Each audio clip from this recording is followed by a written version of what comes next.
accompanied by electoral officers. And then the last one, please let's reduce the noise. Then the last one is announcement of results and return of a winner by the returning officer.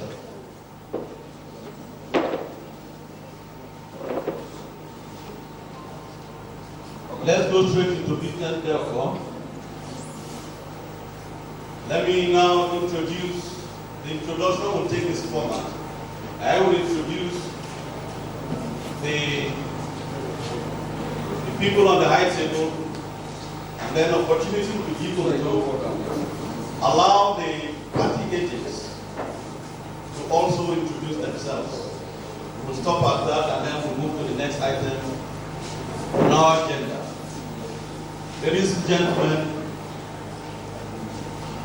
the first personality on my list as a member of the high table is our supervising national commissioner, supervising Edo, Bayelsa, and River State offices of the Independent National Electoral Commissioner, and that is none other but Barrister Mrs.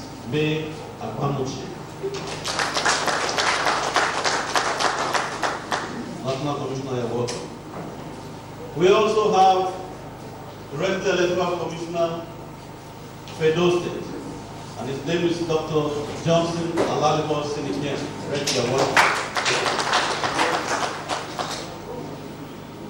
On the right-hand side of the red is the man who we all be looking up to as the person who will be collating and also declaring the results. And he is the Vice Chancellor of the Federal University of Petroleum Resources at Foro, and his name is Professor Akofuri Ring Ruke. Ladies and gentlemen, the next person is a person who is we are all familiar with. The lead agency when it comes to election security. And of course, the man at the helm of affairs here in Edo State is personally here. Ladies and gentlemen, the Commissioner of Police, Edo State Command, C.P. Johnson Okumo. I also have from INEC headquarters, Director Electoral Operations, A.T. Yusuf, Director of Welfare. We also have Okundeji Oluseun, he is also from INEC headquarters. Welcome. We're also expecting a representative of the DSS. My name is Mr. Timidi Wariowe, actually voted Wisdom Publicity INEC Edo State. Thank you so much.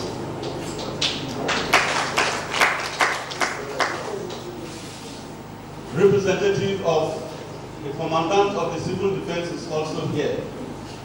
Okay. Thank you so much.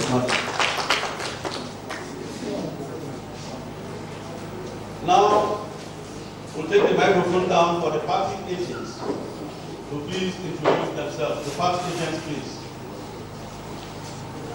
Let's know ourselves. Let's know those of us who are here.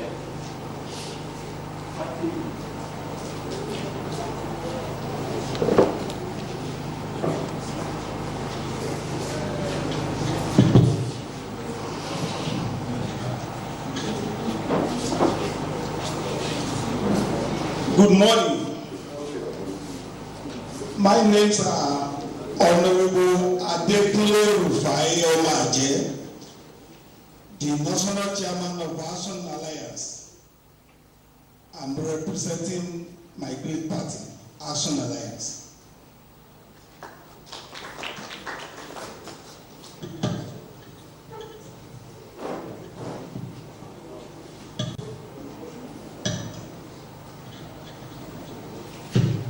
Good morning, everybody. Honorable Engineer Ogbede Ihama, member representing Oredo Federal Constituency at the National Assembly, and I'm the party agent. I'm the agent for my party, the People's Democratic Party. Thank you very much.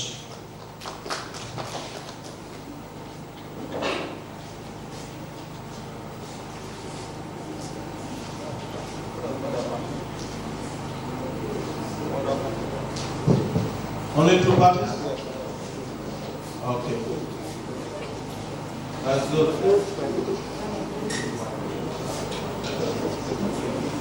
We're now moving to the third item, and that is welcome address by the Resident Electoral Commissioner Edo State. Greg, you have the microphone now.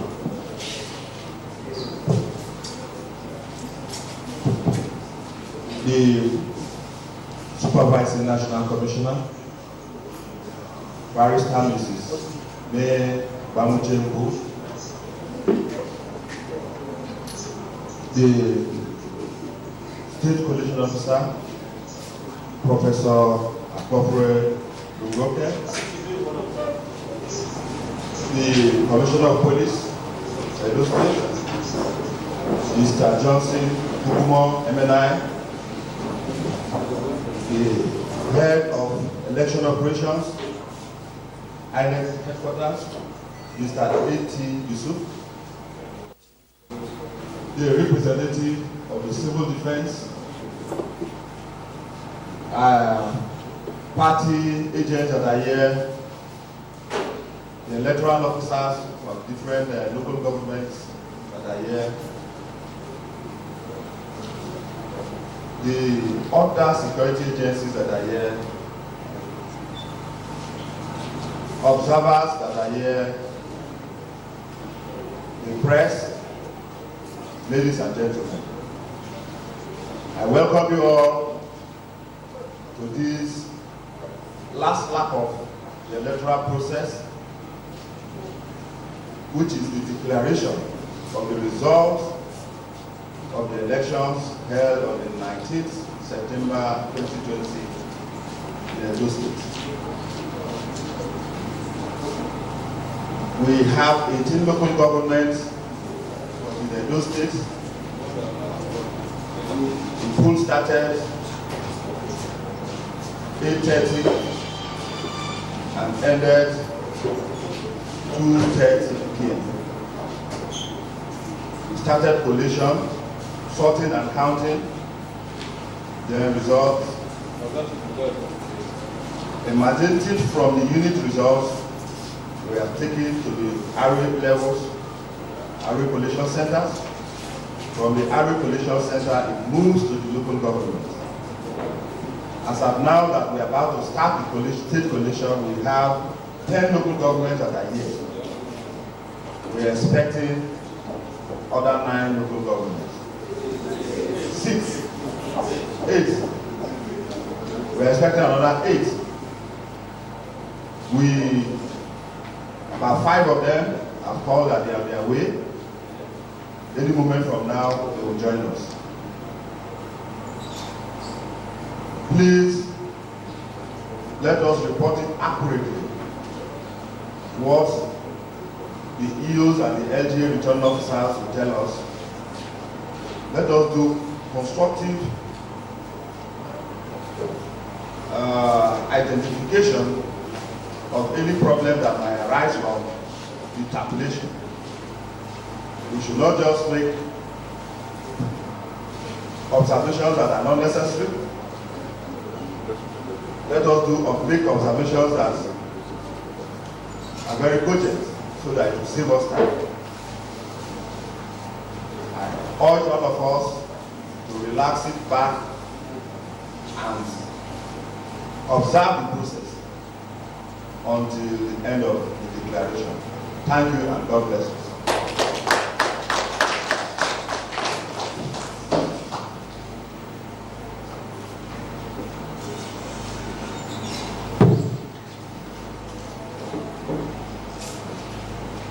It's now time for opening remarks by the returning officer, the VC.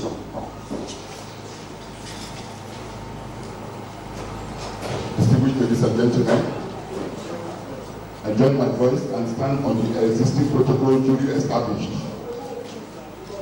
by the resident electoral commissioner, Dr. Johnson. Just as he mentioned, we are at the final stage of announcing and pronouncement declaration of results for Edo 2020. As a protocol, we are enjoying you please that your phones remain in flight mode or silence as we invite the LGAs and the LGA returning officers and then the EOs of that LGA. We also enjoin you to remain calm, and if there are protests from any corner, you will be duly recognized and your comments are noted. The requisite forms for the purpose of the election are here, duly sealed by INEC for the purpose of transparency and objectivity, which the commission stands for.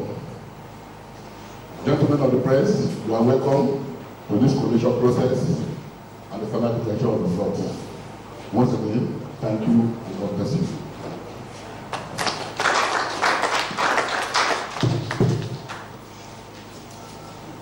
Ladies and gentlemen, the hour we've been waiting for is right here and now, which is the presentation of results by the LGA collation officers. Now, I have 10 local government results that are available here, and of course, we're going to take them based on the way they came. Based on the way they came, the first person that got here, and that is Professor E. Adomi of Federal University of Petroleum Resources, I think so. And of course, that is Igwebe, local government. So, the electoral officer and the collation officer, please come and take your seats and do the collation right now. Thank you.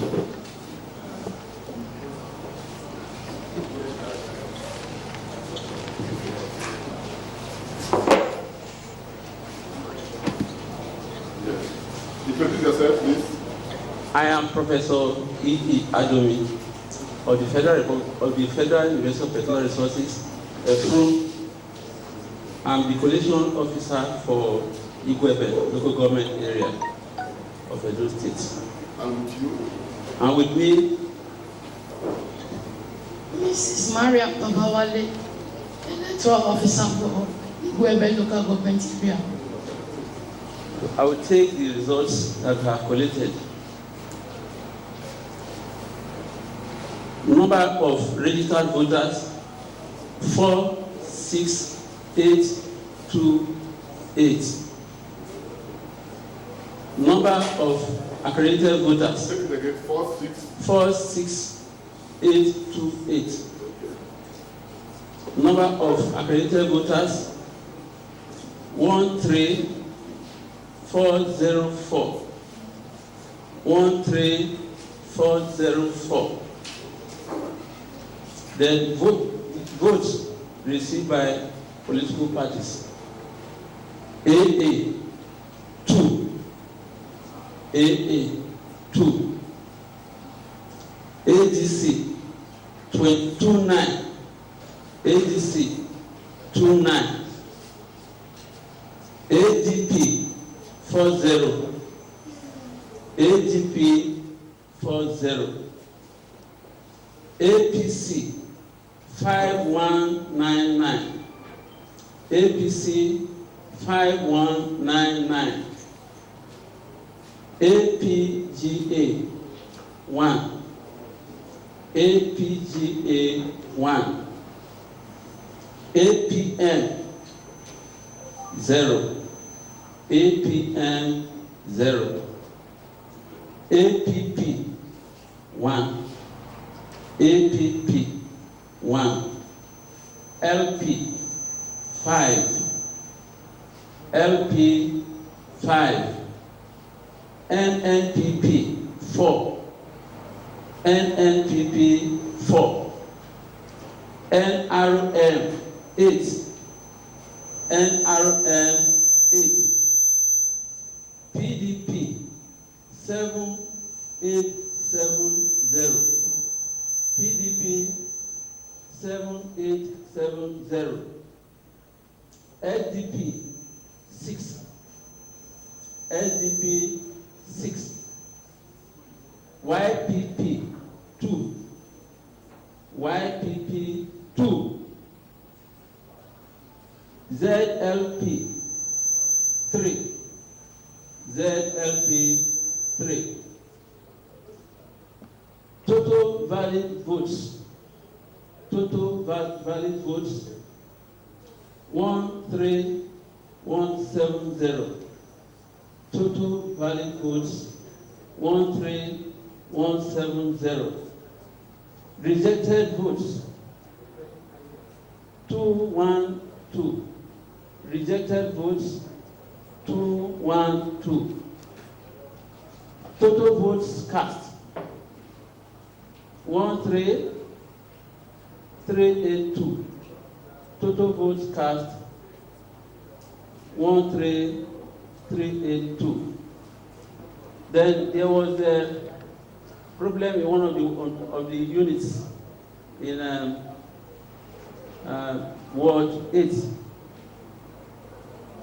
So the election materials were snatched. So the election could not take place in the unit. Which unit? Ward 8? Ward 8, Unit 3. The election materials were snatched. So the election could not take place. And we have the number of registered voters there, 1261. 1261, registered number of voters, 61. Yeah. So this is a summary of the results from that local government. Thank you.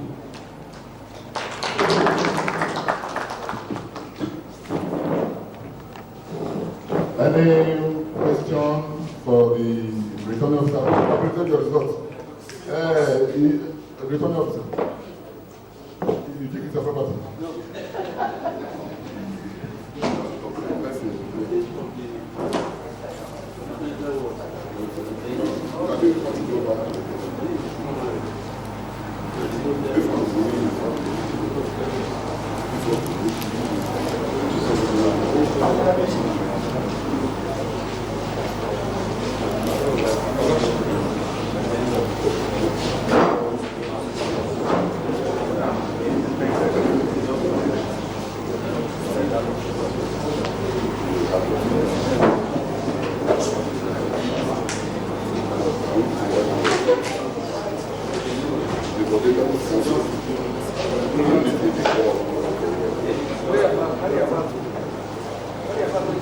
Yes, the next one. The next one.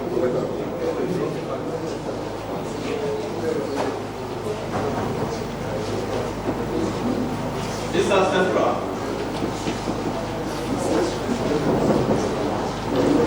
This is central. Please, the EO and the collection officer, please.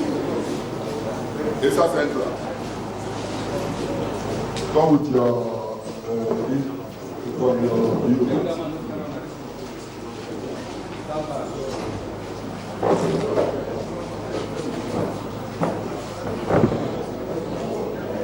Which one is that? This one. Name it. Yes, now you're supposed to have done that. Okay, introduce yourself and your hero. Can we come back? Huh? Don't come back. Huh? Let the second next one come. Next one. Next one. Next one. Yes. We'll take Yeah. number 3 You're position. stepping down. Yeah, we'll take the next one after this one. Okay. I should call the next Yeah, one. next one. Okay. Call the next, the third one that came down. The same person is taking.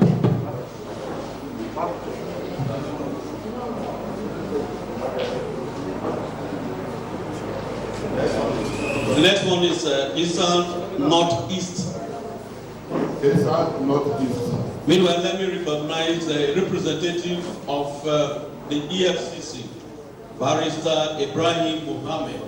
Please, you are recognized, a member of ICES. Thank you for coming.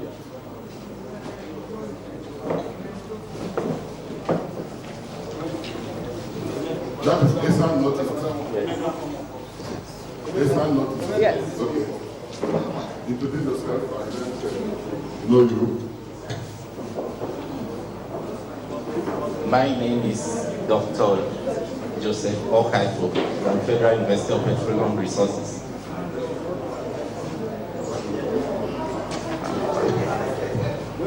I am Honored Ngozi Ikem, Mrs. Electoral Officer, Esan Northeast Local Government. Okay. Please, silence, please. Let's not silence, please, so we can hear ourselves. I present to us the result for Esan Northeast Local Government. We have 11 ROA there, 11 ROAs. Number of registered voters, 84241. 84241.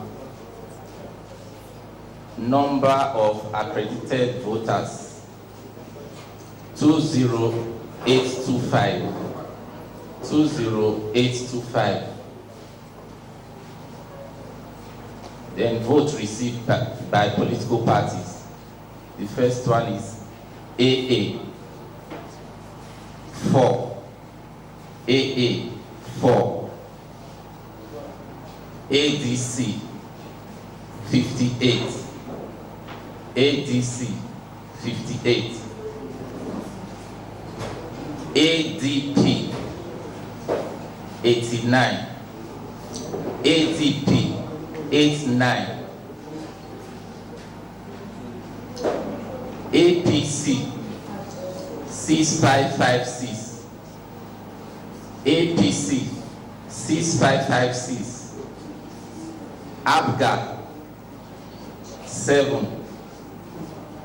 ABGA 7. APN 1.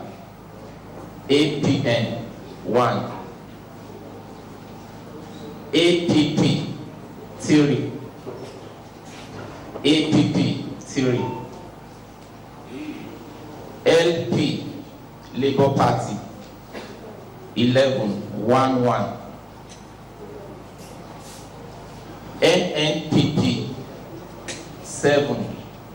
NNPP 7. NROM 27. NROM 27. PDP 13579. PDP 13579. SDP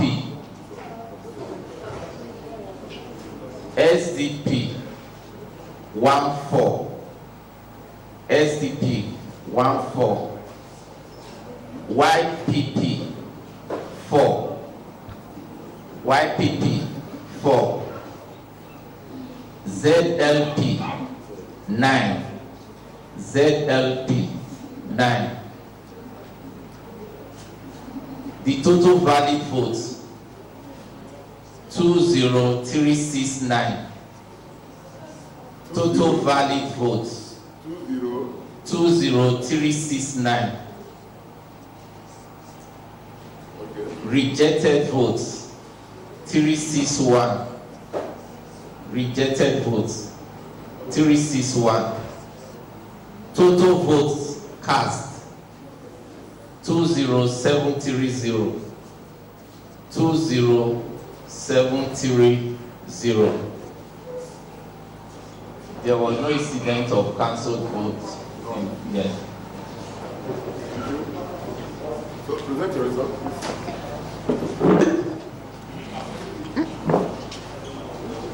Thank you very much.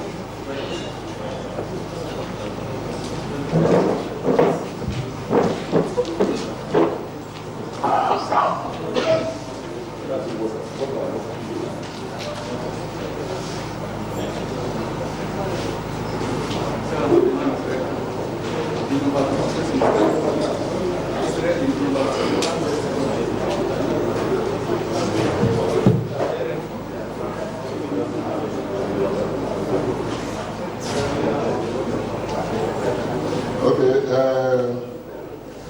the number 2 person, Dr. Eleto, You are ready? Okay, come up. Prof, sir. Let me recognize representative of the DSS. Timi Digiteme, representative of the DSS. Madam, you're welcome. Thank you. You can go ahead. Okay, Dr. Senator, get the microphone. Let's know you and then your view. My name is Dr. David Alionoto. I'm a staff of the Federal University of Petroleum Resources, FRO. And my PO. I'm Mrs. Eileen Omozo Ajayi. I'm the lecturer officer of Eastern Central Local Government Area. My assignment was to serve as an LGA for Eastern Central, and the total number of registered voters are 55,569.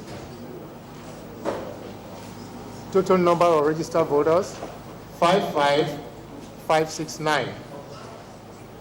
Number of accredited voters 17,931. Number of accredited voters 17,931. Now, the number of votes to the parties: AA 03, AA 03, ADC 47, ADC 47, ADP 64, ADP 64, APC 6719, APC 6719, APGA 01, APGA 01, APM 01, APM 01, APP 0, APP 0, LP 06, LP 06, NNPP 10, NNPP 10, NRM 17, NRM 17, PDP 10694, PDP 10694, SDP 04, SDP 04, YPP 03, YPP 03, ZLP 03, ZLP 03.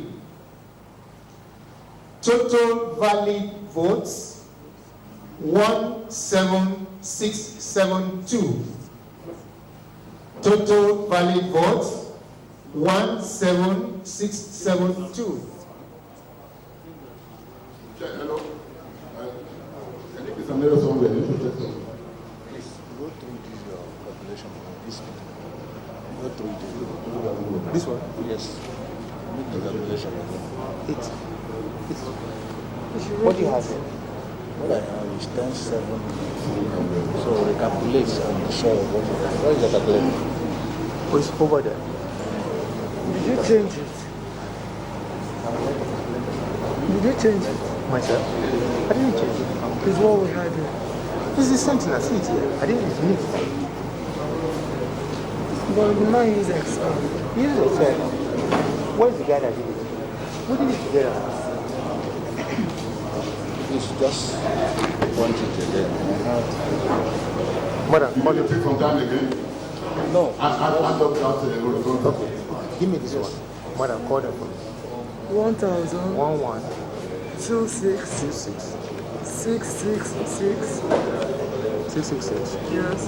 517. 517 1360. 1360 1440. 1440 1142. 1140. No, 2. Not 0. Okay, don't worry. I'll add 2 to it, don't worry. Okay. Okay. Next one. 1142. 1142 1142. 1142. 1230. 1230. 1209. 1209. 559. 559. 1545. 15. Yes. 45. 45. Sorry. But you do it together.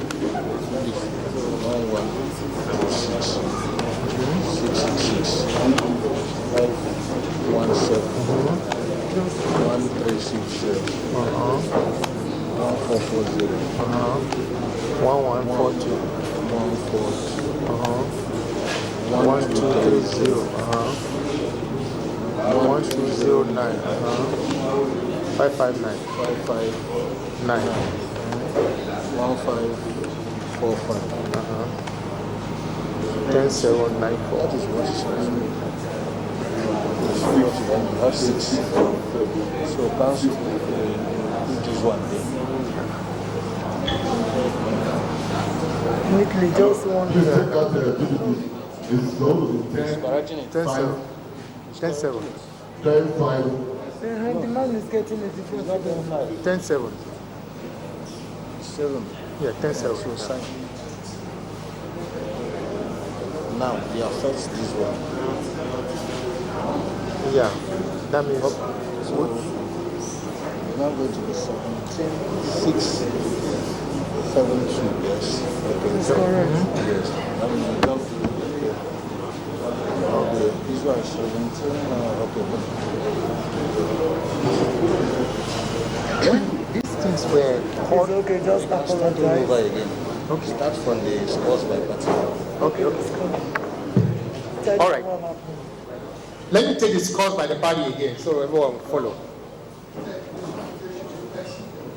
Scores by the party.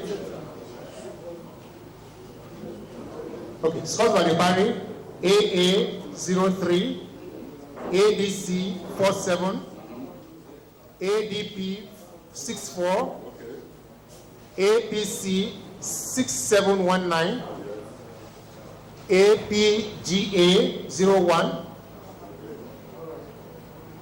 APM 01, APP 00, LP 06, NNPP 10, Okay. NRM 17, Okay. PDP 10794, SDP 04, YPP 03, ZLP 03. Total valid votes 17672.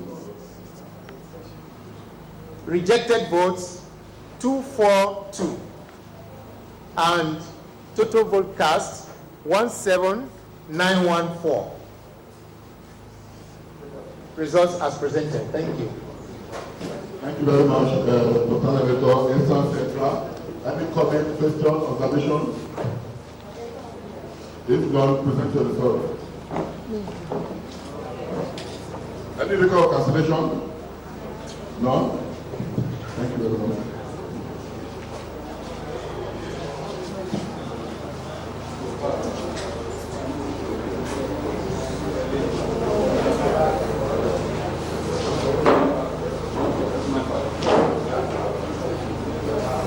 Ikuba Oka local government, please come out.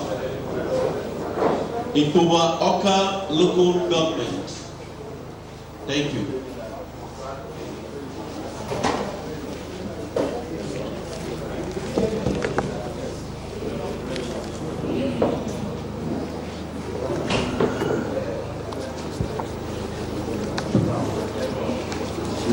Local government.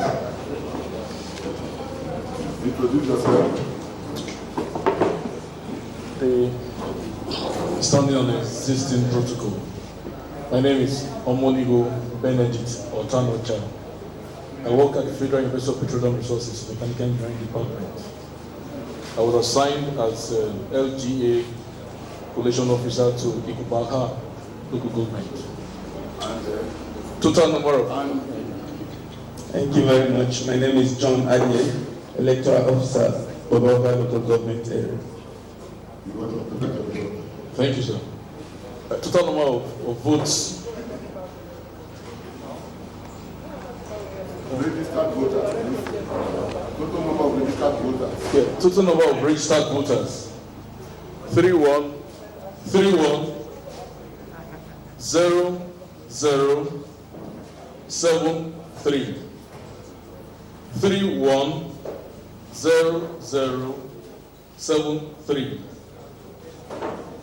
Number of accredited voters 61731. 61731. The parties: AA 17. AA 17.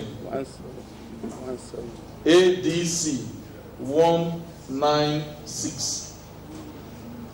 ADP 323. APC 18218. APC 18218.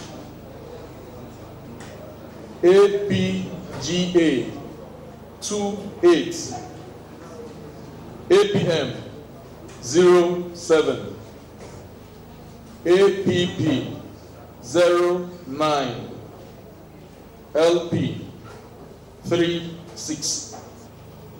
NNPP 39. NROM 80. PDP 41030. PDP 41030. SDP 32. YPP 23. ZLP 14. Total valid votes 6 0 Lights.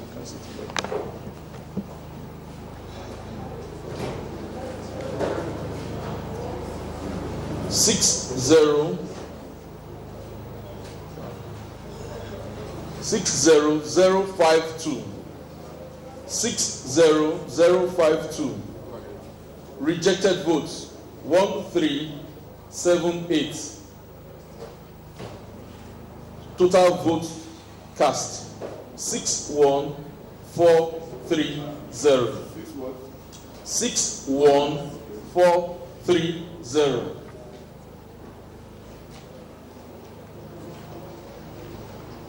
Any cancellation, any problem?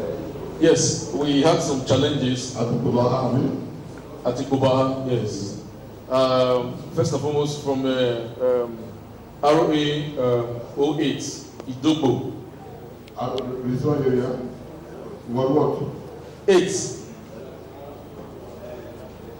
Okay. One of the polling units was cancelled, and the number of registered voters in that unit was 881. Reason was violence 2 Olugbo area, ROA 10. 3 units, polling units were cancelled with total number of registered voters at 2287. This 2287. Okay. And the agents came with a report, which they called protest letter, which was taken in. And then there was a minor skirmish with myself, where I had to be scrambled by security agents so that I could be in safe hands before the collation of results at Western Boys High School. Thank you. Okay, thank you very much. The total registered voters for the council area.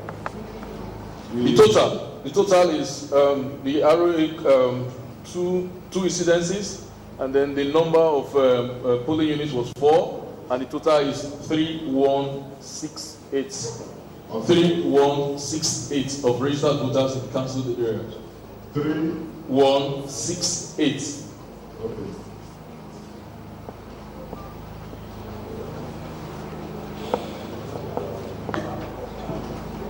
Thank you very much, Returning Officer for the NGA, Population Cover NGA. Can we any comment, question, observation?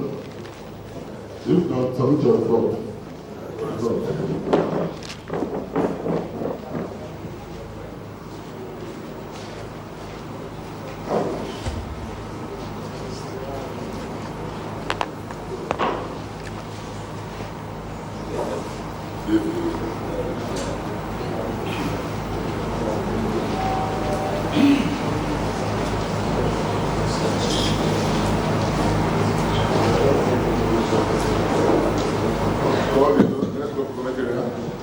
We are now at the 5th local government, and that is Owonde local government. Owonde local government.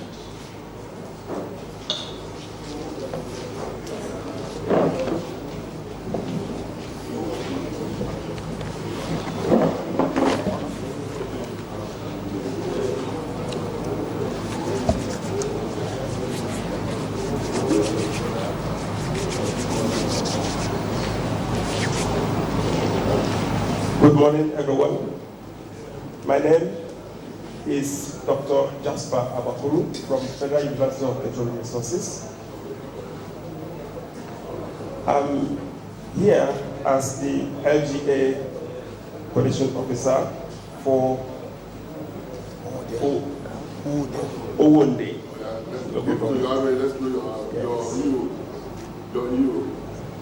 Good morning, everyone. I am Emmanuel Benson, the electoral officer for Owonde local government area. Thank you. You're welcome.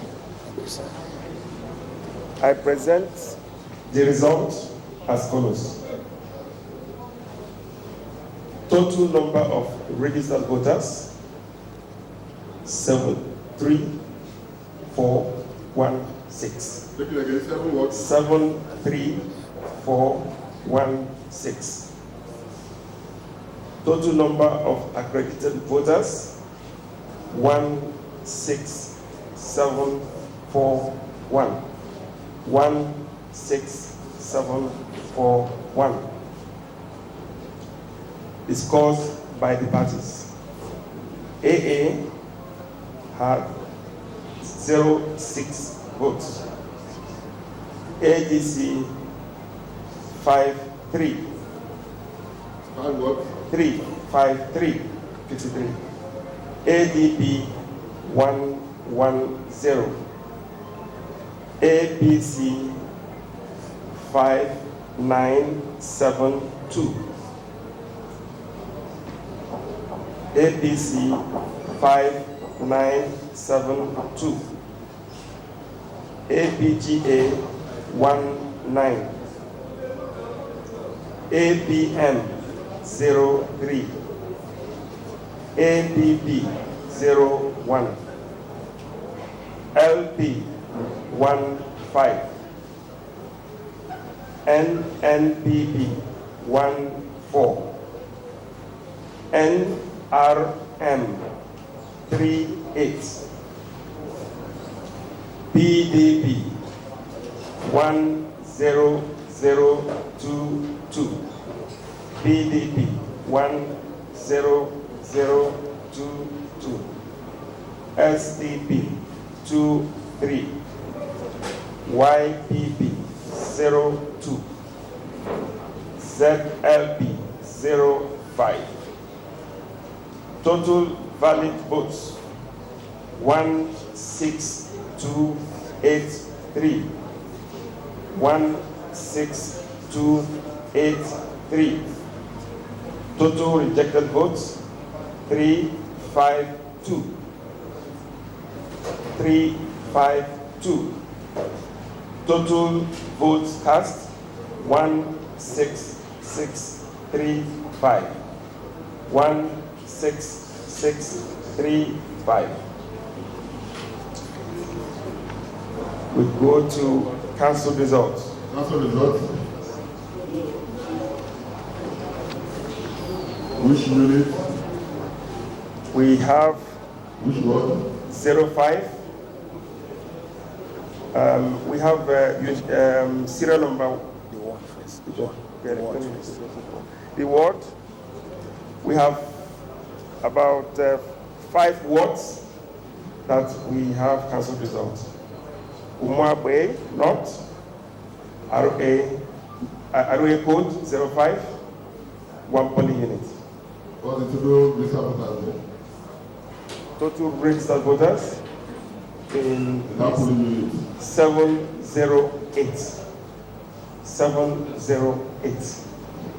We also have Umwabwe South. Umwabwe South, RA code 06, and we have 1 polling unit that was affected. We have number of registered voters in Umwabwe as 1118. 1118. Next is EC North, ROA code 07. 1 polling unit was affected. Total number of registered voters is 80 in that unit. We also have 1 ROA code 09. 1 polling unit was affected. The number of registered voters there is 869. 869. Lastly, we have Ebede, ROA code 10.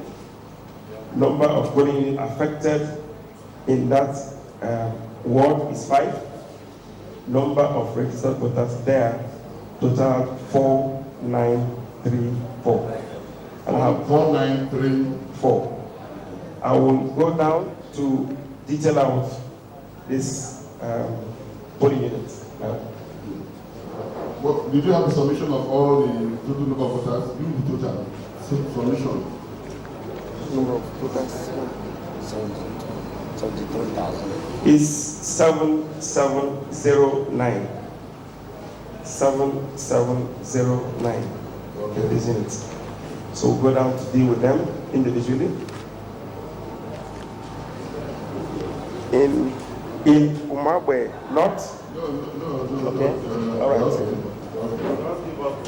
You have done that. 7709. You can present the results if there are no questions or observations. Any? Okay, you can present the results and then bring those incident forms. Before you get up, what's the cause of all these calculations? All of them are due to overvoting. All of them. Most times, the SCR will have a problem with keep voting. And at the end of the day, the number of votes are much higher than what you see at SCR. Okay, thank you.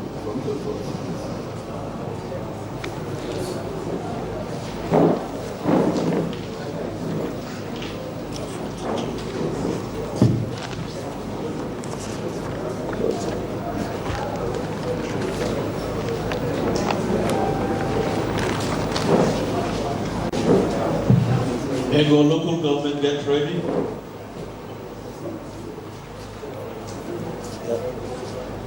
Ego, local government, please get ready. Everything about function. The main results should be because which one for the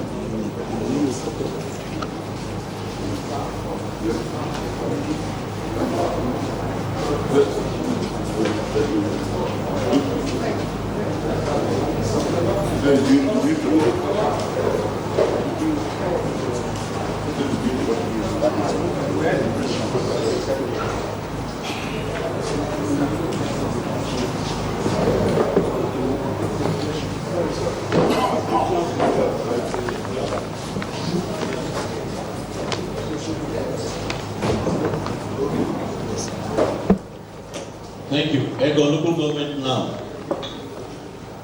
Ego, local government, you're welcome. Thank you, sir.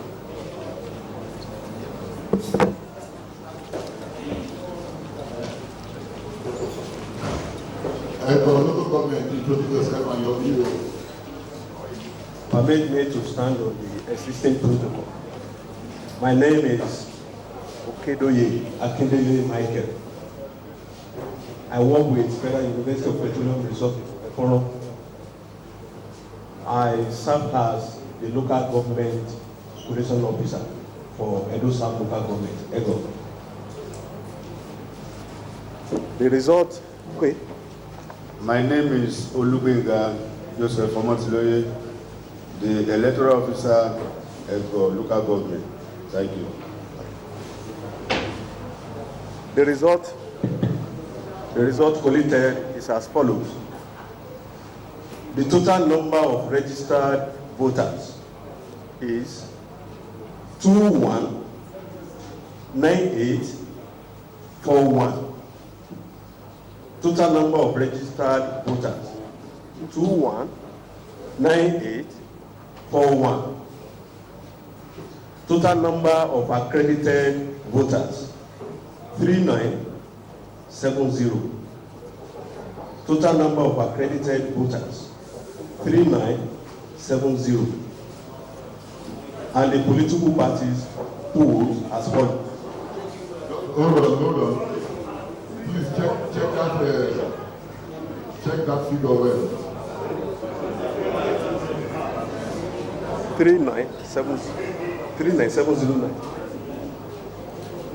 Is there anything the matter? Okay. Total number of registered voters 219841. Total number of accredited voters 39709. 39709. And the political parties have the following. AA 16. AA 16. ADC 128. ADC 128. ADP 218. ADP 218. APC 10202. APC 10202. APGA 13. APGA 13. APN 03. APN 03. APP 17. APP 17. LP 30. LP 30. NNPP 22. NNPP 22. NRN 71.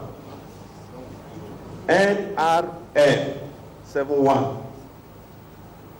PDP 27621. PDP 27621, SDP 37, SDP 37, YPP 07, YPP 07, ZLP 11, ZLP 11. Total valid vote 38396. Total valid vote 38396.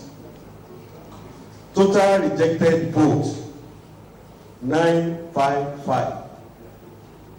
Total rejected vote 955. Total vote cast 39351.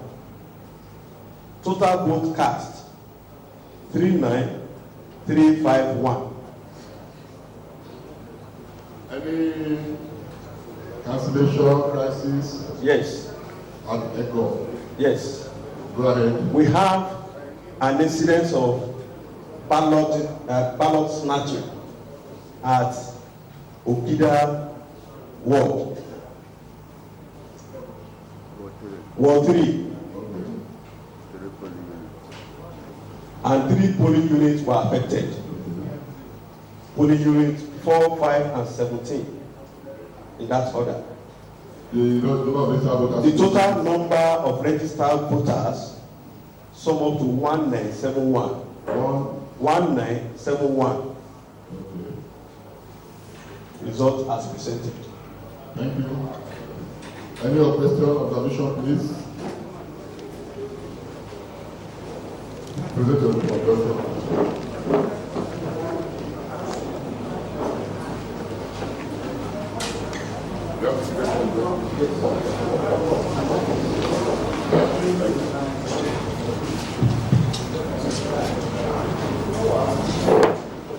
Owen East, get ready. Owen East.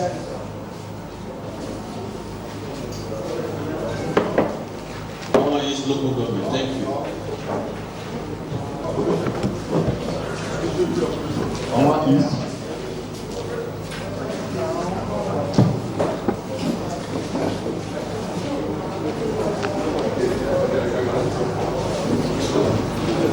Introduce yourself and your EO. My name is Dr. Jerry Osobo, the staff of the Federal University of Petroleum Resources Efrom. I'm here with my EO. My name is Mr. Oyewale Ademola, the electoral officer, Owen East local government. I acted as the local government collation officer for Owen East. And here are the results. Number of registered voters. Number of registered voters 91769. Number of registered voters 91769. Number of accredited voters 34819. Number of accredited voters 34819. Votes received by political parties AA 02, AA 02, ADC 36, ADC 36, ADP 98, ADP 98, APC 19295, APC 19295,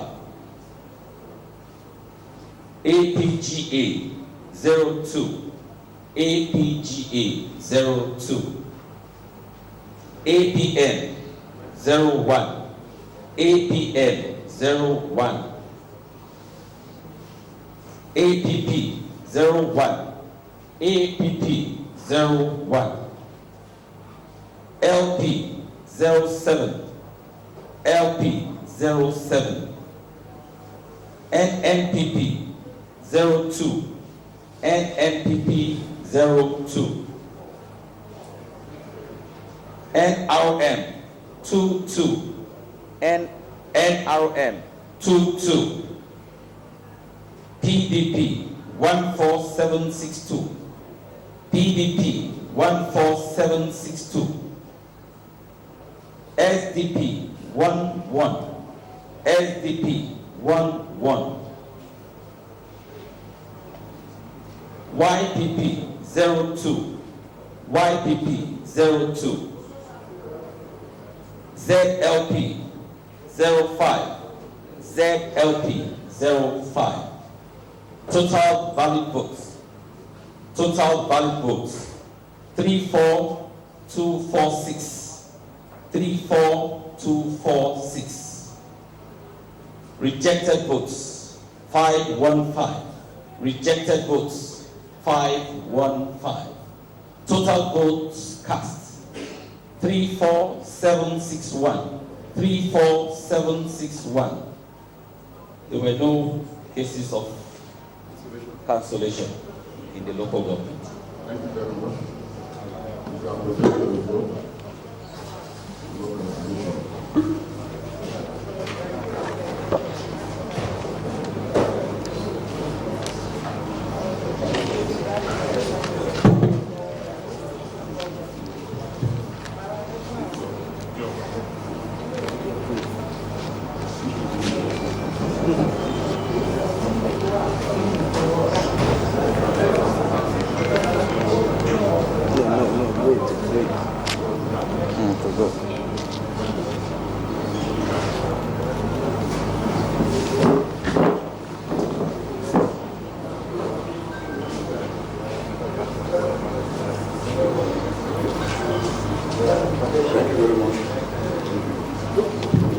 Owan West, it's now your turn.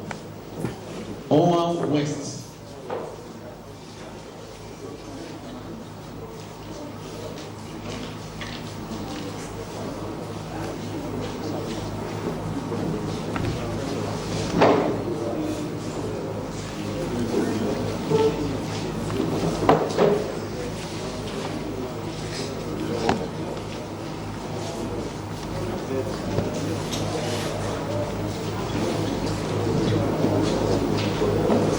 Standing on existing protocol, I am Osafile Omosede.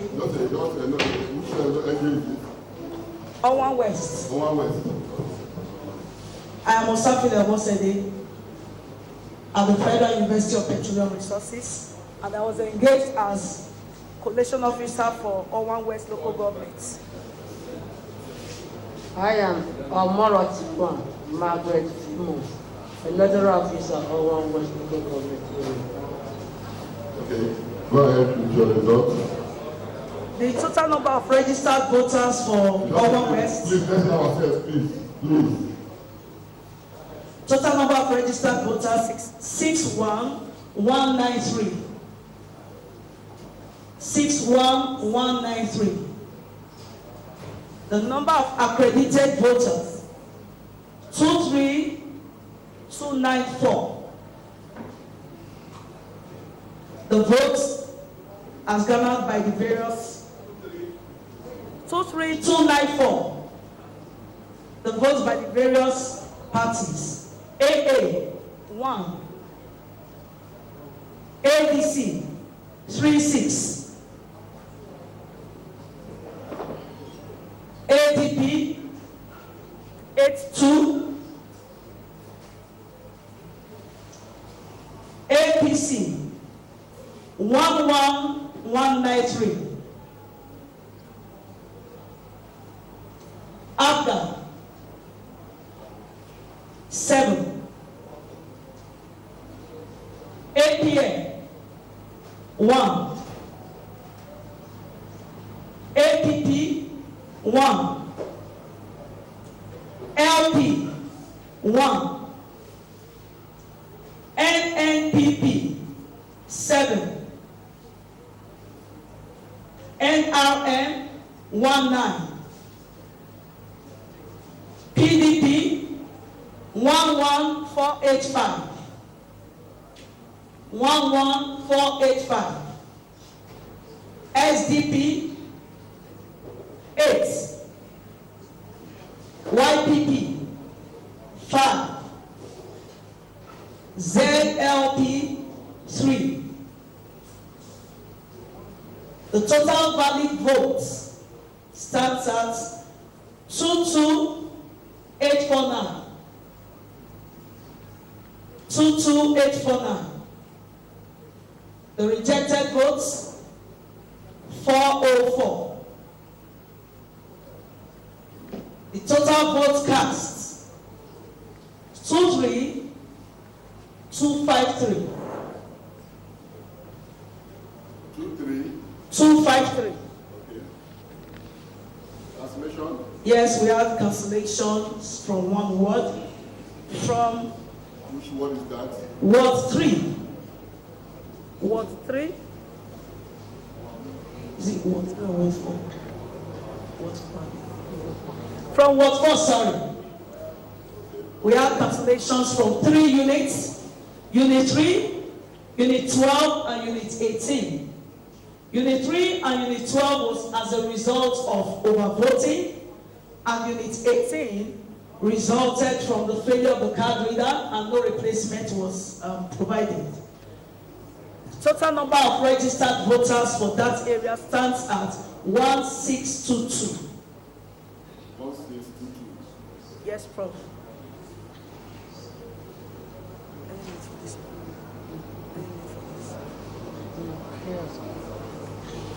As presented. Thank you very much.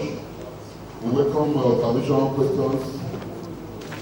If none, please let us represent the floor.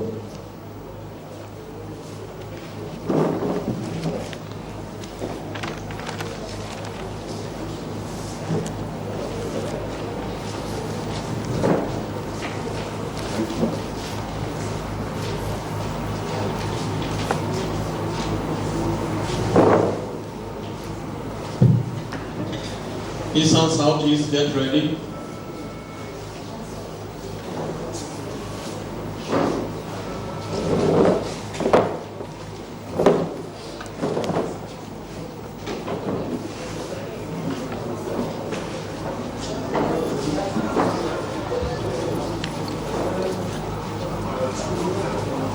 Yes, East and Southeast. Go ahead. My name is Professor Gottfried Ariadne, Mechanical Engineering, Federal University of Petroleum Resources FU. I am the Collating Officer for Eastern Southeast. I am Deborah E. Irobe, EO Eastern Southeast. Here are the results as collated by me and my team. We have number of registered voters 73907. 73907. Number of accredited voters 20274. 20274. And the various scores for the parties are also as follows: AA 02, AA 02, ADC 31, ADC 31, ADP 33, ADP 33, APC 9237, 9237,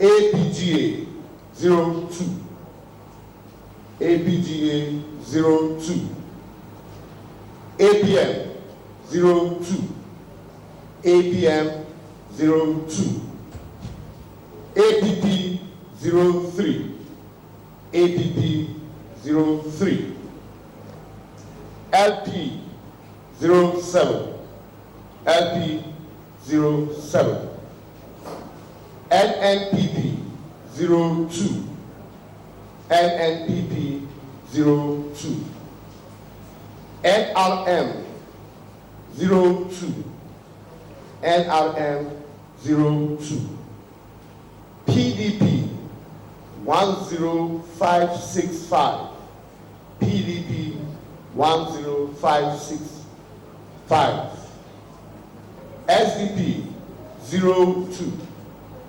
SDP 02, YPP 00, YPP 00, ZLP 02, ZLP 02. Total valid votes 19898. Total valid vote 19898. Check APGA. We have one player and so three. So we have to look again and check APGA. This one too. We have 1, 2. Check the other place. We have 1, 2, 3, 4. Okay. Correct. Okay. This is 4. You seen it? Yes, I have. Thank you. APGA. APGA is 3, is correct? So you now affect this. Yes. That 3. That one will now be 19896. Okay. 96. 19896. No, then the other one, okay, if you now add 307 to 20203.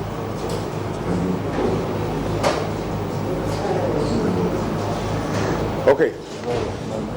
Take it again from where? From APGA. Okay. Sorry. APGA 03. 03. Not 02. Okay. APM 02. Okay. APM 02. Okay. APP 03. Yes. APP 03. LP 07. Okay. LP 07. NPP 04. Not 02. Not 02. NPP 04. Okay. NRM 02. NRM 02. PDP. Social media platforms: Facebook at NTA Network News, Instagram at NTA Network, Twitter at NTA News Now, YouTube at NTA News Online. All visit www.nta.ng. For live streaming, visit www.nta.ng/live. Now, you can stay updated on the go, be it on your TV, iPhone, laptop, or iPad, or download the NTA mobile application from your Play Store or App Store. NTA, you can beat the rich.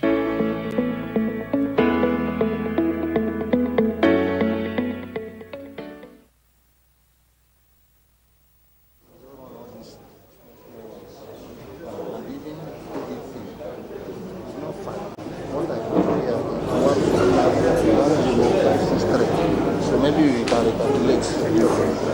I go there or I go there. No, do it here.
No, NRP is 2. NRP is 2. This is Eastern Southeast. Yes, Eastern South. This NRM. We have 1. We have 2. Any other party, any other NG that is here? That we are not taking? I think you should just step out. Right side, so let me just step out and cross check.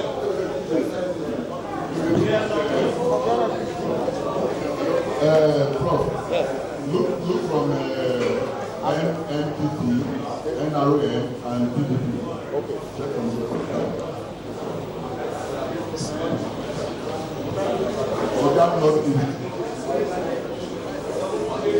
Obia Northeast, please come and sit. Obia Northeast.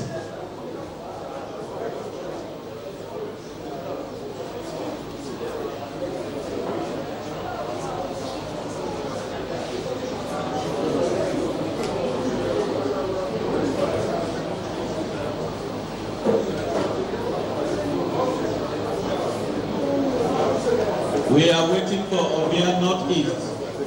Thank you for coming.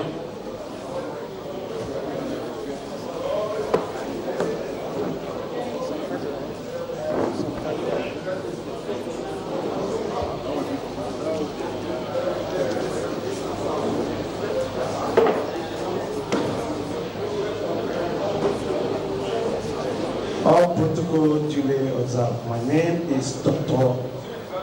Emerito Joseph. Please, let's have some silence, please.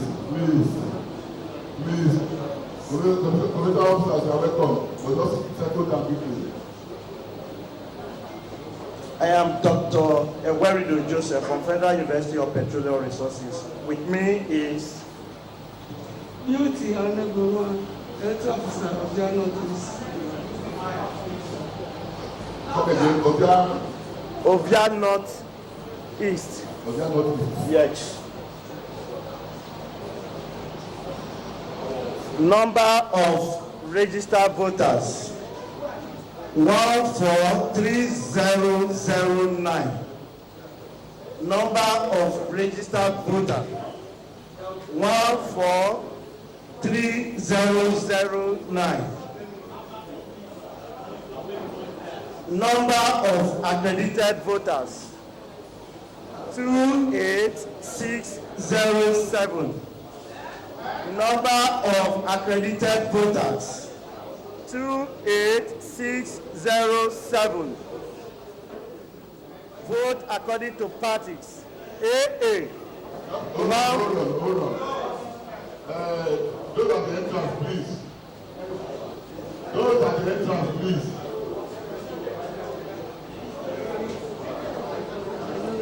So we cannot hear ourselves, please. Okay, take vote by parties. Vote by parties. AA 14. AA 14. ADC 140. ADC 140. ADP 221. ADP 221. APC 9907. APC 9907. APGA 15. APGA 15. APM 05.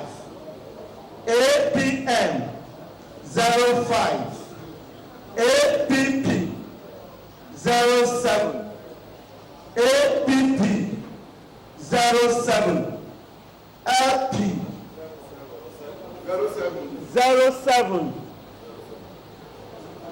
LP 33. LP 33. NNPP 24. NNPP 24. NRM 32. NRON 32, PDP 16987, PDP 16987, SDP 36, SDP 36, YPP 04, YPP 04, ZLP 12, ZLP 12. Total valid votes 27437. Total valid votes 27437. Rejected votes 934. Rejected votes 934. Total vote cast 28371. 28371.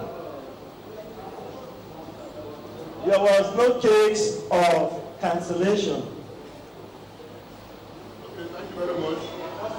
Can we have your result? No case of cancellation in your Northeast. Just hold on, please.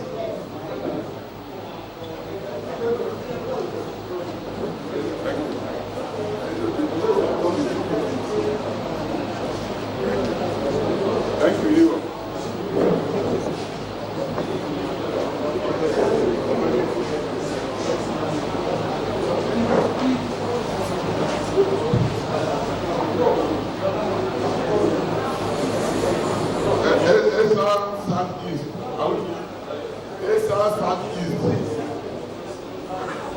Okay, you are still having up.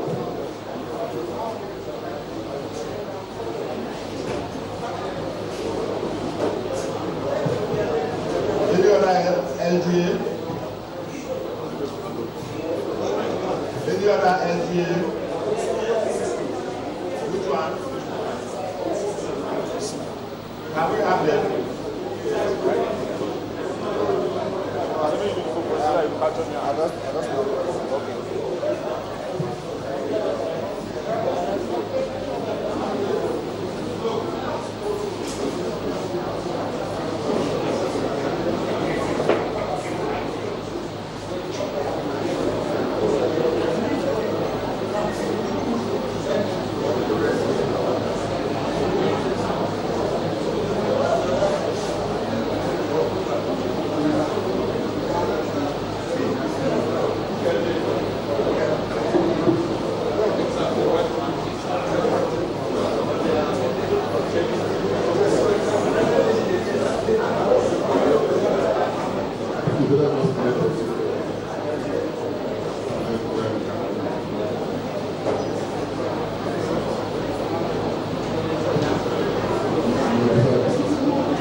Isako West, right? Isako West.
talk.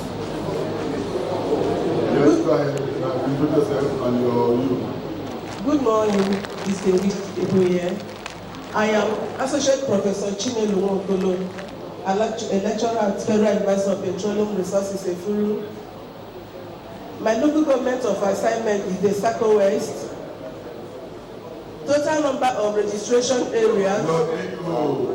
And Joseph Ekane, the EO, the Sako West.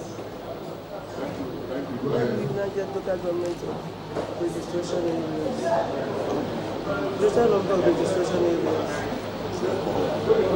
12. Local government number of registration areas are 12. Total number of registered voters are 158,899. Total number of accredited voters. Okay, twice. Total number of registered voters 158,899. Total number of registered. I will repeat it now. Okay. Number of accredited voters 48,846. Number of accredited voters 48,846. The parties. AA 10. ADC 113. ADP 184. 184.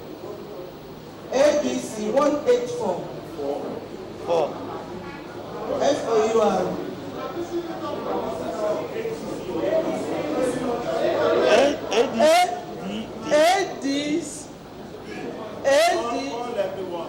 Okay, AA, let me start afresh. AA 10.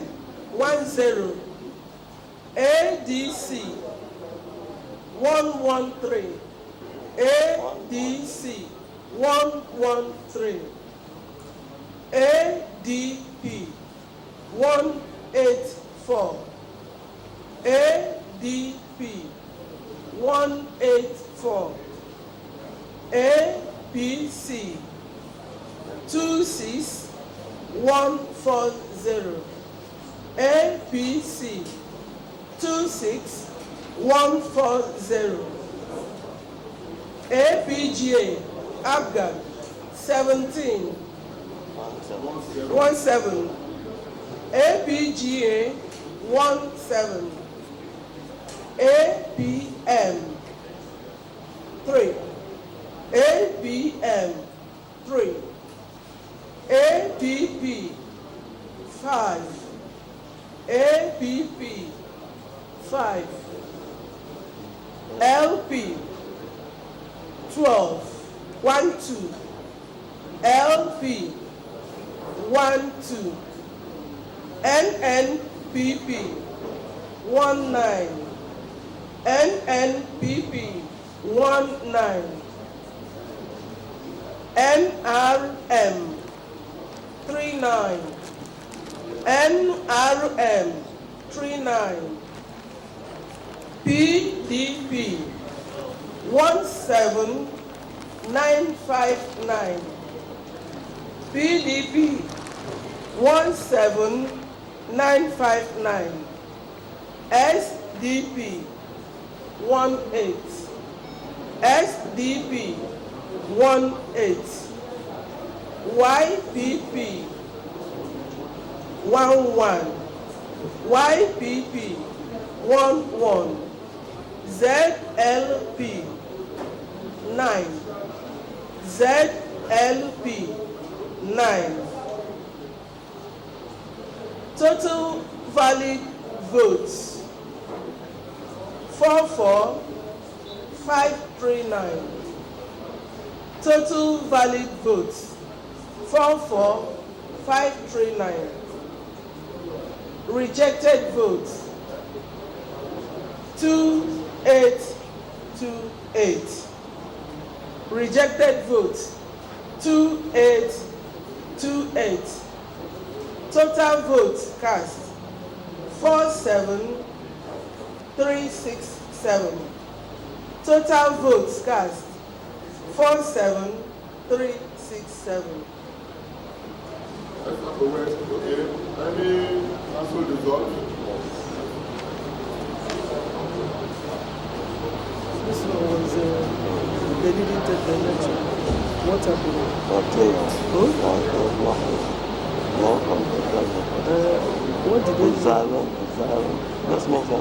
Uzaro Southeast. They are Uzaro Southeast. They are What? What?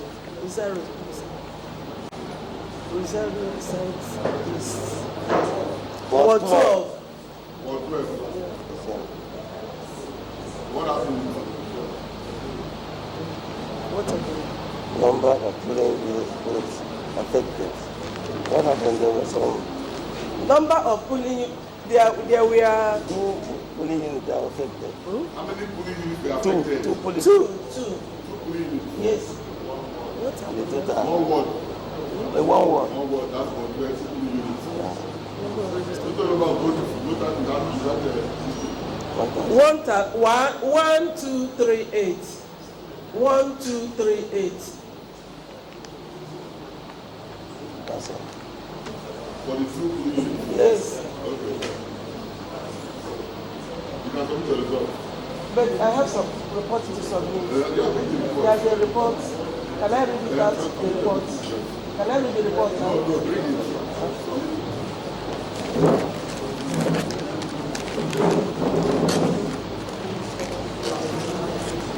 Where's the report? Where's the report?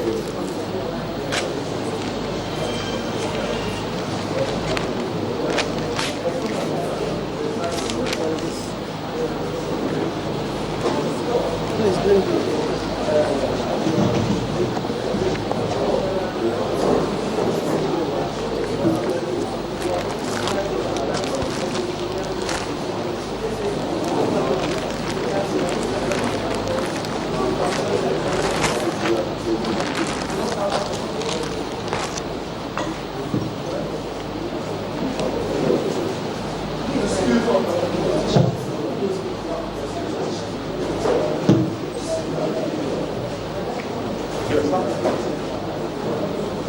Thank you.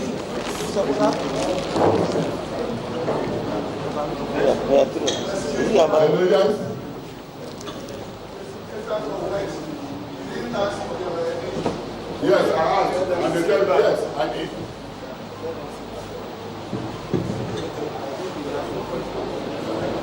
Come back, let's talk away.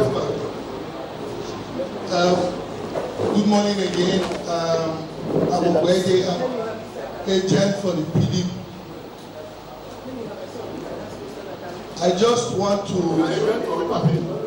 agent for the PDP.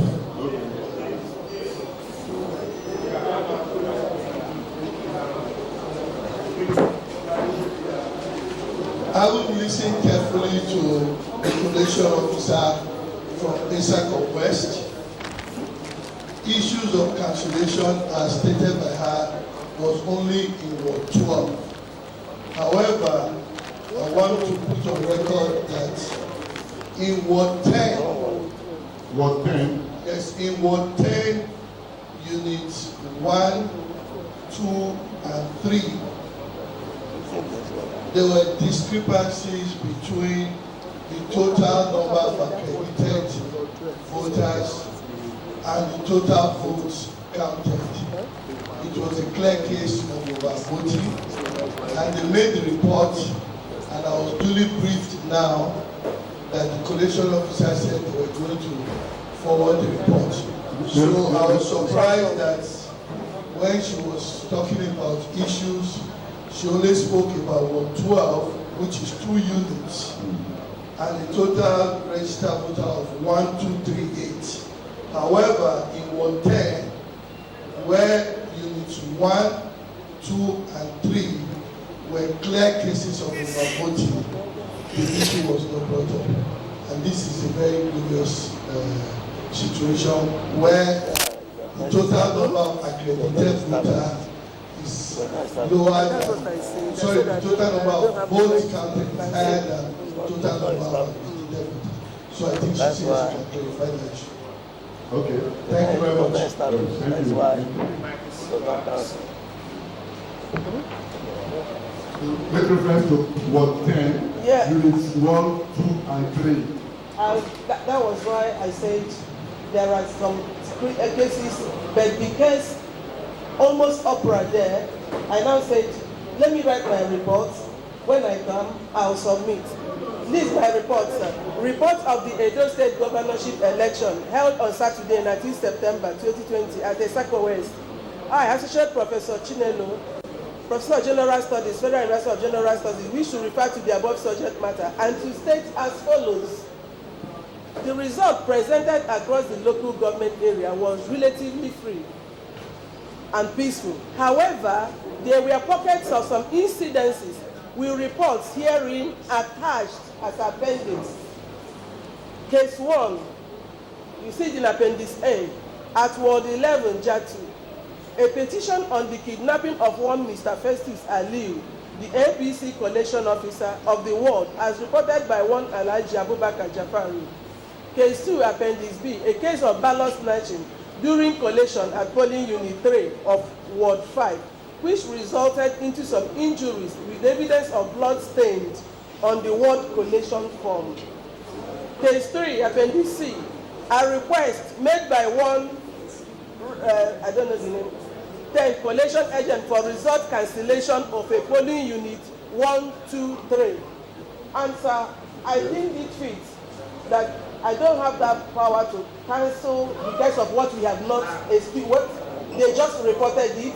They were giving the other party, they were saying, okay, show us an example. If someone was kidnapped, where did you report it to? These are security officers. How many of them have you reported to? That I now said it's now what I cannot contend with in that particular place. Let me write the report and submit all the things they have written so that you, in your wisdom, can now take decision on that. Thank you very much. Thank you very much, Madam. With very due respect to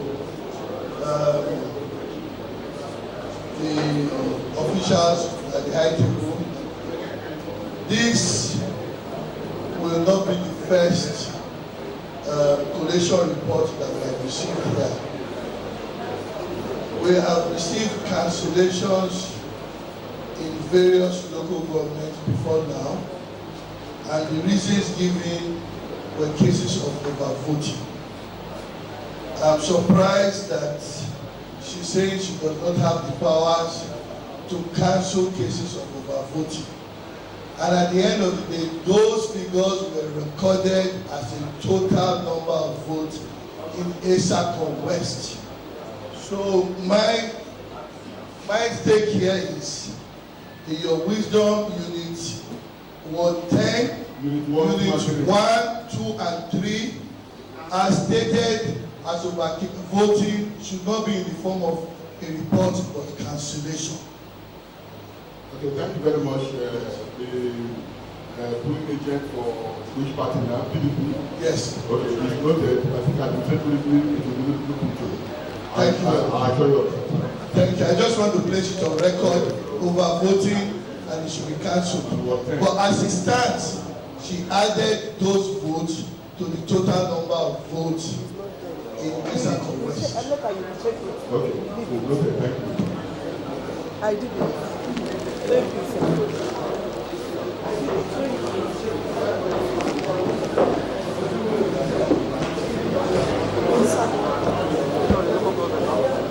It sounds something. She came back. We're coming back.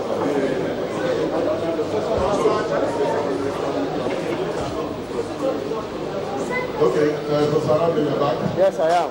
And the correct minute? Yes, sir. Can we take the minute afresh? All right. Vote is in the party start from the very first vote. Okay. Or you want to start from... Total number of registered voters. Okay, go ahead. 73907.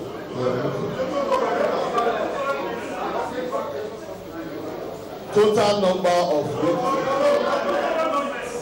Okay. All right. Please, just hold on. He has been there before, but because there were some challenges on the figures, we have to go back. All right, my name is Professor Godfrey Ariake, Mechanical Engineering, Federal University of Petroleum Resources Afro.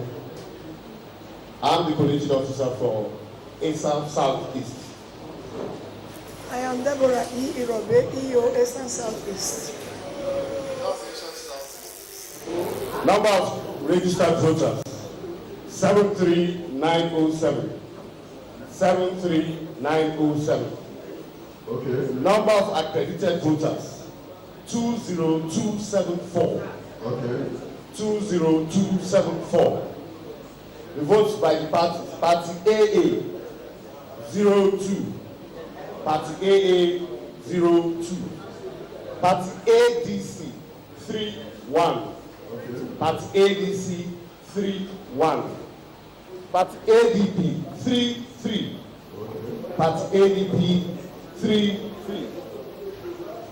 Party APC, 9237.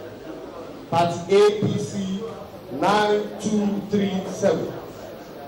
Party APGA, 3.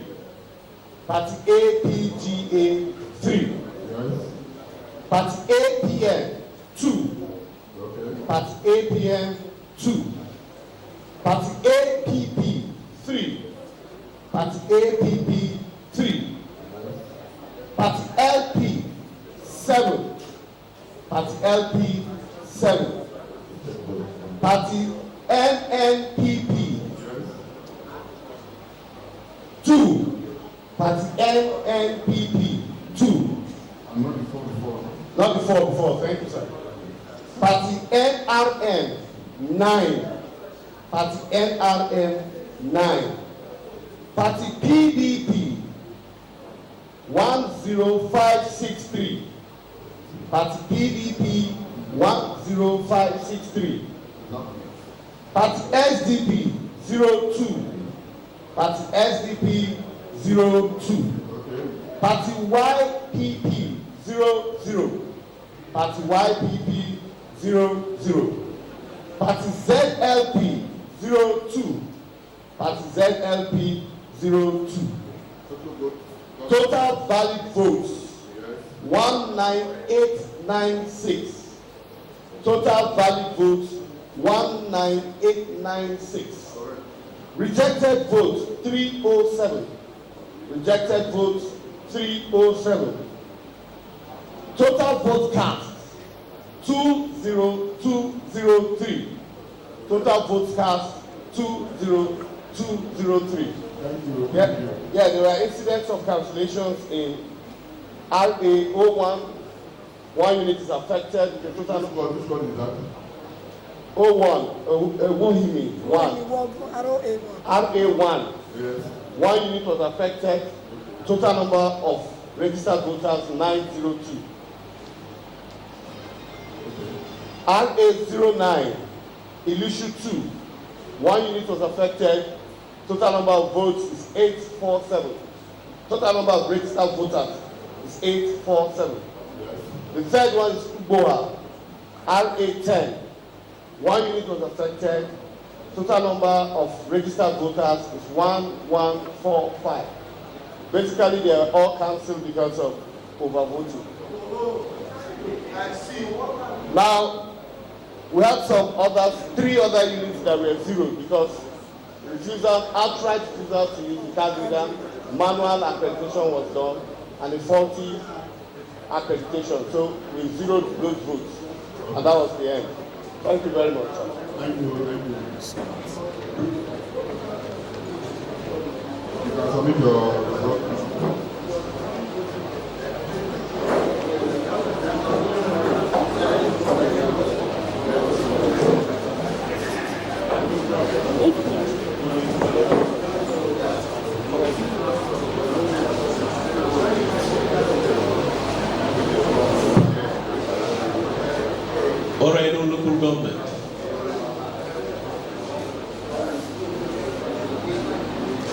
Wait, you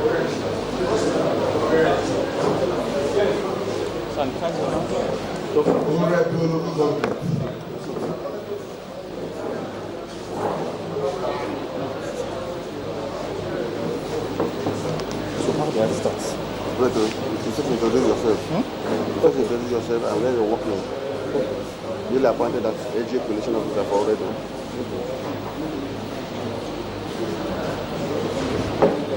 Let's know you and your you. Okay, I am Engineer Dr. Patrick Oshegri from the Electrical Electronics Department, College of Technology, Federal University of Petroleum Resources. Utong, our joining Christian, FCAI JP, EO, Oredo. So I'm the returning officer in charge of Oredo local government area.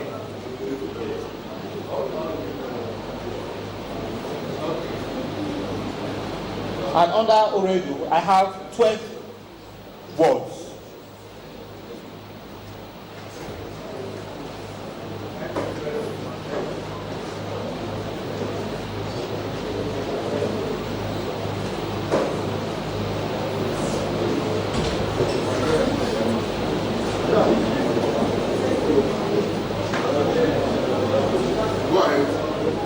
Okay, sir.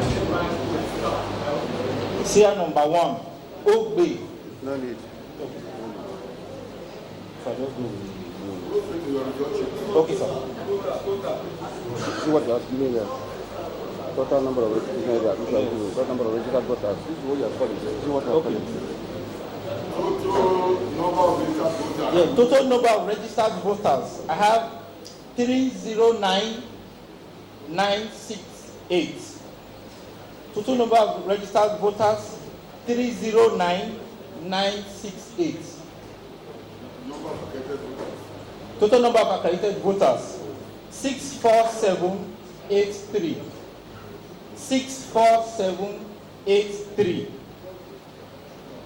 Votes received by political parties. Votes received by political parties. AA 8. AA 8.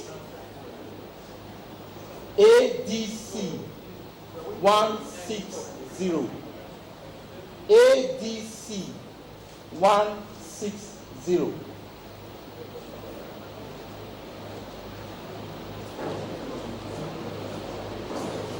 ADP 286. ADP 286.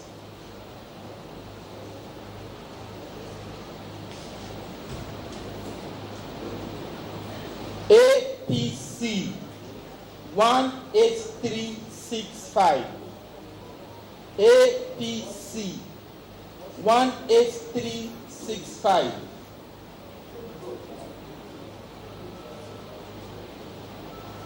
APGA 21. APGA 21.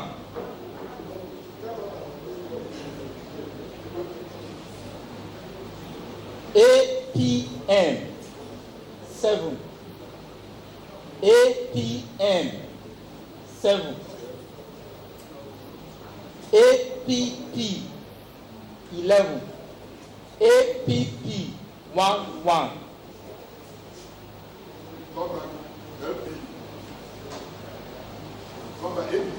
APP 11. LP 40. LP 40. NNPP 34. NNPP 34. NRN 73. NRN 73. PDP 43498. PDP 43498. SDP 31. SDP 31.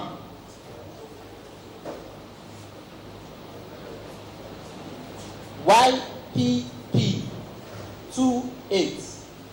YPP 28.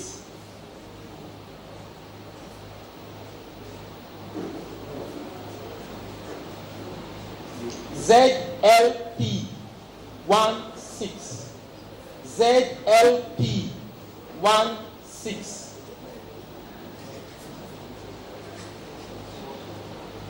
Total valid votes 62578.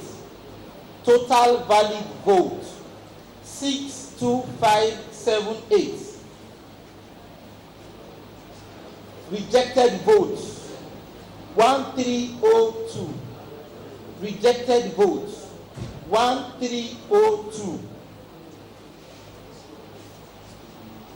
Total votes cast 63880. Total votes cast 63880. Any cancellation? Yes, sir. There is cancellation in 2 wards. New Benin 2 and ATT GRA. What are the ward? Ward 7. New Benin 2 is Ward 7, sir. Okay. The other ward, ATT GRA, is Ward 2.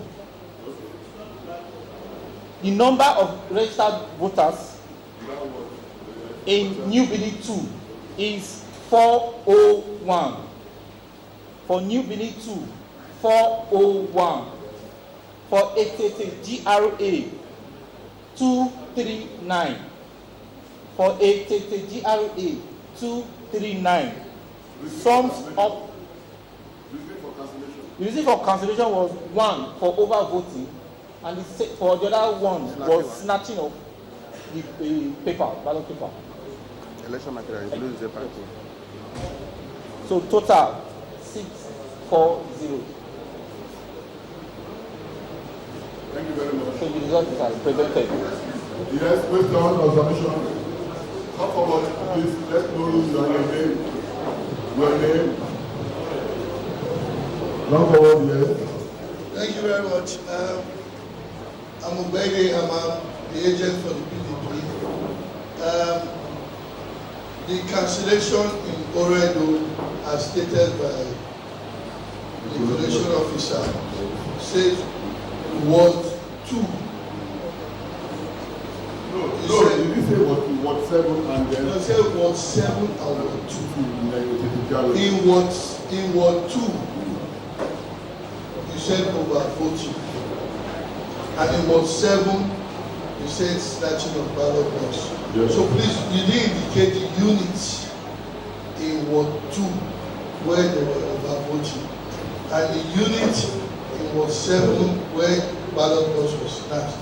I've just been informed that in Ward 7, Unit 1, is it Unit 1? Yes. Unit 1, where they had the case. But in Ward 2, what unit do you have overvoting?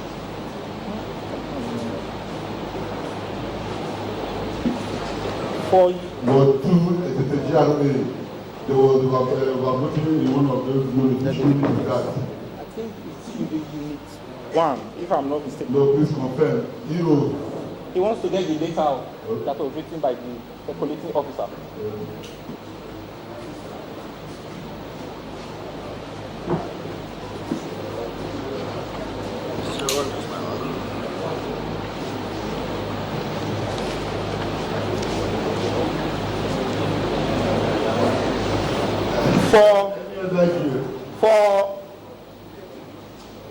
For ATT GRA, it is Unit 31.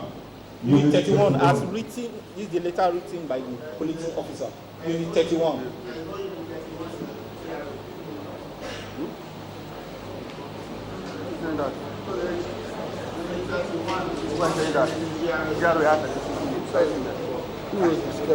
This is the letter that was written by the policing officer. But if I am comfortable with the figure,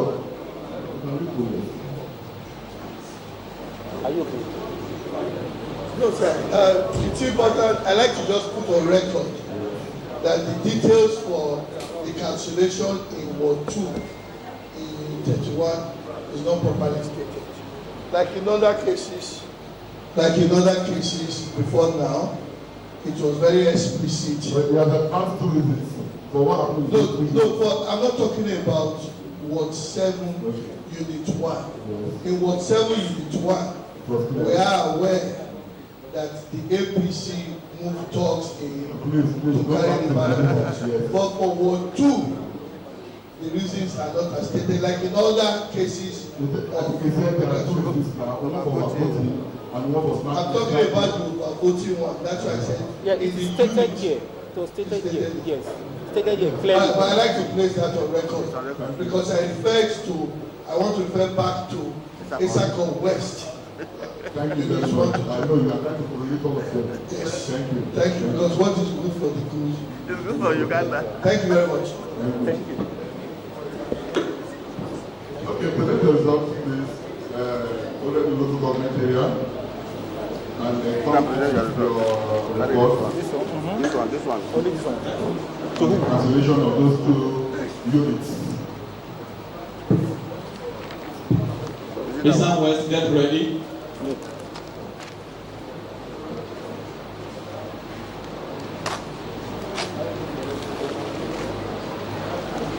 Thank you.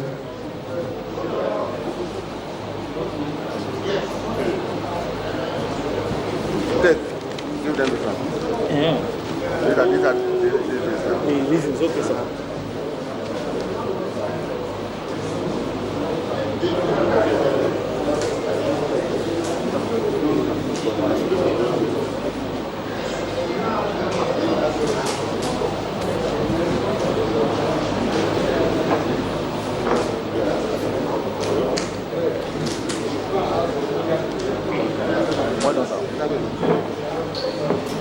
Eastern West.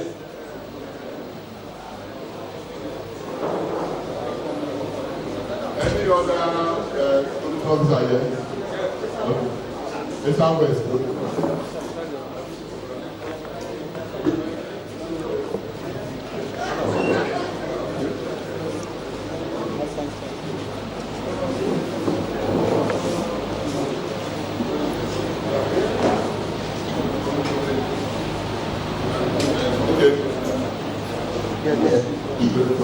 This is a result from Exam West. I am Ezekiel Genenyero Agbalaba, Associate Professor in Department of Physics, Federal University of Petroleum Resources, Ebro. Priscilla Imodusuri, the electoral officer Exam West. I hereby present the result as collated at the LGA of Exam West. We have 10 wards or in the local government. Total number of registered voters 99983. 99983. Number of accredited voters 25530.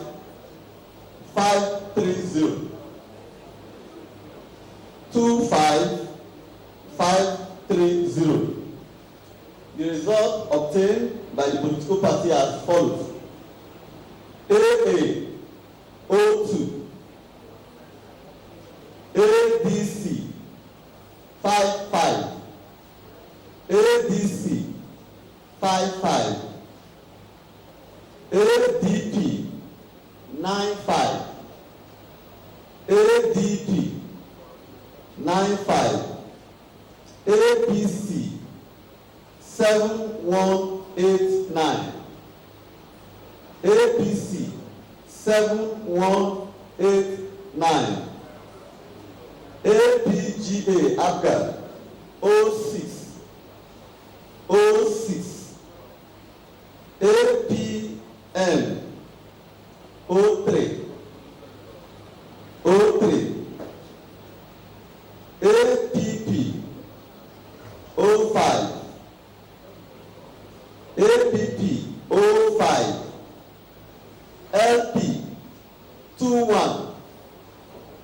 LP 21, NNPP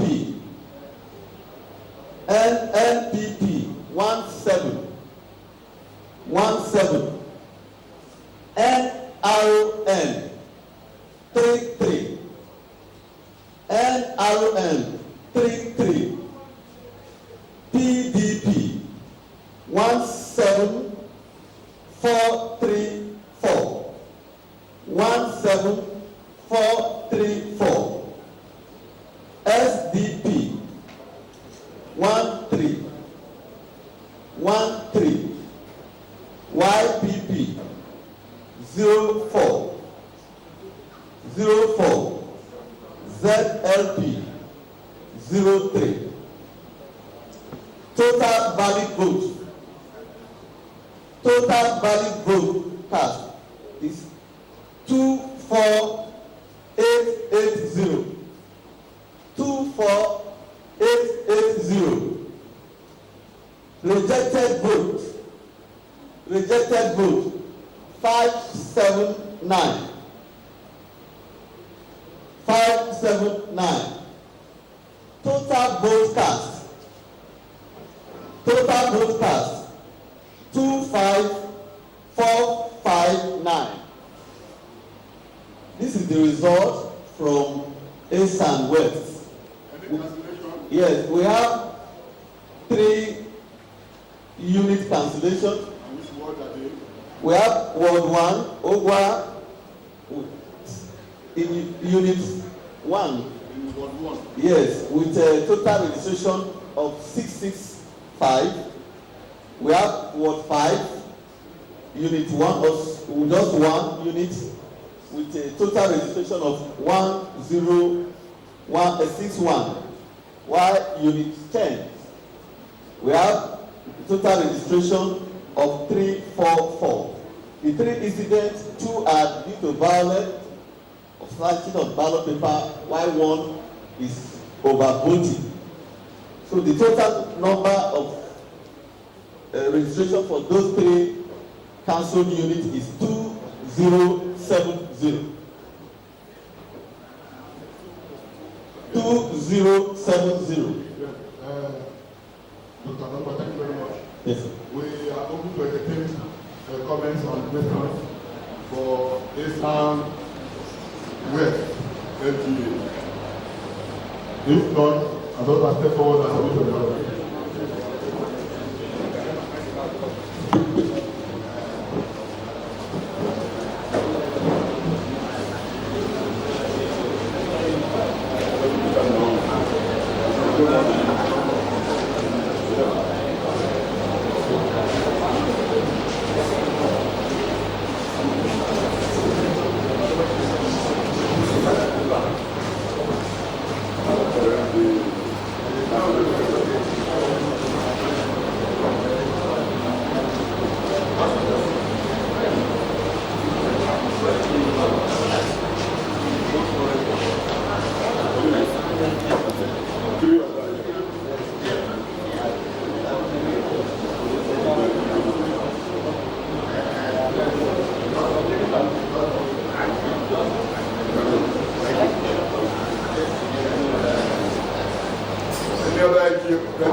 Gentlemen of the press, ladies and gentlemen, we are taking results from 13 local government areas, and we have 5 local government areas remaining.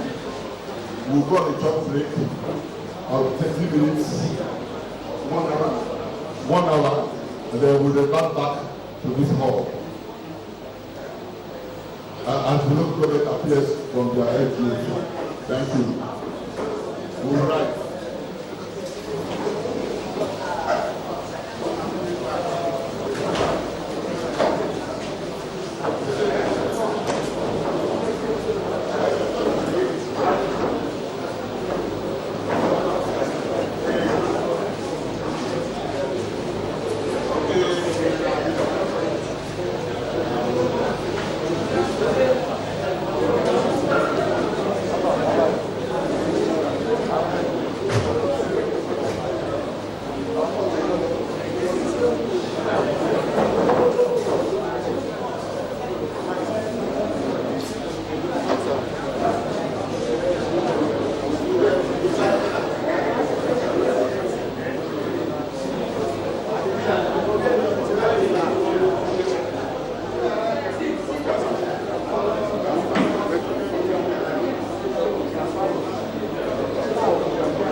platforms: Facebook at NTA Network News, Instagram at NTA Network, Twitter at NTA News Now, YouTube at NTA News Online. Or visit www.nta.ng.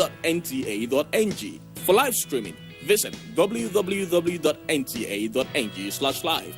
Now, you can stay updated on the go, be it on your TV, iPhone, laptop, or iPad, or download the NTA mobile application from your Play Store or App Store.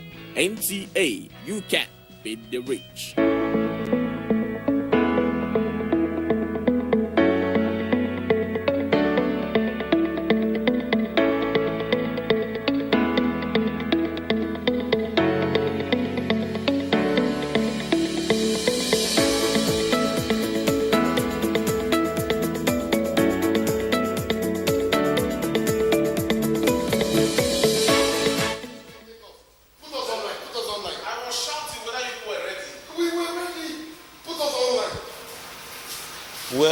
Where your head come now? Start with one shot before you come to two.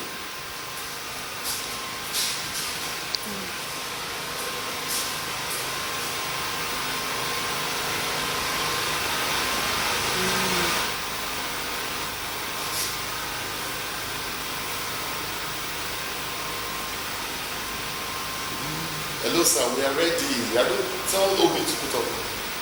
All right, welcome back from the hall there where the collation center is, right in the premises of the Independent National Electoral Commission, Aduwara. Here, a lot of people call it Ramat Park Roundabout, where we are reaching you live because of the Nigerian Television Authority Benin Zonal Network Center. My name is Fisayo Ogunfuyi. We've had 13 local governments already collated by the returning officers from the different local government areas. Bright and early, the Nigerian Television Authority had been beaming to you live pictures from the collation center.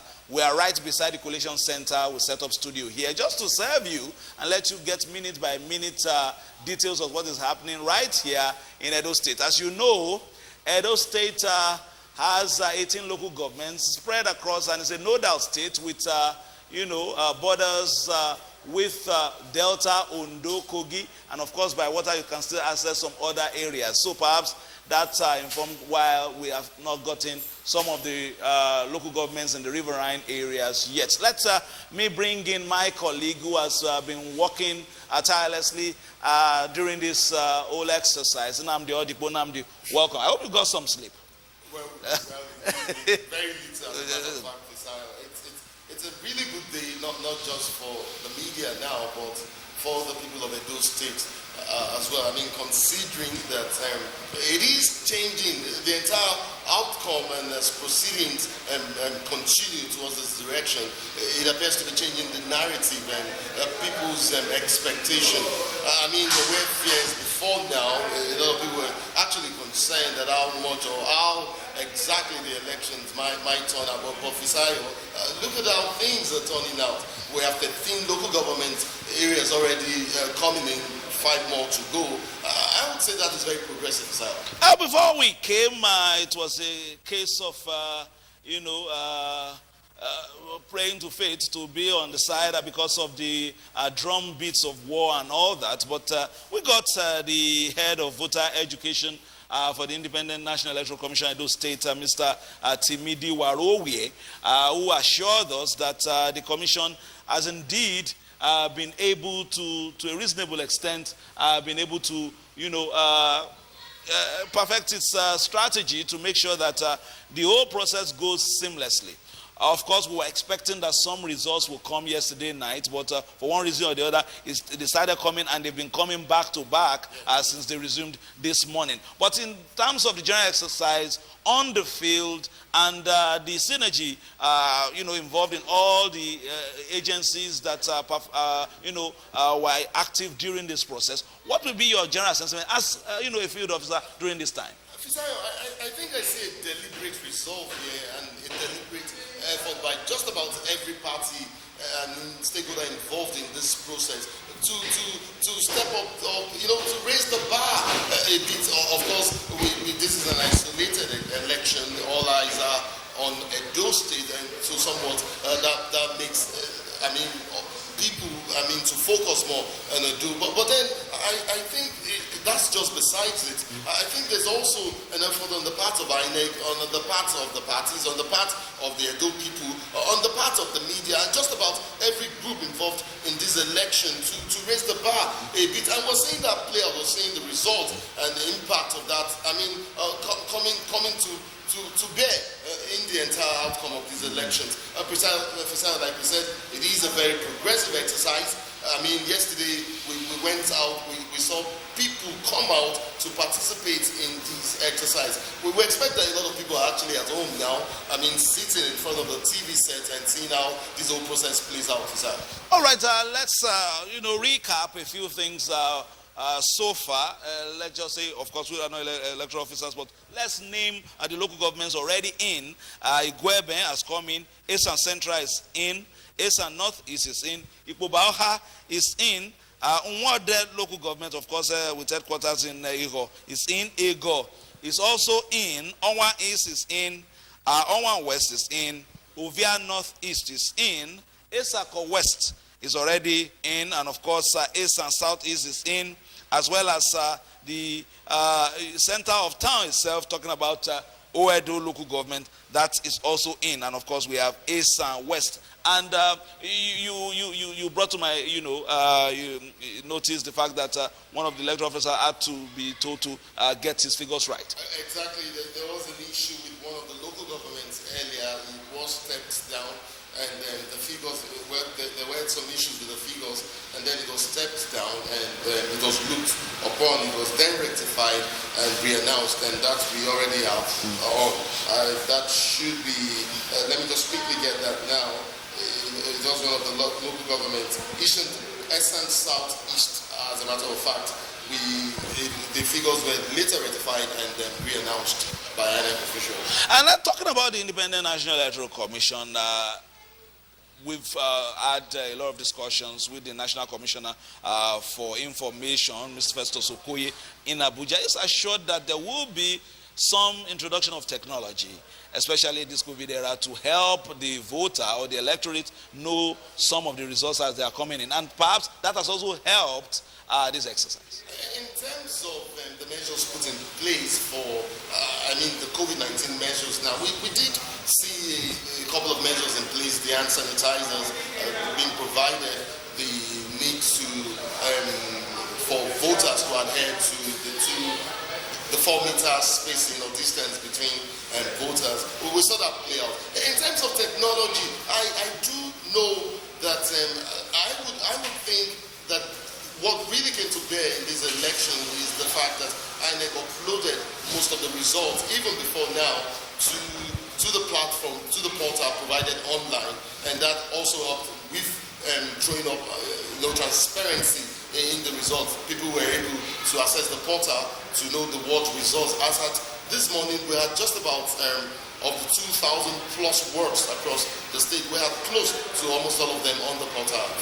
All right, well, you're still watching, of course, do the size. It is, an election that was much anticipated. So many things in terms of the readiness of the Independent National Electoral Commission, the umpire, to conduct this exercise in a seamless and efficient manner.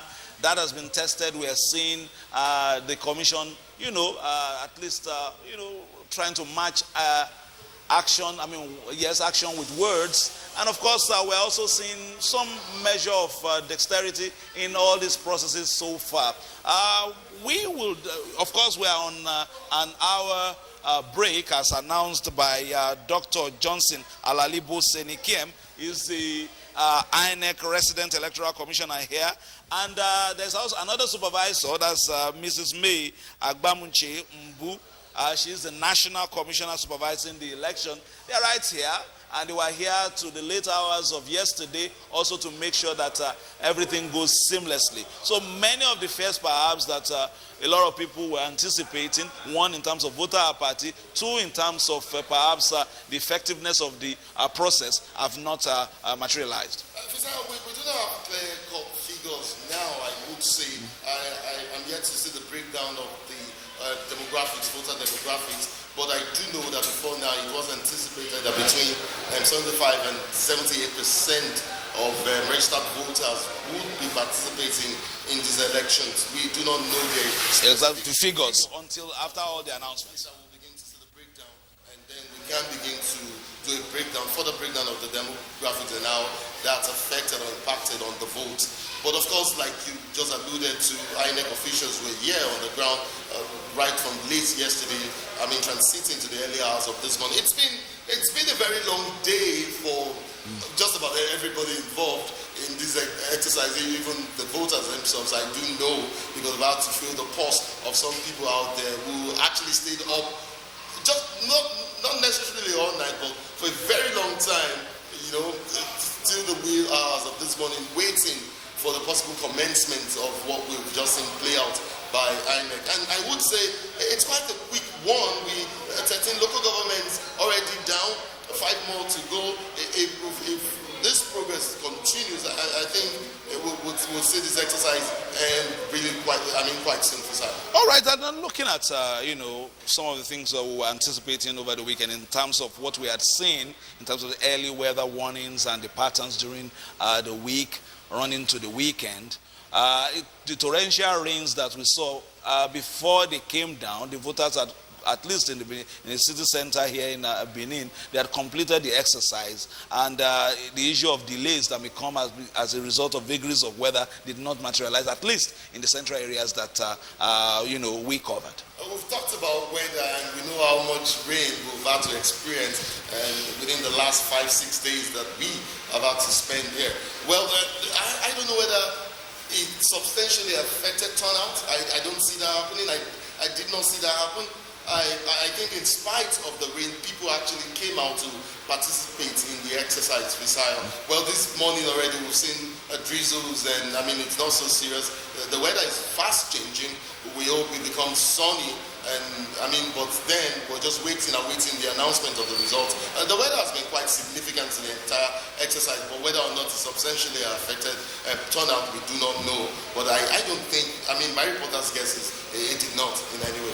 All right, you will recall that Nigerian Television Authority, just like we promised you, had reporters in every nook and cranny of the state bringing us reactions, especially reactions from the aged, pregnant women, and the different considerations that were given to them in the course of the exercise, and many of them were satisfied. The visually impaired as well were given braille to use to conduct their own exercise in terms of casting their ballot. So let's talking about activities that INEC put in place. A lot of substantially, a lot of the people with special needs were catered for in the course of the exercise.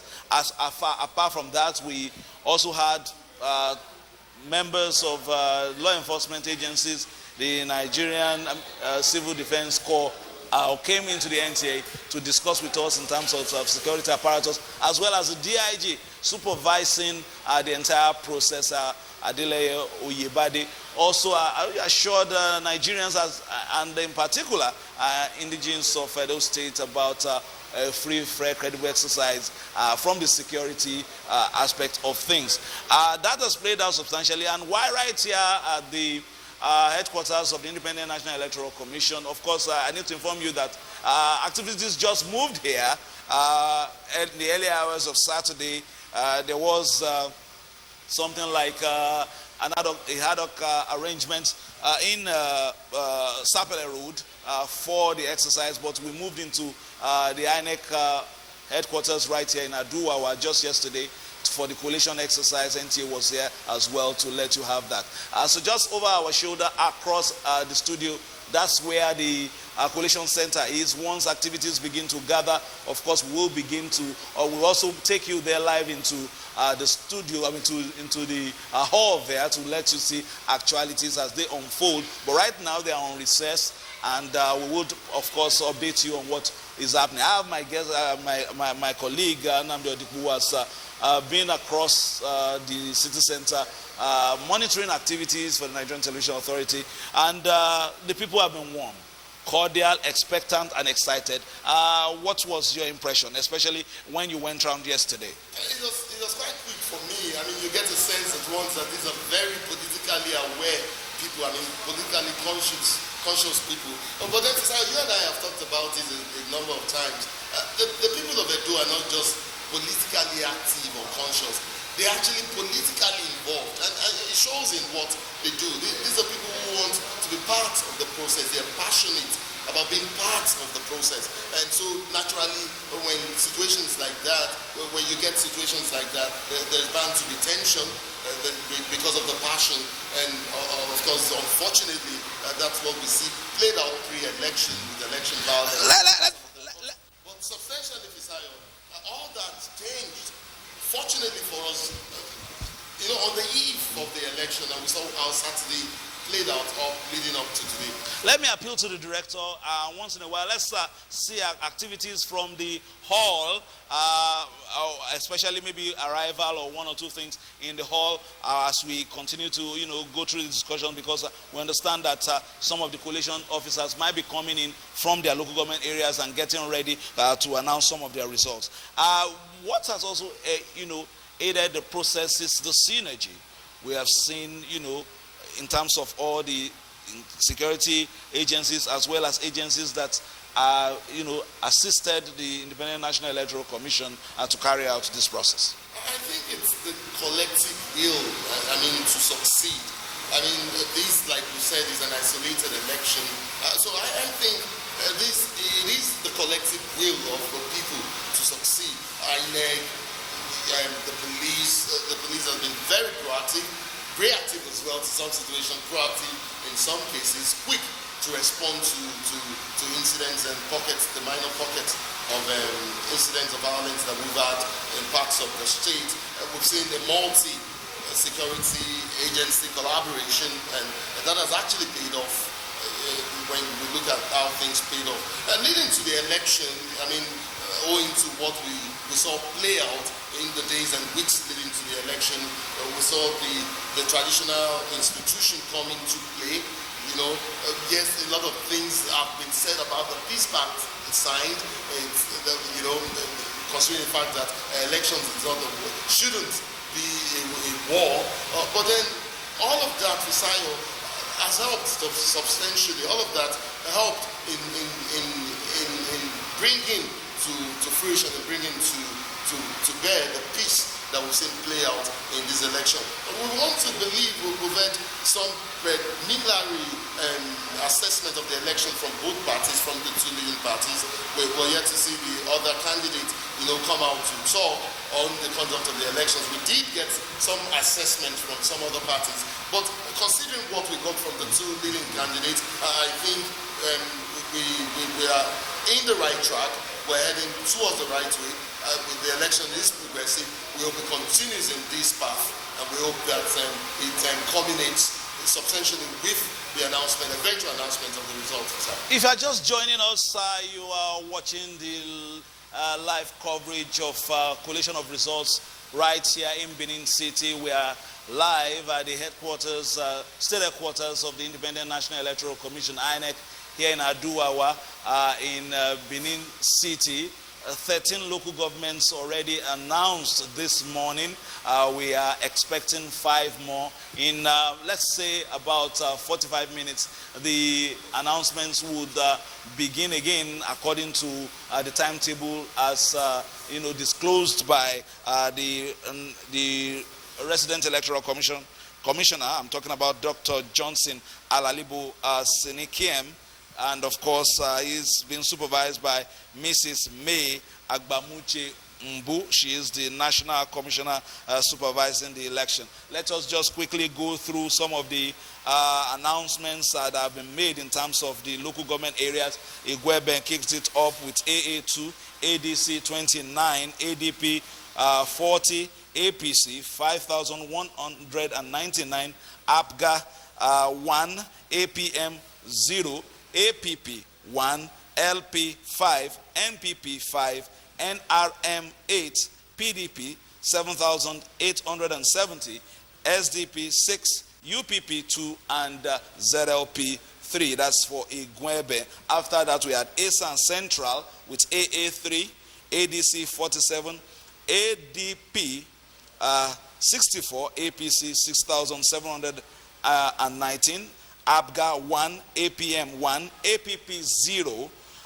LP, that is Labour Party 6, NNPP 10, NRM 17, PDP 10,694, SDP 4, YPP 3, ZLP 3. Let's also inform you at this point that, of course, we had 14 candidates on the ballot sheet in this exercise.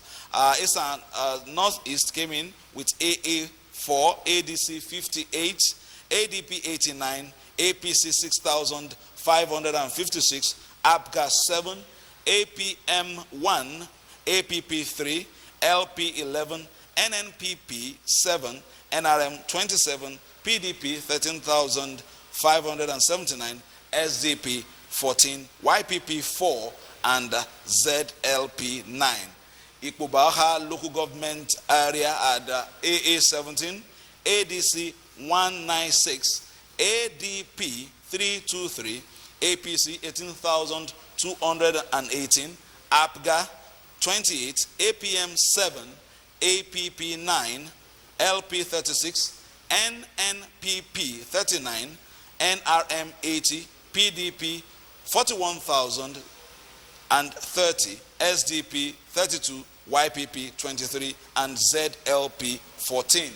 One other local government area, the fifth to come in, AA 6, ADC 53, ADP 110, APC 5,972, ABGA 19, APM 3, APP 1, LP 15, NNPP 14, NRM 38, PDP 10,022, SDP 23, YPP 2, and ZLP 5. Just to keep it.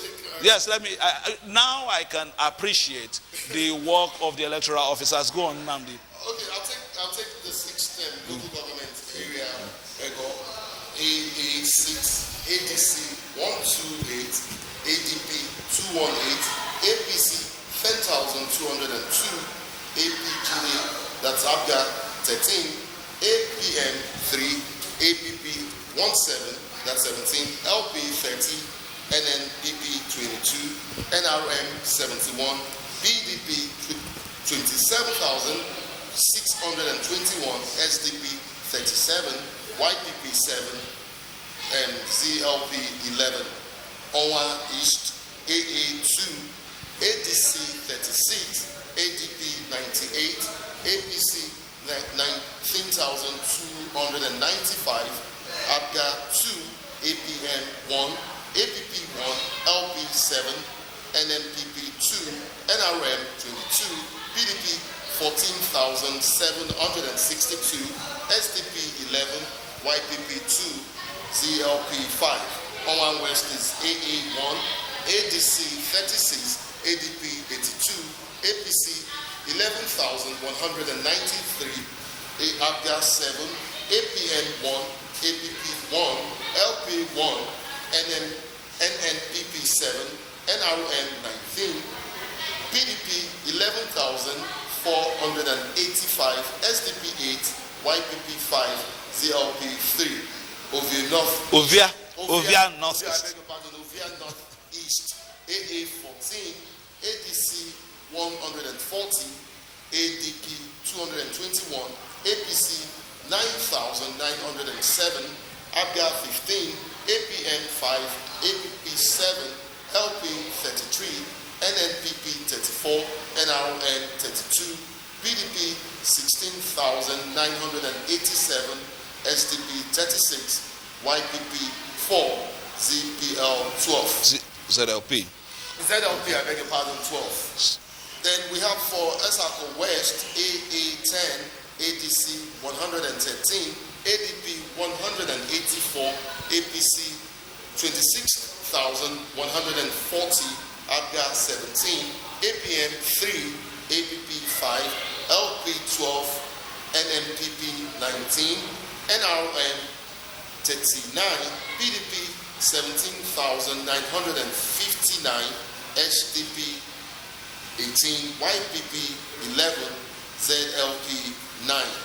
S and South East, AA 2, ADC 31, ADP 33, APC 9,237, APGA 3, APM 2, ADP 3, LP 7, NNPP 2, NRM 9, PDP 10,563, SDP 2, YPP 0, ZLP 2. And of course, we had already the big one came in, AA 8, ADC 160, ADP 286, APC 18,365, APGA was 21, APM 7, APP 11, LP 40, NNPP 34, NRM 73, PDP 43,498, SDP 31, YPP 28, ZLP 16, SM West AA 2, ADC 55, ADP 95, APC 7,189, APGA 6, APM 3, APP 5, LP 21, NNPP 17, NRM 33, BDP 17,434, SDP 13, YPP 4, ZLP 3. All right, Namdi Odipo, I think you deserve a bottle of water. But before I give you that, let's. We've been trying to recap a day that the nation that has been anticipating, and of course the citizens of Edo State also anticipating with great expectation. A big part of the fair, has been, of course, laid to rest at the moment, and of course now we're expecting 5 more local governments, and the INEC will be done with this process. So far, we've seen a situation where the officials have come in, they have made their presentations, and they've done it in very quick succession. What are you expecting for the rest of the day? And then we'll look at how things will go from there. I expect that things would go, I do hope that things will go quite smoothly. In terms of the results presented so far, a couple, apart from the discrepancy that happened with one that had to be rectified and re-announced. I mean, there was another one where the party agents actually protested over a figure. INEC is sitting on that. We should be hearing from INEC soon on that. I think so far so good.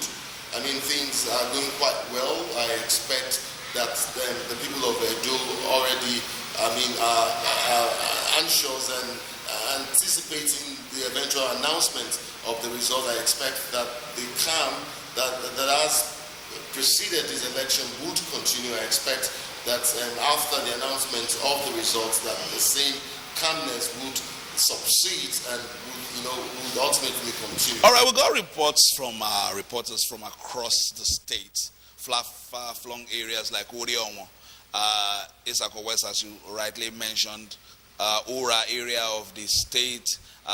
Some went as far as Akoko Edo and all that.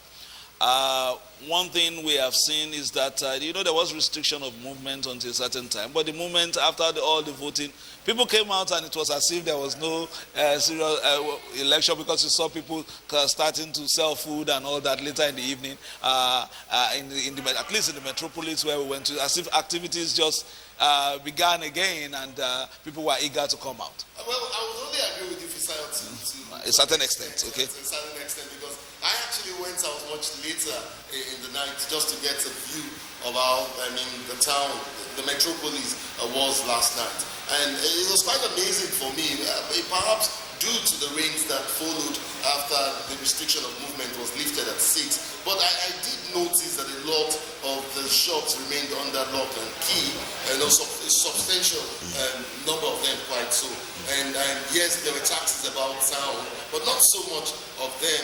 I did also notice that, and I was quick to notice that there was a quick hike in transport fare within the metropolis. It was quite calm yesterday in the night when I went out.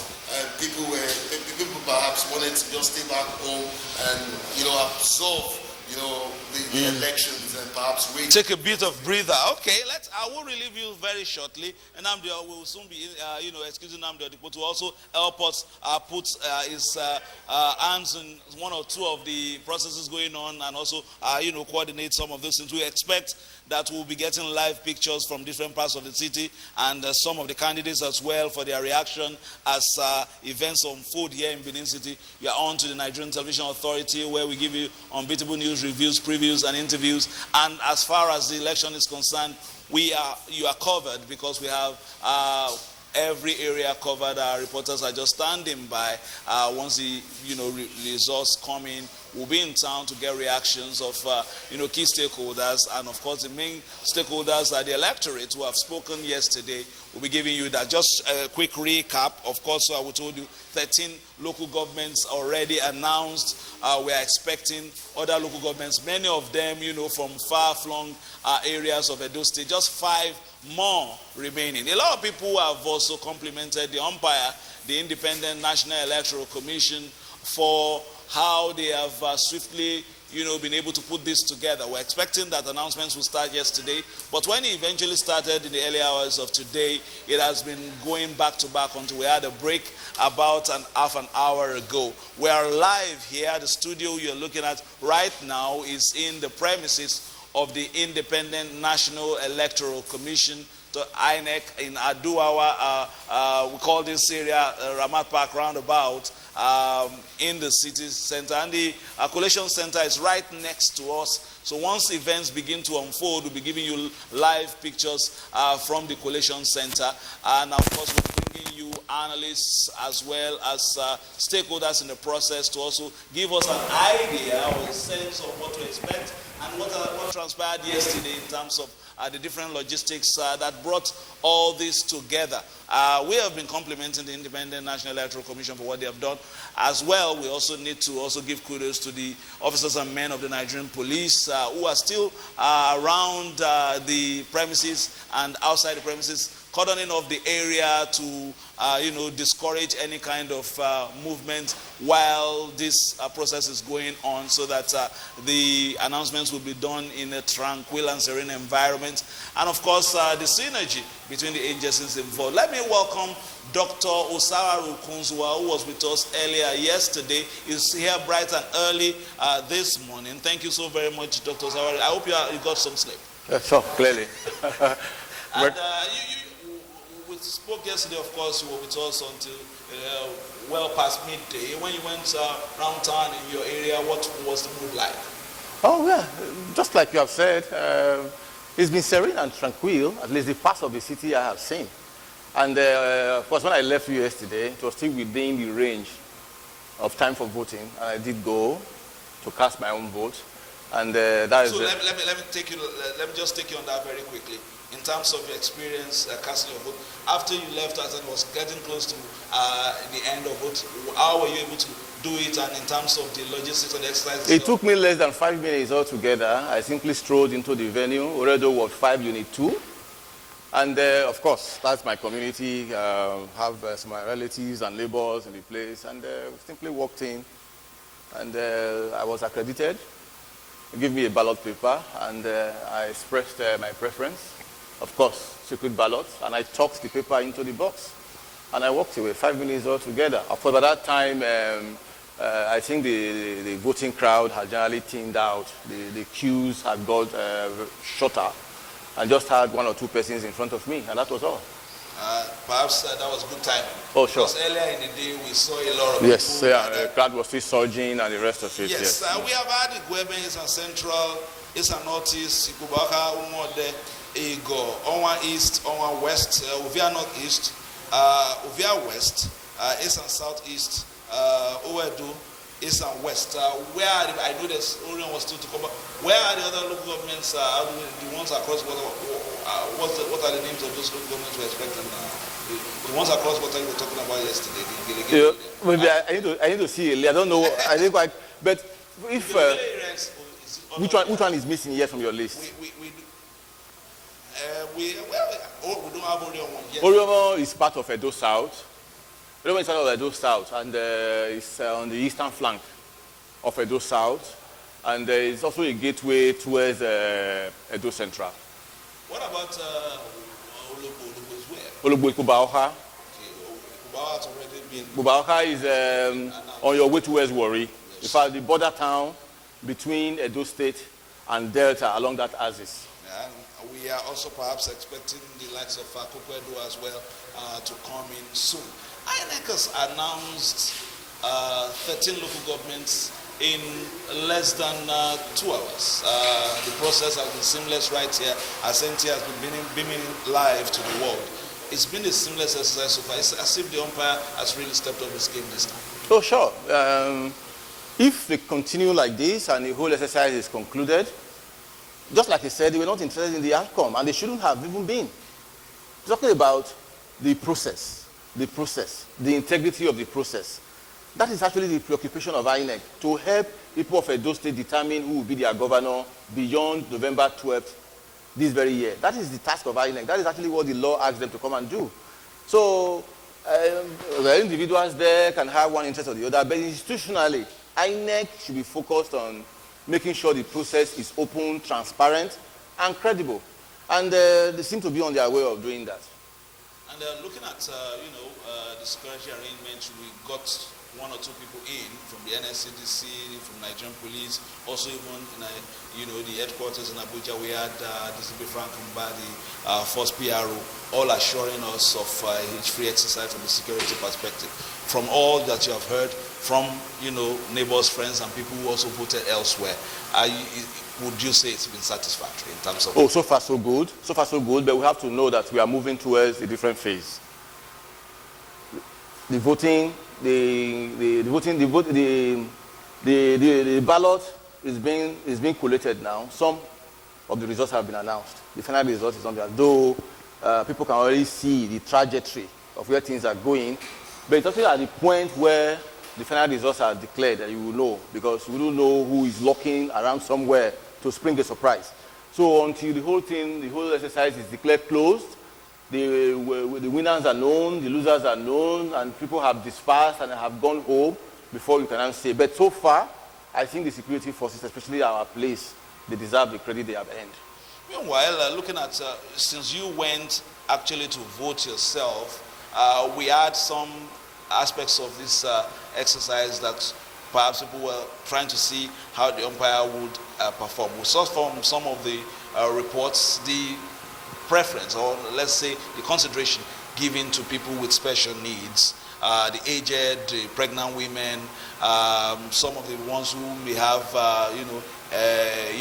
some other impairments or the other, an impairment or the other. Did you see that play out also in your area? These preferences in terms of at least allowing them to quickly cast their votes? In fact, when I got to Oredo Ward 5, Unit 2, it was a visibly pregnant woman who was right before the election officers. And one of that gentleman after her, and I took my turn. But at that time, the queues had all shortened out.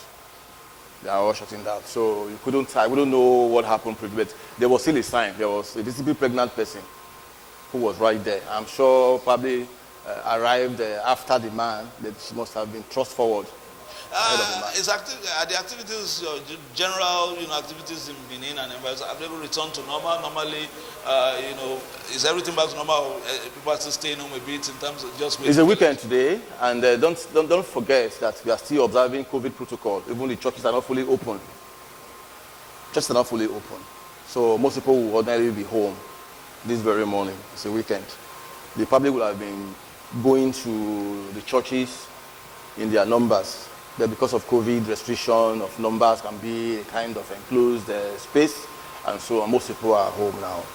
They're home, and I'm sure most of them are glued to their televisions, whatever channels appeal to them to see what is going on.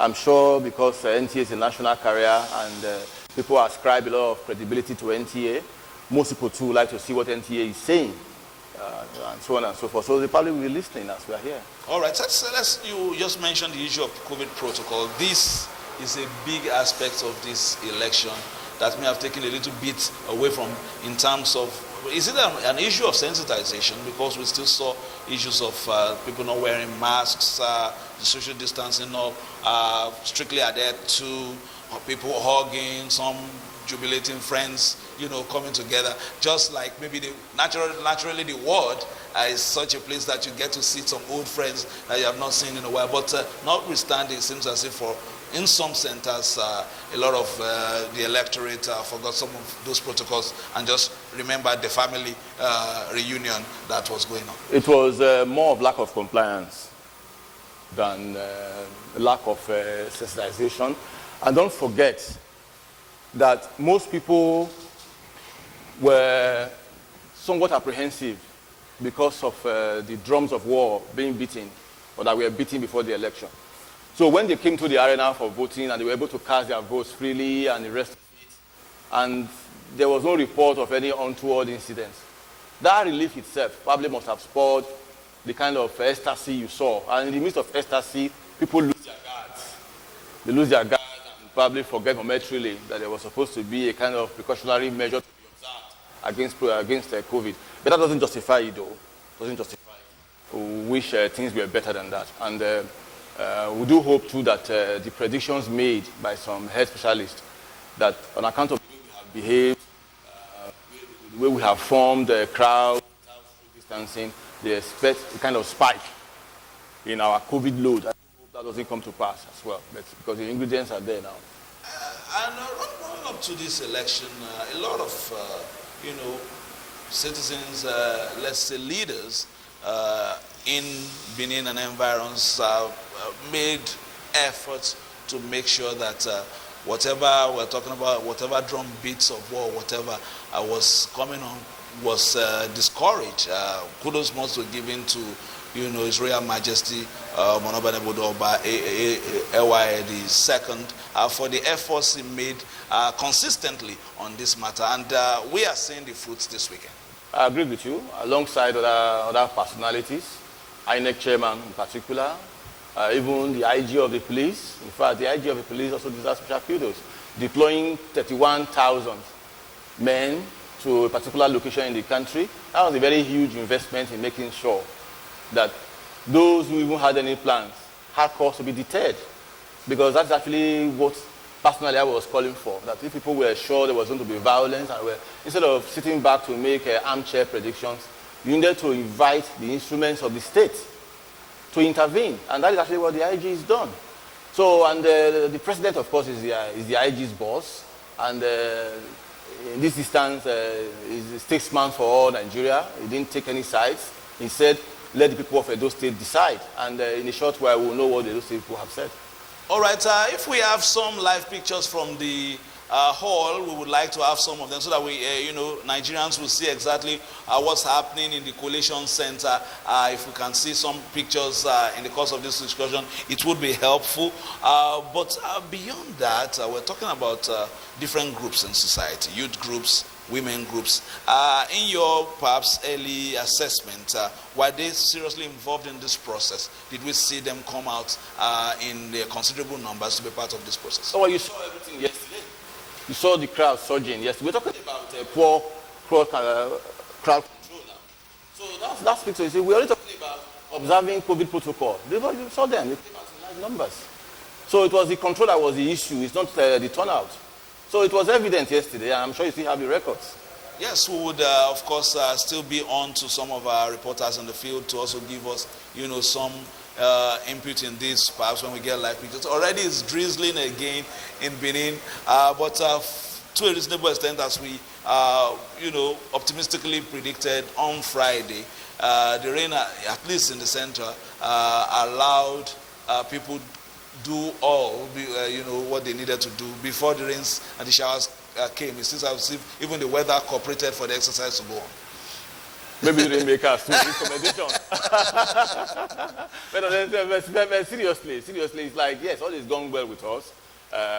The previous evening, it rained, so it made the weather very, very cool and bearable. Then all morning up till about 4, 5 p.m. yesterday, it didn't rain. It was only in the evening that it started raining. Of course, maybe it was also cool tempers and temperature. And then this morning, I don't think whether It's going to rain cats and dogs now, will not matter. The results are already in, and they're just waiting for them to be announced. If you already got 13 out of 18, the remaining 5 are significant, but if the 13 are already in, nothing will stop the remaining 5. So you're watching Edo Side Studio right here on the network service of the Nigerian Television Authority. We're reaching you live from the premises of the Independent National Electoral Commission, the state headquarters where the collation is happening. The collation center is right next to this studio. Perhaps you'll be hearing the humming of the generator at times on our audio because we are right next to the collation center right here in Benin. Of course, we are reaching you via our satellite broadcast, and also letting you to know that in a few short moments, talking about 15 minutes as promised by the INEC Resident Electoral Commissioner, talking about Dr. Johnson Alalibo Senikem, they will resume collation at about 9 a.m. this morning. 13 local governments already announced, as I said. Apart from Dr. Johnson Alalibo Senikem, we also have Mrs. May Agbamuche Mbu. She's the National Commissioner supervising the election. They've been here all day yesterday and of course here in the early hours of this morning to make sure that this process went on seamlessly, and we have been seeing the returning officers coming in from the different local governments. So far we've had Igwebe, we have had Eastern Central, we have had Eastern Northeast, we have had Ikubaha local government area, we have had Unwade local government area, we have had Igo local government area, we have had Onwa East local government area, we have had Onwa West local government area, we have had Ovia Northeast local government area as well. Others are Isako West local government area, Eastern South local government area, Oedu local government area, Eastern West local government area. The far-flung areas, I think those are the ones who are waiting for. Akoko Edo shares a border with Ondo State and some Kogi. Parts of Kogi. Talk about the Lankwese, Ibilo axis. And then, of course, we are also talking about the riverine areas and perhaps some parts of Asa as well. We'll be expecting that in a few short moments, as well as Orion, as you have rightly mentioned. Just 5 local government areas. If we've been able to dispense with 13 before 8, if it goes that way, perhaps we'll even be getting out of here even earlier than anticipated.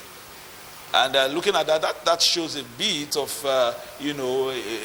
some work has been done in terms of getting this thing, tabulated and for the result sheets and, getting everything to the center. We actually expected them to start yesterday night, but at least we've had it done in good time. So far, so good from our side. But in terms of the electorate, you've come in from a part of Benin. Are you feeling some excitement, or is just people just waiting for results? Are you feeling some excitement in town? No, well, I didn't quite see any crowd on my way here, but generally people know what they have done and they are waiting to see the result now.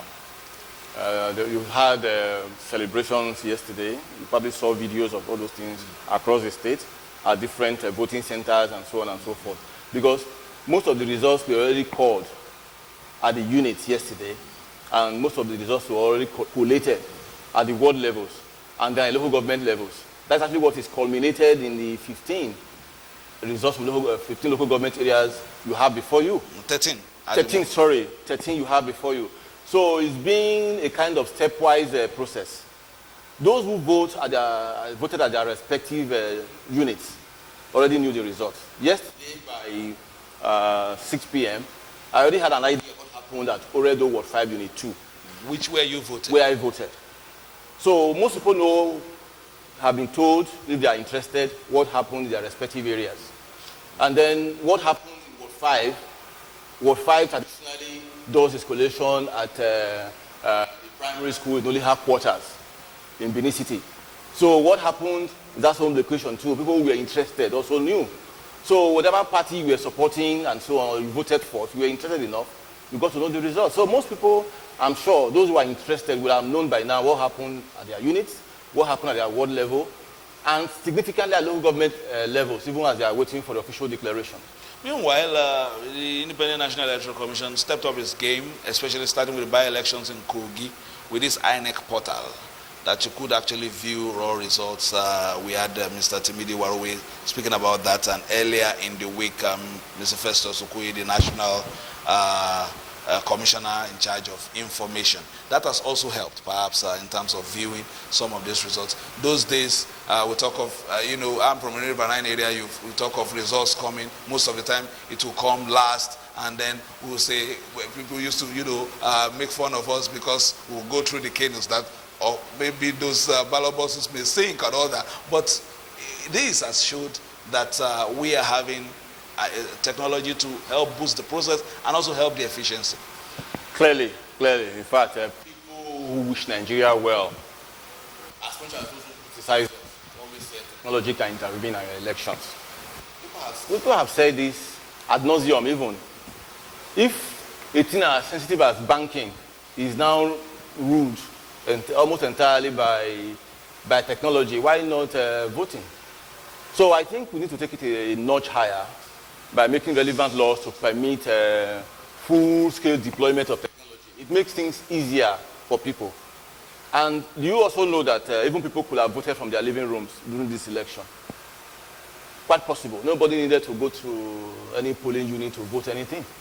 People could have done that right from the comfort of their living rooms, so long as something is going to interfere with the process. And technology would have even made things a lot easier. Yes, you have spoken, widely and been quoted in many places. You're talking about the electoral processes. We've had you on the network service talking about some of these things. Now, what do you think going forward the nation can learn from the Edo experience so far? You've done a lot of chest thumping yesterday. Oh, yes. About. Am I not justified? Yes. Am I not vindicated? I'm not in the position to say. Let me. You've done a lot of chest thumping about how politically aware and involved your people are. It's evident now. That is about the people, and also on the part of the umpire. Also, going forward, I want you to take both together. What can we take away from Edo 2020? Well, for the umpire, Professor Mahmoud Yakubu came out forthright to say he was not going to be interested, he and his agency will not be interested in the outcome of this election. It's probably been up to that. So far, I've not had any serious accusation of the INEC playing one way or the other. And that's actually what their role is. So they need to carry on forward with the attitude they have largely displayed in Edo by saying we are going out there to do our work according to the mandate the law has granted us at all times.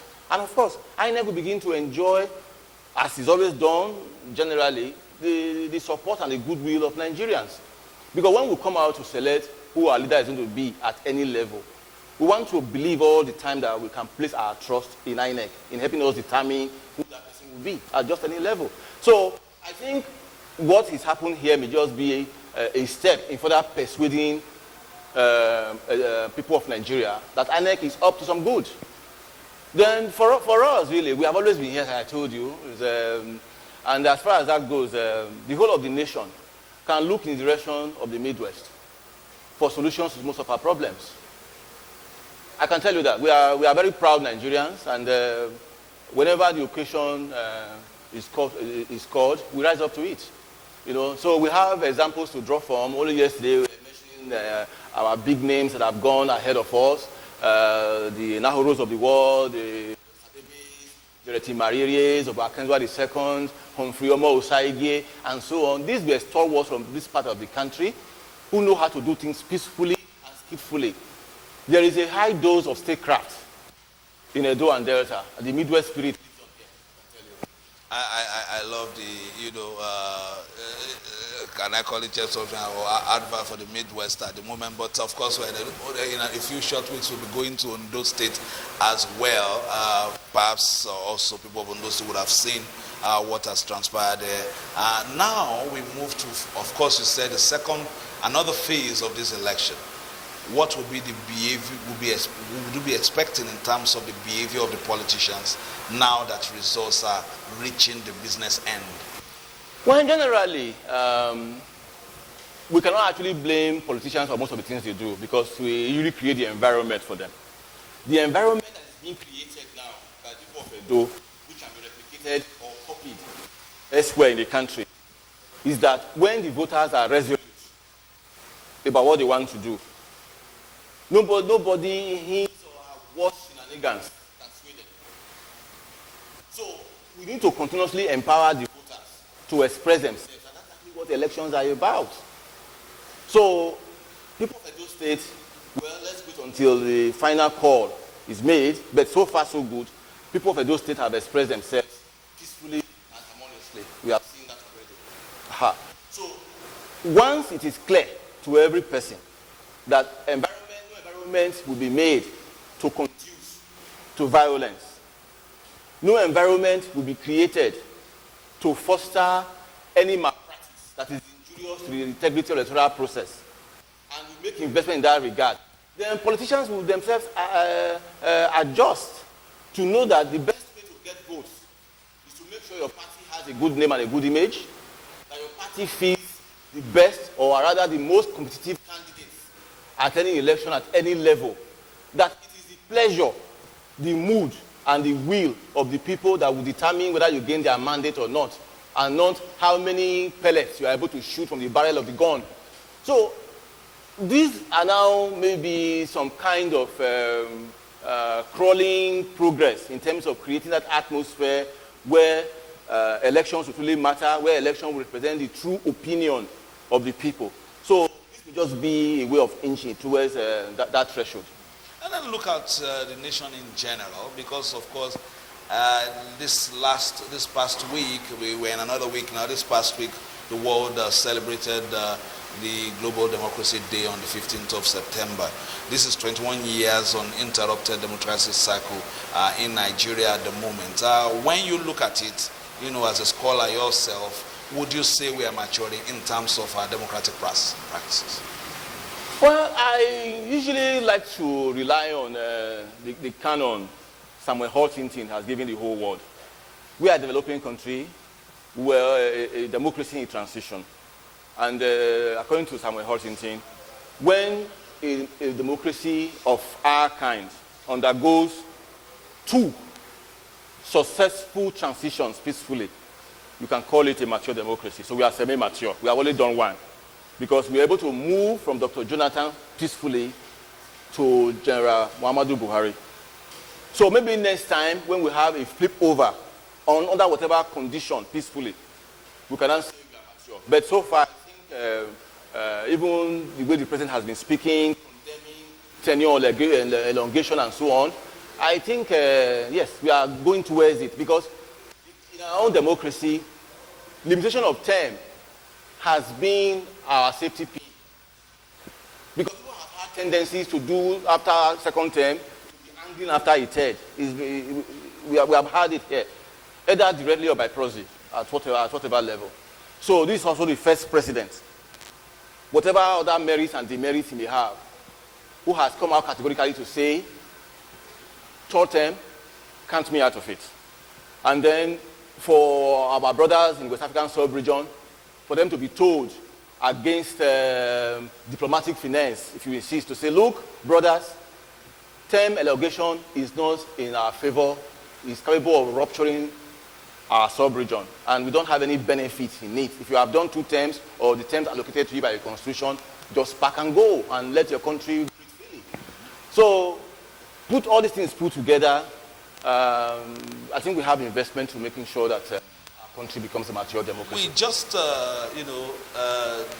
commended the police and other, supporting security agencies for such a good showing so far. A lot of people would also say that when the processes don't have so much presence of the stars, will also show our maturity after a while. The issue of even thinking about a peace pact would not come up. Oh, sure. Because it's not supposed to be a war, there is no reason why you should be signing peace pacts and making the place a kind of garrison and so on. So really, I think I agree with you there. All right, Abuja studio is up and running. They want to be a part of this process. We are here at the INEC headquarters, state headquarters here in Aduwawa in Benin City. The collation center, as I told you earlier, is just next door. Once we have live pictures that the state resident electoral commissioner is back, and of course other supervisors, the INEC national commissioner supervising this process. Once they are back, we will take you live there. But for now, let me hand over to Abuja studio as those decides continues.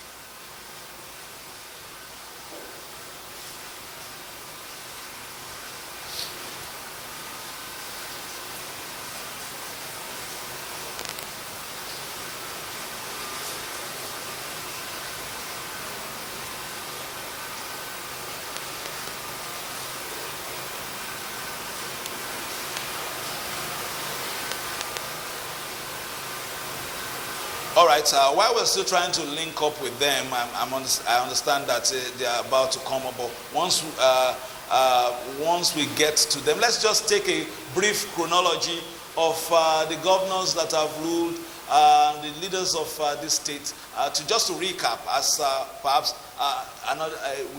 we will also, of course, get an announcement today to also affect this chronology. We'll get to know what's maybe another name we added, or a new name, or the name that is there already. Let's just see this chronology, and then we'll come back to the studio.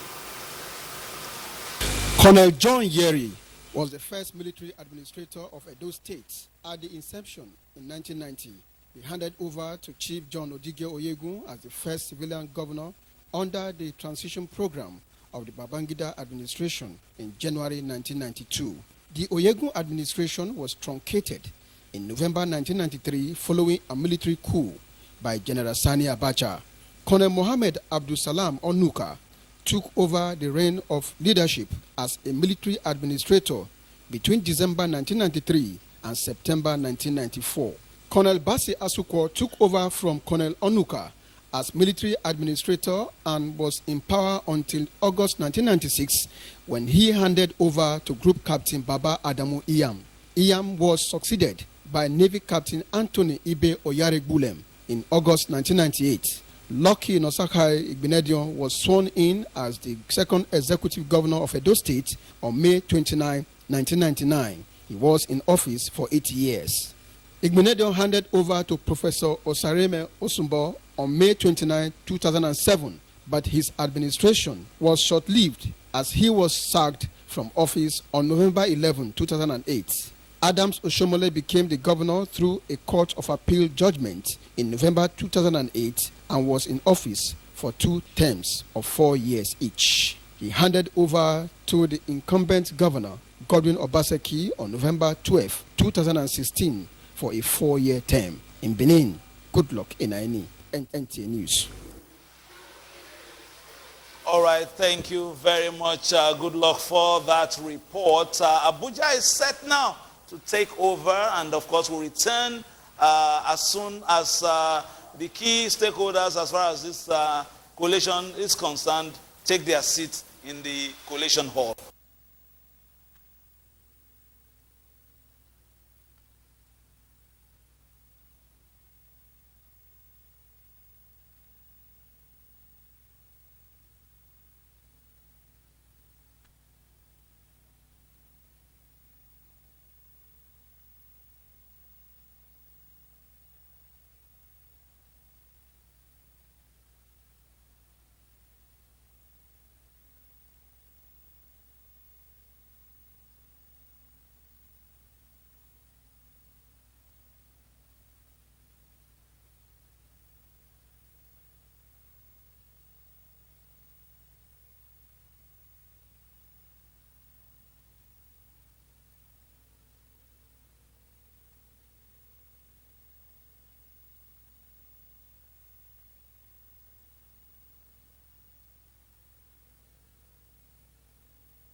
To the Director General of the National Orientation Agency. David, you're welcome. Thank you very much. I'll jump to another personality who would be doing some analysis with us.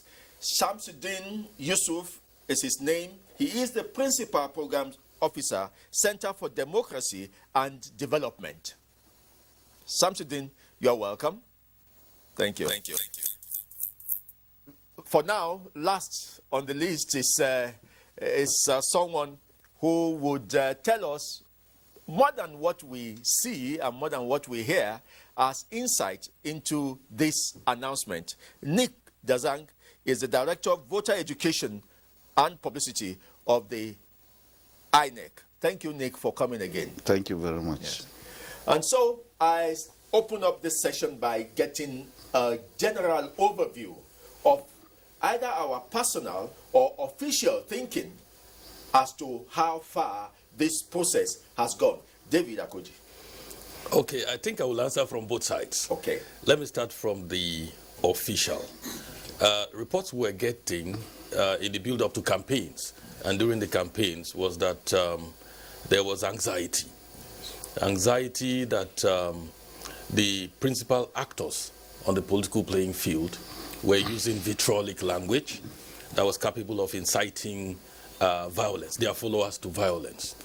But our staff on the ground, working with INEC and other stakeholders, civil society, and the Abdul Salami group, played key roles in dousing some of that tension before we went into elections yesterday. You also would have seen that the Oba of Benin played a very key role in calling some of these people to order and then reading the riot act to them. Now, within the period of the election, there's been allegations of violence, and vote buying and all of that. So we're getting feedbacks on some of these things.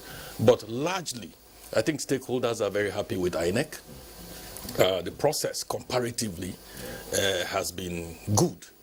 Glitches here and there, but in the overall, I think INEC, to our estimation, has done well.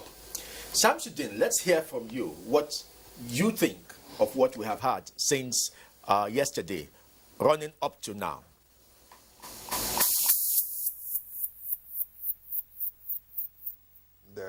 It's quite unfortunate that for years now, civil society organizations have been at the forefront of the campaign for a more deepened democratic process. And one of those is to have an electoral process that is devoid of violence, is devoid of, subjecting people not to their own wish, but to the wish of the politician and so on and so forth. And the experience we had yesterday and the feedback we got from over 250 observers of CDD on ground wasn't really show that politicians are ready to make democracy work in the country. And like Mr. David Agoji said, we've been hearing a lot of politicking and vote buying in the prelude to the election. And most of the reports, especially those that were released during the pre-election period, we drew attention of different stakeholders to the need for us to start finding a way to address some of these issues. And we saw some of these issues playing out yesterday in the election. And one of those is the issue of vote buying, which was rampant in most of the polling units across the state. We've seen the issue of sharing of spaghetti, we saw distribution of money. It's also something that sometimes when you know that it's illegal and you want to engage in that, you do that discreetly. But it's quite unfortunate that you see a lot of politicians, party agents and supporters in different polling units openly distributing money. We received a video that we even saw a politician throwing money at some of the voters that are assumed to have voted for them, and you see people rushing, going out to rush for money. For us, that is not what we bargained for as a civil society organization and people who who fought for this democracy. What we bargained for is to ensure that the electoral choice of people actually counts. And we've seen a lot of, factors. We also saw violence playing out in, in Oredo. We've seen a lot of, violence-related activities in Oredo, Ekpoka, Oka, Oriahan, and so on and so forth. And, one of the key things, because in the pre-election period, especially the background report that we released, we drew attention of different stakeholders to some of these areas that has history of electoral violence, and for security agencies to ensure that the election is being conducted in a peaceful atmosphere. But it's quite unfortunate that areas where vote buying could not strongly hold, and they consider some of these as stronghold of other political parties, they are to engage in violence. And we also got a report yesterday that during the coalition process, there are areas that political talks act to disrupt the entire process. And one of the key things that we are of the opinion, as much as we call for improvement by INEC in the electoral process, INEC has taken a lot of steps, quite innovative, in ensuring transparency and accountability in the process. And that is why we continue to applaud INEC, particularly with the setting up the INEC Rec platform, which is meant to show to Nigerians these are the results of PU. And we've been saying a lot of things, but we've seen politicians not interested in ensuring that things are done properly. So this begs the question of who implement the law? Who are the people? How will the choice of the people, without being subjected to any influence, count in elections? While INEC is making effort, what role should politicians continue to do, to play in ensuring that our electoral process is being deepened and devoid of a lot of, itches? Electoral malfeasance. In some collation centers yesterday, we got a report that they were overvoting, and we began to ask, how does that occur when elections was being conducted in the watchful eyes of Nigerians? This is really quite unfortunate. And one of the key things that we will also draw attention of INEC to is those details. We will talk about those details as the program goes on.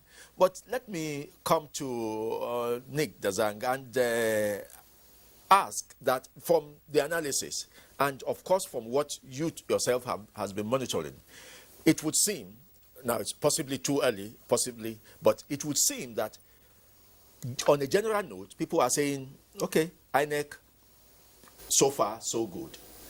But when they come to details, there are so many things that they would rather not have.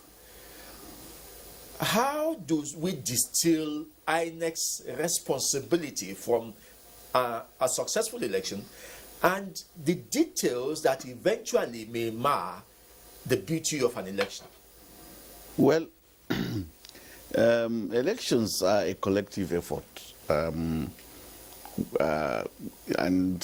INEC, works with, the last time I took a count, not less than, let me say, 30 stakeholders. And within these stakeholders, there are rubrics.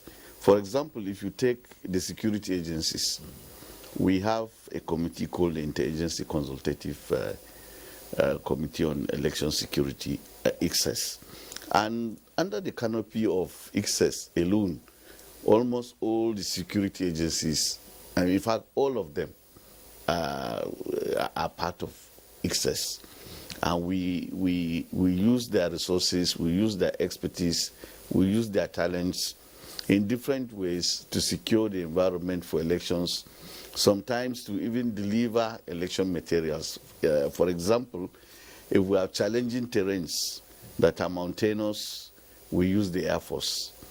If we have riverine areas, we use the Navy. So you can see that even within these stakeholders that I've called, you are dealing with so many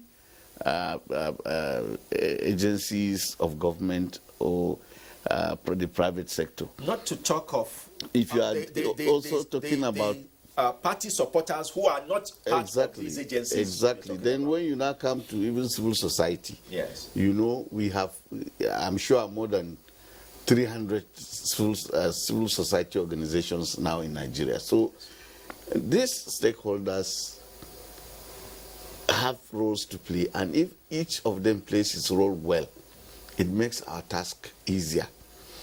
And unfortunately for us, the challenge we have most is with the preeminent stakeholder in the process, the political parties and the politicians.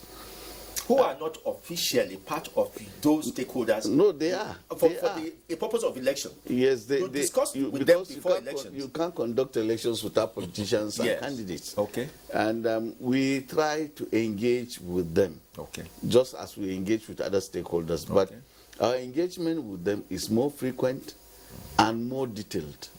But we feel that there's a lot that the parties and the candidates, can do to enhance the process.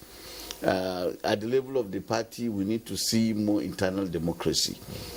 Primaries, candidates ought to emerge from properly conducted primaries, because if you are a candidate that has emerged from a process that was not transparent, that didn't follow due process, and what the governance itself calls for due process, then it means that you cannot comport yourself in concert with due process. If ab initio you did not respect due process, how then would you be expected to respect due process much later? So it's significant that, for example, that the political parties and candidates respect their own laws and rules that they set out for themselves. And I think it speaks to and about lack of discipline. When you set up a rule and you don't abide by it, it speaks eloquently about that. And then all the crimes, being perpetrated are largely perpetrated by the politicians and the candidates, not by civil society, not by our stakeholders like NOAA, that are always out there, educating Nigerians about the process, not by the security agencies, but by agents of the politicians, the higher thugs and persons who are vulnerable to visit mayhem and violence on elections. And this incident of vote buying now that is rearing its ugly head is now becoming not only rampant, they are devising all sorts of ways, and what a former governor said, Nigerians thrive on, they are genius of travesty. They thrive well in doing bad things.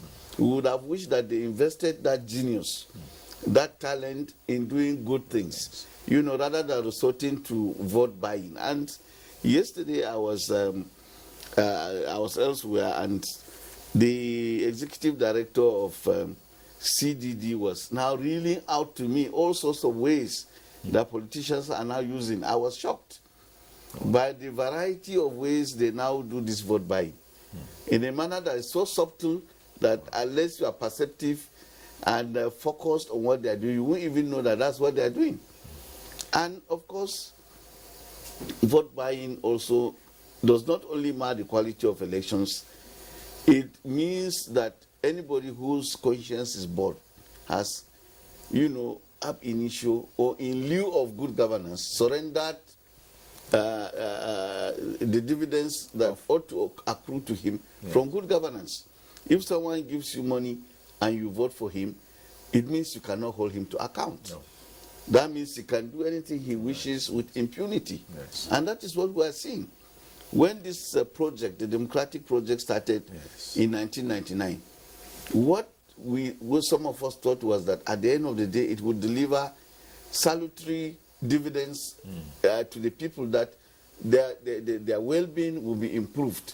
But you can see that the political actors, once they get into office, they carry themselves haughtily, arrogantly, and without regard to the voters who voted them. And this is accounted for by the fact that they have bought some of these votes in the first instance. So they have no respect for the voter. And we need, therefore, going forward, to really focus on it, focus on educating Nigerians about the danger of allowing themselves to be bought by politicians, because it means that you cannot question the politician once he assumes office. Yes. If he does not deliver on his promises, you cannot ask him. No. But, and then you now discover that what you are collecting is a pittance in relationship to whatever, what looting he will visit to the public till, yes, and to your own health. Yes. If he does not provide drugs in hospitals, you cannot complain. If he does not build roads, it means you cannot complain. If he does not provide you with pipe-borne water, it means you cannot complain. And I think we need to let people know, because sometimes, people do it out of, yes, there's poverty, we agree, and sometimes out of ignorance. Mm-hmm. They don't appreciate these fine points we're articulating. So we need to come down to their level and explain to them, look, when you do this, this is the implication, And we also need, I think, to really, I've said this elsewhere, that we need to engage beyond INEC, with the politicians and the political parties. The media, which role is to hold government to account, in fact, the public to account, not just government. Mm-hmm. Members of civil society need, to really focus on the political parties and the politicians. We need to remind them. You see, the tragedy in our own case is that we seem to lack a sense of even the minimum requirement of enlightened self-interest.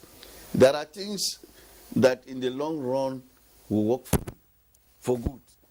And if I exercise patience, it will come to me. But the thing with the Nigerian politician is that he's desperate.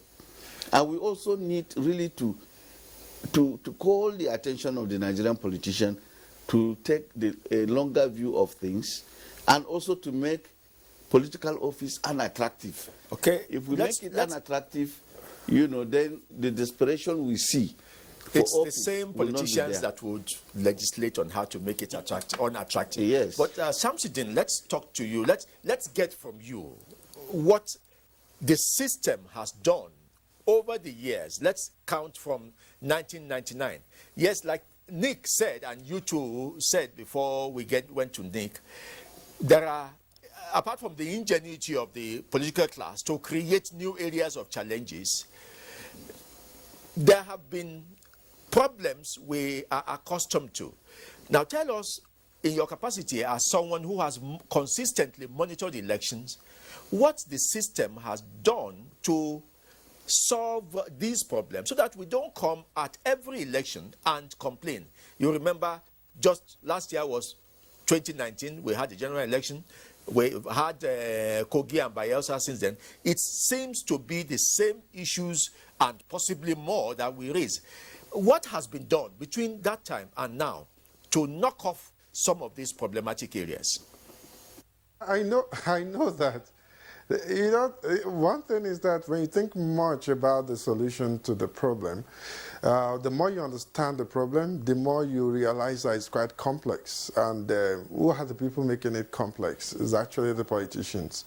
As Mr. Dagan doesn't make it, the point he made earlier about the ingenuity of politicians. They're quite innovative, and there have been a lot of innovative steps. If you look at INEC, for example, INEC has tried as much as possible with the introduction of, biometrics, introduction of smart card reader, introduction of a lot of innovative interventions to ensure that the electoral process it's transparent, and it's the outcome of it is a reflection of people's choice.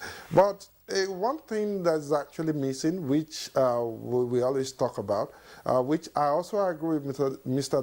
Ndazang, is the fact that we need an empowered citizens. Empowered citizen is very important.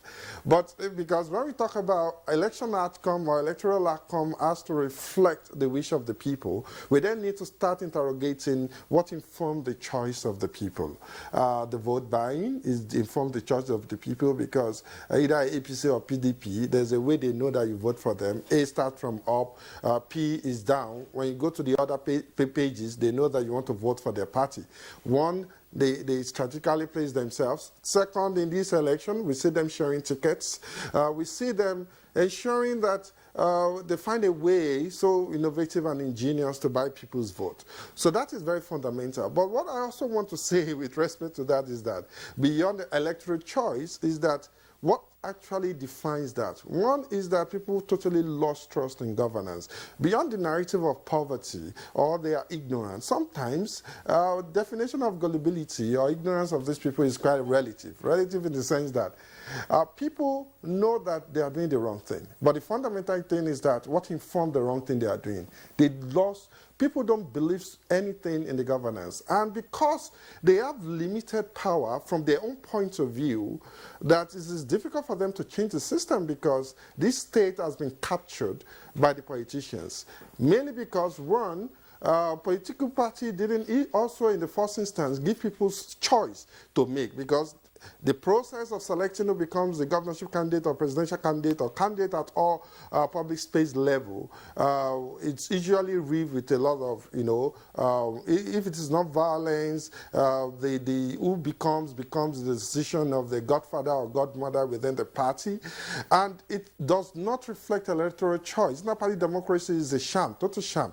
So at that level, people are not left with any choice, and people believe that the outcome of governance is not for you to serve our interest in the first instance. It's mainly to serve the interest of those, whether you serve your personal interest or interest of those godfathers or godmothers. So what we need to do is to then find a way. Election then becomes an avenue for them to share part of the national cake. Give us 2,000, give us 3,000. It's not just about being poor, but it's about thinking that they don't trust you and it's an opportunity for them.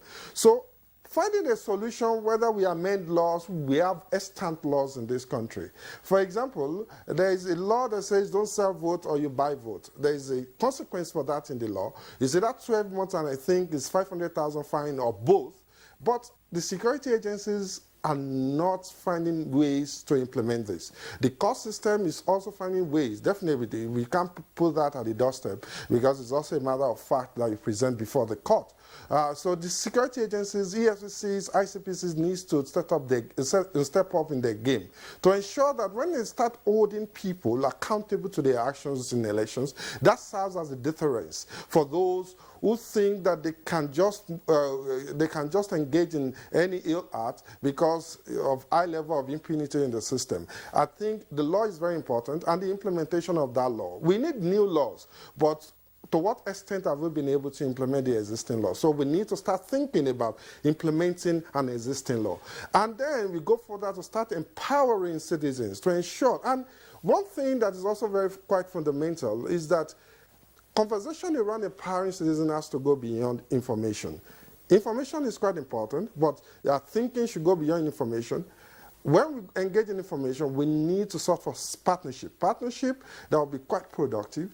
Partnership with the right stakeholders at all levels, particularly at the community levels, that we start engaging citizens about them to rethink about the way. Social behavioral change is quite fundamental, and we need that for the people to start thinking in the right direction that I don't need to sell my vote. I need to ensure, I need to protect my mandate. And ask to do this strategically to ensure that things are done properly in the country. So at the Center for Democracy and Development, we believe that there's a need for us to strengthen law. But there's also need for us to start implementing the extant laws that we have that is governing the conduct of election. And I also totally agree with Dazang that the fundamental thing is that we have to make the governance quite unattractive, because when it becomes very attractive, people sought for that public offices to ensure that they enrich themselves economically, and also to ensure that they keep people in perpetual poverty for them to be vulnerable to their own whims and caprices as we progress. So I think we still have a long way to go, but we need to take the step now. Thank you, Samsudeen. Let's tell you that, like most civil society organizations and monitoring organizations for this election, preliminary reports are already out. Now, this is a preliminary report that will take care of voting process. Now, the collation and counting and announcement process would also have its own report, and then the post-election processes would also have its report. I have the Center for Democracy and Development's preliminary report here, and if I can tell you, some of the bullet points they addressed are INEC logistics, poor compliance with COVID-19 protocols, vote buying, electoral violence, electoral offenses, propaganda and misinformation, snapshot on online presence, fact-checking, and several other more. Now, these are the bullet points, and some of these points, indeed all of them, have been touched by analysis in the studio.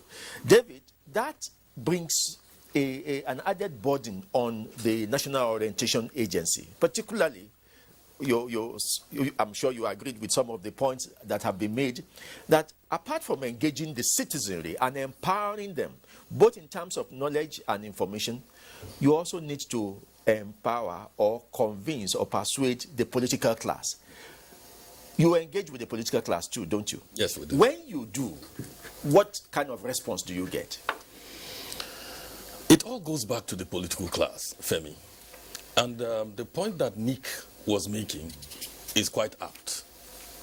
The attitude of the political class towards election does not convince one that there's an intention to serve.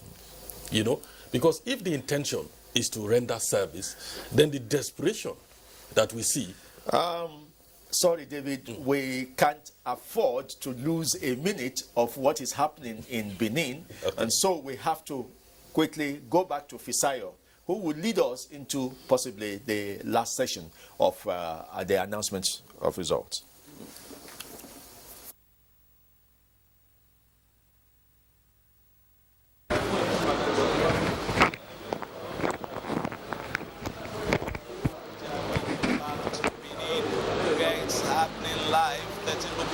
Already announced here at the INEC Collation Center, cited at the INEC State Headquarters here in Aduwawa, just near Ramapangwa in the NT Studios, right premises.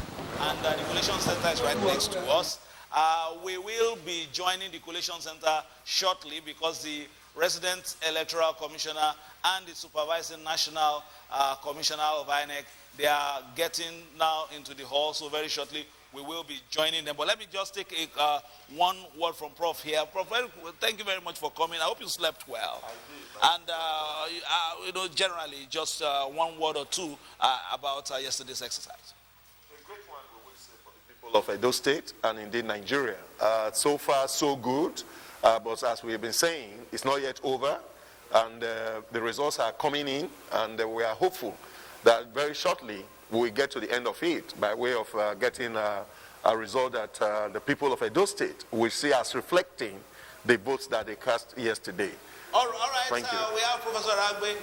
He will be with us, and Dr. Gumzua has not left. I will just allow him to take a breather and perhaps take a drink of water as well. We are very close to the river. Perhaps he wants to take his water there. But let's quickly join the Collation Center right here in the INEC State Headquarters and give you actualities.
gone when.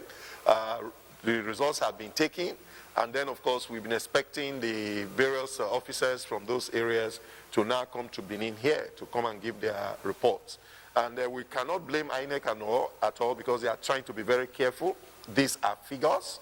And if you don't calculate well, before you know it, you'll be accused of changing things as it were. So it is important that everybody has to be very careful, methodological in whatever they are doing. And so that at the end of the day, what comes out is what the people will be happy with, as it were. Did you go around, or at least you went to your own word or yesterday? What was your experience like in terms of the conduct of the exercise? What did you see in terms of INEC's, how INEC orchestrated the exercise in terms of ushering perhaps people with special needs, the aged and all that? And what would be your comment at this time concerning how INEC has delivered this? Well, by the special grace of God, I've been heavily involved in not just analyzing political developments in our country, and then, of course, writing about that, but I've also been a participant at certain levels where, in 1993, for example, I was even privileged to have been a chairman of a Social Democratic Party appointed then by the federal government. And we've watched over time the performance of these electoral bodies. And we must say that yesterday there was remarkable improvement in what INEC did. I went to vote, and I'm not sure I spent more than 15 minutes, because by the time I got to my polling unit, which was at about 12 noon, it was that the things were well displayed, that's the names were well displayed. I knew my number, 777, went there, gave it to the officers, and of course they did use the card reader. Everything was smooth for me. And then I went and I was able to cast my vote. Every person in the area was calm, because the real privilege of the area where I voted was that it was at the University of Benin, and that particular center has been known over time to be one that is so well organized, as it were. And from what we have seen so far, talking about taking it from the past, is that in most of the areas, the materials arrived early enough. The only area we were hearing some disturbing reports yesterday, which we think that the INEC must look at in the future, was that some of the officers that were involved in carrying out the exercise and all, when they concluded their exercise, they were not given the proper means of transportation to get their materials to the point they were to go through. That was a very dangerous omission on the part of INEC, because if these were vulnerable people, if they were those that were out to disrupt the system, we could have been hearing cases of people being taken hostage, materials being missing.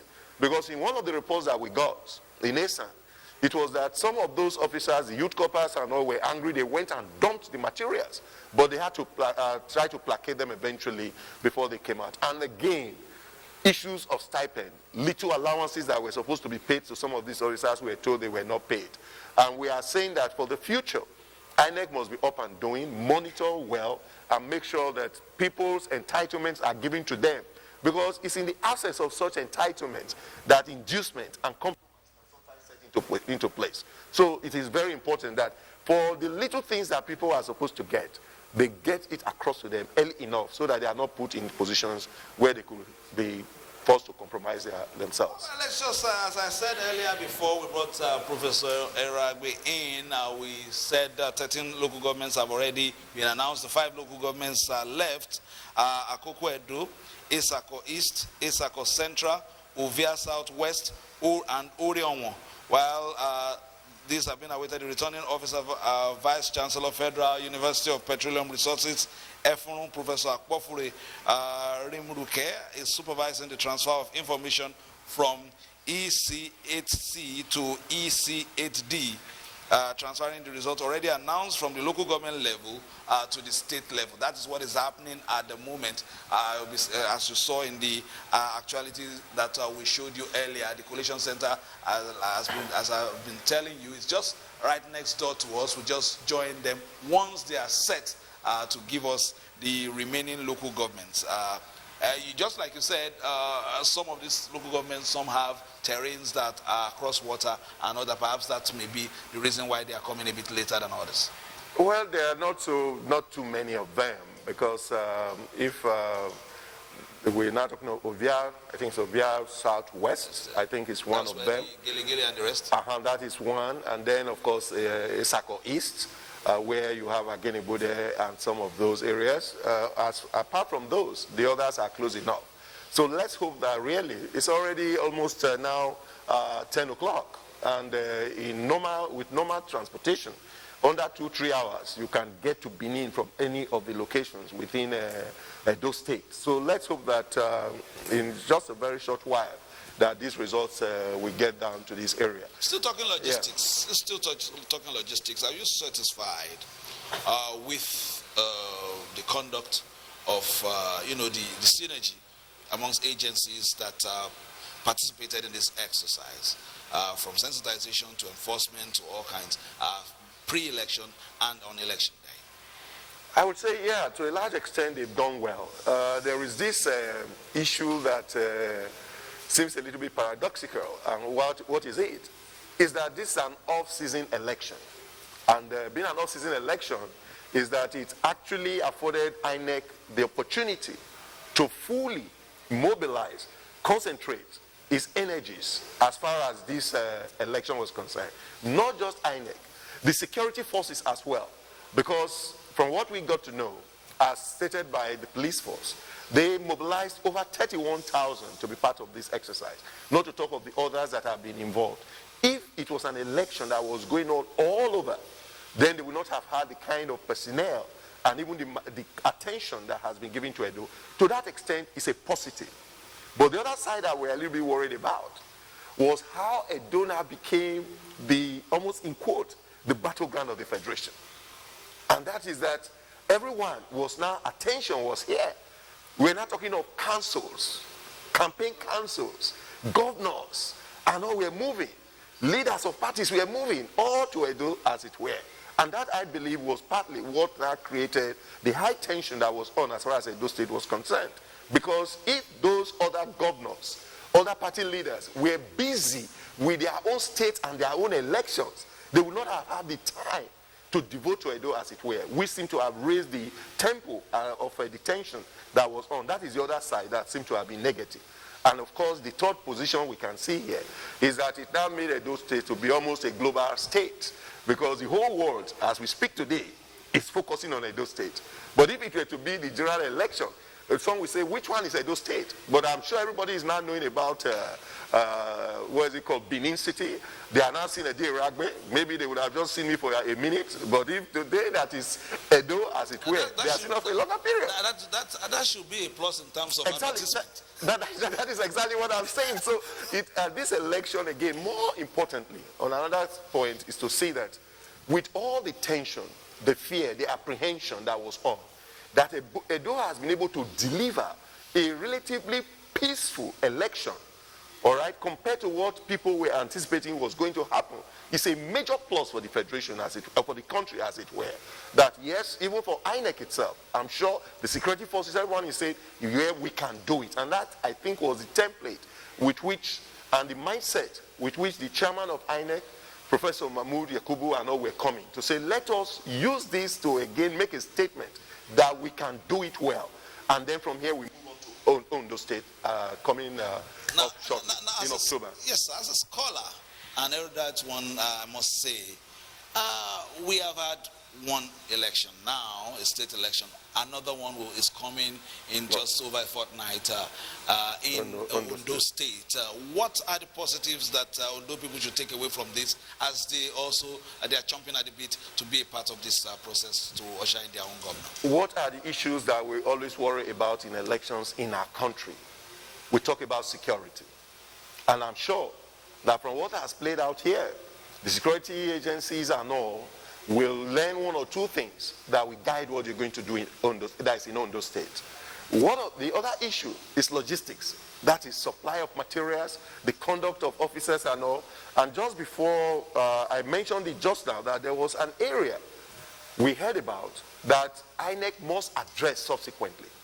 And that is the personnel. In this particular case, we were being told that there were certain officers, ad hoc staff and those that were involved, whose allowances were not paid to them. And that is not good enough. And then there were no provisions for their movement. Perhaps we'll let INEC respond to that so that it won't be an allegation that is No, it is not. It's not something that is just been said, because by yesterday, the chairman of INEC said that those people who had not been paid, they had taken care of them. And that because there were protests at the time when some of them were saying they were not going to participate. But what we now saw, which has not yet been addressed, is why was it that at the end of elections yesterday, some of the officers did not have means of transportation to get back to collation centers. Instead, they were being told, look for bikes, assuming those bikes took them to unknown areas. That is a major thing that must be addressed, because they are vulnerable. You are supposed to watch them, monitor them, and then try to protect them as well. So it's a major issue that they also have to try to pursue. Number 3, which is a new thing that is coming out, and we hope it can be sustained. We are seeing so far, from what INEC told us, that they are going to, or they have created a portal where results were going to be uploaded once they were being given at the collation centers. Those results, from what has happened so far, have been consistent. And that means that this thing is possible. Which takes us back to the last election. Remember the server issue. Let's hope that whatever legal things that were missing at that time, that made it that where they could not utilize them, that those things are now put in place before any, of course we don't expect it for Ondo, but let us continue with the portal, the INEC portal, for the next election as well. So that by the time you are finishing in Western Boys High School and your result is out, you can no longer be waiting later, you have a different result. People have things with which to challenge you. All right, I was speaking with Dr. Kunzwa earlier, and we were talking about, this is the new normal. Yeah. It's no longer business as usual. You go to the ward, you hug all your mates that you have not seen since secondary school, or some who came home from other parts of the country to vote. Yes. COVID-19 is real. In your experience, what did you see in the course of voting yesterday in terms of social distancing? Was it strictly adhered to, and were the personnel on ground able to control the behavior of voters vis-a-vis the new protocols established by NCDC? In that particular case, I want to contextualize the people's conduct yesterday within what was already going on in the state. And that is that for those of us close observers of what has been happening in the state, for quite some time now, you go to the marketplaces, you go to some of the other public locations and all, you see people virtually moving freely as if COVID is over. And so that was there. But when INEC now insisted that no mask, no voting, to a large extent the people obeyed. But when it got to the issue of the social distancing, in most cases it was not adhered to. And that was because the tension is always there, the pressure is always there. You now discover that when people were getting impatient, the card readers in certain cases were told were not working fast enough. That was said by the incumbent governor, that is the executive governor of Edo State. It was also said by the former governor, that is Adams Oshomole in his area. And at a point it was, maybe this sabotage. Interestingly, the two sides were seeing it almost as sabotage. But they were technical issues.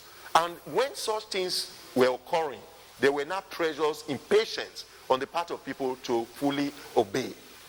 As I've said somewhere else, we in Nigeria, looking at what is happening globally, we think that somewhere along the line, we have not been in the mainstream, in quotes, as far as the pandemic is concerned. And I'm not speaking now as a doctor of any sort.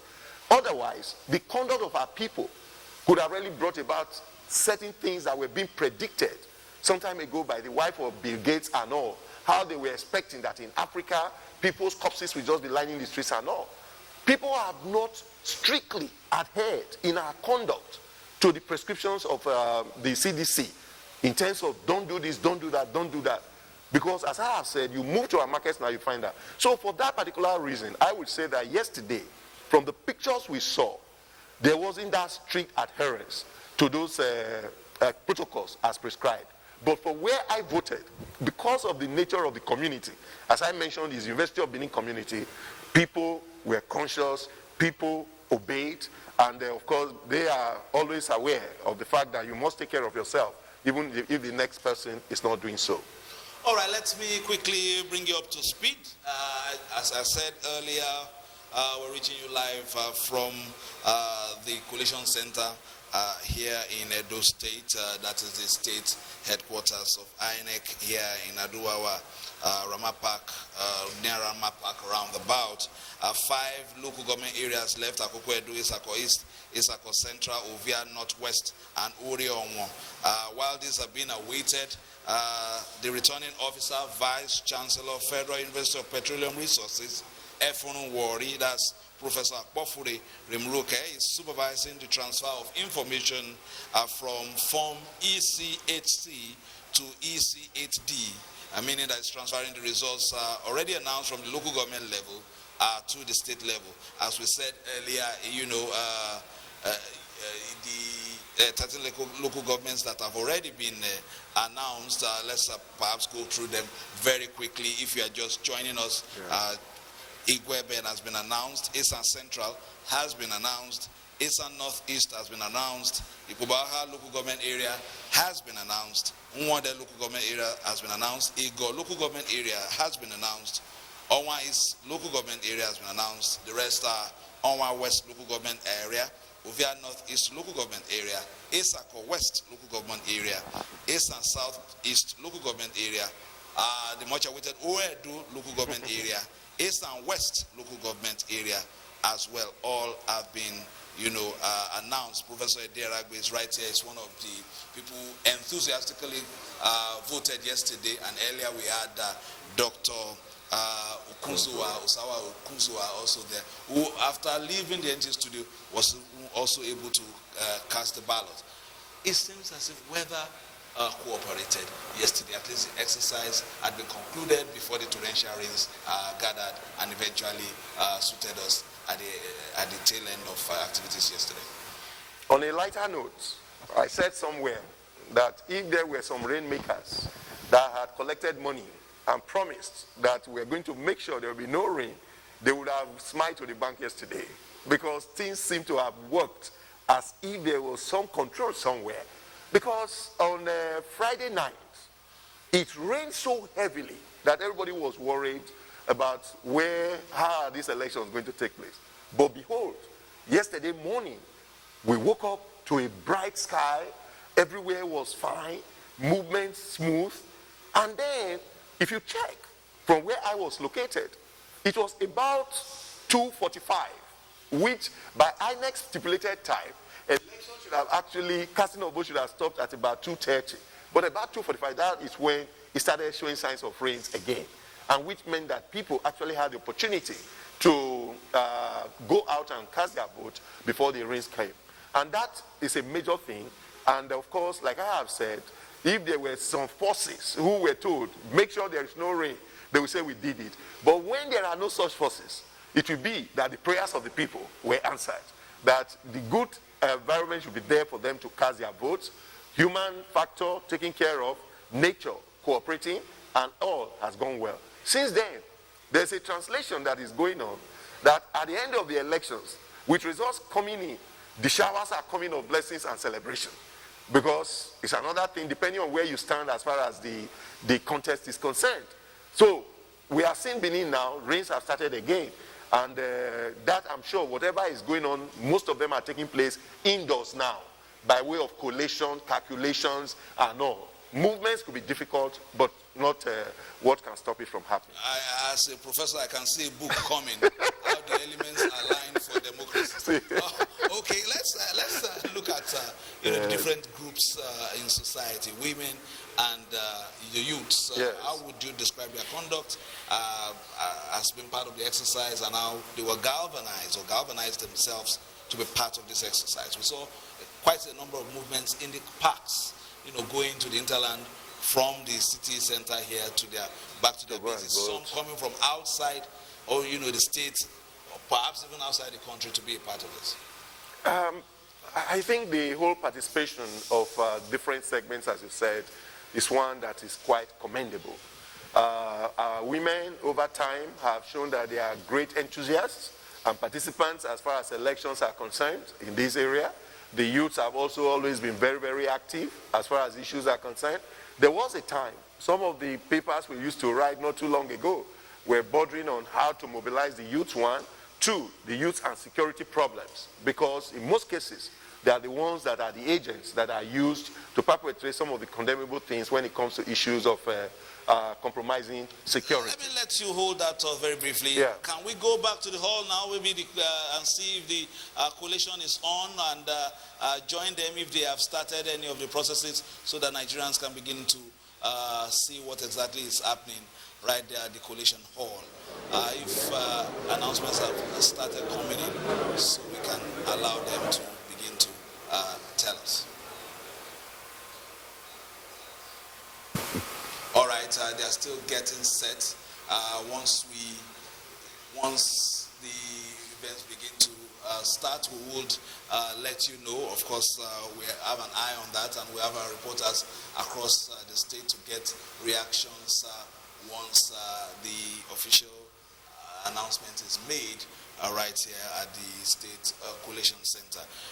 You were talking about youth groups. Youths and women as well. The fact is that one of the things that is lacking, though, for now, as far as studies are concerned, is that these elections will come and go now, but you will not get the kind of things that we normally get from the other climes, where you will now know that, well, as far as these elections were concerned, you will go and carry out studies.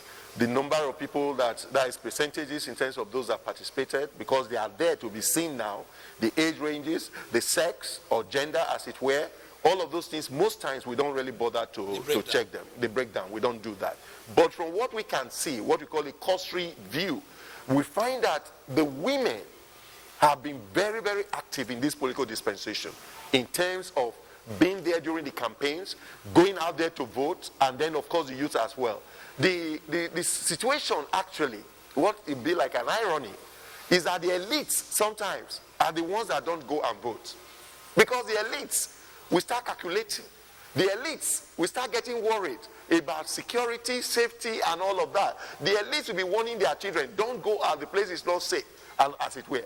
But the other, because they are moved with passion, commitment, the women and youth that you are saying, a good number of them move out there to participate in the elections. So, in terms of voting and all, they've done very well. One area that, from what we have seen at Edo State, is still a long way for us to go, is the issue of participating in contesting for positions. In contesting for positions. Edo State, as we speak today, there is no member of the House of Assembly who is a female. You get what I'm saying? Which is even a retrospective step, because before now, there was a speaker. There was a speaker. Before now, Edo State produced a female senator, the president of Afegbo, as it were. But where are they now? We have said somewhere else before that, well, there are many variables that come into play as to who can really come into the political space when it comes to contests, as it were. Let's hope that as the system moves ahead, as women are getting involved in the administrative life of our state, and what we mean by administrative life, by way of political appointments and all, that some of them can build the necessary leverage that will enable them move ahead to now be actively involved in contesting for positions. Because they are doing very well in many professional fields now, that is women, but when it comes to politics, especially in this area, we are not seeing a good number of them. You look to the east, there are some of the women, the Equinife and all that have been there for a long time, and they are doing well. You look at the north, interestingly, the north where we think that most times they don't give women a chance. A good number of representatives in the National Assembly today, for example, are the women that in the National Assembly, they are from the north, and they are women, as it were.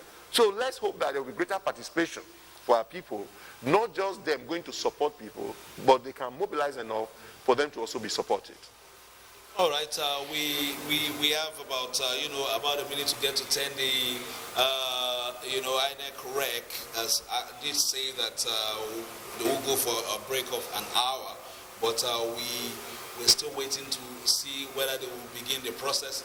If they have started the process, perhaps we will be getting it as soon as we get it. We'll also let our viewers have them. But let's quickly join our studio in Abuja as we keep an eye also on the Coalition Center. Ifemi Okawo and the panel there are ready. It's back to you.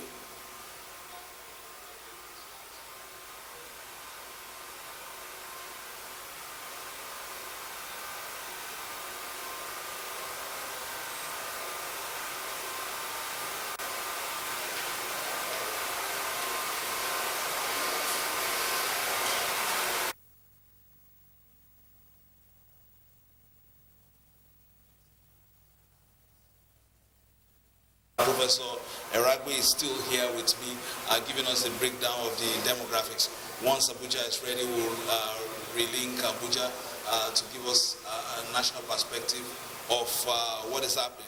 But this is Edo's show. Sure, yeah. And like you have said, the eyes of the world right on Edo, especially as a sizable chunk of Nigeria diasporans are from Edo and have an eye on it. We even understand that a few came into town just to be a part of the process. So, you know, in all this, it is the people that have won, been able to, you know, like I said in my opening comments yesterday, it was a day when the voter was king and the candidate the supplicant. Okay. And so they have been able to use their tongue to determine the ship of where the ship of state will sail for the next 4 years. But for our democracy, and I put this question to my last guest.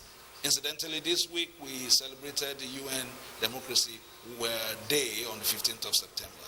For our own democracy that has lasted at least for now, 21 years uninterrupted since 1999, would you say we are maturing in our processes, in our perception of the system, and in our understanding of the political space vis-a-vis ideology and behavioral tendencies of what would generally describe as political elite? From my own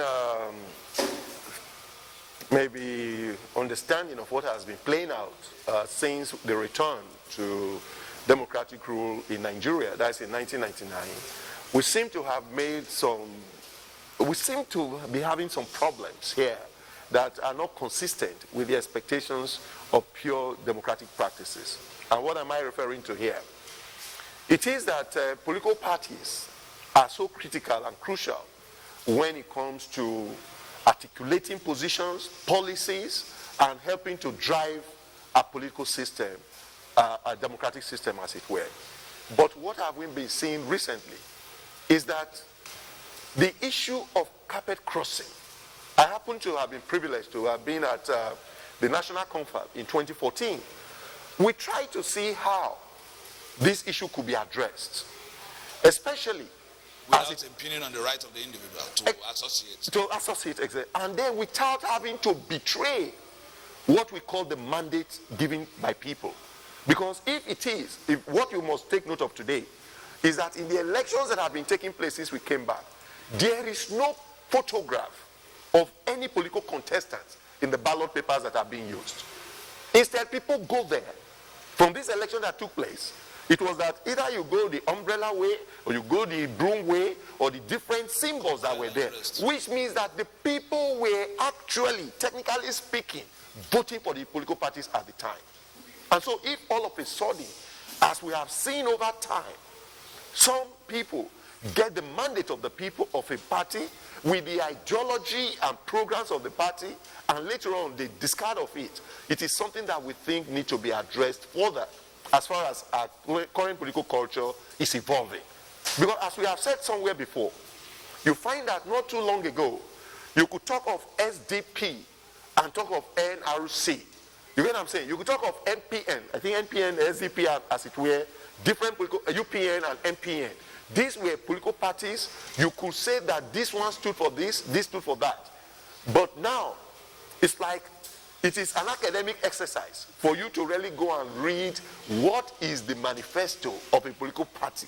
You hardly see it clearly showing in the way governance is taking place in most of the states of our federation. So to that extent, I think there is a problem in that. But we must also now start recognizing that as far as the political system is concerned, new things are coming up. The issue of money is becoming a major problem for us. And why do we call it a major problem? Is that time gone by, you go and campaign in the night, you hear that bags of rice or bags of salt, things have been given to communities to share, to encourage them to come out and all. But to the extent that in this particular election that took place yesterday, again, there were allegations of vote buying. And by that they meant that, there were vehicles where funds were being... Yeah, we have to allow, the authorities to substantiate. But I'll just let you hold that thought up because we understand that Abuja is ready. ready. Please, let's bring in your panel now. Let's hand over to Abuja. While we'll keep an eye on the Coalition Center right here and let you know exactly when activities will resume at the Coalition Center. It's over to Abuja.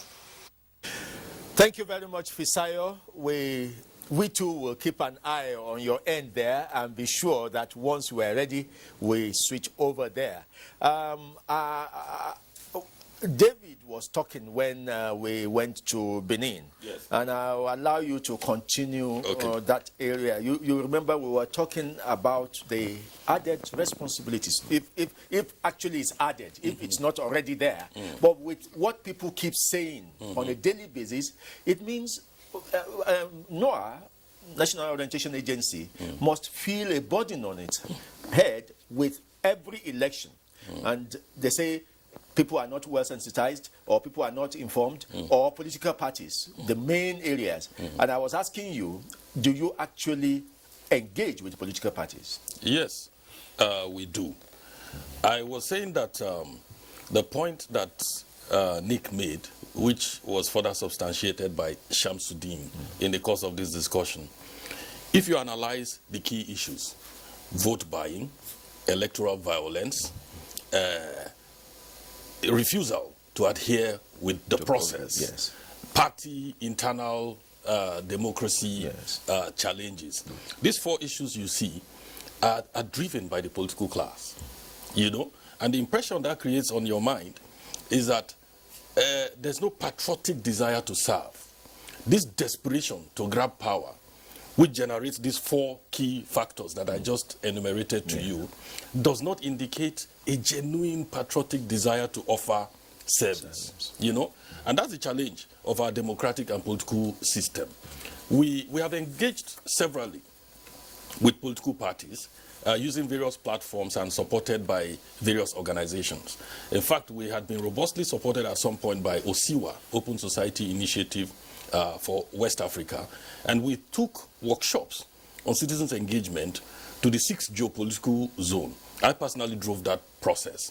And we had robust participation of political stakeholders in all of those engagements. We're planning to do more. The challenge is this is not supposed to be a one-off activity. You know, there's a culture, there's an entrenched behavior. And to change that, you need consistent engagement over a long period of time. Because of the attitude of the political parties, which manifests in vote buying, electoral violence, and all of these other issues that we enumerated, you find that even in the minds of the electorate, they know that there's a disconnect between themselves and these political leaders once they get into office. That's true. So, the members of the House of National Assembly, for instance, federal and state, are supposed to have constituency offices. Now, the contemplation around that is that it's a place of contact. So if we elect you and you get into office, every now and then, we're supposed to be able to meet you there to discuss our community issues. But this hardly happens, you know? So in the mind of the electorate, up to this point that we're speaking, the attitude is still what you get from the politician on election day. That is only what you can ever get from that politician. And that perception needs to change.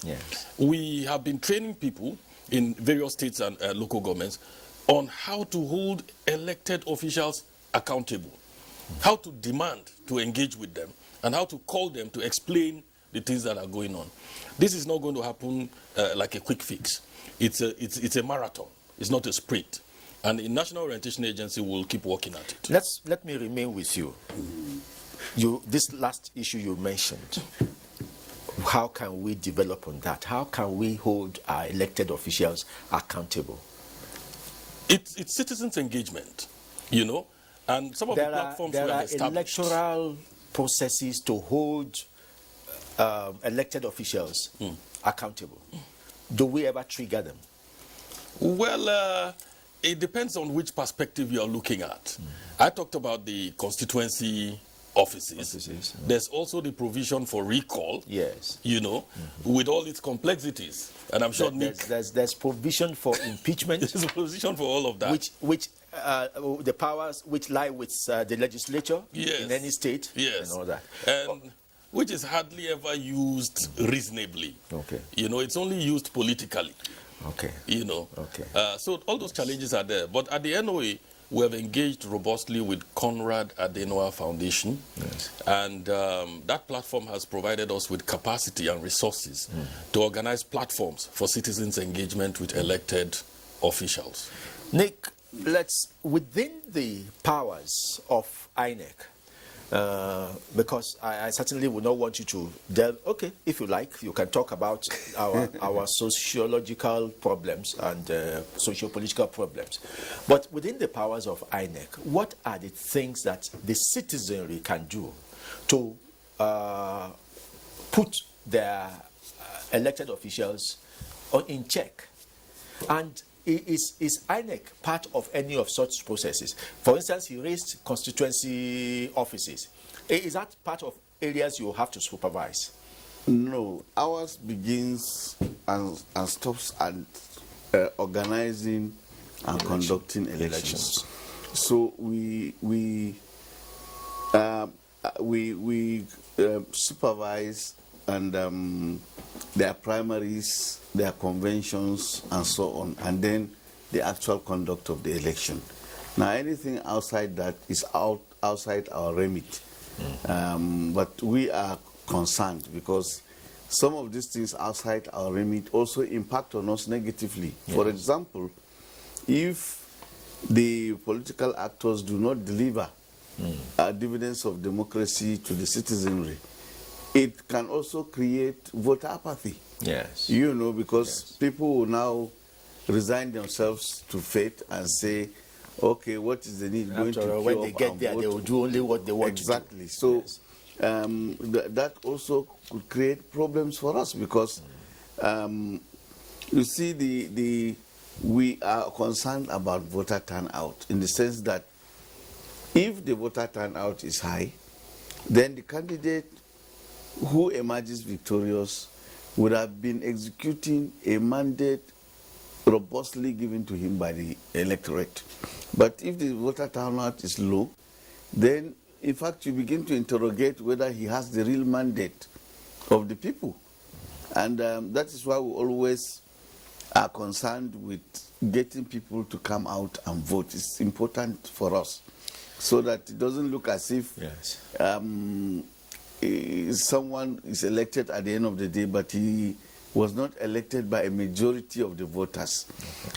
So the activities of politicians also can impact positively or negatively on the process. So even though our remit does not extend to that, we are very, very concerned. And that is why we now work with other stakeholders who will now insist that certain things are done. Stakeholders like the media, like NOAA, like members of civil society. They are better placed to interrogate some of these things. I know of one or two NGOs like SERAP, like CISLAC, that follow the processes, the legislative processes. They look at the budget and they scrutinize it. I think there's an NGO, being led by Eze or Yepere. I've forgotten the name of the NGO now.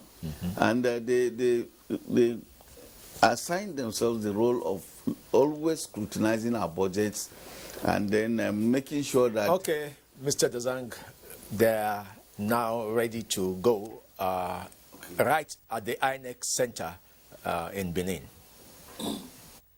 20101. 20101.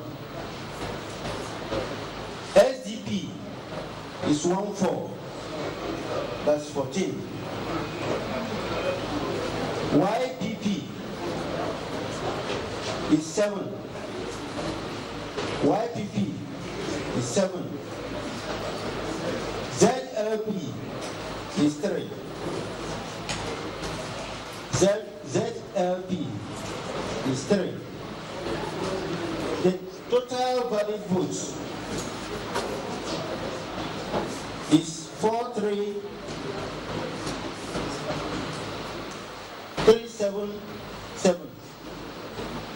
43377. The rejected votes is 617. 617.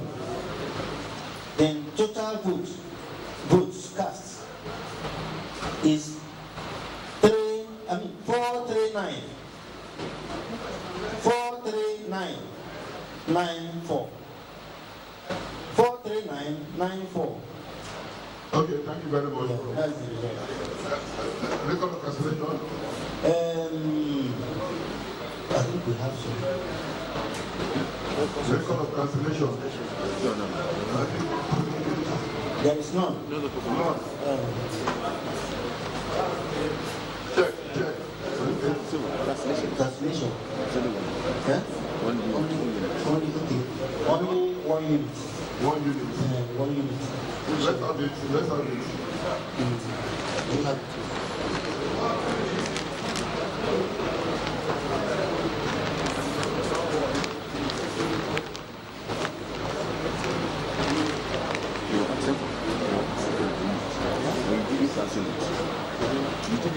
What is the number of total of that 1 unit? You said you are not taking a decision. Bro. So you accepted it. You are not casting. It was not casting. Tell them it was not casting. We were asking you to cast it. okay. What happened is that they were asking for the unit to be cancelled, but I didn't cancel it because there was a result.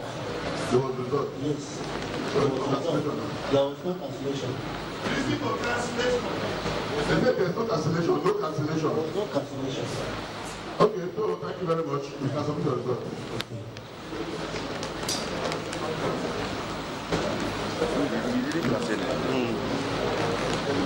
Because the results were here, so that Your result. I will announce the decision.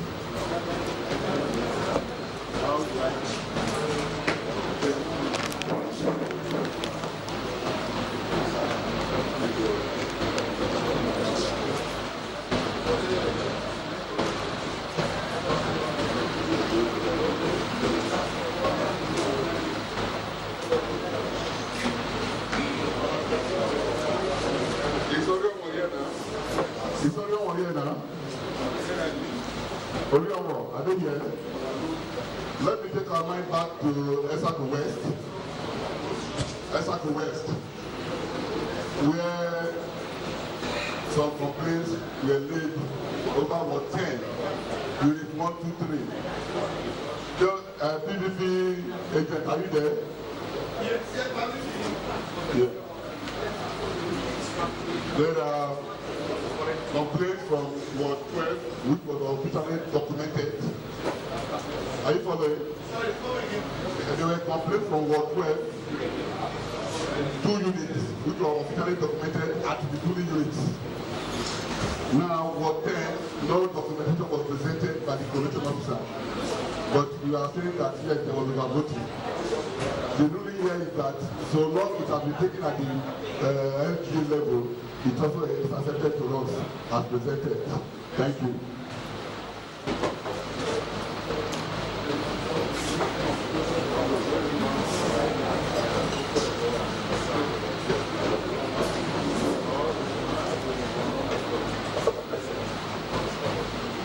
Any other local comment area?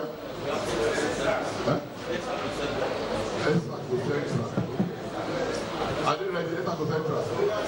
Exaco Central, please. Exaco Central. Still on Exaco West. Exaco West. Yes. Should be cancelled. No, we not do that at this level. Please, thank you.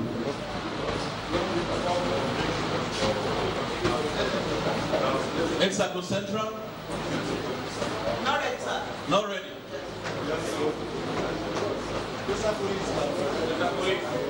Texaco East is ready.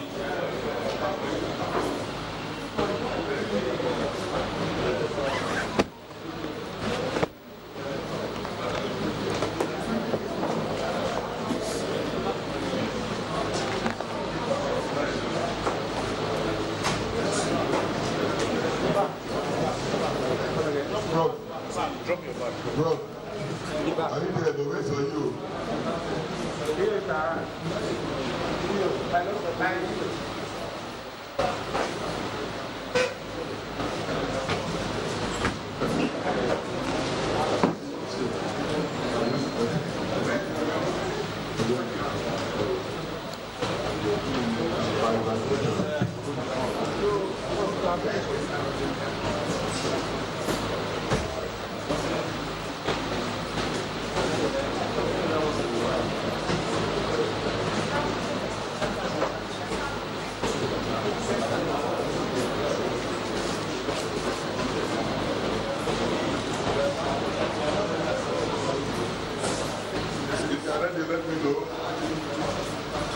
Registration area.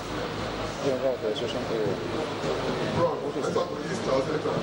East. Let's talk with East. Which one is registered with us? Which one is yourself? The institution. Yeah, I'm following there. So this is a year to the so you read all the data. Can I?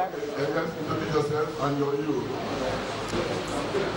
My name is Professor Christopher Onosomode from the Federal University of Petroleum Resources.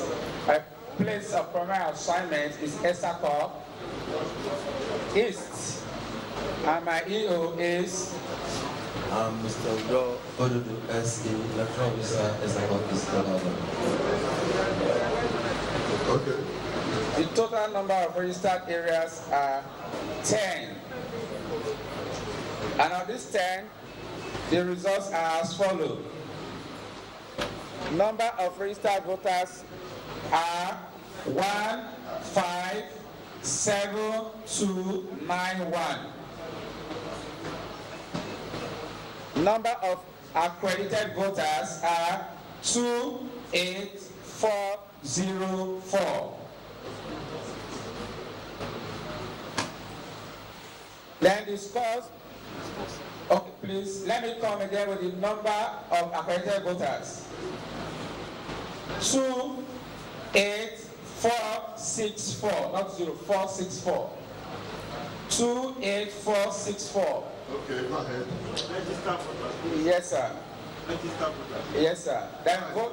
Go ahead to register voters again. Register voters. 105.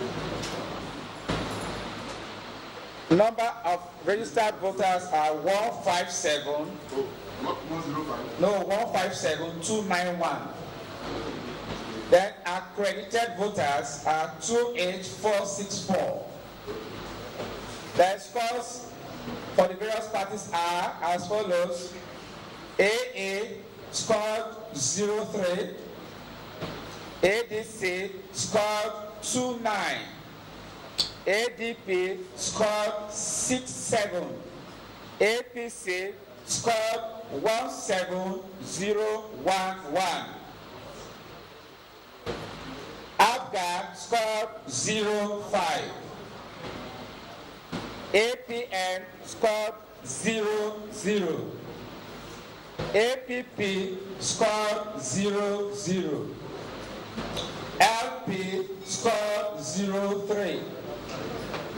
NNPP scored 08. NRM scored 11. PDP scored 10668. SDP scored 10. YPP scored 04. ZLP scored 05. Total valid votes are 27824. Rejected votes are 335. Total vote cast are 2 8156. No. 159.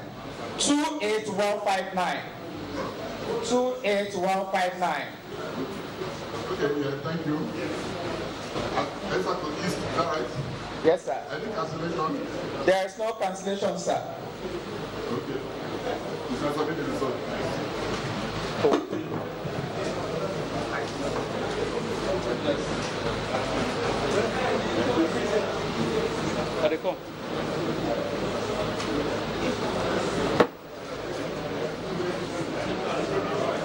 Yes, they are ready. Okay.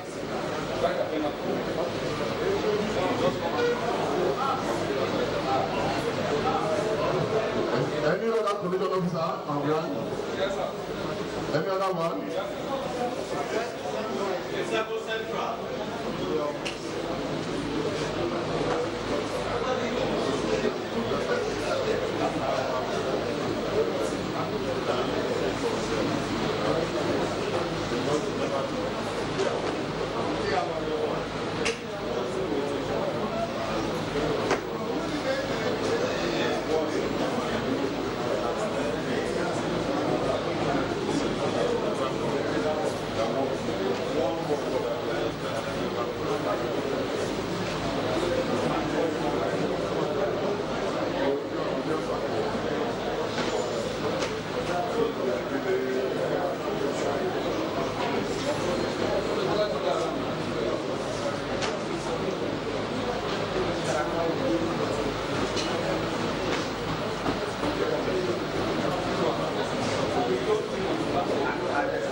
Central.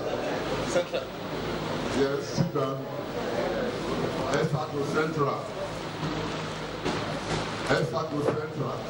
You're welcome. Thank you, sir. Put yourself together, please, quickly.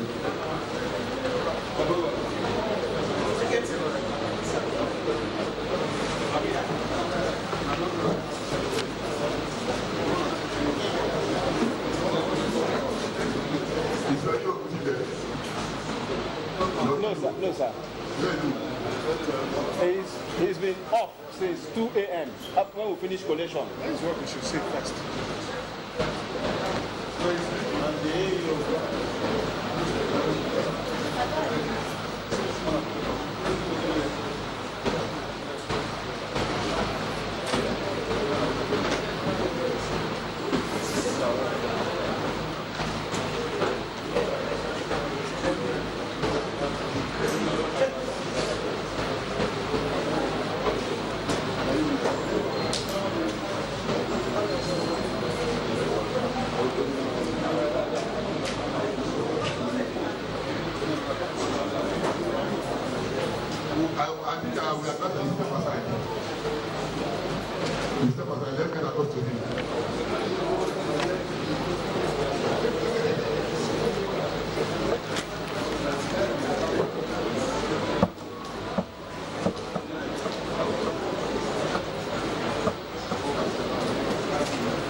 You can come in with your supervisor.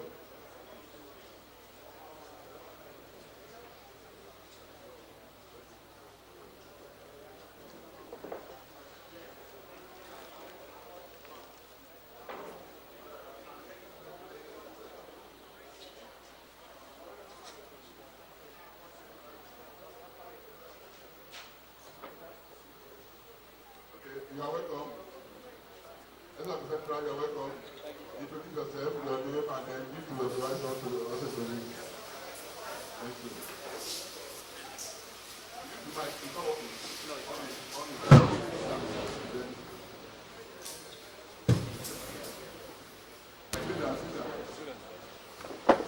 Thank you, sir. I am Godswill Alam Yakuma, an associate professor from the Federal University of Mineral Resources. On or off? I am reading something. the collation officer for ESACO, Central Local Government Because we Area. are reading results now.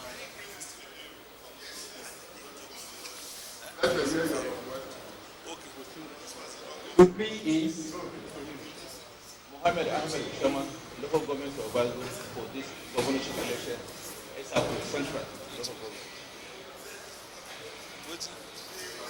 I hereby present the result for 10 registration areas.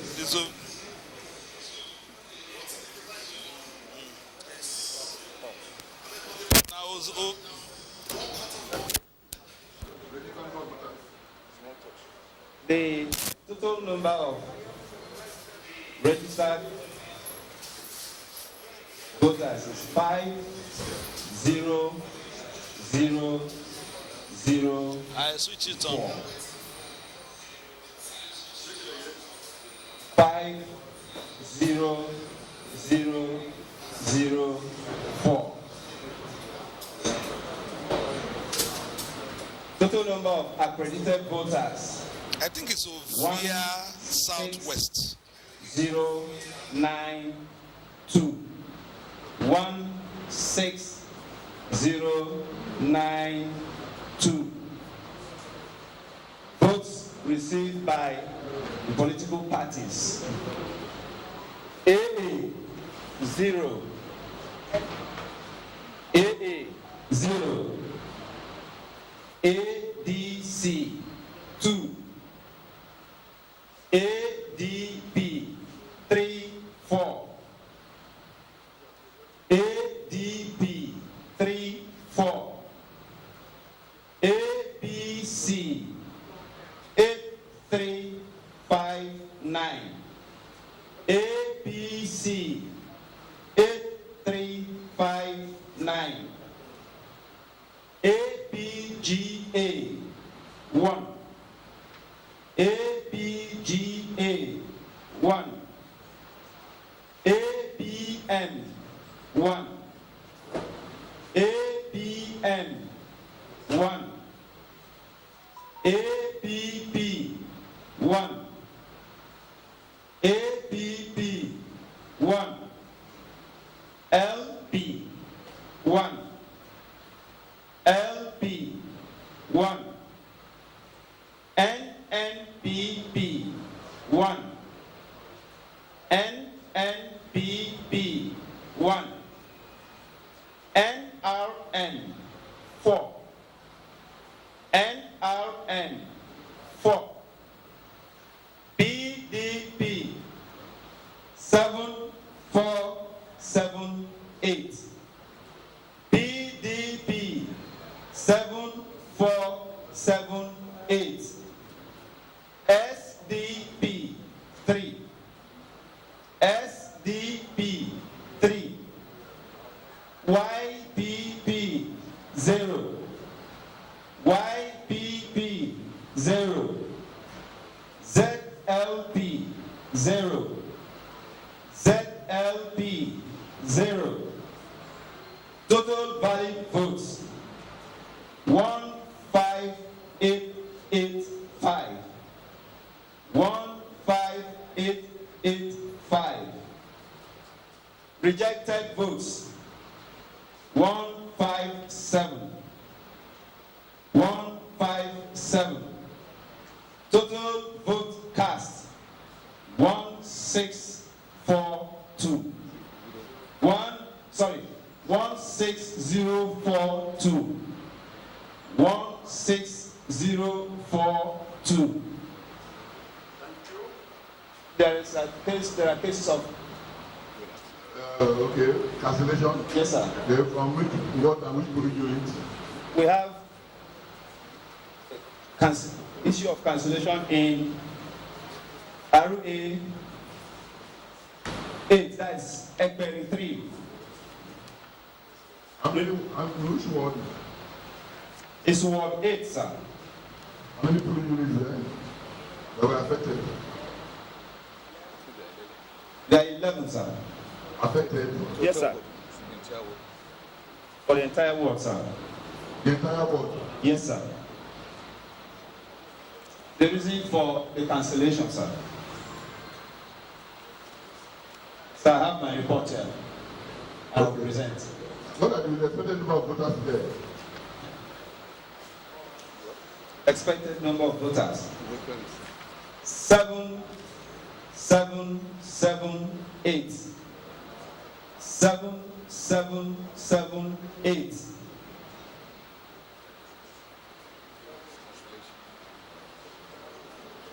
What is the reason for cancellation? Violent disruption of the poll process by hoodlums and thugs, to the extent that an INEC staff was shot and is lying critically ill in the hospital. Another staff was cut in the face, and the electoral materials were scattered everywhere around the area and voters dispersed. You have your report? Yes, sir. Okay, after that, was there any other one? Yes, there is a unit 5, unit Unit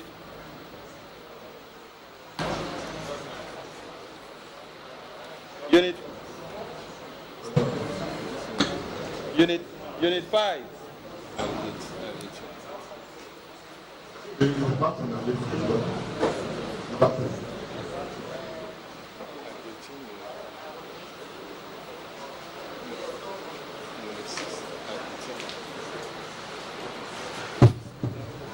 Sorry.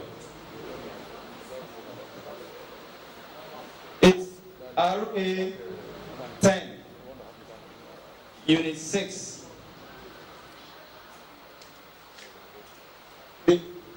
RA 10, Unit 6. Okay, what happened there? A case of overvoting.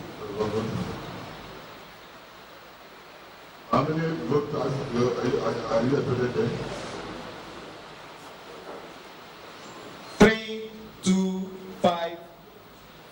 Okay, for that particular unit, yes, okay. Unit 6. 2, 2, 1. 2 to 1, eh? 2, 2, 1.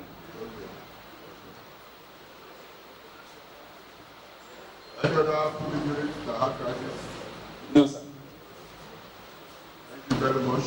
You can submit your report.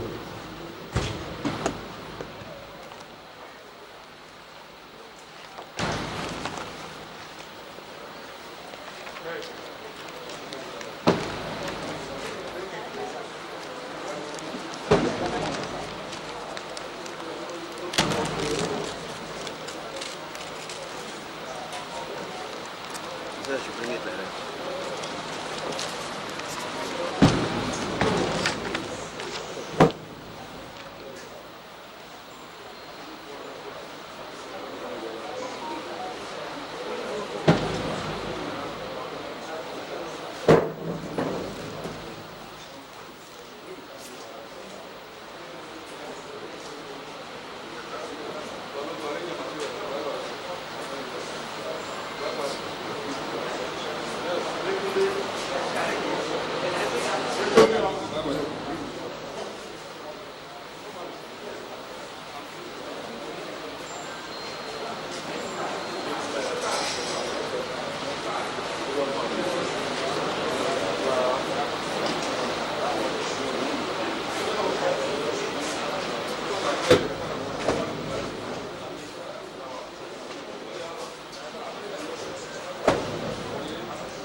Want to have you.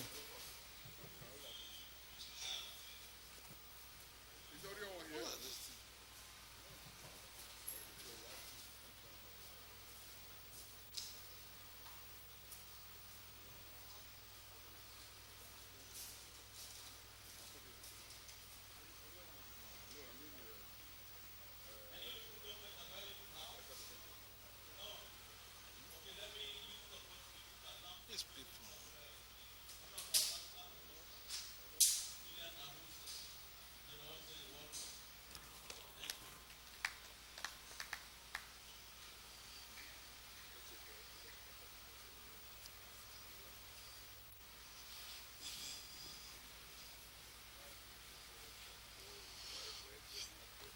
All right, collation still going on from.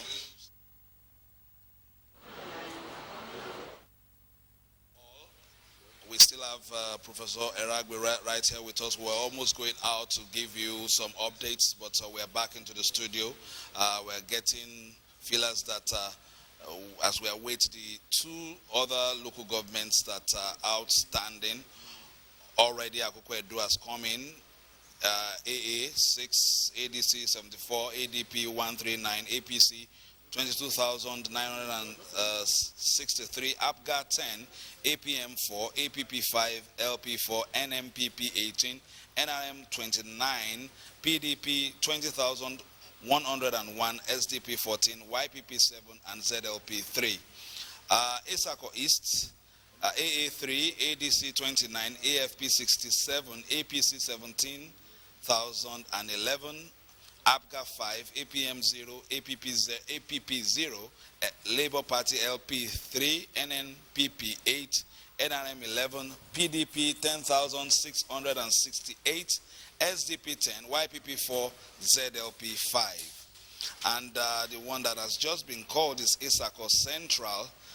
We have AA 0, ADC 2, ADP 2, ADP 34, I beg your pardon, APC 8,357, APCA 1, APM 1, APP 1, LP 1, NMPP 1, NRM 4, PDP 7,478, SDP 3, YPP 0, and ZLP 0. Professor Eragbe, we are down to just 2 local governments now. And let's just join the hall. There are some issues being raised. We went on the 1 hour break. Our agent for the PDP in Oriomo had arrived here with a copy of the results, and he followed the Oriomo collation officer and EO with the results to this venue. He walked into the hall and sat down here. Within the hour of the break, we cannot find them. They are not here, and we called one of the agents we have in Oriomo to say, the people you followed here with the results, the returning officer had been looking for Oriomo for over an hour now. After they came here, we cannot find them. And he said he spoke with one of them now, that they are in an office in the building.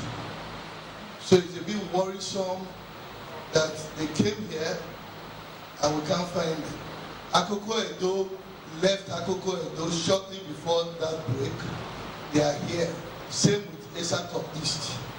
So where are the Oriomo EO and the collation officer? They were here. The results was here. We have a copy of ours, but we cannot find them to present results. Okay, you send a history for them, let them know where they are. I'm glad that you already have the result from your agent. Yes, yes, we do. So if there's any faction, no. Thank you very much for your concerns.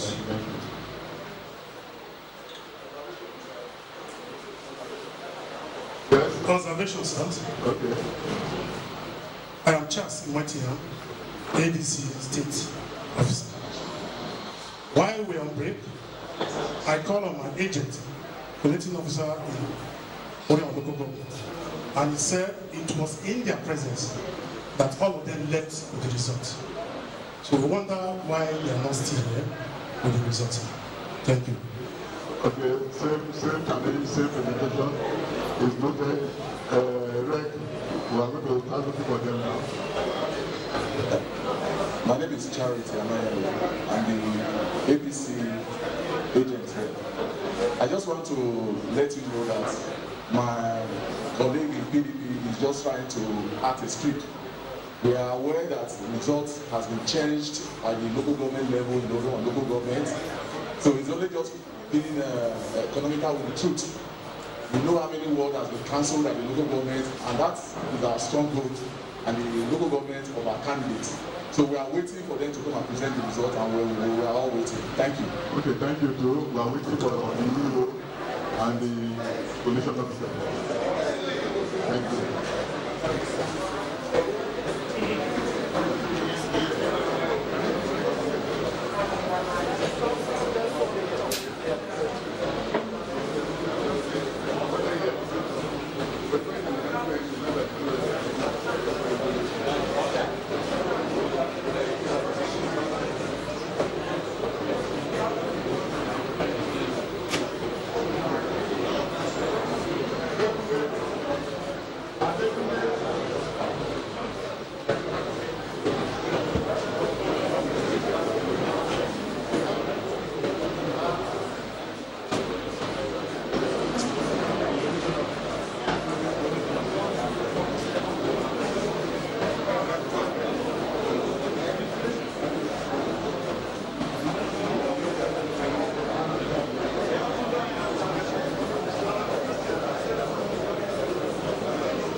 right, we are expecting just 2 local governments.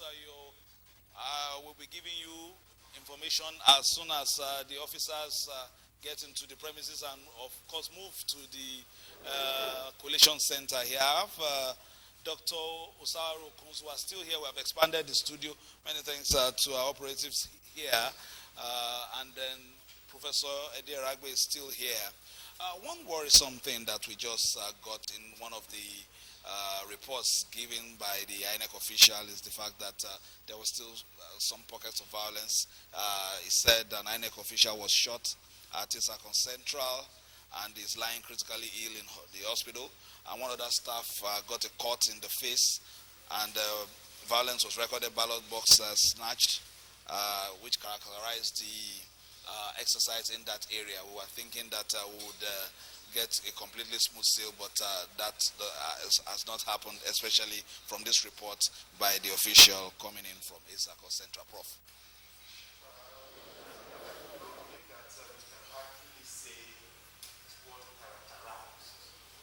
He said,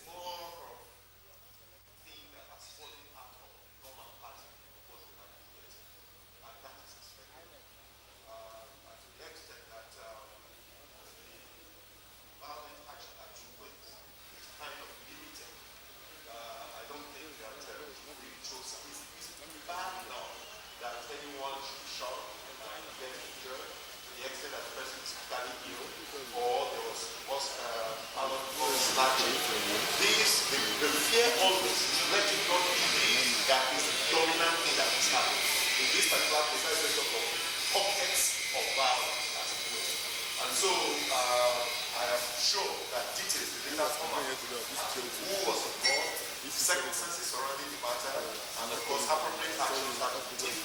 But the results will be getting and the reports all along have tended to support the position that by and large, to a very large extent, the exercise has happened in those cities was a peaceful one, and the opportunity to relegate their jobs.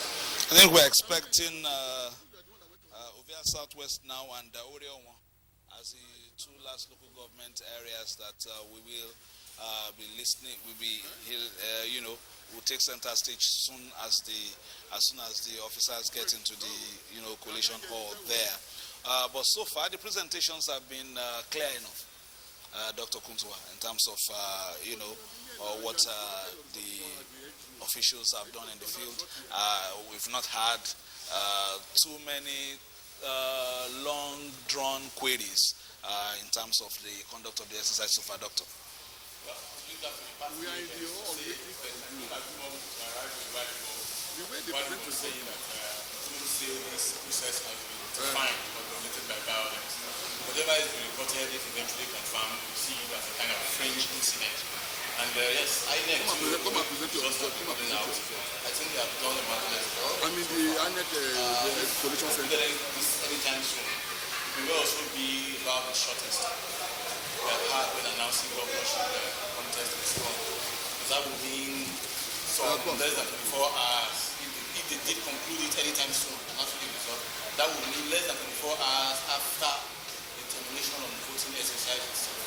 So yes. That's a pass mark. All right, Professor Eddie Aragbe is here. Dr. Osaru Kunzwa is here. We are here together. But let me just go back to Abuja at the moment where Femi Okeowo is standing by with the panel there. We are all waiting for the 2 last local government areas for their results to be collated, and of course we'll be getting to the next stage of this process. It's back to Abuja.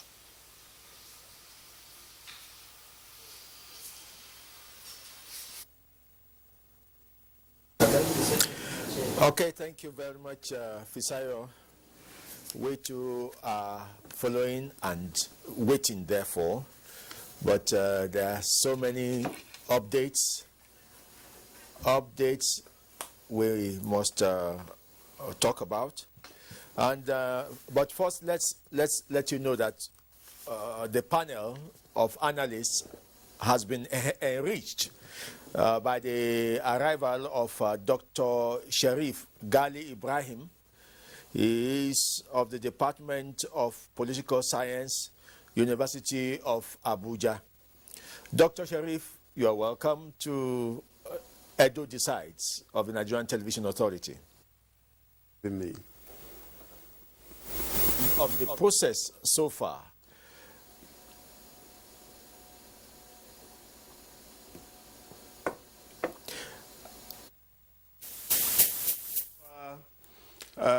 Has been that of a wonderful conduct of the entire exercise, especially as carried out by INEC, the security operatives, as well as the electorate themselves, because the Edolites have not allowed themselves to be lured into violence, just as speculated, ab initio, prior to Saturday, 19th, 2020. One major issue is that not without hitches and glitches, because there were, sporadic shootings, in some places, attempted ballot box snatching, also driving away some party agents, as reported, by the media. But so far, so good. The election, right from the campaigning process, we've seen the signing of the peace accord. We've seen the visitation to the Oba's Palace. We've also seen the debate, carried out between the two candidates and the political parties, as well as the relentless effort, put in by INEC. Which initially it said that its major aim is not actually the outcome of the result, but the integrity attached to the conduct of the entire exercise. And when INEC heard about the failure of some card reading machines, especially when one of the candidates said that he was disappointed in INEC, and INEC quickly had to deploy the backups, of the card reading machine to make sure that no actually hitches perpetuate in the process of the electioneering. So apart from this, we've also seen the turnout of the electorate, how they try to determine the future of the state, making sure that they exercise their franchise, in a calmly way. So this has been recorded. Apart from this, the security operatives, looking at the magnitudes of their presence, as deployed about 31,000, security operatives, apart from the road safety corps members. It is commendable effort put in by the executive arm as well as the Inspector General of Police, because people in Nigeria thought that the Edo election will be, swept by violence, even though the two political parties as well as the candidate are pledged not to actually indulge in a kind of political violence, either by sponsorship or by allowing supporters to actually venture into that. And the president, Muhammadu Buhari, reiterated that the will of the people and the electorate must be respected. I think this synergy between the executive, the president himself, as well as the Inspector General of Police, have tried to ensure the conduct of peaceful and free, fair elections in Edo State.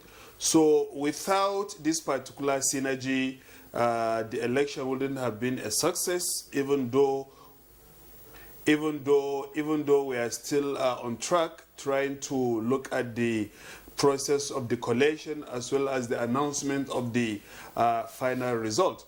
But INEC has actually tried its own best. But one major thing is that INEC should ensure that such hitches are not also, reoccurring, in the subsequent elections, looking at the major task ahead of 2023. So it is high time that INEC should have been able to avoid having card reading machine failing, or even slow operation of such machines in a critical moment as when electorate are ready to actually discharge their franchise. So INEC, we must also commend INEC, because we have seen how committed the institution has been in making sure that the Edo election is conducted, in a peaceful manner.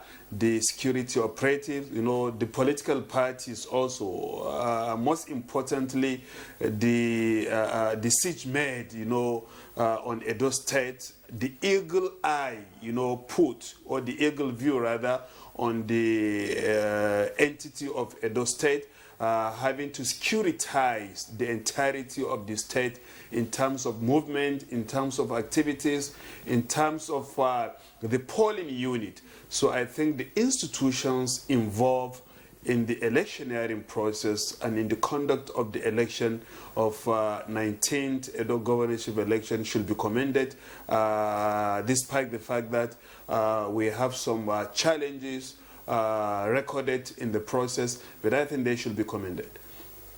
Amshidin, you heard Dr. Sharif say the integrity of an election is more important than the result. That can be acceptable to people who are not partisan-minded. I think the ones who are in the political parties may not want to, they just want to win. In the next few weeks, we shall be moving to Ondo for its own governorship election. Let us begin to enumerate things that we have seen in this election that we don't want to talk about again when we do the Ondo elections. I told you earlier on that it seems to be the same and possibly more problems since 1999 that we have been seeing. But in the next 3 weeks, would it be right to still be talking about the same kind of problems rearing its head in Ondo State?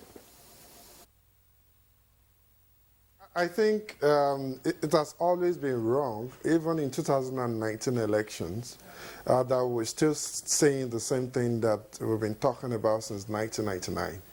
And like I said earlier, there are fundamental issues that we need to look at. INEC has actually been at the forefront of introducing new interventions to ensure that the integrity of the election it becomes the issue that we will uphold. And most fundamentally, the question you asked earlier about some of the interventions so far, we've seen a lot of political reforms, a lot of electoral reforms, interventions, and so on and so forth. But these challenges are still key things. For example, INEC logistics has always been the issue, and it was also an issue yesterday. We're seeing, despite the fact that INEC said because of the introduction of the COVID-19 protocol, we can't start by 8. Let's start by 8:30, but we still see a lot of polling units not starting exactly at 8:30 as being, proposed by INEC. That remains a challenge. We've seen the issue of the welfare of ad hoc staff becoming a problem, and that was actually the problem in 2019, that we talked a lot about in the reports that we released. And we also saw that happening in the Kogi and Bayelsa election, and it's repeating itself. The other issue, which is also related to logistics, is non-availability of vehicle. I know INEC partners with a lot of, like NURTW and so on and so forth. And as much as they make efforts to ensure that things are done properly to address these challenges, is still remaining. So INEC need to really look into the logistics challenges to ensure that things are done. And the second issue, which I think is also quite fundamental, is this COVID-19 intervention. Going back to the issue of logistics, we saw some polling units that ad hoc officials, arrived late because of the push to ensure that they meet up with the 8:30 commencement time. they had to rush things, and that also affect the compliance of to the established protocol to curtail the spread of COVID-19. We also seen a lot of people willingly or unwillingly violating such protocol. So we need to ensure that moving to 2020 Ondo election, some of these things, we need to have a deeper reflection on some of them and see how we can address some of these issues. We all have issue of vote buying, which has become the problem since 2014 Osun election. We see that coming up. And like I said earlier, when we talk about vote buying, then we question the massive deployment, according to the IGP, and even which was also reiterated by the Commissioner of Police in Edo State, that the essence of going there is not only to just ensure that there is peaceful election, but also to see strict compliance to the extant laws that is governing elections in the country. But we've seen all vote buying happening in the presence of other officials as well as the police. And these are some of the fundamental questions to also look beyond INEC and other, but also other stakeholders who are supposed to contribute meaningfully to ensuring that the integrity of elections is not questioned. There are other issues. We need to ensure that political parties do not push out dangerous speech that could incite violence, and also mobilizing political talks for the purpose of, perpetrating electoral violence. So electoral integrity is very fundamental and also has an important role to play on the outcome of election. Like I said earlier, electoral choice is just in the middle, and most times the outcome does not reflect that. And we need to think deeply to look at what are the fundamental issues we need to look at. Enforcement is very important. Compliance to the extant law is very important, and security agencies need to step up their games to ensure that things are done properly. Let's take you, and possibly again, as a social scientist, let's look at what should, who can hold in our structure, the structure of elections, if security is found wanting, to who do they devolve their powers? Who can hold them responsible? Do they check themselves? Do they do the post-mortem by themselves? Do they make corrections by themselves? If they refuse to make corrections, who talks to them? Who is the authority that can talk to security, for instance? INEC is in charge of the entire electoral process. And so security during election should be of tremendous interest to INEC, because the conduct of security personnel also impacts on the integrity of elections. And so to that extent, INEC should be concerned about what the security personnel are doing and how they are doing what they are doing. But then the security personnel, the security themselves have hierarchy. Yes. And it goes all the way to the top. So if the glitch in the security arrangement is found to be with the police, for instance, then it goes all the way to the top. It calls to question, what is happening at that level. And Nick did say here that they have a security committee, at INEC that comprises all of the security agencies. So I think that at that level, INEC should take some charge over what is going on. We move from security and go to the political parties. Who holds them responsible? Is it the law enforcement? Is it a judicial process? Well, we do. The security agencies to have a role, in the sense that we, like I mentioned earlier, we supervise the activities. We register them, for example. Sorry, please. You're certainly going to do a post-mortem.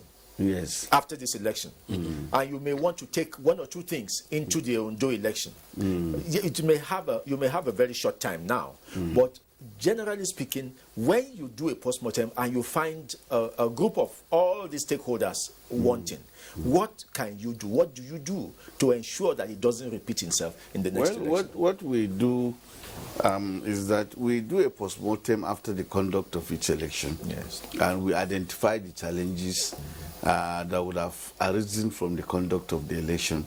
And then we engage with those that ought to address the challenges that have arisen. And we always have statutory meetings, but also when matters arise, we call stakeholders and we meet with them.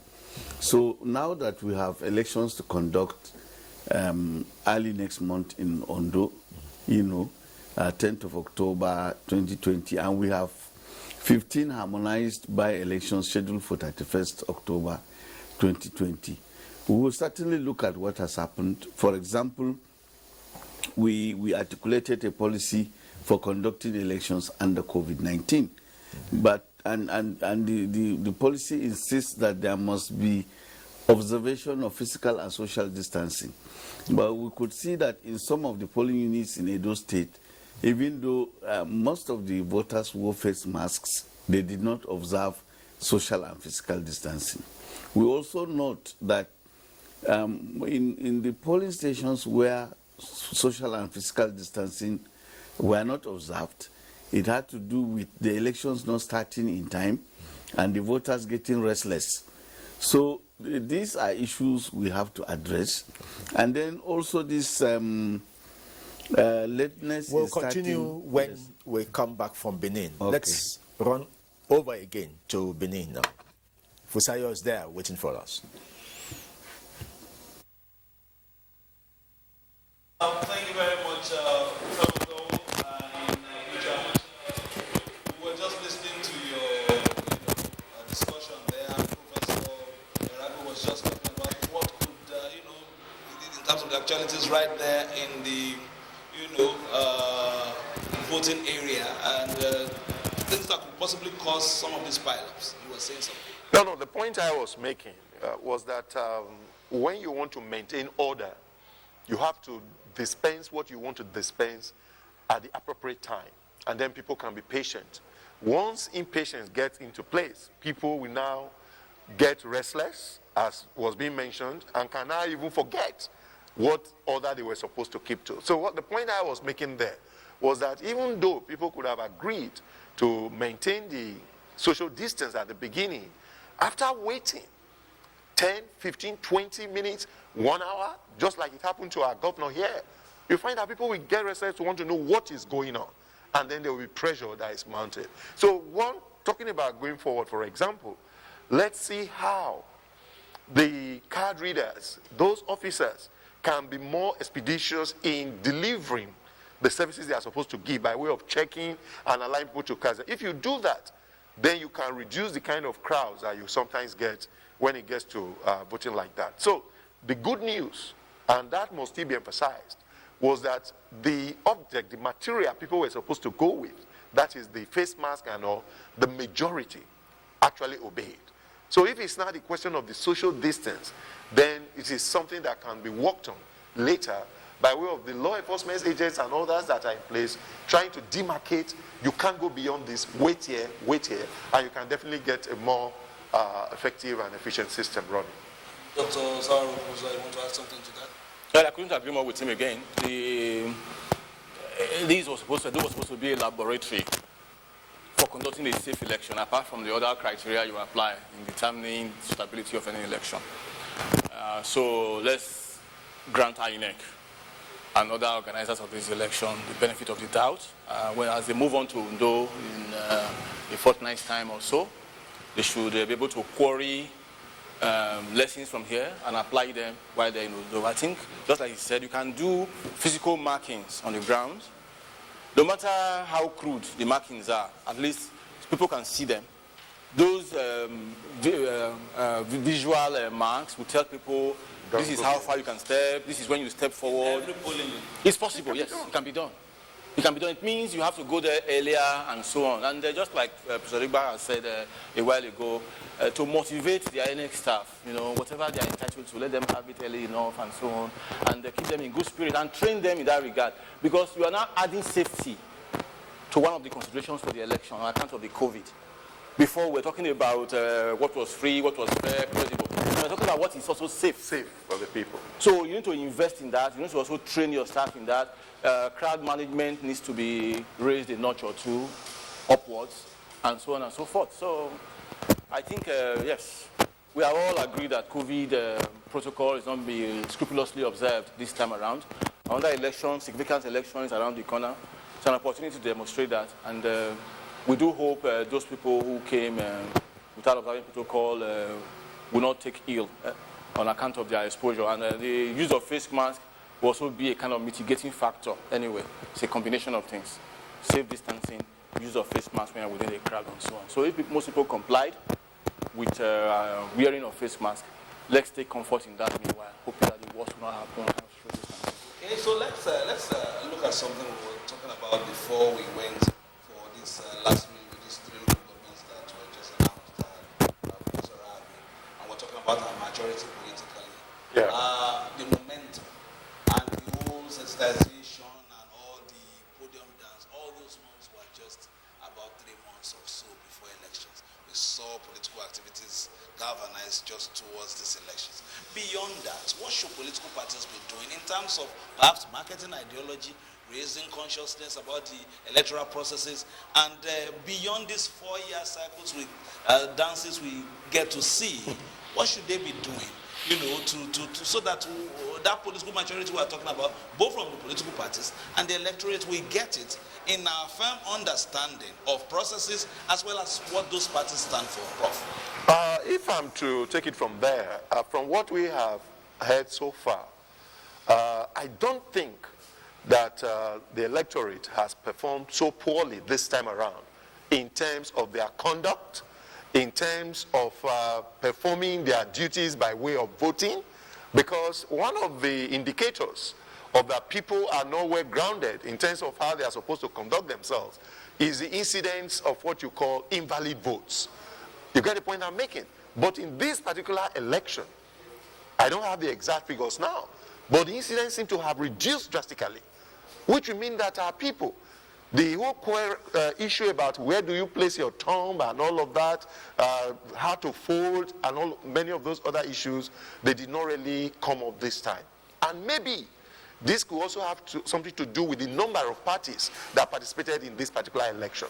Because remember, the general election that took place last year, you had close to 90 political parties, and INEC was having problems with even how to work out the ballot papers and all of that put together.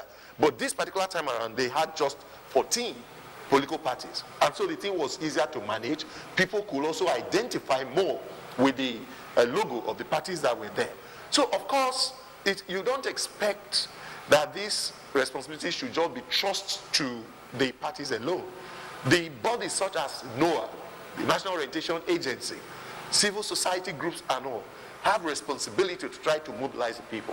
One of the things I've done for many years now has been talking about electoral violence, conduct of people, the importance of accountability as far as political elected officers are concerned. And all of these are part of letting people know that elections and responsibilities should be things that go with the fact that this exercise that has taken place, that took place yesterday now, there is a social contract that the people are signing with the emergent candidate. And that is the governor that is getting his mandate now knows that, look, the people have expectations. They expect you to do this, they expect you to do that. And we expect the people from time to time to engage the leaders that they are giving the mandate to. But that is one area that we are getting worried currently, that once you hear criticism, the next thing is that such a person is being hounded, is being warned, security operatives are after the person. There is no way you can progress as a nation, as a democratic system, when you don't listen to voices of people that don't necessarily agree with you. Because from there, sometimes you can get the best ideas that can help you change your course if you are making mistakes. So let us know that in the normal democratic system, there's even clear provision for what you call opposition. And that would mean that opposition can even have an alternative government in waiting. In the democratic, that is especially parliamentary system, is that you have this plan, but the other one will say this is what we have. And unless you sit up and deliver, people can go against you. So what we are saying now today is that from the election that has taken place here, there was a lot of sensitization, mobilization, campaigns and all, and the turnout of the people, even in the face of threats and things of that nature, is an indication that they believe that they have a great role to play as far as their destiny is concerned. And they are entrusting their destiny now to the emergent governor to say, please lead us the way you have promised us, the way you believe us, so that at the end of the day, it is that their solidarity with him is one that was not misplaced at all. All right, thank you very much, Prof.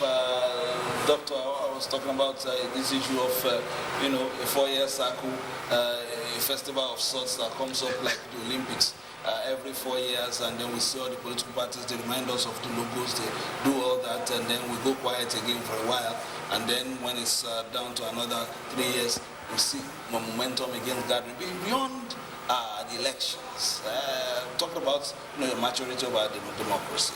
How do we engage the people more on programs, on perhaps even getting feelers from them on how the direction they want to go and all that? How do we recalibrate beyond just the elections? Well, for this Republic report, people generally agree that our political parties have not been able to live up to the billing of a standard political party. They're just generally convenient organizations for bidding for power seasonally, the way you have said. And they are able to move from one party to the other without prejudice to their freedom of movement, because the culture of ideological allegiance is not well formed. And a very high-ranking member of government today, before he joined government, was already talking about political nomadism, for instance. That our political parties are generally convenient and very friable coalitions of generally strange bedfellows asking for bidding for power, and after that, people cannot be sure what they're going to do. But to answer your question directly, if we're going to come towards the ideal, parties as organizations are supposed to be busy every day of every year of the 4-year cycle. Because that's the time you have to go from one place to the other to cover all the nooks and crannies of your territory. And even while you are in office, the lawmakers, for instance, they are supposed to have constituency offices where they're supposed to hold something like surgeries. They're supposed to come back home periodically, especially when the assembly is on recess, where people can come and see them under the last atmosphere. You don't have to charter any vehicle to Abuja to see them, or if you're in a state capital such as Benin City, you don't have to come from Igara to come and look for your lawmaker. When the state assembly is on recess, you're supposed to come back to a place like Igara or Igobazo or wherever he is from, where he will be in his constituency office for a while, and you can assess him and discuss issues with him. It's supposed to be even a cheap way of filling the pulse of the people you are representing.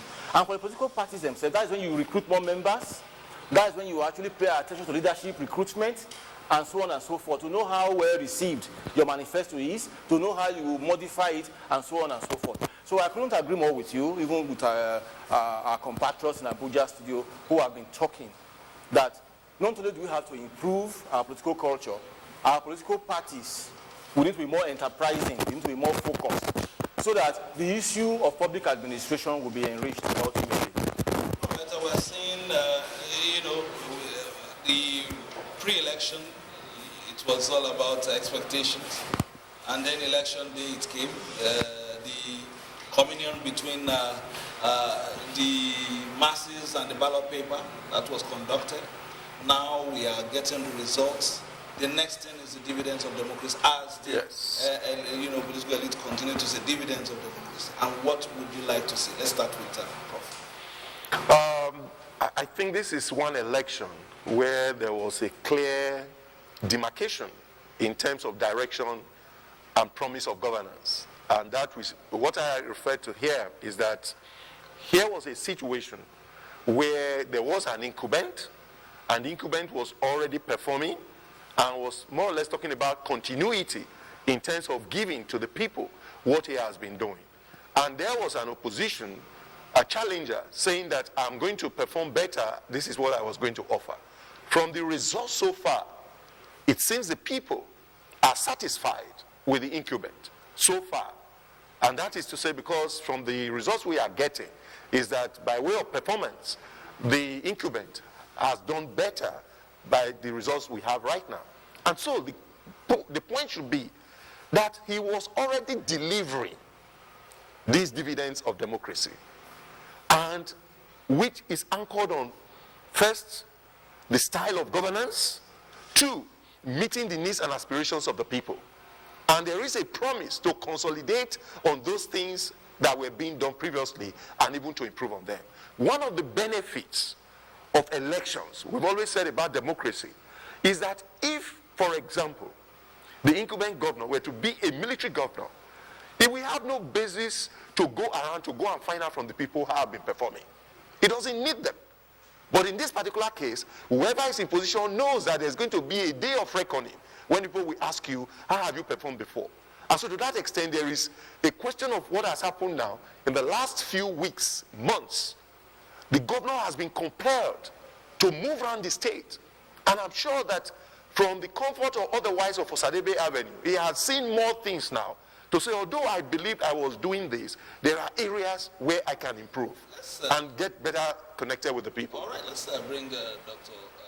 Kunzwa in, at this point. And there's been, areas that we're talking about. We have not really been able to bring down the number, to bring the figures down, but we had 2 women out of 14 candidates in this one. Yes, we've had 2 dominant parties, and everybody's interested in the numbers, but we've had 2 female candidates in this election. We have not really seen the performance yet. But are you, encouraged that at least women have come out to also test their popularity? Yeah, it's a good thing, and we commend them for their courage. But we have to say that there are natural barriers that keep women. This can be repeated very often. Even scholars have agreed, everybody's going to say that there are natural barriers that keep women away from politics and other aspects of social life.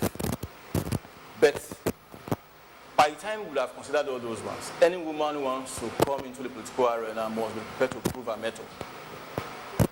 She must be able to convince people that she is worthy of the office of the governor, the office of the councillor, even the office of the president.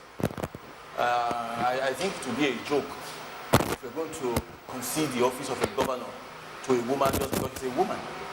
We're not talking about genitals. We're talking about what you have to offer. So we have to open the space for more women to participate, and some parties are already doing that by saying women don't have to pay any fee to collect a form. We said this a while ago, not today.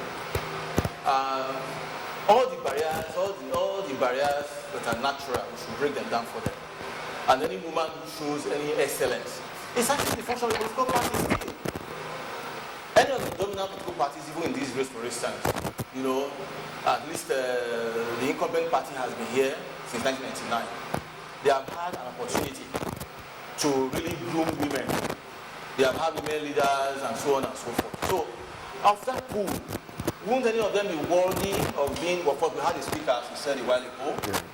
We also had Frank Afugwa at the time. In the Senate. Recently, we also had Desi Danjuma, Danjuma, the senator here. But these represent a kind of sprinkling. Okay? So maybe we have to go a way of quota to reserve a quota. I think that will be counterproductive, that will be the kind of reverse discrimination. But whatever we bring them in, but whoever is going to fill that quota must be fit, must meet minimum requirements. So nothing should be given to any person because of a man. Historically, especially from where you are from, Edo South, historically we've seen very strong women in the history of Benin. Yes. Even as war leaders. Yes. War leaders saving the empire, literally. Yes. In the course of Benin history. Yes. So when we talk about this, in terms of men we've had in the past, and even in the not too distant past, as you have rightly mentioned, even members of House of Representatives, but it seems as if the number shrunk. No. The point that we must take here is that women are gradually excelling in different professions and areas. As a historian, like you're trying to say, not too long there was this erroneous impression, for example, that the medical field, apology to my brother, was largely for the men. And in that field, it was that the man or male was supposed to be the doctor and the female was supposed to be the nurse. But what is happening today? Go to our medical schools and all. A good number of them are becoming women, as it were. And we were just discussing somewhere not too long ago, administrations of universities. Not too long ago, some time ago, it was only, we talk of only Alele Williams, Professor Alele Williams. But as we speak today, you have about 9 or 10 female vice chancellors who are excelling and all of that. And so it is in different, so there's a gradual improvement in terms of their representation, as it were. That is what I think is also going to happen in the political space. Some states are doing better than Edo State. There are some deputy governors that are females, and we always say that is why America is always very careful about deputies sometimes, that a deputy is just a heartbeat away from the executive position. And for the Americans, what it means is that if Trump were to go today, the vice president moves in. And that is why you're hearing Trump saying that the decision by the Democratic Party to pick a female to be the vice running mate to Biden is almost an indication that America should be getting ready for a female president. Because Biden is about 77 or thereabout, and they are beginning to think he might not make his full years, although they are not God.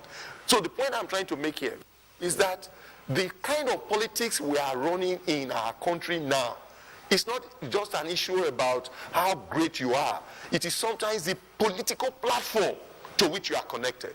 You know, that is why those that are saying allow for more political parties to come up. We had 90-something. Look at the 14 that have done race here now. Some you will now wonder, did they not vote for themselves? Because almost any results that are coming out is like there is nothing for them at all. What of their members that signed forms for them? Didn't they go and vote? What happened?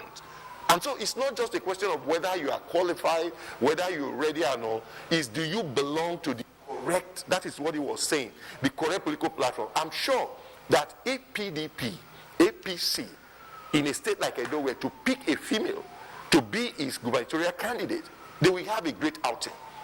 Because the machinery, the powers that be, the whole thing that they use to galvanize the voters and all, will be at the disposal of such a candidate.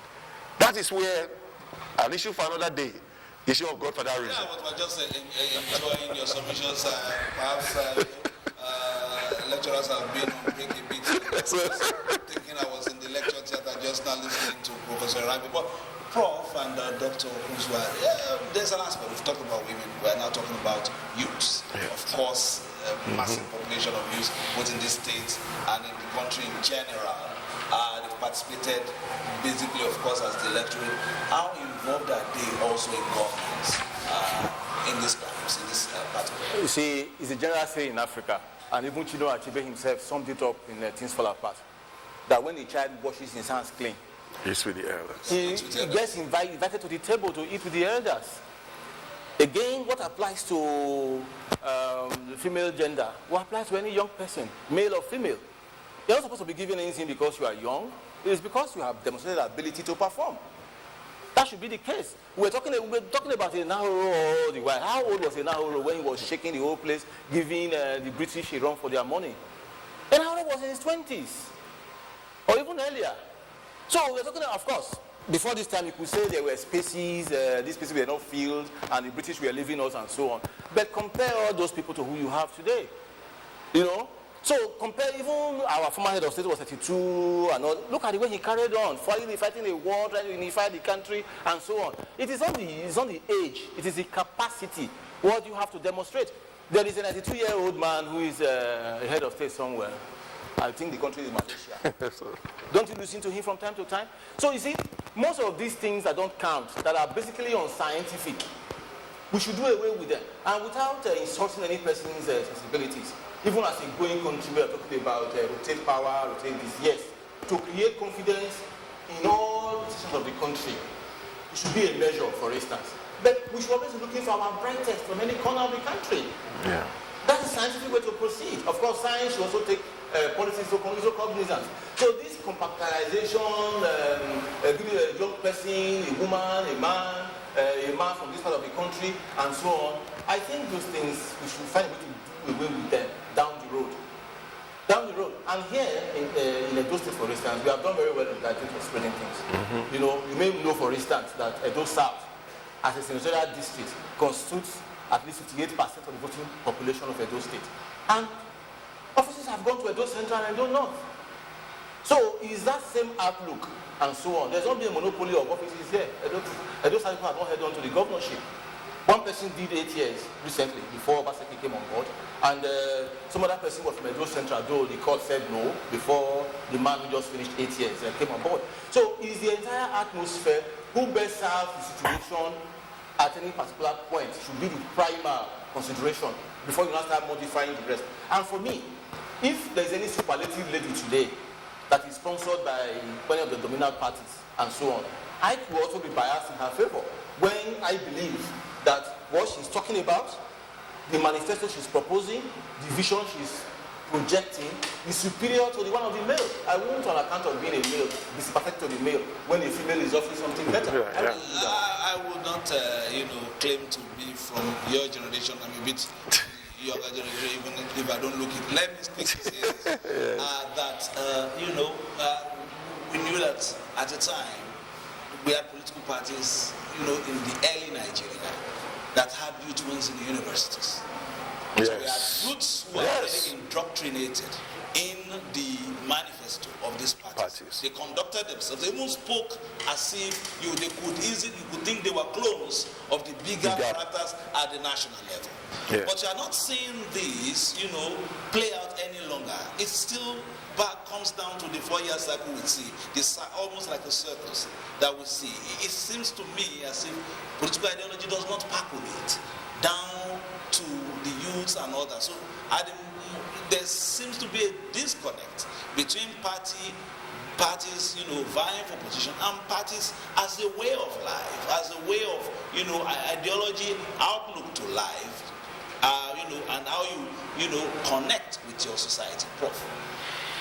I also must agree with you on this, which is to say one of the great things about knowledge is that you don't have to be there to know it. You can get yourself well equipped by way of reading and of course learning.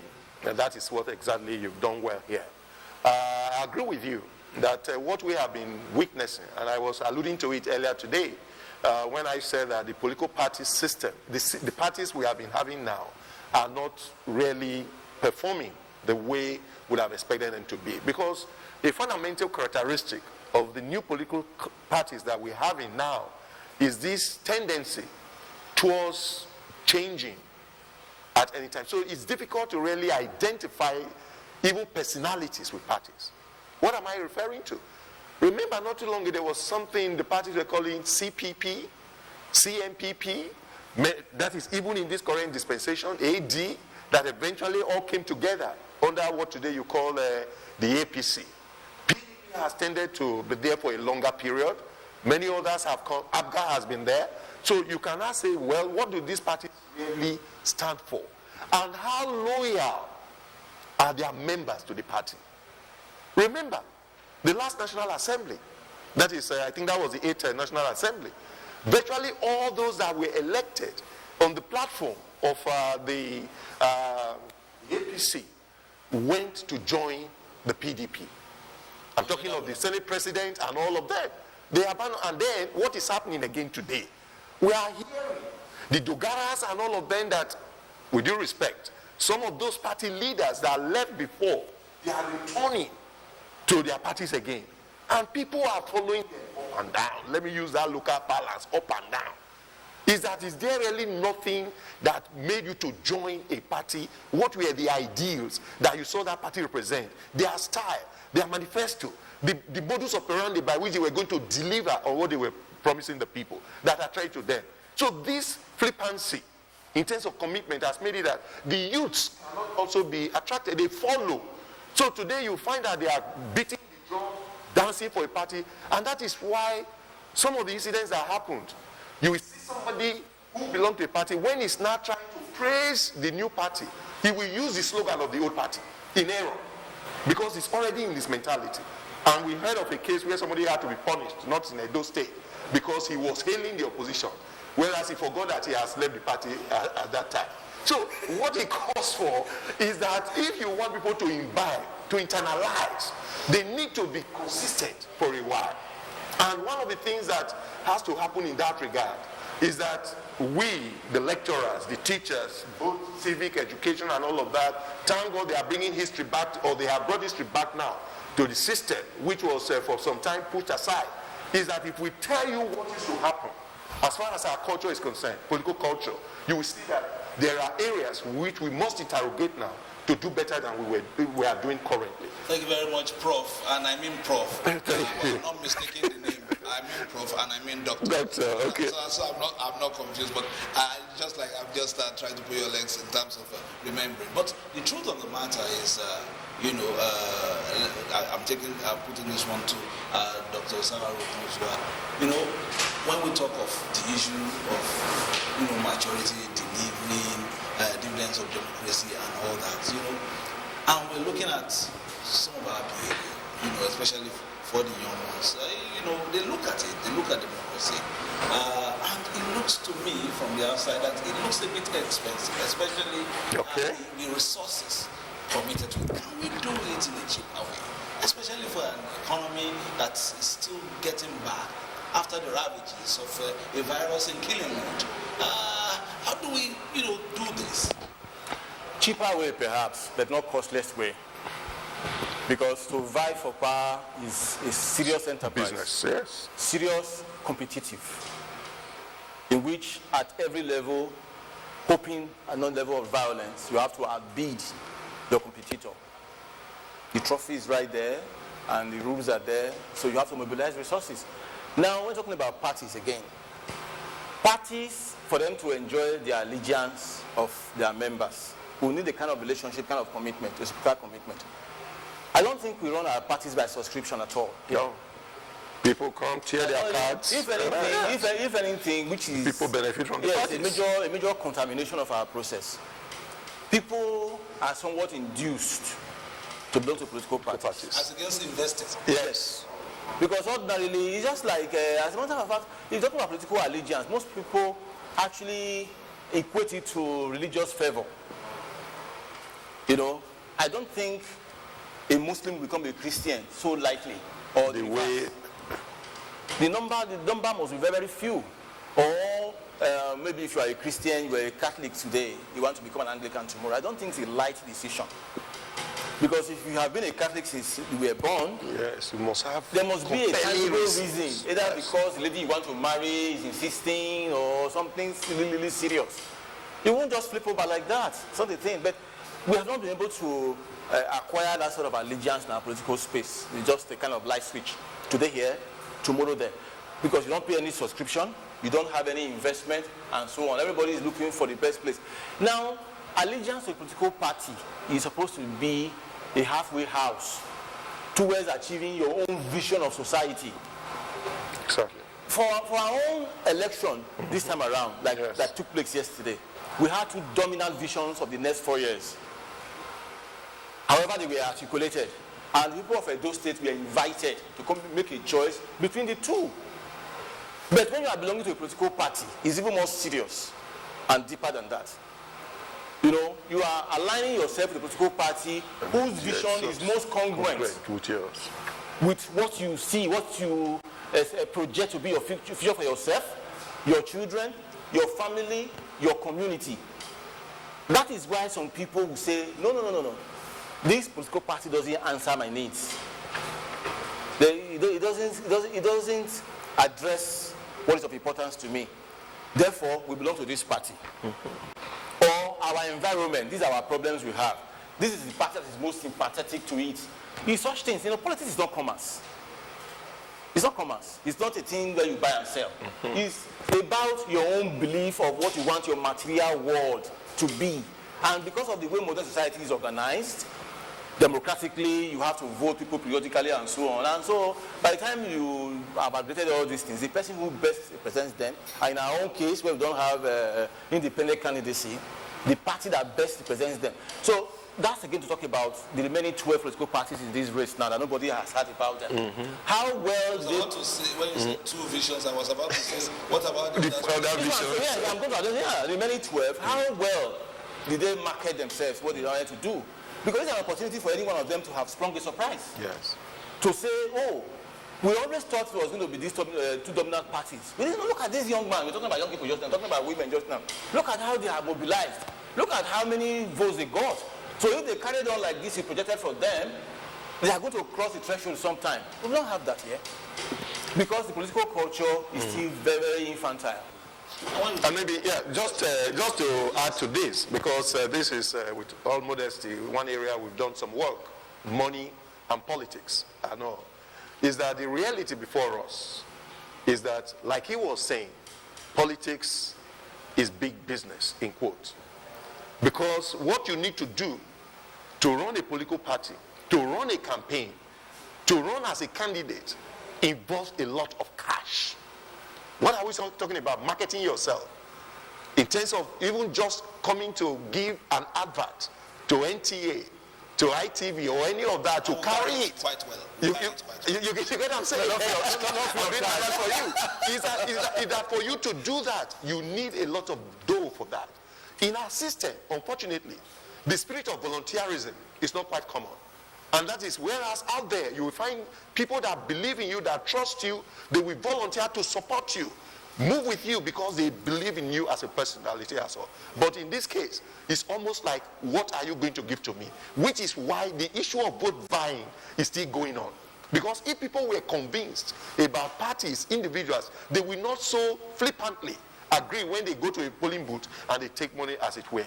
The other point I want to raise in this particular case is that what has occurred in this particular election is not novel. Why do I mean it's not novel?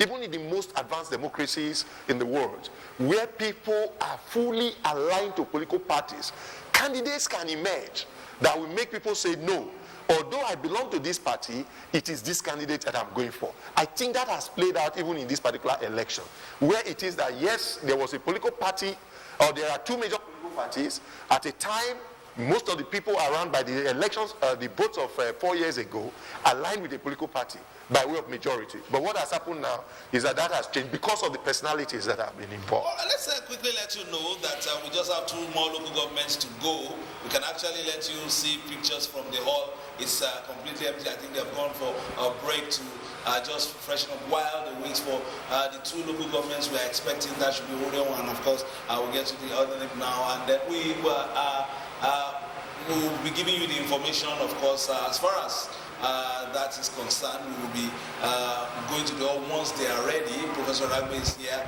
and Dr. Kunzwa, they will be rising early to be a part of this, hoping that it would take much shorter than we thought we would. The first 13 local governments was quite a smooth sail. We've taken 3 more now, and we're just waiting for the 2 local governments, outstanding local governments, and then we will be done from the INEC state headquarters here in Benin City, Aduwawa, near Ramat Park to be precise. We're talking about, our maturity, our sophistication as far as this is concerned. And we're talking about independent candidacy. I remember a certain American Ross Perot who was a tycoon of some sort, but he spent a lot of money. He himself knew that it's quite a costly process. But there's some other aspects, apart from entrenching the values of democracy and the longevity of parties in terms of marketing their ideology, being a generational issue. Sometimes you have fathers and sons and all being Democrats and Republicans and all that. They've, marketed those party ideologies to their children as well, almost religiously. And we are also having new things, more sophistication and deepening, this democracy in other parts of the world, other climes, and parties are springing up based on issues. Like climate change, you have the Green Party, you have parties springing up for Brexit, for instance. And when can we get to this point of sophistication where we want to tackle issues? And we bring political parties up to agitate for germane societal issues that they want to use to drive their own ideologies and bring that to the public space. And, just before my brother comes in, the point is that some of the basic issues we are still dealing with as a people, those ones talking about climate change, some of those things that look idealistic, they are not the issues for us now. as important as it is, the issue of climate change, the people of Nigeria. I know. Example, for instance. I know. I agree with you. I'm trying to situate my submission. The submission is that for our people, they are still worried about water. Our people are still worried about healthcare centers. Our people are still worried about their schools having teachers, having teaching materials and things of that nature. Our people are still worried in many locations about guaranteed salaries, guaranteed pensions. These were issues that people had to connect with in this election. People were still worried about the way you collect your money in the system, taxation patterns and all. These are basic things that for other clients, they have already been settled. But for our people, they are still the basic issues. Today, even at the federal level, there is a great worry about how do you price your petroleum products. It is another matter that is raging now. Do we put subsidy? Do we remove subsidy? And how is it going to function? These are issues that have been settled in most other clients. So what it means is that what will look ordinary, what will look mundane, because people will say sometimes, oh, the man is paying salaries. It's his responsibility to pay salaries. But people have the mind and historical knowledge that not too long ago, people were going without this thing being paid. Pensions that are supposed to be guaranteed were not being paid. So what we are saying is that if we must situate our own democracy, the expectations of the people within the needs of the people and what they are looking for. So I agree with you that idealistic parties can come up that may want to be looking at foreign policy of a nation. But people will ask, is that really our worry at the moment? So this is the point that yes, it is that we expected that by now some of these things would have been beyond us. You know, when they are saying they are commissioning a borehole, some people will say, is it what you are celebrating? But it is worthy of celebration where now in this current that is in our country, for example, you find that in the early part of our independence, there were public taps running. So people did not have to worry too much. But when you still have people carrying jerry cans, looking for water and all, the man that provides a borehole is therefore, it has something to celebrate. These are the issues that I wanted us to really put in context. Dr. Well, what you can say can be summed up. There's a school of thought that says the basic needs approach, even developmental planning. And every society at every stage will have needs and aspirations. Yes. That is actually why there is that dichotomy between what you call developing countries and developed countries. Because our issues are different. Of course, global warming is cross-cutting. Yes. It affects all of us. But how are you going to tell any person in a place like Safrogbo that global warming is the issue? It's what your emphasis on your party platform. That would be bothered dash to him.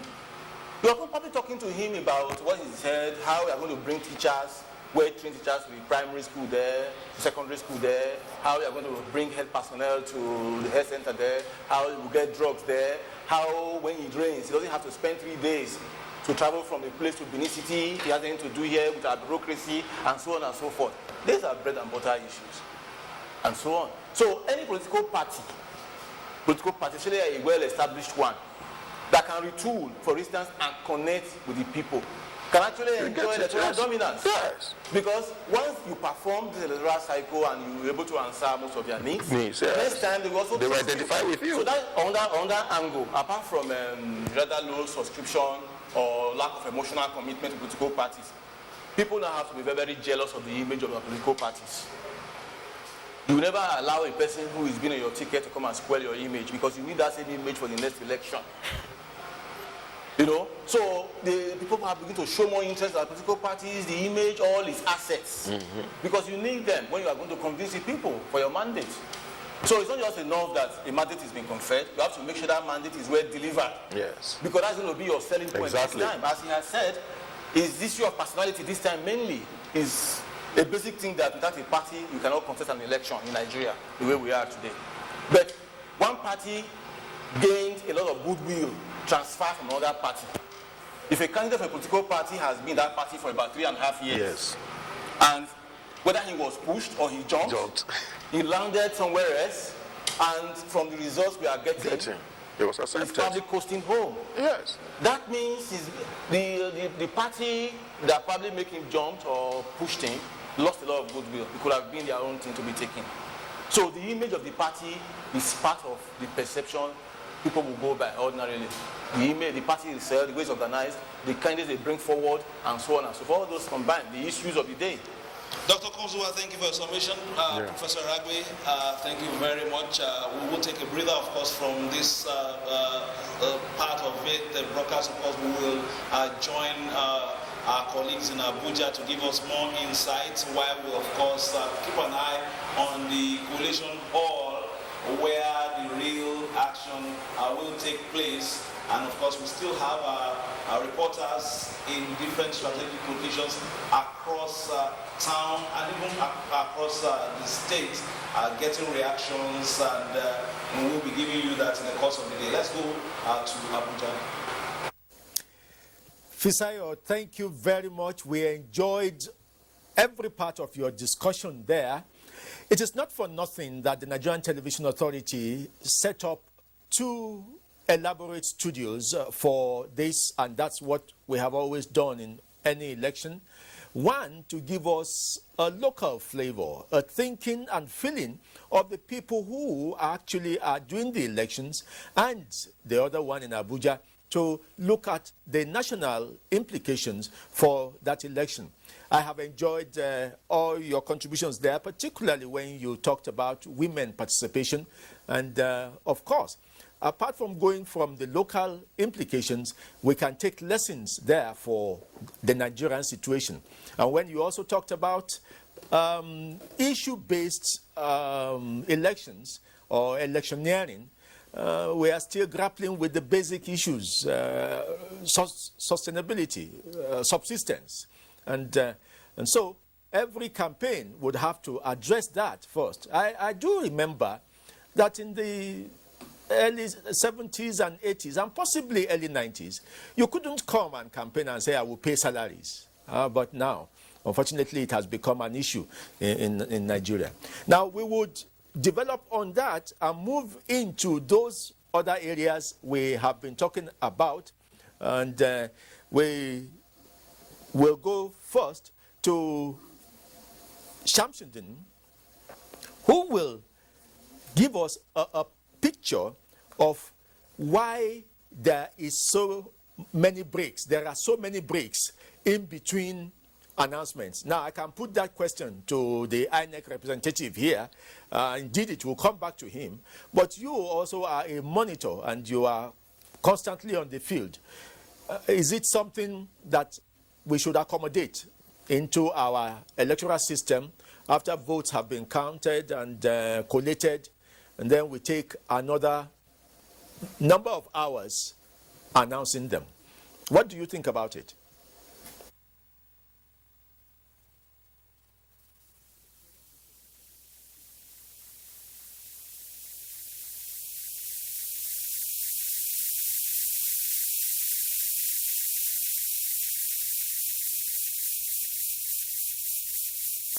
Okay, let me give Nick Dazang that issue to talk about.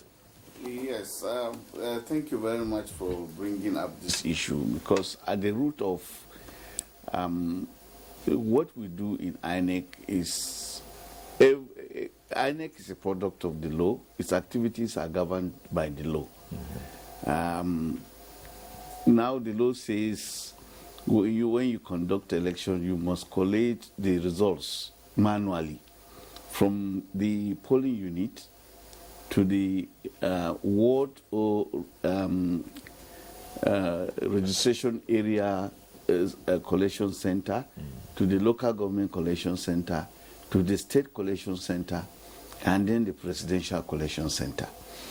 Even though technology is available to us, and INEC has on its own, widened and deepened technology, witness, for example, the advent of the smart card reader, the permanent voter card, and so on.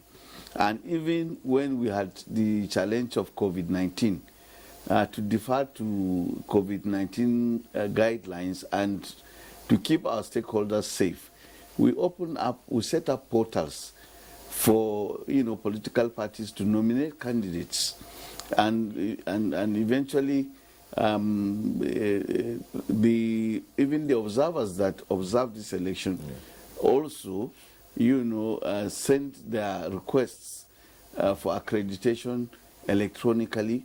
And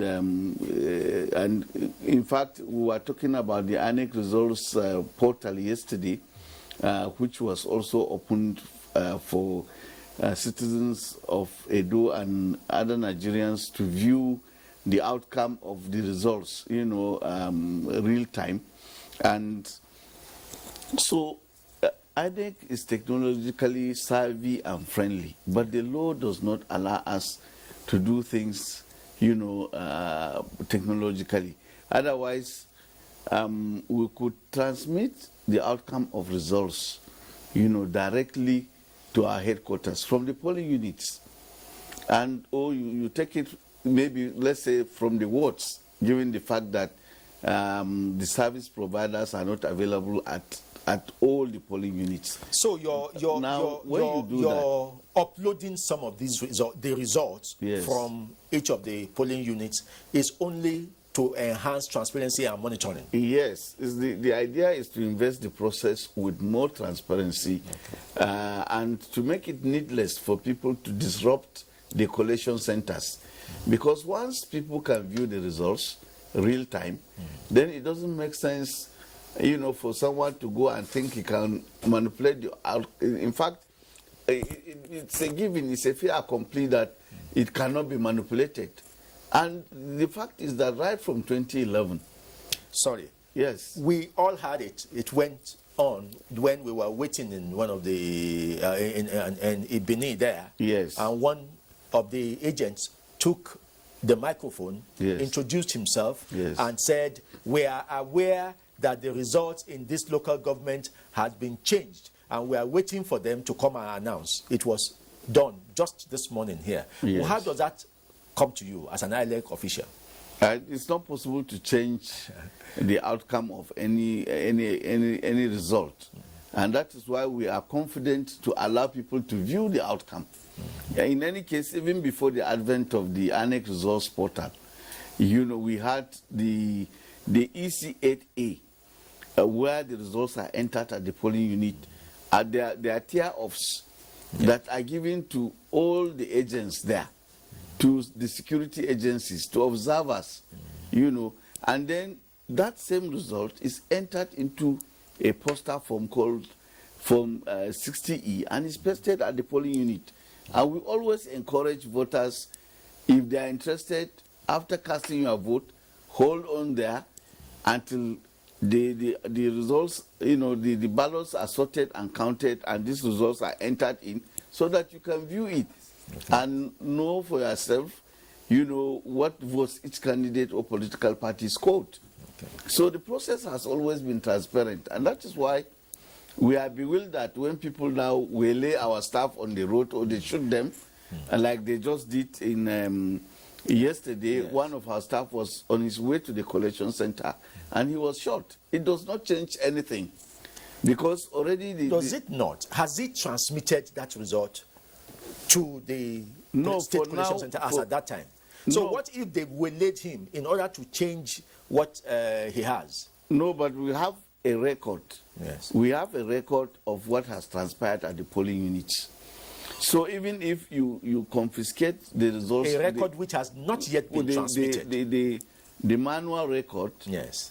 All he needs to do is to report that this is what happened. Then we make reference to that one. Okay. Okay. So, and in any case, like I said, all these result sheets that are entered from the polling unit to the ward to the local government are given to agents of all the political parties. Okay. So are you going to go around and shoot all the agents? Are you going to go around and shoot all the security men that were at these centers?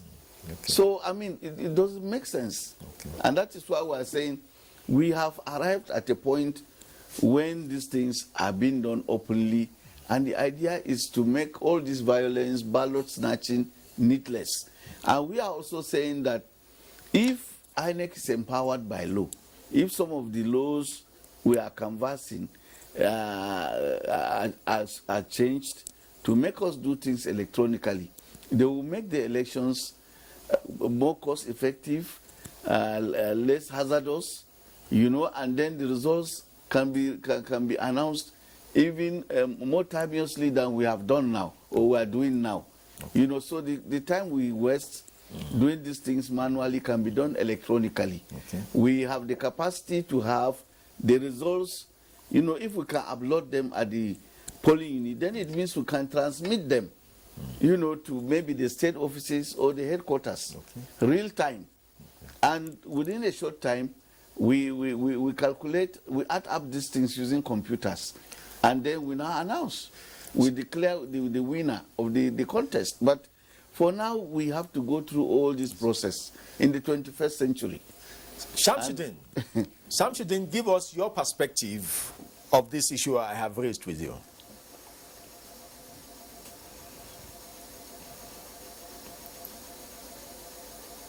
Introduced technology into collation of results, but you also know that there are a lot of challenges around that when you talk about interference of some political parties or actors to tinker a bit with the transmission process. I think that is actually creating a lot of fear in the society. But I totally agree with the representative of the director of voter education that technology is the way to go. And if that is done, INEC will be capacitated to transmit these, and it is the process of collating results. But we also need to know that there are certain, we have to face reality. First is that from the past experience we've had, especially in 2019 elections, where as CDD, we focus more on the ward collation and the local government collation process. It was quite obvious that there are a lot of errors, in computation of results that became a major, characteristics of the process, which we actually highlighted in the reports that we released. And we also know that there is an existing law that mandates INEC to take a result that comes from a returning officer without rejecting it, even if they have issues. And we've seen the recent revelation about INEC taking 3 lecturers to court because INEC claimed to have evidence of them manipulating the results. So the question of whether a result can be manipulated by a returning officer or not, I think shouldn't be it's a big problem, and it's quite possible. And we're also saying that the one, sorry if I couldn't pronounce that correctly, LGA, which is one of the 2 local governments, there are a lot of issues around, PDP and ADC already raising an issue that the collation officer is actually missing. And that is also creating a lot of problems. Like I said earlier, it raises a lot of tensions. And if you go back to the history, 2003 governorship election in Edo, most of the conflict that characterizes the election was majorly a post-election conflict. And we need to be very careful how we handle the transmission of results, because those who are aggrieved may actually come out and start protesting. And we know that that's even the local government where the current governorship candidate of APC is from. So INEC need to step up in the game, and I think that's a lot of need for us to look into the law. Fundamentally, the law that if INEC suspect that there is a manipulation of results, they can proactively say that I'm not taking this result. And also to ensure that adequate process is being put in place. And one of the greatest challenges that we are currently facing in most of the collation centers is lack of adequate facilities. For example, we got a report yesterday from which we have also been recording in the past elections, is that there usually no light. During the last election in, I think it was in Ondo in 2016, I was in a ward collation center that the INEC ward collation center officer was using light from the phones to collate results.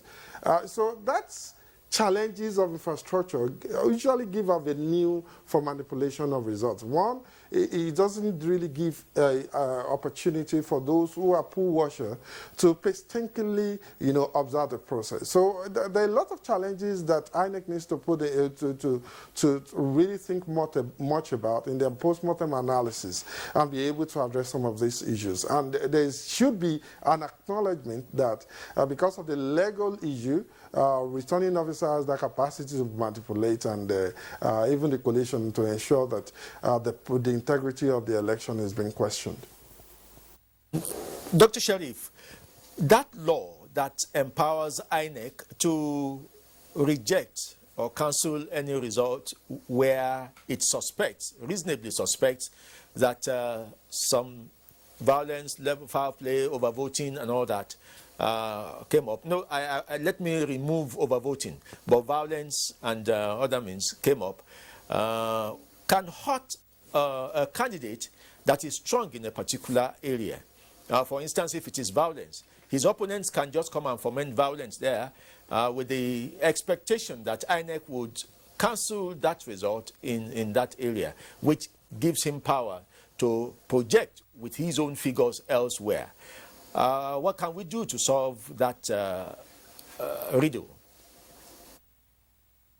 The best way to deal with that particular issue is to consolidate security, operatives in such areas.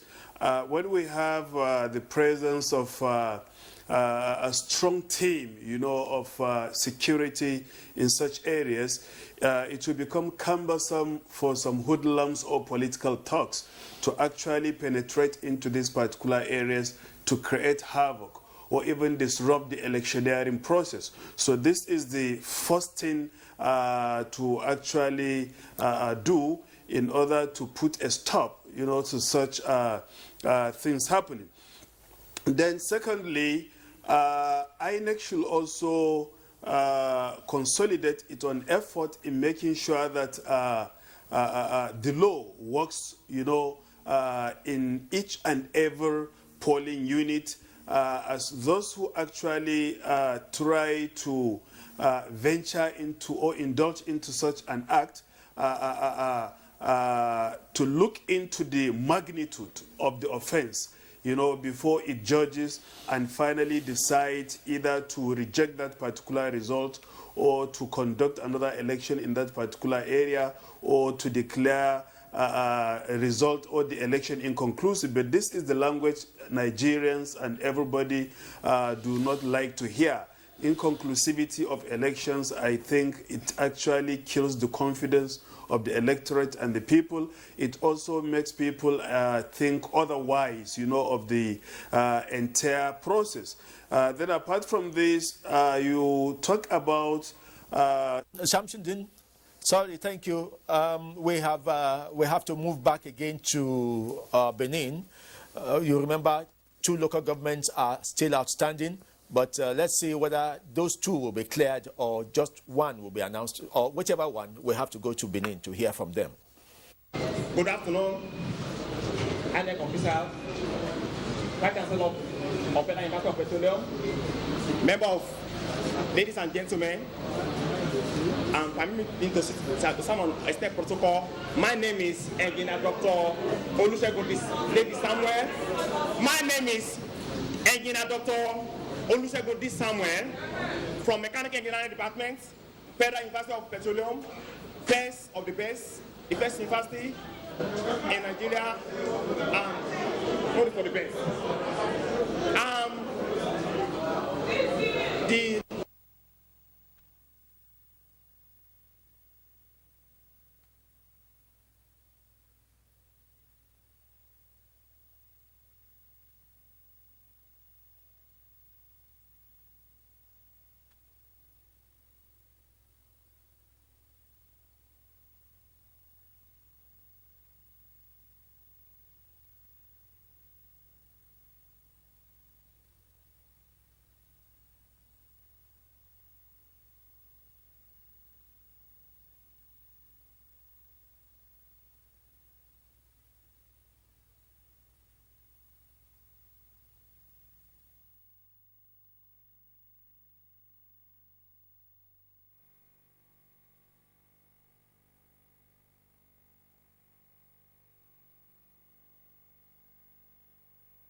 result appeared for 11 words, and they as follow. And the code range from code 1, which code 2, code 3, 3, 4, 5, 6, and for the respective word, okay, number of registered voters 118671. Number of accredited voters.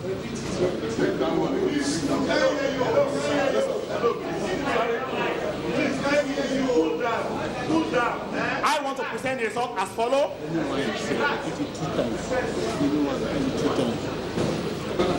Number of registered voters 118671. Again, number of registered voters 118671. Number of accredited voter 24868. Again, number of accredited voters 24868. Having done that, the votes received by political party as follows. AA parties 5 votes, ADC party 77, ADC party 77, ADP party 120. Again, ADP party 120, APC party 10458. Again, APC party 10468.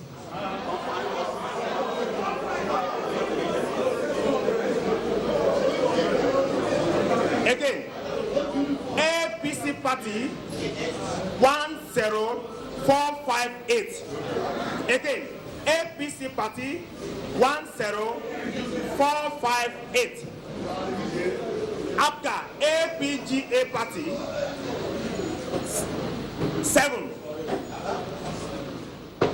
After APGA party 07.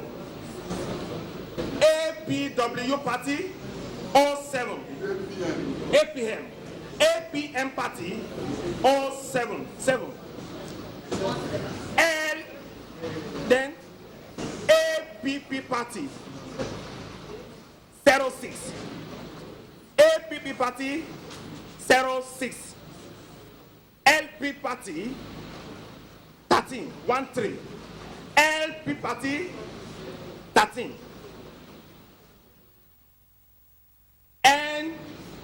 NNPP party 11. NNPP party 11.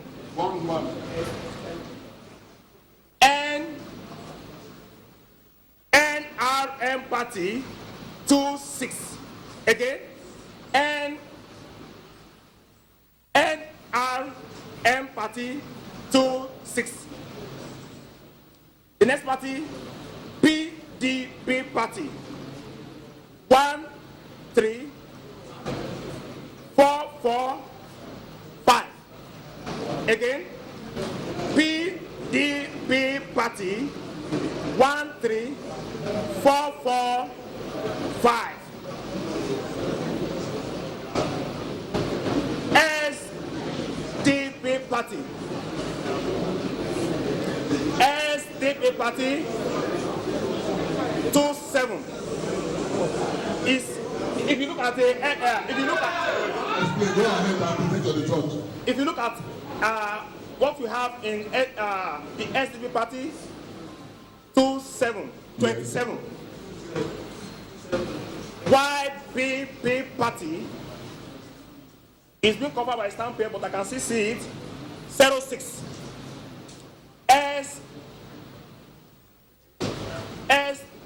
YPP party 06. Then ZLP party 05. ZL party 05. Having presented the vote received by political parties, I want to proceed to highlight total party votes, rejected votes, total vote cast, and as follows. Total party votes,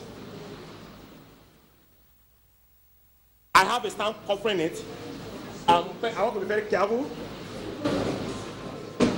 I stamp, there's a stamp that covers it. Very careful, look at it. 4 2 2 4 2 4 3. Total party 2 4 2 3. 2 4 2 3. Then after that, rejected. Please excuse me, Doc, just a minute here. We are looking at total valid votes. Is it 2 4 2 1 3? Okay. 2 4 2 1 3. Thank you. It is stamped. That is why it is stamped. Thank you. Please clarification. It's 2 4 2 1 3. Go ahead. Then rejected vote 6 1 4. Rejected vote 6 1 4. The last but not the least, total voted vote cast 2 4 8 2 7. Again, total vote cast 2 4 8 2 7. Thank you very much. Thank you for your presentation. Can we, is there any cancellation for Oriogo? From the result, row number 7, Uro Nigbe North. Which one are they? Ward 7. Ward 7. 0 0 4. Because no one take this. 0. Then which means the entire Ward 7 is cancelled. Yes, cancelled. Yes, 0 Ward 8, Ironigbe South 08 0 vote to round. Do you have your reports?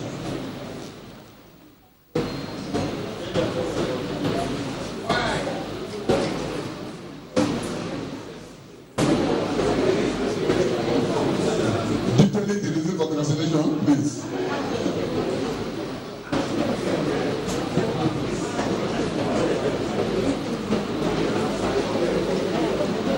What are the total number of voters in Ward 7?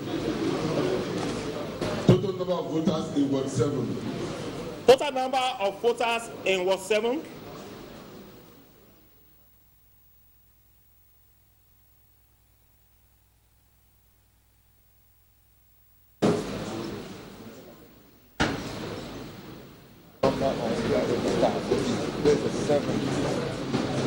Of 7 7 6 0 0.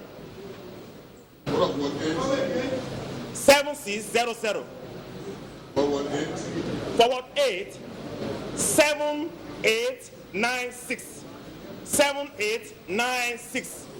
Okay, bring the report, please.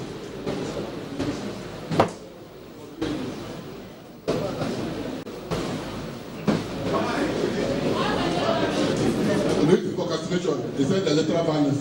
I think that she said it earlier. Bring that one. Thank you. Let me have the report sheet.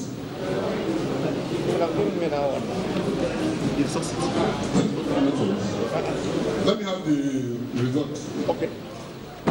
Thank you. Electoral values. 48.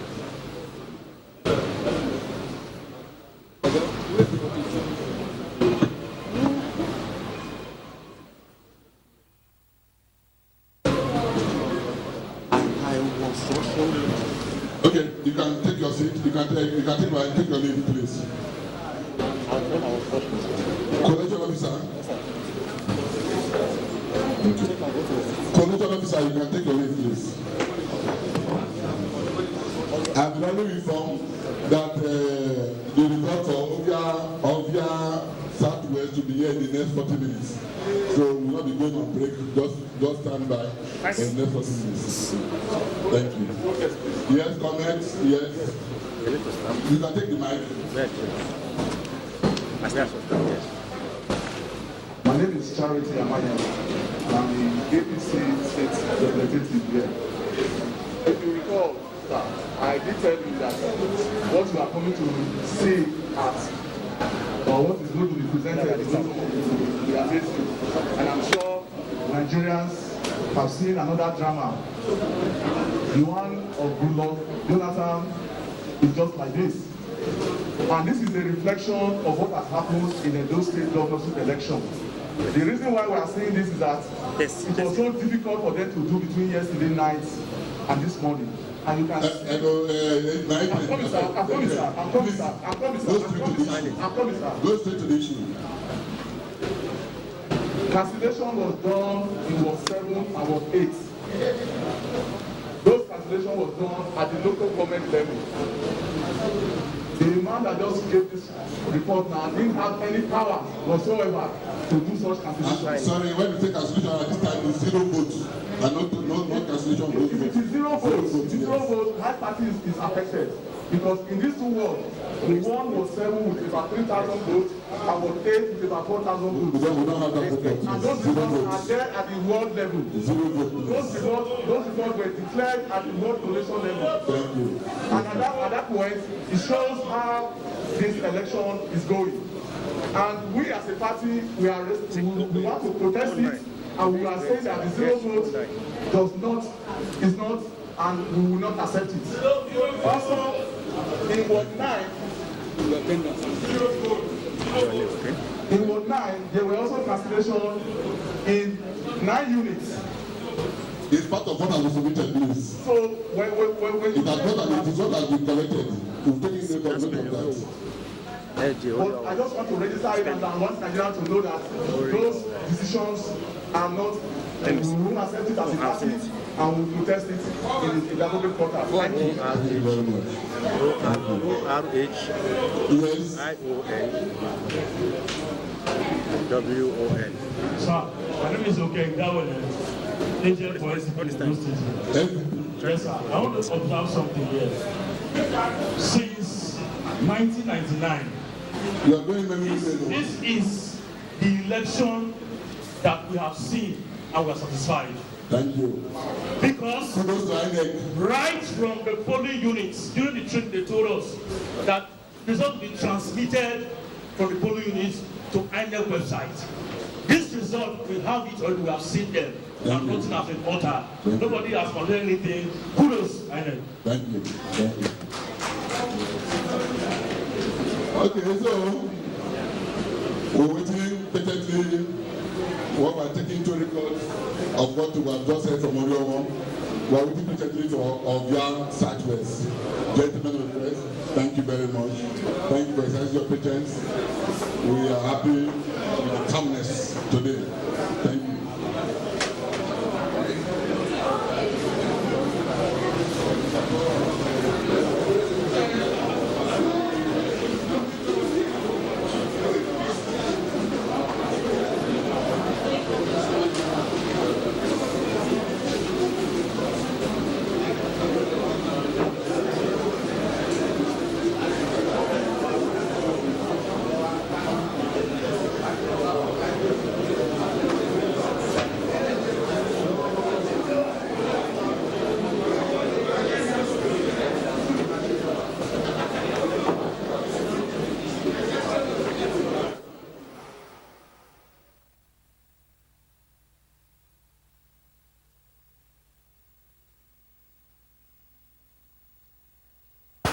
All right, we just saw results from one out of the 2 local government areas we have been waiting for coming. That's Oriomo local government area, AA5, ADC 7, ADP 120, the APC 10,458, ABGA 7, APM 7, APP 6, LP 13, NNPP 11, NRM 26, PDP 13,445, SDP 27, YPP 6, ZLP 5. Yes, we've been here. We're still here, keeping an eye on what is happening in the collation center here at the INEC headquarters in Aduwawa, very close to the Ramat Park. And of course, we'll be bringing you reactions from across the state. Our team of reporters have all gone out in the course of the day. We'll bring you reactions from all parts of the state as we wind down this process. And of course, Professor Diaragbe and Dr. Kunzua Osawaru, they are still very much here with us, sharing their thoughts on the process, which actually started yesterday when the people actually decided who leads them for the next 4 years. We just saw one of the agents commending INEC that they have actually seen results from INEC Portal, Prof. One of the ground rules as far as results are concerned is that until INEC or its representatives announce or read results, the results are not yet out. And that is why in the early hours of this morning, about 00 something, the INEC chair, they were beginning to say, wait for official announcement. And that is why it was later in the morning that here announcements were made. So even though that result was up there, until it was read as it was now, it was not yet taken, as it were. But the whole idea of placing the results there was to serve as a safeguard and protection in terms of the authenticity or otherwise of whether what was out there is what was still being read. And remember, when INEC was explaining the use of this whole portal, it was that the results as read now is believed was what was read at the collation, at the various polling units and the collation center at Orionwo before the result got to Benin. And so if the returning officer from Orionwo had read something different, it would have been a case of what happened. And that is why we have been saying that this is the direction Nigeria has to go. And if there is any law that is not making it possible now, there is need to put in place the enabling legislation that will make it to be. That is where the issue of the Electoral Act Amendment that Mr. President was expected to sign last year was not signed. We are calling on those involved, the National Assembly and the Executive Vice President, to really put in place this enabling instrument, because the world has gone digital. And we are happy. Mr. President has held so many meetings during this period of the COVID lockdown. So many meetings through virtual consultation, that is virtual meetings that have taken place. If we can go that direction in terms of technology and be holding meetings both nationally and internationally, there's no reason why we cannot leverage on the advantages of technology to now safeguard the sanctity of our electoral process. Because people believe that those people that are there in the field, if the results are protected there could be no room for manipulations that will be leading to attacks at collation centers, like we saw in some of the elections that took place outside, not Edo State this time, where we were hearing that, military personnel, some fake, and all were there to hijack, to steal, to kill, and all that, and to disrupt the system. So it's a major positive development that has occurred now. And what it has helped to do is that even if there was any attempt by any of the ad hoc staff or permanent staff to try to manipulate anything, it will be that, look, the result is waiting for you there, already posted as far as the portal is concerned. So I see it as a very major positive development that we have to further work on and see how the necessary legislation will be in place to back it up, especially with our president, that is our national elections in the future. Thank you. Dr. Osawa, your view on this too?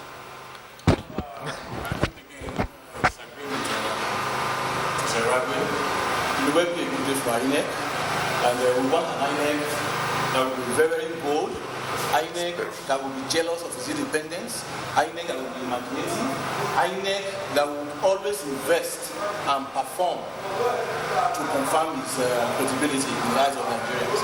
And INEC that will realize that substantially the survival of Nigerian democracy depends on it.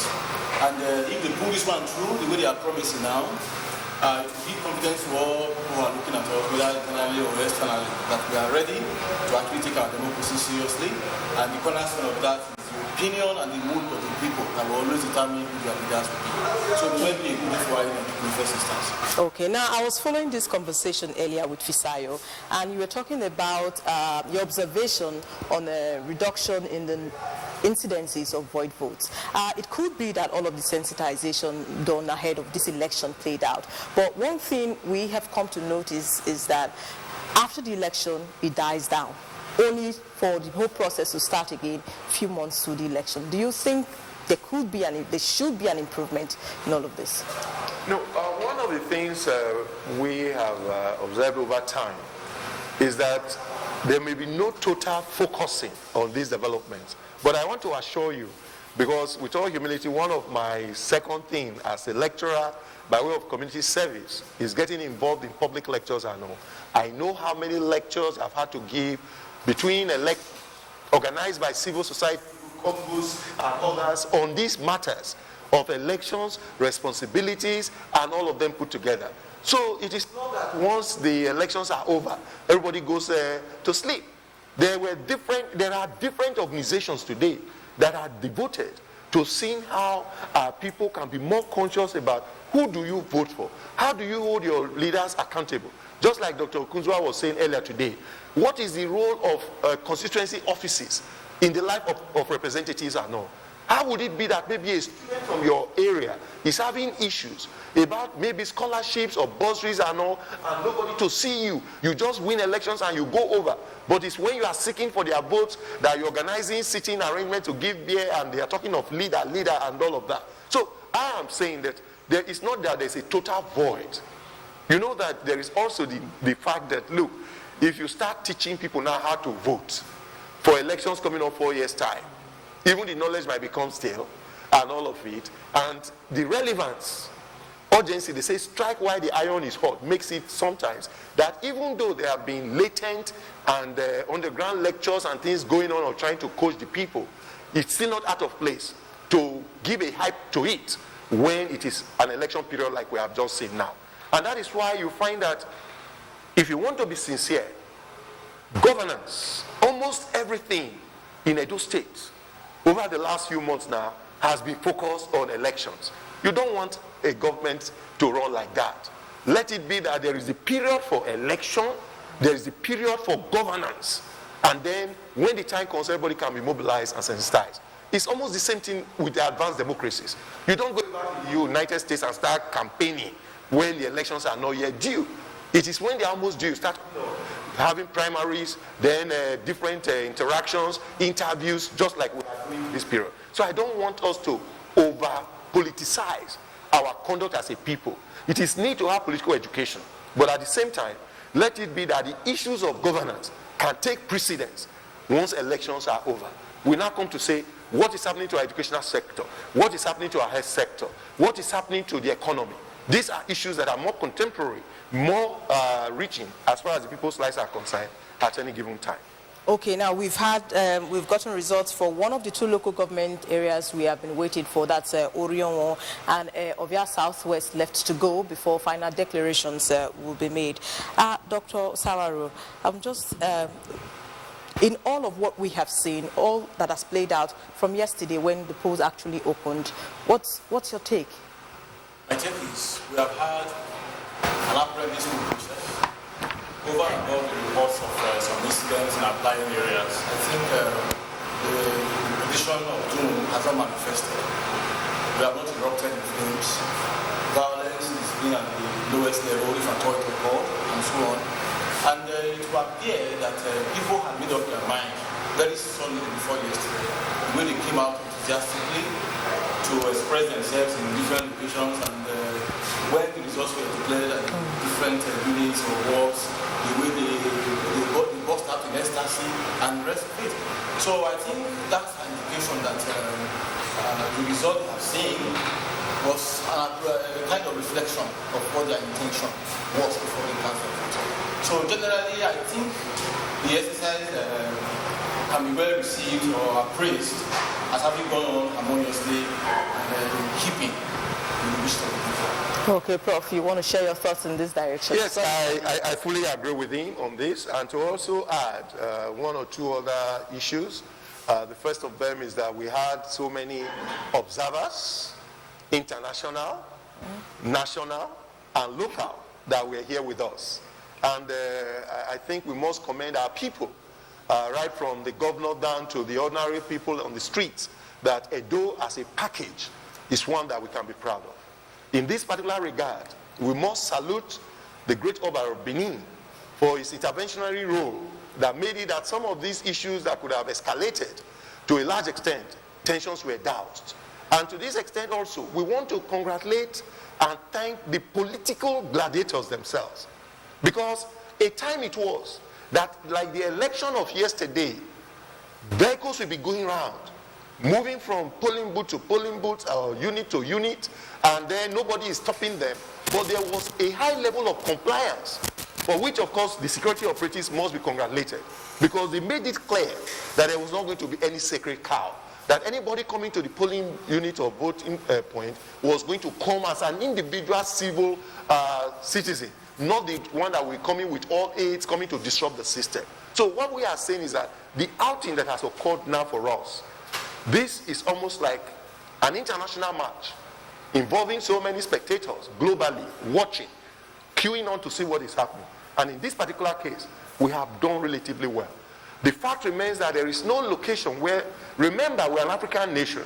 We have heard of other areas. It's not that we are celebrating it when there are people being killed and all. We have seen it even in our country before now. But to a large extent, what has happened now, very unfortunate, painful, because like the former president said, that is Goodluck Jonathan, and the governor of our state said just before this election, no blood ordinarily should have been left because of election. Because what it means, and this is what people have been saying, unfortunately, those lives have come and they have gone, and life will continue. And it will be most unfortunate if this were, and I suspect is the case, they were victims.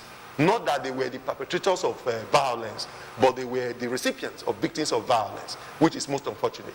So we have been saying now that the way INEC performed this time, the way the security operatives performed, the way the political gladiators performed, the way the populists came out, exercised their franchise, obeyed and stayed to defend their votes from what we heard, the way the elements cooperated with Edo people, all of it has given us something that we are still waiting for the announcement to be made, is that something great and good has happened for our state once again. Dr. Kunzuwa, is not yet over until it is over. I'm sure you still have expectations. Oh yeah, we have just one government area to go, and statistically, I really don't think that is going to upset the trend we're already seeing. We expect the atmosphere of peace to be maintained.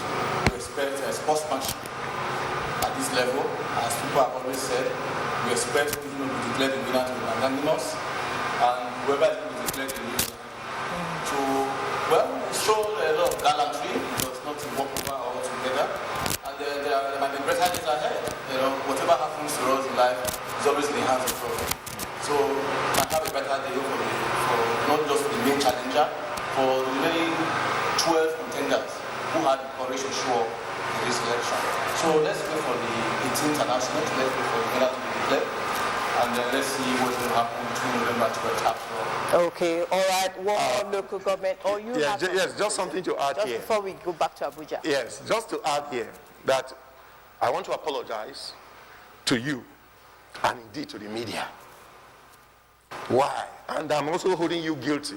In all our discussions, you have not asked us, how have we performed as media in terms of this election? I'm sure we'll come to that. I don't know. So what I really want to say at this stage, we want to commend the media for their role in these elections. The media has shown, the Nigerian media has shown that it's up to date. It is digital. And we see that they were able to package, give the candidates the opportunity to present themselves, ask relevant questions, and make people aware of what is happening. And so both the electronic, print media and all, they must be commended for what they have done so far. And we are calling on them to live up to it and keep it up. All right. Thank you so much, Professor. Okay, one more local government to go, that's Ovia Southwest, and hopefully the whole process will be concluded. We'll now go back to our Abuja Edo Decide studio, where Femi Okeowo is already standing by with his panelists there. Thank you very much, Agatha, and we're glad to be back here again. Just like he has done a couple of times, Professor Eddie again has taken an issue off my mouth. We have in the studio someone who would talk about the media and like areas, but before I introduce him, let me thank Shamsuddin Yusuf for coming on the program, and in his place, in a moment from now, we're going to have Dr. Osita Okechukwu, the Director General of the Voice of Nigeria. That's the person I said will talk on the media participation in this election and other elections. But now I want to say special thank you to Shamsuddin Yusuf for being part of our discussion this afternoon. Now, while we get Dr.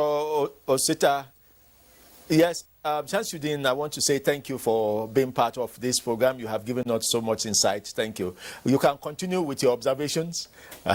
We have delayed. So have a word or two before you go? Yeah. I think, well, it's, well, the thing is that Nigerians just need to know that the future of election lies on the hands, and the need to ensure that things are done differently. We need to ask the right question, and where we think that the politicians around us are making things quite difficult, we need to go beyond personality. We need to go beyond partisan politics, but what is most important is the need for us to always ask the right question, identify gaps in the system, and find a way to be part of, positively contributing to development or deepening of democracy in the country. But Shamsuddin Yusuf for coming and taking a lot of your time on this Sunday to discuss Edo Decides. Thank you. And now here, let's take you, David, to some of the issues. Again, before we went back to Benin, we were talking about the delays. What, in your opinion, does it do to the psyche of the people expecting results? Well, delay naturally leads to anxiety, but thankfully, in the situation of Edo Decides, as we're seeing now, much of the results have come in. Okay. We're waiting now, I think, for only one local government. So I think a pretty good picture of what is to be expected is already far painted. Okay. What is left at the moment is for the advocacy for peace to be upskilled at this time, so that no matter what the final outcome is, the situation in Edo should be properly managed. Whoever emerges victorious should be magnanimous in victory, and whoever loses should lose gallantly, knowing that there would be another contest again pretty soon. So that's the kind of atmosphere that we think should be established over there. So far, we are largely impressed. Good. There have been glitches, like I said earlier on, a couple of violence here and there, but not to the magnitude that we feared in the build-up to this election. And INEC has done tremendously well. Where there have been delays, we saw them bounce back, and the process had gone through largely satisfactorily. Okay. Yes. Thank you. Now we have Dr. Osita Okechukwu with us, the Director General of the Voice of Nigeria. He too, like many other observers, has been observing and I'm sure he has a preliminary report, if we call it that, a state of mind for this election so far. He has been monitoring not just both as a politician and also as a media man. And luckily, just before we switched off from Benin, Professor Eddie was talking about the performance of the media. You will notice, Dr. Osita, that most of the time, the assessment of media performance is always left to the last. People talk about INEC, people talk about security, people talk about except when the media is endangered, that's when we hear one or two stories about that. But in a general assessment, people hardly bring in the media into it. Now, you would always have your eyes on the political output, but then also have your eyes on the media performance. Let's have a general picture of what you think about this Edo election. Much.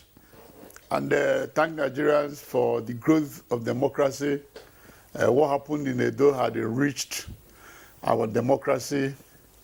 It had defied pundits who had predicted Armageddon. On the media, we've done well as well. It is a collective thank you to all, to the Edo people who turned out en masse in spite of all the hype about a possible breakdown of law and order, violence, killing, maiming.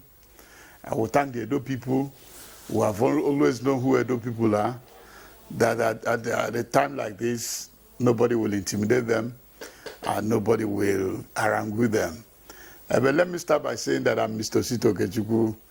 I couldn't pass the exam to get a doctorate degree. So for the media had done so well. The security forces had also done well.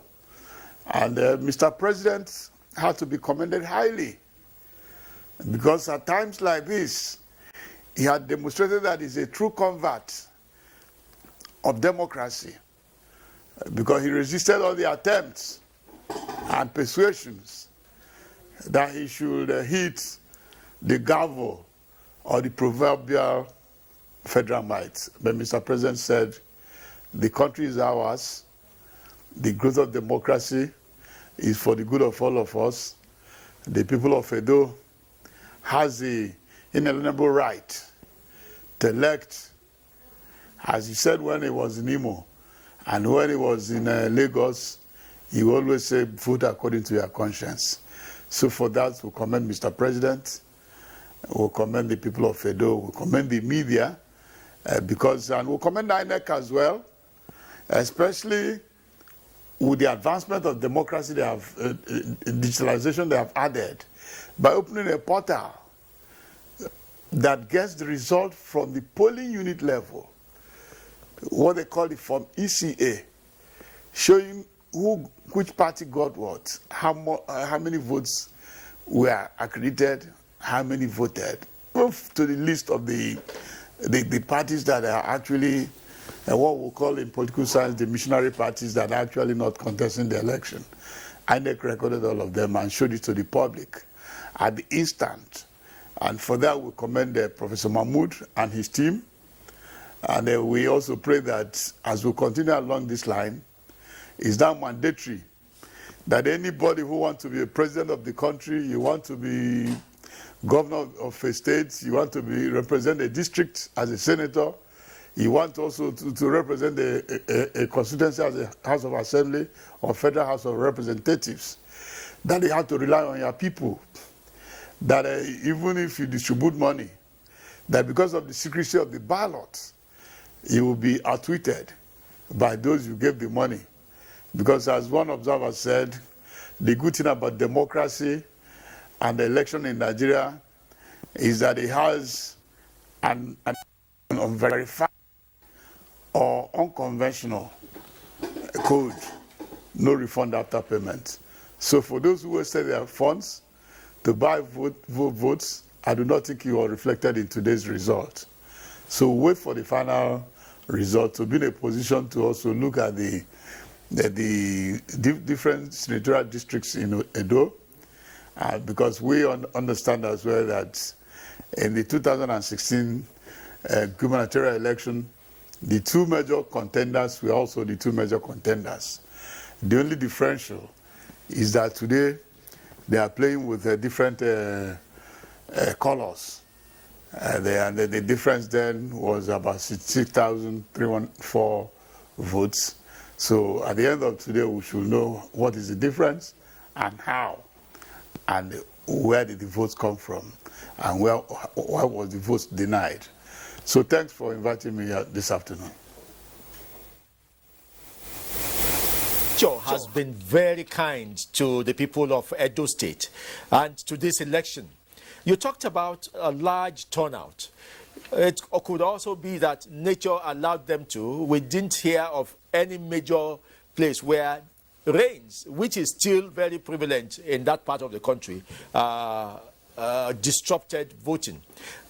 What could have accounted for the determined turnout of voters in Edo State for this election? A lot of factors from listening to the previous speakers and down the line since yesterday. NTA, I must say that NTA did so well. We people started as early morning yesterday, and it kept us hooked up. We got to know even the little we thought we did not know before. It was expanded, and when you put all the potpourri of what made up the agitation, one is an off election. Normally, when you have an off election, where it's only one state out of the 6 states and Federal Capital Territory, definitely there will be eyes on the place. Secondly, as well, for my great party, the APC, we also were looking at how to recover the states, because that was the only spot we have in a region, a geopolitical region called the South-South. So if we lose, it will be something we have to ruminate and go back to the drawing board to know what we'll do next. We were highly prepared for the election because we didn't want to lose such a vital state and such a vital region.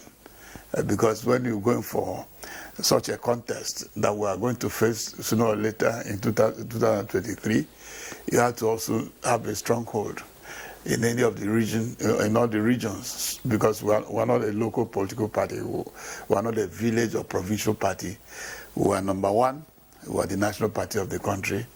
So for us, we kind of did all we could to be able to rescue back the state and recover it. The PDP on their own, they celebrated the fact that they got one of us, the incumbent governor, pro bono, what the lawyers will call pro bono.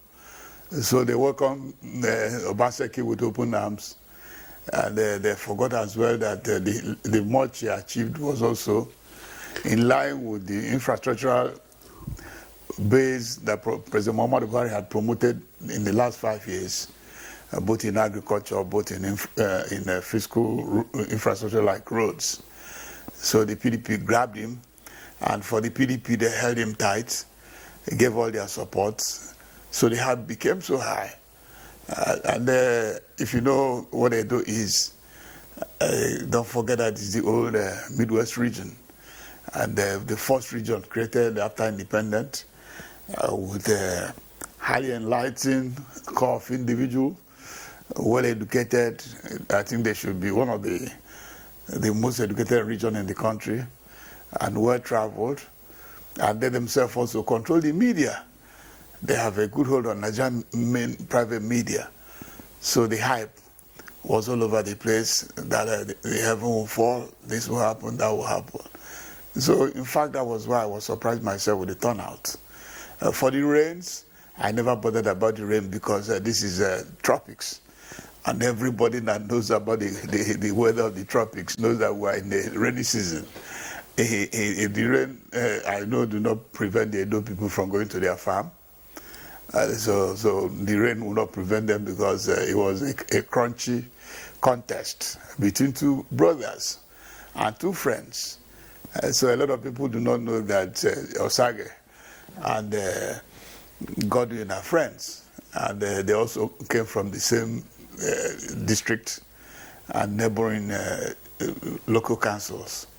And they are Beninese, going by the traditional name, or the tribal, or the nationality where they come from. Is basically they are Beninese. So being brothers, it heightened the local agitation on the ground. And there was also the fear that whichever group that loses might. Now, I want to go to Sheriff now. Dr. Okechukwu is giving us an insight, an inkling into the political gameplay that went on in Edo State. But generally, everybody, or largely, people think that this is a successful election so far. But and every time we have a successful election, people think we have taken a step forward. Only for us to see another election that may suggest that we should begin all over again. Sheriff, where do you place this election? Can it be already, even as it stands now, being a step forward for our polity in Nigeria?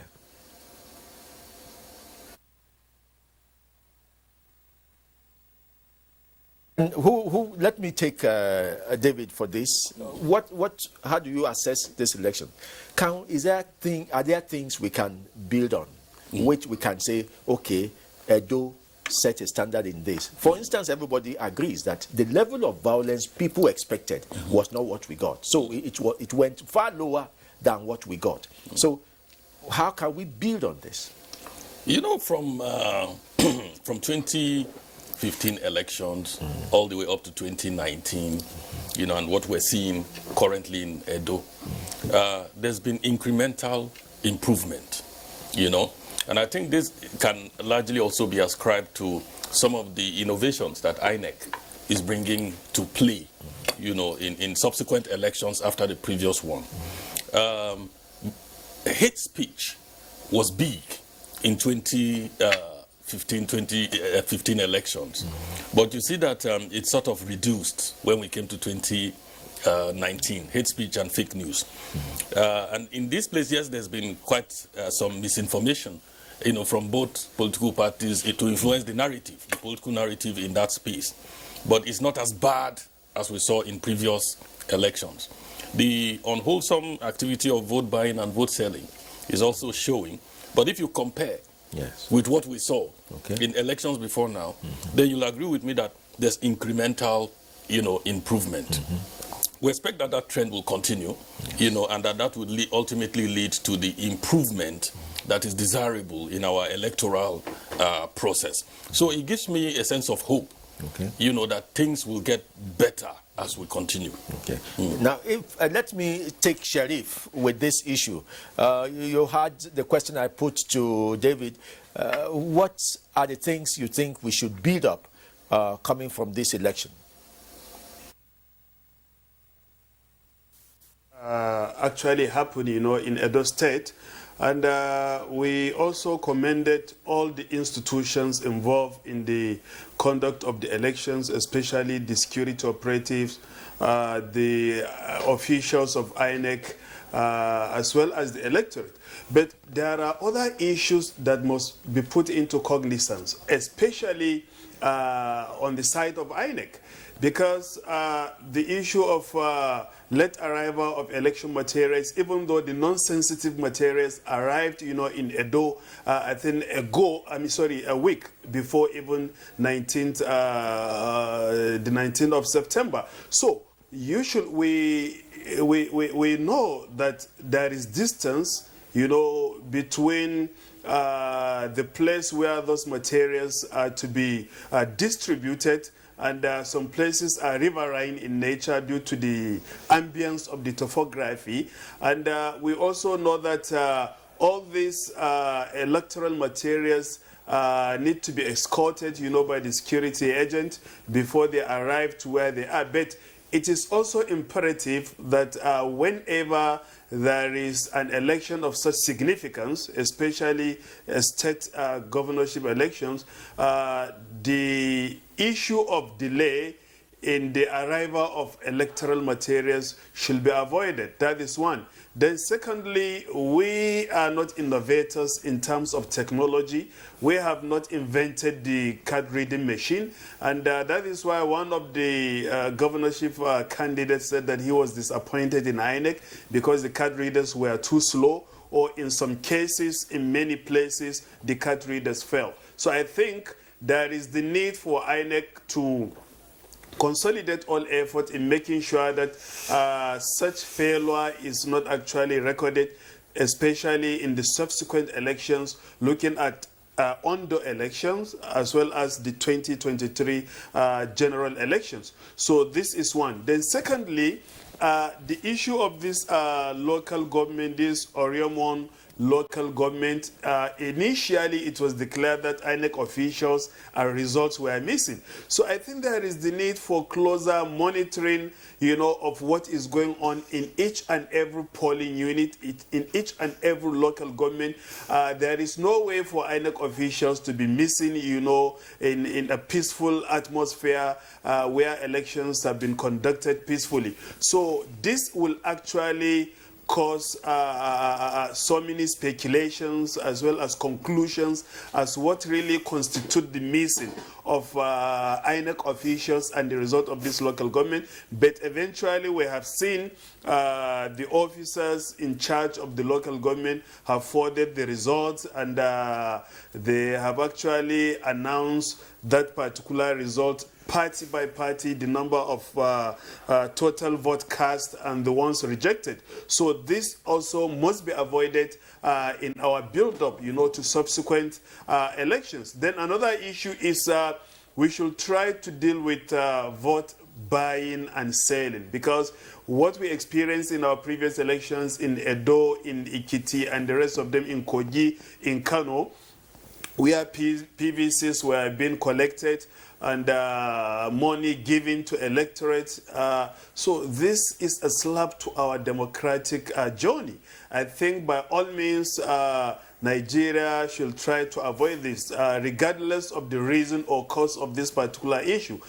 People will argue that it is poverty that gravitated people into submitting their PVC cards, for the mega amount of money they receive, 5,000 naira or less. So I think the level of poverty shouldn't have resulted into this political suicide, as people giving their PVC, selling out their mandate, to just a mega amount of money. So the issue of vote selling and vote buying should actually be closely monitored, and the stakeholders in the electioneering process should try as much as possible to see the end of it in our democratic journey, especially in the subsequent elections coming. And the issue of security is not an intimidation, because the security operatives are not intimidating no political party, either the ruling party or the opposition, but rather the Inspector General of Police was highly committed to saying that peaceful elections, have been conducted in the state of Edo. Why? Because without the presence of the security operatives, then there is motivation within the electoral milieu, for people to actually get or indulge into, ballot snatching and all sorts of violent activities within the polling unit. So these are some of the issues that we must actually look at in our build-up in subsequent elections, in making sure that peaceful elections are actually conducted in state and general elections as well. Thank you very much, Dr. Sherif Gali Ibrahim. While you were talking, and of course, while others have been talking, indeed, that has been part of what he has been doing in studio all day. The INEC representative, Nick Dazang, the Director of Public Education, was taking notes. He may want to react to some of the issues Yes, you I raised. want to react to one or two issues, just to correct certain assumptions, particularly made by Dr. Sharif. The smart card reader was designed by INEC staff. It was merely built outside the country. The same thing with the permanent voter card. And that is why, the smart card reader and the PVC can endure certain conditions which ordinarily in other climes they cannot endure. But we also need to appreciate that each technology we deploy has shelf life. I always like to remind people that even your handset that you use has a shelf life. The computer you use has a shelf life. And it is hard to see any computer that you can use for more than 4 years. Now we have used the permanent voter card. We used it since 2011 general elections. And the idea initially was for this card to be used for just 2 elections. And we thought that by now, NIMISI, which is also generating data and which card has greater longevity than that of INEC, that by now we would begin to now migrate or transit from using the PVCs to the national identity cards to conduct elections. But this has not happened because the collation of the data by NIMISI has not gained the kind of traction that we had envisioned. Now, these same PVCs also, like I said, have a shelf life of 10 years, and they have antennae embedded in them, and there's the way they are supposed to be kept too. But most of the time people keep them in their purses, they sit on them, and then, the antennae embedded are broken, and that makes it difficult for the smart card reader to read them. Secondly, the smart card readers too, have begun to fall into disuse because we've used them for 5 years now. Mm-hmm. But even in recognizing this, what we have tried to do is we normally, station technical staff at the ward level, so that if there are issues with any of the smart card readers, they can come and troubleshoot. And if the troubleshooting fails, we now replace the smart card reader. But what we are also trying to do, and which we tried in Nasarawa State, is to use the Z-Pad, which will now complement the smart card reader. The Z-Pad captures or helps the SCR, the smart card reader, in reading the facials of the voter. But we deployed it in a small election in Nasarawa State. We have not perfected it, so there was no way we could have deployed it in Edo, especially given the fact that, one, we were conducting this election within the context of the COVID-19 pandemic, and secondly, you recall that there was violence leading up to the conduct of the election.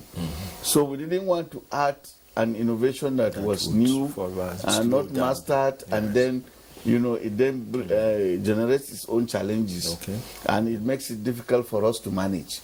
So I thought I should correct that. Then secondly, we was talking about inconclusive elections. Well, we wished in INEC that we can conclude elections at the first round. It's more cost effective in terms of redeploying staff to where the elections have to be conducted again, in terms of printing ballots and so on. But is that not one of the things people seem to have observed about this election? Yes, but most of the time, the inconclusive elections we have had were caused by violence. And where violence and disruptions occur, and they affect the outcome of the elections in such a way that those figures affected can determine the outcome, then we have to go back and get a real winner of that contest. A real winner has to emerge. And don't forget too that We have requirements for certain elections, particularly presidential and governorship. Yes. For these two elections, you must score the highest votes cast in that election and secure at least 25%. 2/3. And 2/3 for a state, in 2/3 of the local governments. Yes. In a presidential election, 2/3 and FCT. Yeah. So sometimes if the candidate leading does not meet this threshold, if a winner does not emerge based on these requirements, you now have to go back and conduct the election again. And people forget easily that even in other jurisdictions outside Nigeria, in Nigeria recently there was an election, it was not concluded on the first round. In Australia there was an election, it was not concluded on the first round. And in so many jurisdictions. And so in fact, means it's not necessarily a discredit to the yes, I'm coming election to that. umpires. In 1979, lest we forget, there was contestation over the emergence of Sheikh Shagari because he was thought not to have secured the requirements, as president. So it's not the first time we're having inconclusive elections. Also, I would like us to note that when elections also are inconclusive, it does not mean that the elections are in themselves bad. You know, the contest can be so fierce that the two leading contestants might not meet these requirements. And therefore, you now have to go back and do a rerun. Yes. And the law provides for it. And in any contest we do, governorship or presidential, we print 2 sets of ballots and result sheets, so that if this requirement is not met, after the mandatory period required for the rerun, we now go back and do the rerun. So we make provision for that. And it's all of this is provided for by the law. Now, are you ready? Are you prepared enough now? Have you mastered the ZPAD enough to be able to say if you're going to use it for the Ondo election? Well, we are still working on it. And if we are going to deploy it, we'll come here and say it. Yes. There's nothing in the process, I've always said, that is secret. The only thing we do in secret is the act of the voter casting his vote in that cubicle. But all other INEC activities are in the open. Our budgets are well known. We take them to the National Assembly. We debate them. Procurements are well known. They are advertised. Due process is followed. So there's nothing we do in secret. We appreciate, we recognize that we are working for the Nigerian people and we must account to them. And so we do everything in the open, and we would like other stakeholders to set store by the same kind of transparency, and to comport themselves professionally.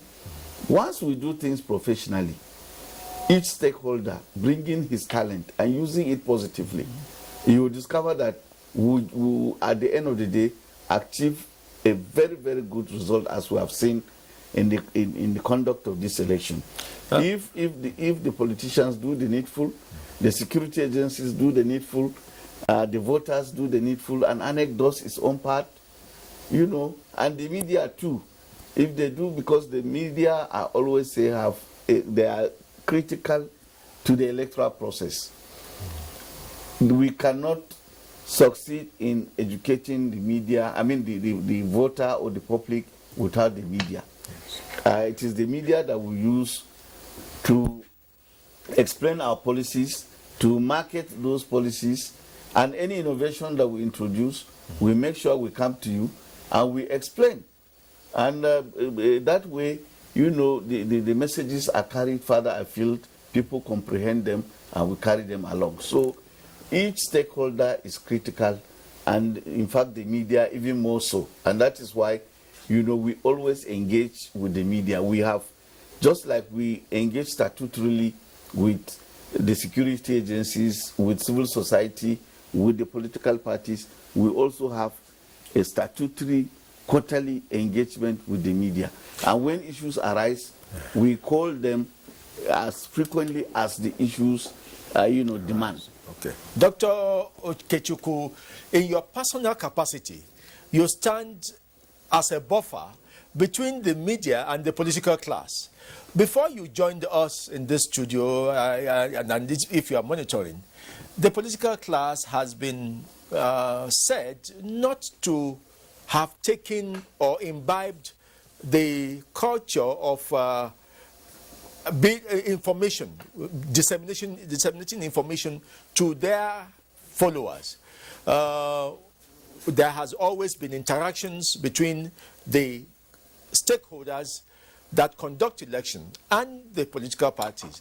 But eventually, when the election comes on, you find that a lot of the problem areas are managed by the political class.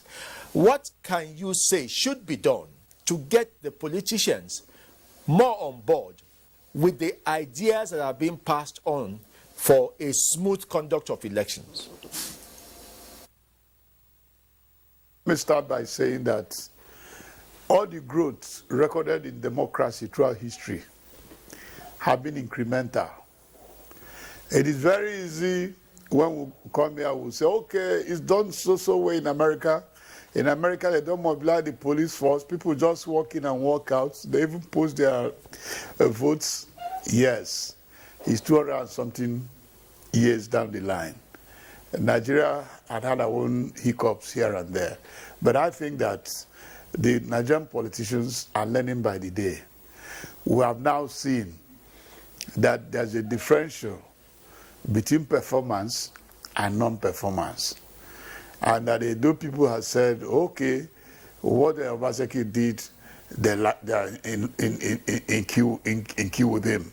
And that they so much admire how he governed them. And they all stood up. So it is a lesson. It's a contest between stomach infrastructure and the real development. So Nigeria will gradually, as we move on, get to that level where you find the advanced liberal democracies like the UK, like the United States. But it's going to be gradual. It's not going to be one day, because throughout history, as I said, it had always been a big context that you now know that somebody will relinquish our resources, the Commonwealth, to somebody to manage on our behalf. And we know the advantages the person that will accrue to the person. We know how he will also help himself or help his friends. We are now trying to limit that. We are trying to say, look, if you are more selfless, you might get more votes from us. If you do your job or your promises, if you're able to execute all you promised, you get more of our votes. And if somebody had asked in the past, what is the magic that President Muhammadu Buhari was for over 4 elections, had a vote bank of about 10 to 12 million voters, and he's not a wealthy person. And I told him, it's about the trust. If you try along the line to develop trust within your community, within your confines or your colleagues or your schoolmates or age mates or along your working career, the people will be keeping their diary. It might not be a big, huge diary, but it might be a diary where they will come to a conclusion that you can be trusted. So I think the Nigerian politicians were also learning that if you can be trusted, it means you have the community behind you. And it's not going to be a one-day affair because of the level of poverty in the land. It's not going to be one-day affair because of illiteracy on the ground and what I call the utopian assumptions, where some people think because, oh, I'm from Enugu State, it's better for the Enugu State person is my brother, the man in Kastar is not my brother, the man is in Ondo is not my brother. We are coming gradually, where people are beginning to look for good people where they find them, where people are beginning to know. As my father used to say, that if there is any word used in any language called thief, it then means in that community they harbor thieves. And those thieves have to be eliminated by the community, not anybody else. So democracy, as I said, is incremental. For anybody that says we are not advancing, for God's sake, you should try to do what we call a calibration. If you calibrate and get 10 elections and you find that eight or 7 was conducted substantially free and fair, please help to award us marks. Don't go into those who have come to conclusion that nothing good will happen in Nigeria. Something good is going to happen, and we have every hope it's going to happen. Some people will go ahead to tell you that the amalgamation was not proper, and you ask them, where on earth, or which country on earth, had no one time or the other joined together, whether it's called amalgamation or whether it is not called.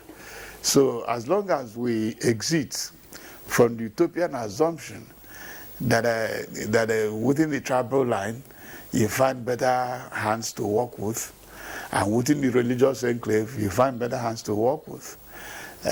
It's a gradual exit, and I think it's happening. A lot of Nigerians now live in other parts of the country for years, and their prejudices and stereotypes about those people had waned. Because for some of us that have been in the north now for 30-something years, it's not my idea of a northerner. That's the idea of somebody that I grew up with in the village that had not left for the north or had not been to the west. If he had lived in Enugu all through his life, naturally, his own perspective would be different. But if you've dealt with other parts, people from other parts of the country, and you've seen your calculation that in all the favors you got in life, if you ask yourself, he's an awesome man that even helped me, that changes your perspective. And that translates down to our way of election. Election is about people thinking that they want to hold a hold in their own commonwealth. And yes, you voluntarily relinquish it to few people to manage on our behalf because we cannot all manage it ourselves. But you still have to have a hold. That's why we talk of the social contract between the elected and those who elected him. As long as we continue to remember that we have a contract with the people and we honor it, it makes the election cheaper for you, it makes the contest cheaper for you, and you could see the degree of trust will be built up. And then gradually you will notice that actually the people are saying, no, they look for scandal around you, they couldn't find any. They tried to see where you kept their money, they couldn't find. Luckily, I keep on telling them that one of the good things I admire in what President Muhammadu Buhari had done is that one, he did not invent the BVN, he did not invent the Treasury Single Account TSA, but he had the political will to implement them. That today, no matter how smart you are, if any takeover is transferred into your account, it will hit the ground running. If it is a humongous, more than what you earn, unless the anti-graft agencies do not want to look into it, they will know that there's something happened somewhere. In the past, you could stock your accounts, or you could have about 1,000 bank accounts. But today, even if you have 8, 10, 20, it's the same BVN. Those are the development that is also closing our corruption channels. There's nowhere in the world where people are not corrupt. But it's all this technology that helps to close up those channels. And as long as those channels are closed, those who are in government will do better. And the day they do better, the less the conflict in elections. What technology can help governance, which you have just highlighted? Sharif, too, mentioned something about technology. But I want to ask him, it's over 10 years now that Justice Lawal Uwais recommended that there should be Electoral Offences Commission. And governments come and go. What is it, Sharif, that you think makes it impossible to set up this Electoral Offences Commission so that people who run foul of one of the areas that everybody is concerned about will be held responsible for their actions? establishing electoral offenses courts or commissions should have been the best idea, for this particular country.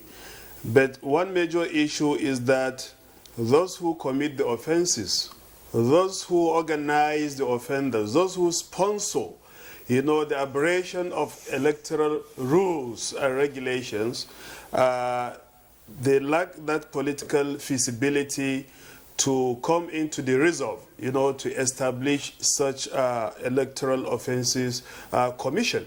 Why? Because previously in Nigeria, we've had confessions and testimonies how political parties have been rigging elections in connivance with all the necessary stakeholders.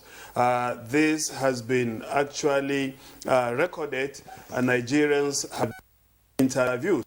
So the issue with establishing Electoral Offenses Commission, it will actually reshape the Nigerian democracy and make a shift, from the hitherto electoral system in the country to a new, a better democratic style, in the country.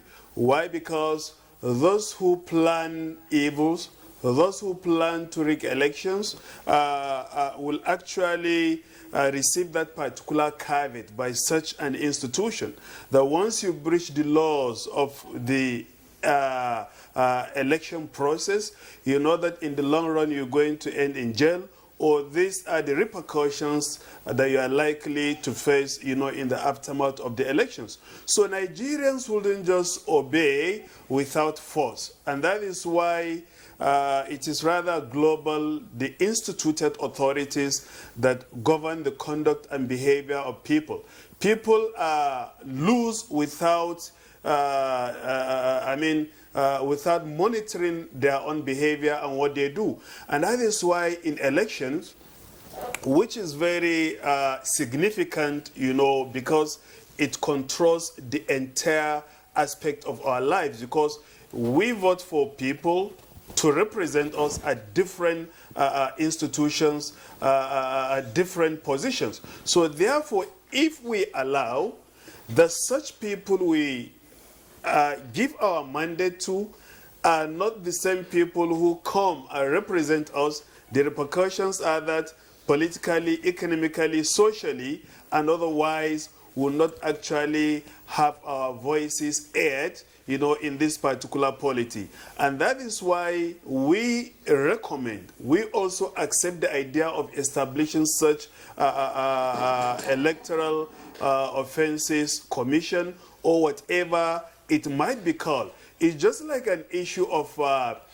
making politics a less lucrative job in the country. So the argument here is that if you make politics unattractive, because people now venture into politics not with the intention to actually serve the interests of the electorate or even their own people. That is why the line of demarcation between the hitherto political fathers of Nigeria and the contemporary politicians in Nigeria, the issue of selfless service, which these people serve Nigeria. First, they fought for the liberation, decolonization, and independence of Nigeria, not only Nigeria, Africa entirely, but these people died without money in their bank account.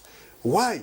Because they were so resolute to making sure that the country or this territory called Nigeria become liberated from colonial domination. That is one. Secondly, establish institutions that will actually pave a way for the development of Nigerian people, educational institutions, political institutions, economic institutions, as well establish friendly relations with the outside, with the outside world. So this is what we are saying. But now the interest of politicians, majority, is not the interest of Nigeria, it's not the interest of the people they represent, but their own personal interest. And that is why we have institutions and individuals that spend their own money, in sponsoring candidates that they will together loot the national treasury, not at the expense of the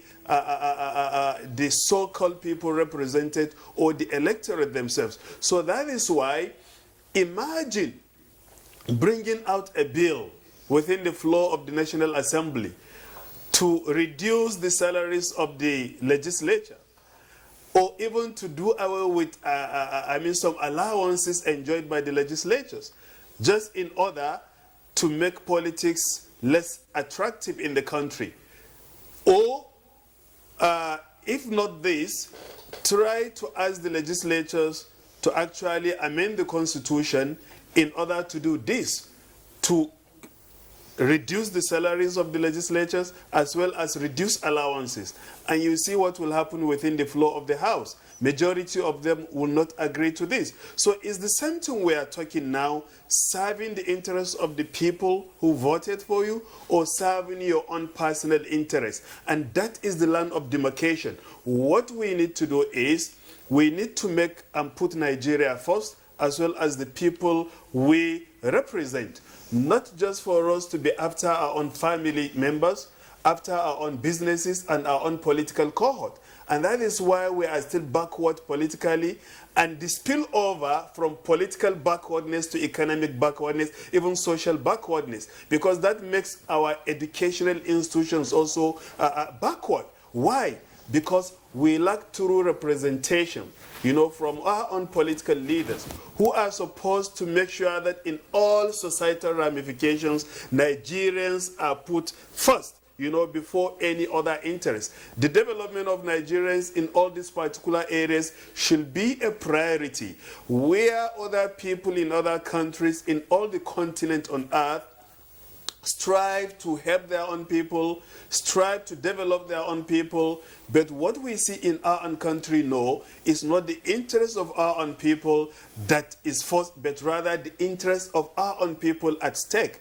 And that is why we are still struggling today to even open our eyes to see who are those true politicians that will serve our own interests. And that is the tragedy of Nigeria, and that is the predicament Nigerians actually are experiencing. They have been experiencing and still experiencing. And Doctor here raised an issue of corruption. Yes, of course. That is political corruption, for you to rig election or to disallow political members or people within the political milieu appreciate or enjoy the dividend of democracy and political gains, but rather your own personal gains with your own family. So these are some of the issues that we epitomized, by the people of Edo State. They are no longer after a political party is not even an issue, but then even promises made by agents of political parties or flag bearers of political parties are not what the people of Edo want. What we want is, how do we develop that particular confidence, that particular emotional ties, with our own politicians, those whom we think will truly serve us and serve our own interests. And that is what we expected from the Edolite. And sooner or later, at least today or tomorrow, we are going to see what the people of Edo have actually chosen for the betterment of their own lives and for the future of the state of Edo. David, are you not concerned when you hear things such as we have been talking about now, that we want to make progress, we want to do legislate an issue, and they tell you the people who will do it are the beneficiaries, so they will not do it. Mm-hmm. You talk about why don't we have electoral offenses tribunal? They say the people, the politicians will not allow it. You want to make politics less attractive, or holding political office less attractive. They tell you, no, the politicians will not allow it. And yet, these are people who are elected to make life better, make things better for Nigeria. Are you not concerned that we elect them and become helpless? It is a thing of concern, certainly. But there's evidence on the ground to show that citizens' action can actually lead to change. That evidence is portrayed even in the actions that were led by Yaga Africa, Itodo and his teams, which led to an adjustment in the age bar, for election. So I think we need a citizenry that is up and doing, For the politicians themselves, they need to know that there has to be change, that politics should really be about serving the people, as it is the case in other climes, and that unless we make our political process characterized by patriotism and a desire to serve the people, we will the desired development will continue to elude us, And so patriotic Nigerians should take interest in Nigeria's politics. At the moment, there's this general impression that politicians and people who go into politics are necessarily bad, people. We can change that narrative. We can change that perception if more good people make the sacrifice and go into politics. It will not be easy. The bars are raised in several respects. I know how much it costs to buy the forms to contest for primaries in the millions. I know how much it is, to break into the political ranks, no matter how good you are in terms of integrity, patriotism, and desire to genuinely serve. But citizens' action all over the world have changed the status quo. And so I think there's a call for citizens to take up the gauntlet and to begin to put pressure on these people who should legislate these things that we want to begin to see to make it happen. Now, what you have just said is part of your job as a National Orientation Agency. But when you come to specifics, what will you tell a group of people who are frustrated by their representatives, not necessarily legislative representatives, but other representatives, governor, even someone who is supposed to represent you at the national level through an appointment, when they feel frustrated that these people are not just doing what we want them to do, what is it in the system that they can hold on to and take action for? You know that there's a lot that can be done. I agree that when people win elections and go into political office, access becomes a big challenge. I also agree that quite a number of them shy away from sitting with the electorate, and hearing the electorate out and then getting the substance of what the desires of the electorates are. But there are several inlets, that can be created. Yes. For instance, let's take what has transpired in Edo recently, for instance. The fear of violence in the build-up to that election was largely doused by the intervention of the Oba of Benin. Yes. Yes. So that's an inlet. If people around some area are feeling that their elected official is not delivering on the promises, access usually is easier from the hierarchy. Yes. They are traditional rulers, they are religious leaders, they are men of influence who are respected whether or not they are in office. Yes. And then there's citizens' action, like I have said. And we are conscientizing the citizens to recognize this. It is one thing to want to engage with government. It's quite another thing altogether to know how to do that engagement. Yes. And some of these inlets I just described now are probable means through which people can get the attention of their elected officials. Nick, guide us. Guide us. Earlier in the day I had asked you this, if INEC has any role to play in the citizens rising up to say, okay, we can't wait for 4 years. We want this man out of it. You led the process that led him into office. You don't have any role to play in the process that brings him out of office? Well, we have a role to play, but it has to be instigated by the voters themselves. They can recall their representative, and there's a process for it.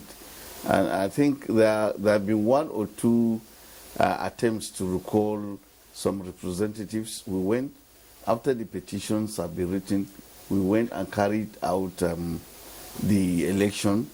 And, by law, we can carry out an election or a referendum. Yes. So once a petition is presented to INEC, we now go to confirm the signatures of those who petition, to make sure that they are actual voters of that constituency.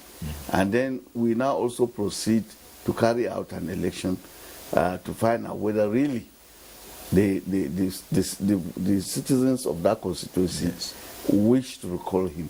If he doesn't meet a certain threshold, if those who are opposed to it are more in number, then it means the recall cannot happen.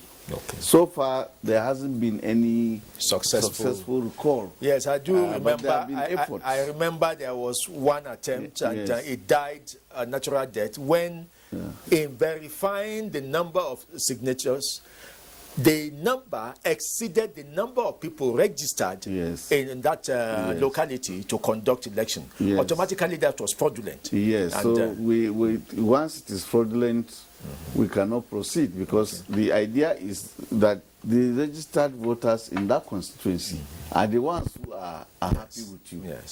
So we have to confirm, and we have a database of all voters anyway. So it's easy for us to confirm. And once we do that, we now proceed with the referendum. But if, on the other hand, it doesn't we confirm that the fraud has been committed, then it dies a natural death. So there is that. And of course, there is impeachment. But impeachment is outside the remit of INEC. It is what, for example, if a governor fails to perform, or if he has committed certain crimes and misdemeanors, you know, the members of the House of Assembly, in respect of the state, or members of the National Assembly, can impeach him. But like I said, that is outside our own remit.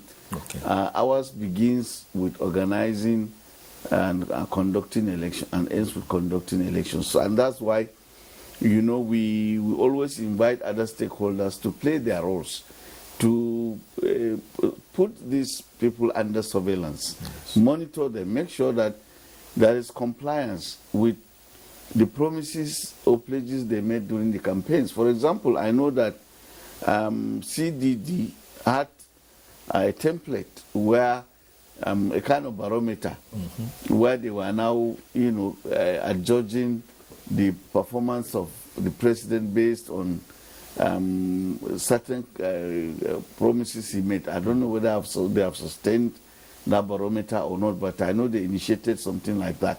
And a lot of civil society organizations can take their cue from there. You don't necessarily have to do it at the level of CDD. You can be, you can take a state, for example, or even a local government, and subject whichever official that was elected to scrutiny based on the promises he made. And then at the end of the day, you enter a judgment as to whether he fulfilled his promises or not. So there are so many of these ways, these things that can be done. And we always encourage, there are things which we feel are necessary, we cannot do, but we encourage members of civil society to do them on behalf of the citizen, because we are very, very deprived and vulnerable, largely compounded by poverty and illiteracy. So you discover that the ordinary person does not have, even if he cares about it, he doesn't have the resources to do that. So we need the civil society organizations to weigh in, you know, to fill that vital gap. Osita, would you rather, as a politician, be left alone after entering an office, or if you represent your people, would you rather be left alone to do your thing and then wait either till it's time to do elections, then they can pass a judgment on you, or would you rather they can access you and give you, if you like, instructions as to what they want you to do?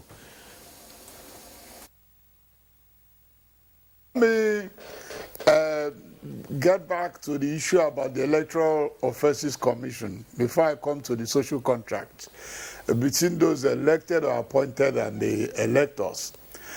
Let me say that the issue of as always recommended the Electoral Offences Commission, but it's been discovered as well that there are extant laws, both in the Constitution and the Electoral Act, that had situated offenses and breaches that could lead to jail terms.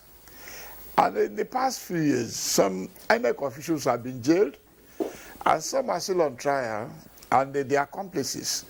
So it's not as if it's been shoved or swept under the carpet. No, please.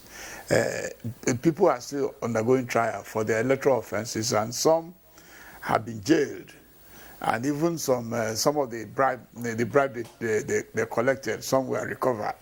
So we have not forgotten about that, because no state or system exists without rewards and sanctions. So there are rewards for behaving well during the elections, and there are sanctions that still exist. What I've discovered along the line is that Nigerians want the bureaucracy to keep on expanding. At the same time, we also forget that resources to maintain such bureaucracies are not there anymore. So we have relevant laws, extant laws, that deal with those who breach the electoral process, unless those offended or the security agency do not want to prosecute, INEC did not present the person for prosecution. Otherwise, if INEC presents anybody, like for instance, the little pockets of breaches yesterday in Edo, the person surely will be tried as if there's a commission, because apparently the commission is not going to try people without breaches. And that's exactly what we're doing today with the courts. As regards the expectation of those elected, it had always been there. And we are saying that the people do not need to even give you the guidelines, but you begin, God had created us in such a manner that within our confines we have what God had endowed us with, the conscience. You will know whether actually you are representing your people or not. And thank you, Dr. Osita. The last local government is ready for us to announce, and so we go to the venue in Benin, the INEC office.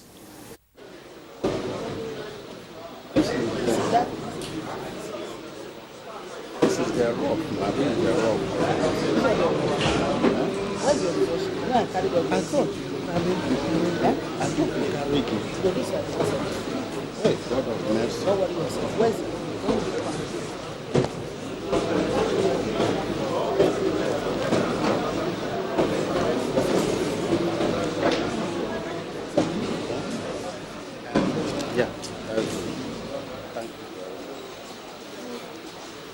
Dr. Ebe, are you ready?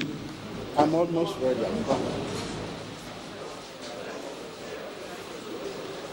There's one that list will handle the report.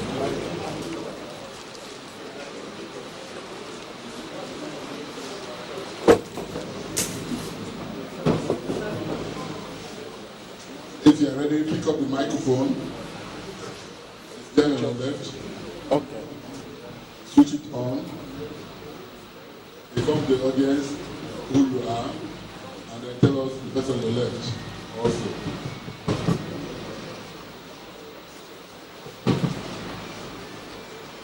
Good afternoon, the returning officer. Raise your voice, please. Good afternoon, the returning officer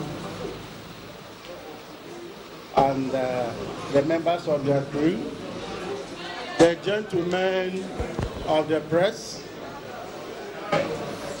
This is the summary of the result for all year.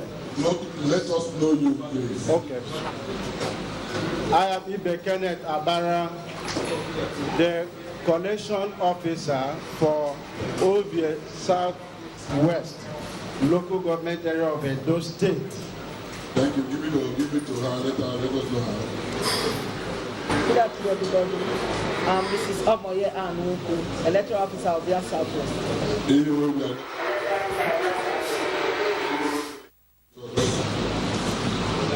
Okay, So here is the result for the election conducted today. Yesterday. Sorry, conducted yesterday. Because it's today that we. Sorry. Yesterday spanning to today.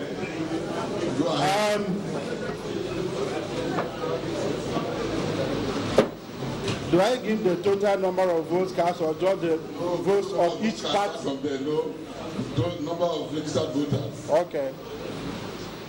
The number of registered voters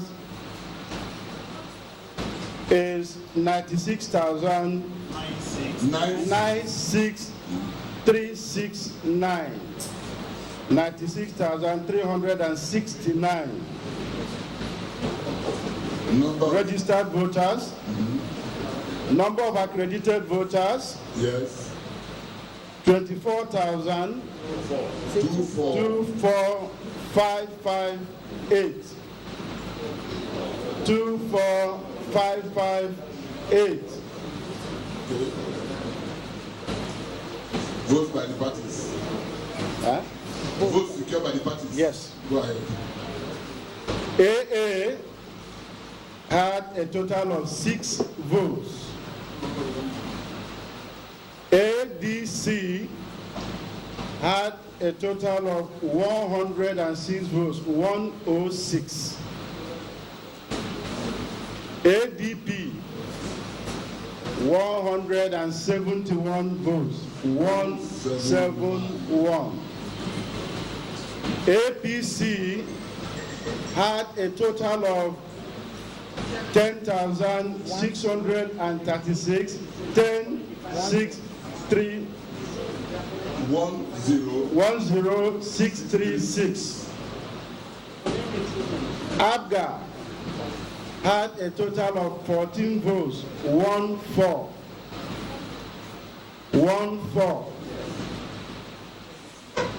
APM had a total of 8 votes, 08.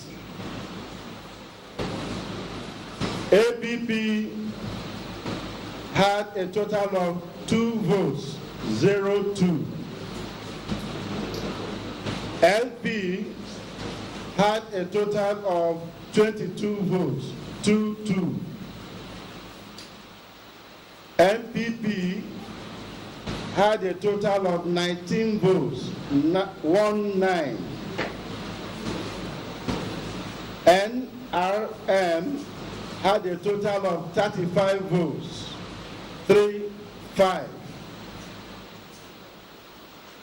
PDP had a total of 12,659, 12659.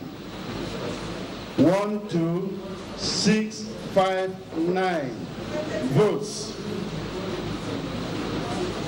SDP. Just hold on. Somebody's asking to repeat. Are you listening? PDP. Okay, PDP had a total of 12659 votes. 12659 votes.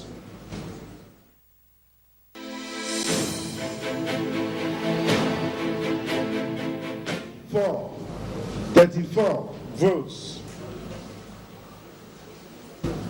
YPP had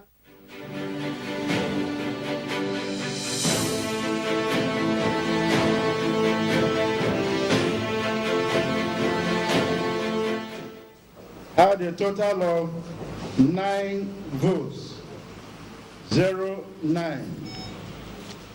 The total valid votes cast is 23741. 23741. Rejected votes 743. 743. Total votes cast 244 4. 24484. Thank you very much. Any cancellation? That's one cancellation in a unit. Which unit is that? Which ward and which unit? Which polling unit? Hussein unit.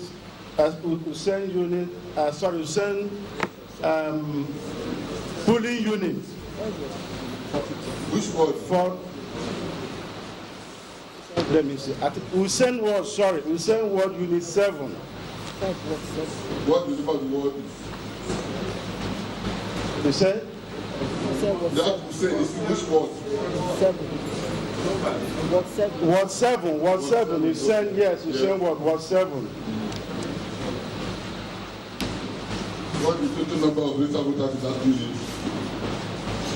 The total number of voters in the unit that was cancelled. 992. 992. Looking for cancellation.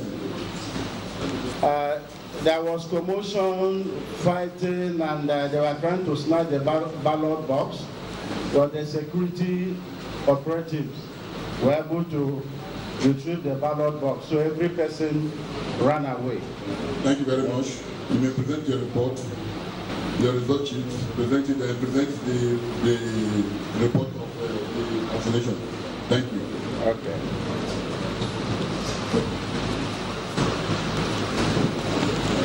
So there's another, well, this one is not cancellation anyway. It's not cancellation in Ward 10. Is that cancellation? It's not cancellation, but okay.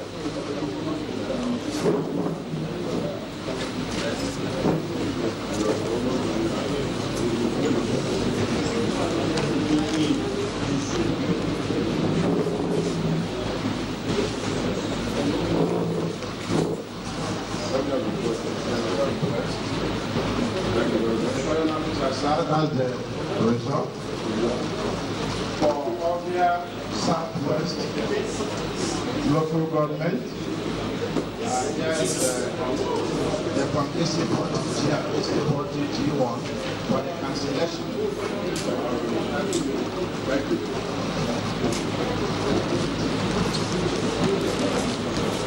Thank you very much. We are coasting home gradually. We have collected all the results from the 18 local government here and now. Gentlemen of the press, give me the next 20 minutes to round up and then announce to you the results from the entire state. Thank you.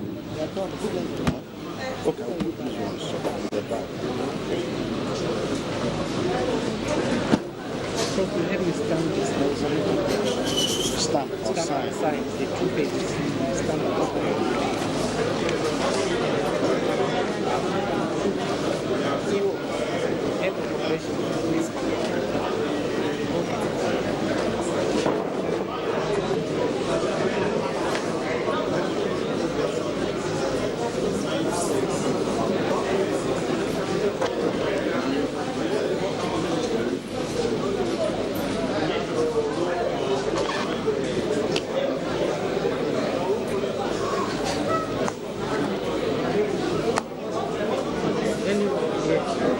then the next page.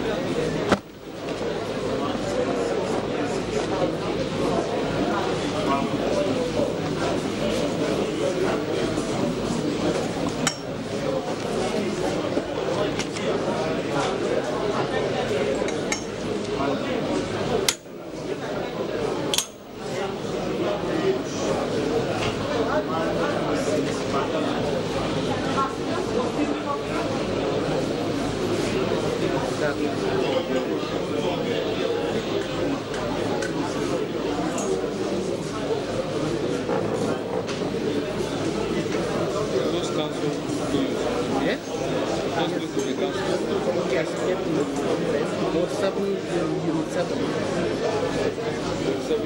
Yes. Oh, it is over. Everything is ready. There is that. Okay, yes.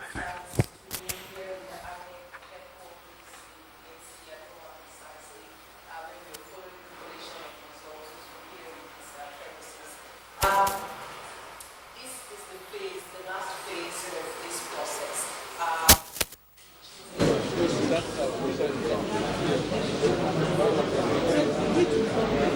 The code of the local government is only because no progress.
What did you say? There's audio now. Okay. Hello. Well, the last phase of this process is over. The Chief Collation Officer for this election is now doing his final collation and calculations. We hope that in about 30 minutes to about 1 hour, we'll be through with the entire process. The last results just came in. That's from Ovia Southwest, and it states that AA 6, ADC 106, ADP 171, APC 10,636, APCA 14, APM 8, APP 2, LP 22, NNPP 19, NRM 35, PDP 12,659, SDP 34, YPP 20, and ZLP 9. So far, that's the result from the last local government area, that's Ovia Southwest. Just before, after we joined Abuja, Femi Okewo asked a question about the delay so far, especially in this last local government coming in. I know you are home-based. You're familiar with the environment. Can you perhaps paint a picture of what may have been the cause for this? May have been. Yes. Yes, not precisely. Not precisely. Geographically, the distance between Benin City and the location you're supposed to collect the results from will be about 70, 80 kilometers. But the terrain can be very forbidding. You will need to cross some kind of barrier, and because it rained heavily Friday evening, and it rained yesterday and even this morning, the terrain will have been further fouled. So if somebody needed to transmit anything physically from any of those locations, the just speaking areas, for instance, to Igobazwa, the headquarters of Avia Southwest. That could have taken some time, really. It could have been a matter of hours, the way we have. I'm not sure. I'm not certain about that, but if you are talking about what the problems could have been. But the importance of that here is the issue of even development. You know, of course, these are some of the perennial issues of politics itself. How do we serve people who are entitled wherever they live or wherever they work? So there are some parts of the state that have suffered perpetual neglect from time. And occasions of this kind will bring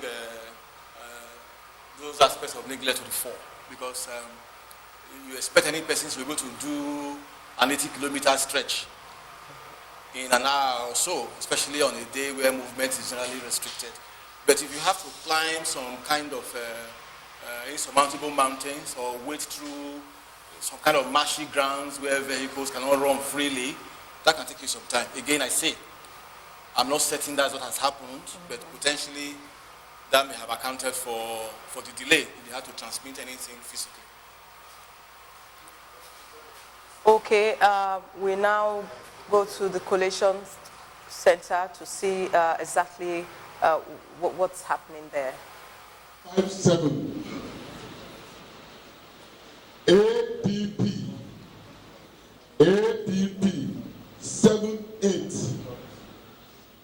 7-8 LP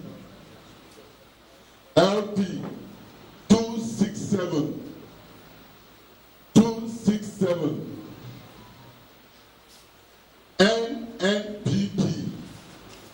NNPP 258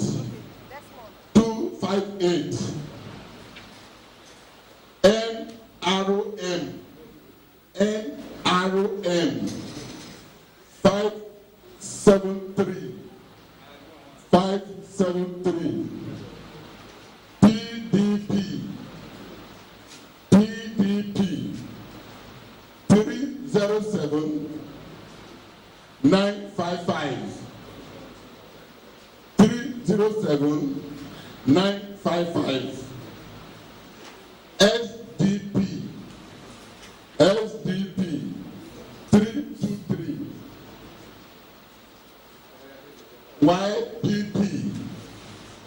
YPP 132 ZLP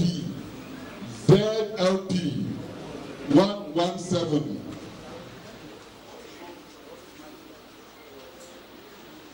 total valid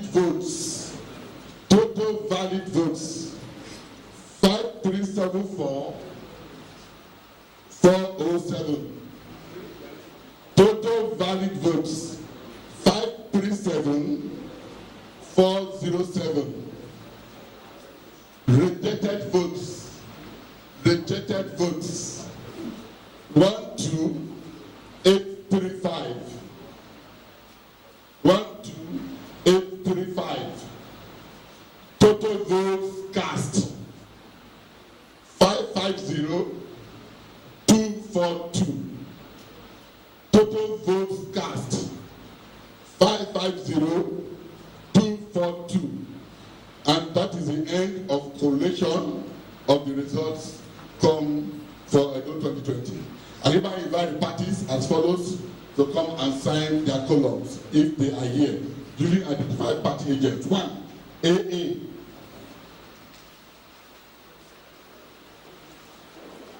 Is he here?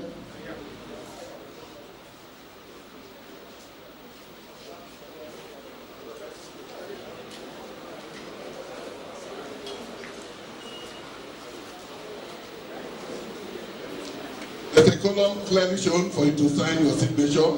AA.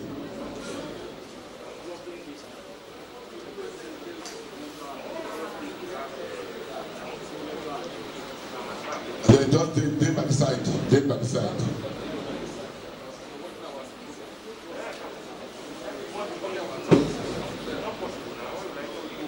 ADC. No, the Bible, sir. The Bible. Okay. ADC.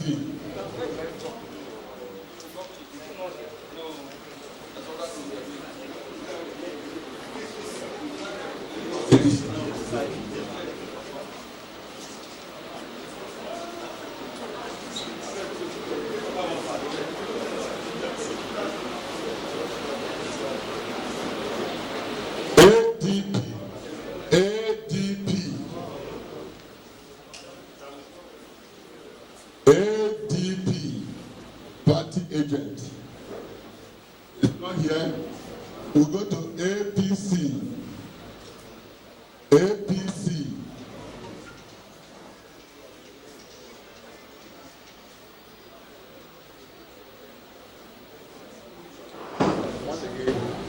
Please, you are invited to sign the result sheet. Yes, I just want to say I have the mandate of my principal not to sign, so I'm not going to sign. Come back. I said I have the mandate of my principal not to sign. Thank you. APM. APM. Where are we? Followed by APM. Okay, Abga. Where's Abga? APM, sign. Yeah, no, your signature on it. Date. Abga. Abga, you can sign it.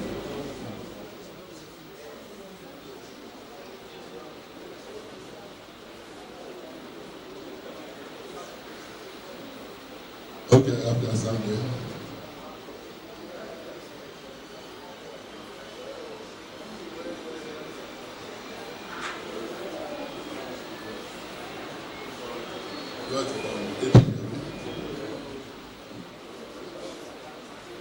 Just a signature. That's what to send up, isn't it?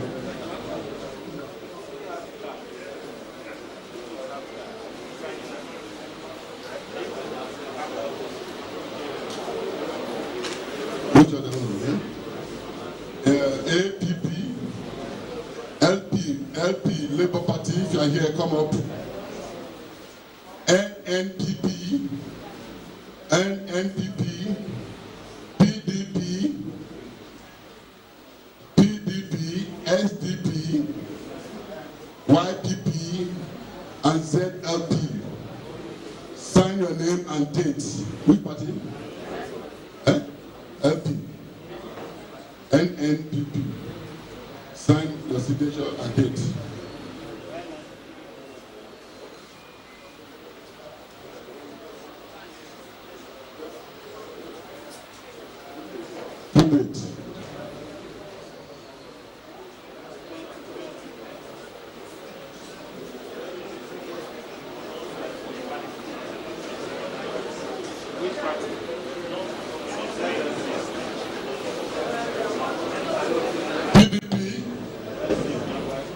SDP, please come forward, come forward.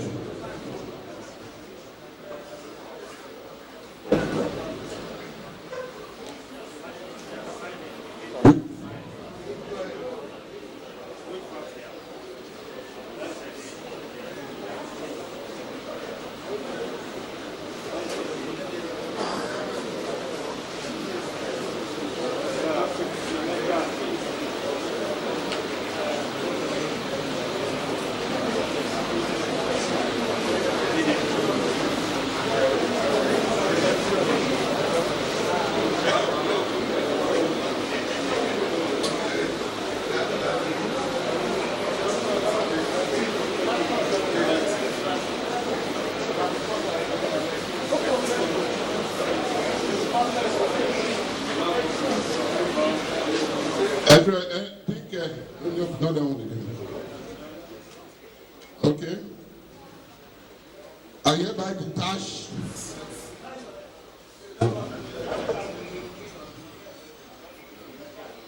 the first and the second chief belong to INEC. Labour Party.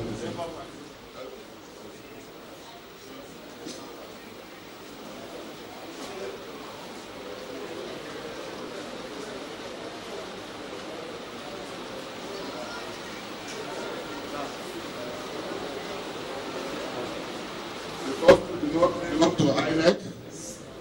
The third one belongs to the communal police. Let me detach it.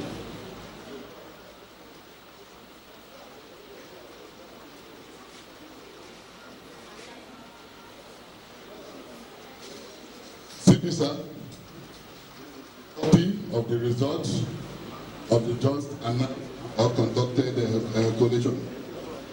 The fourth one. PDP. Thank you.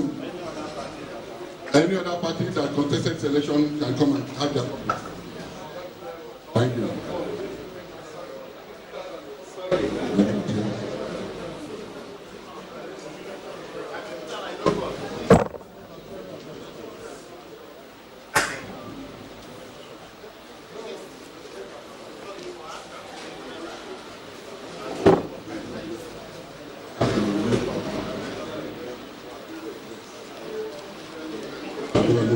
Continuation happening.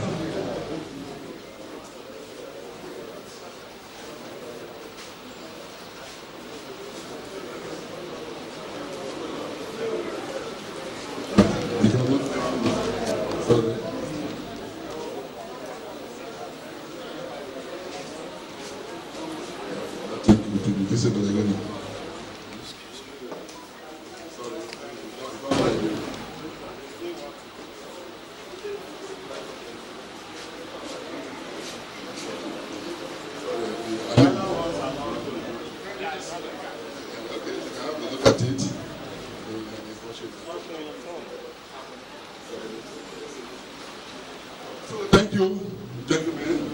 That is the end of the coalition. Like I said earlier, it's a due process. We are playing with the coalition. The next process is to declare the results. Give us another 20 minutes, we will declare the result of the election. Thank you.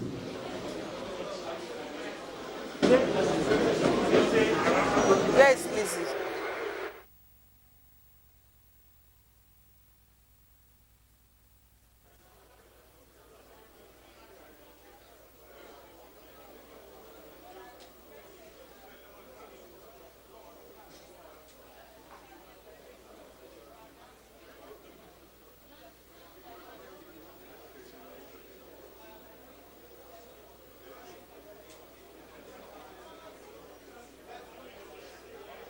Hello? Is that what?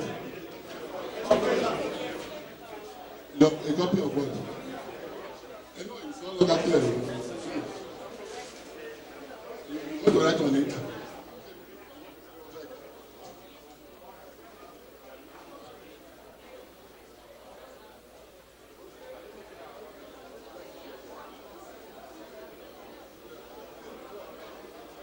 Give me that one.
Okay, we just saw Chief Collation Officer there calling out party agents to sign for their party for the results already called out. Yeah, Professor Eddie Aragbe is still here with me, and Dr. Osawaru Okunzuwa is also here. We're keeping a close eye on what is happening here at the Collation Center, right in the INEC headquarters here in Benin.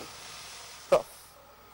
It's a long walk. I think the long-awaited moment is here. And that is that the main exercise has started, we would say by Thursday, because by Friday, remember, they had to distribute the sensitive materials and all. And the actual voting that took place yesterday, after waiting, and it looks like exactly almost the same time voting was supposed to stop yesterday, which is 24 hours.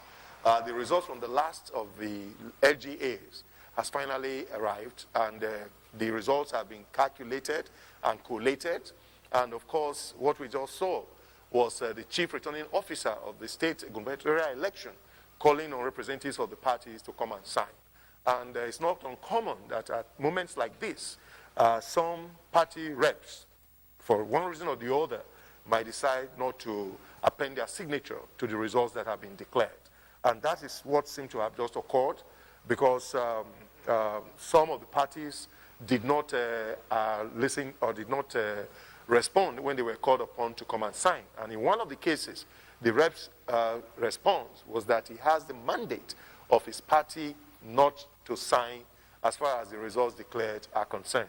So we are almost now waiting for the returning officer of the election to give the verdict as to what finally happened with the results. Yeah, but there has to be a pronouncement.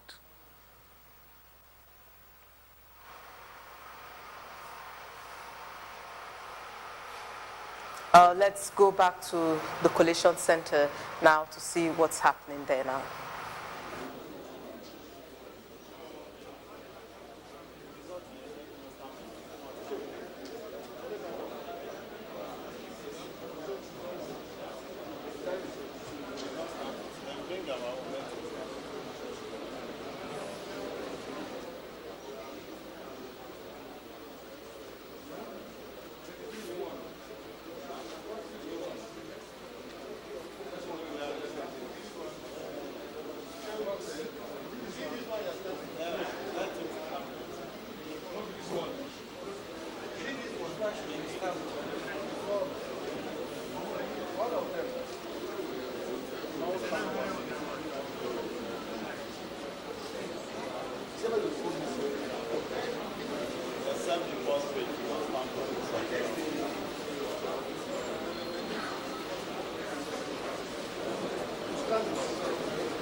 Still, the collation of results from the chief collation officers. Doc, we saw earlier the chief collation officer calling out party agents to come to, sign on behalf of their parties. So far so good. We are the final lap. So, what's your take? Yeah, so far so good indeed. We are happy things have gone smoothly. At this stage, at least those who have won, those who are also favored, like people of Edo State electorally, also know. And again, as somebody in Abuja said well ago, this is time to sue for peace. Because this is when the raw emotions probably be running high on the side of both the political actors themselves and their supporters. Because for some, the outcome will not be congruent with their expectation. The plea is that they should seek all legitimate means to address whatever grievances they may have and eschew violence completely. Okay, Prof. Yeah, I do agree.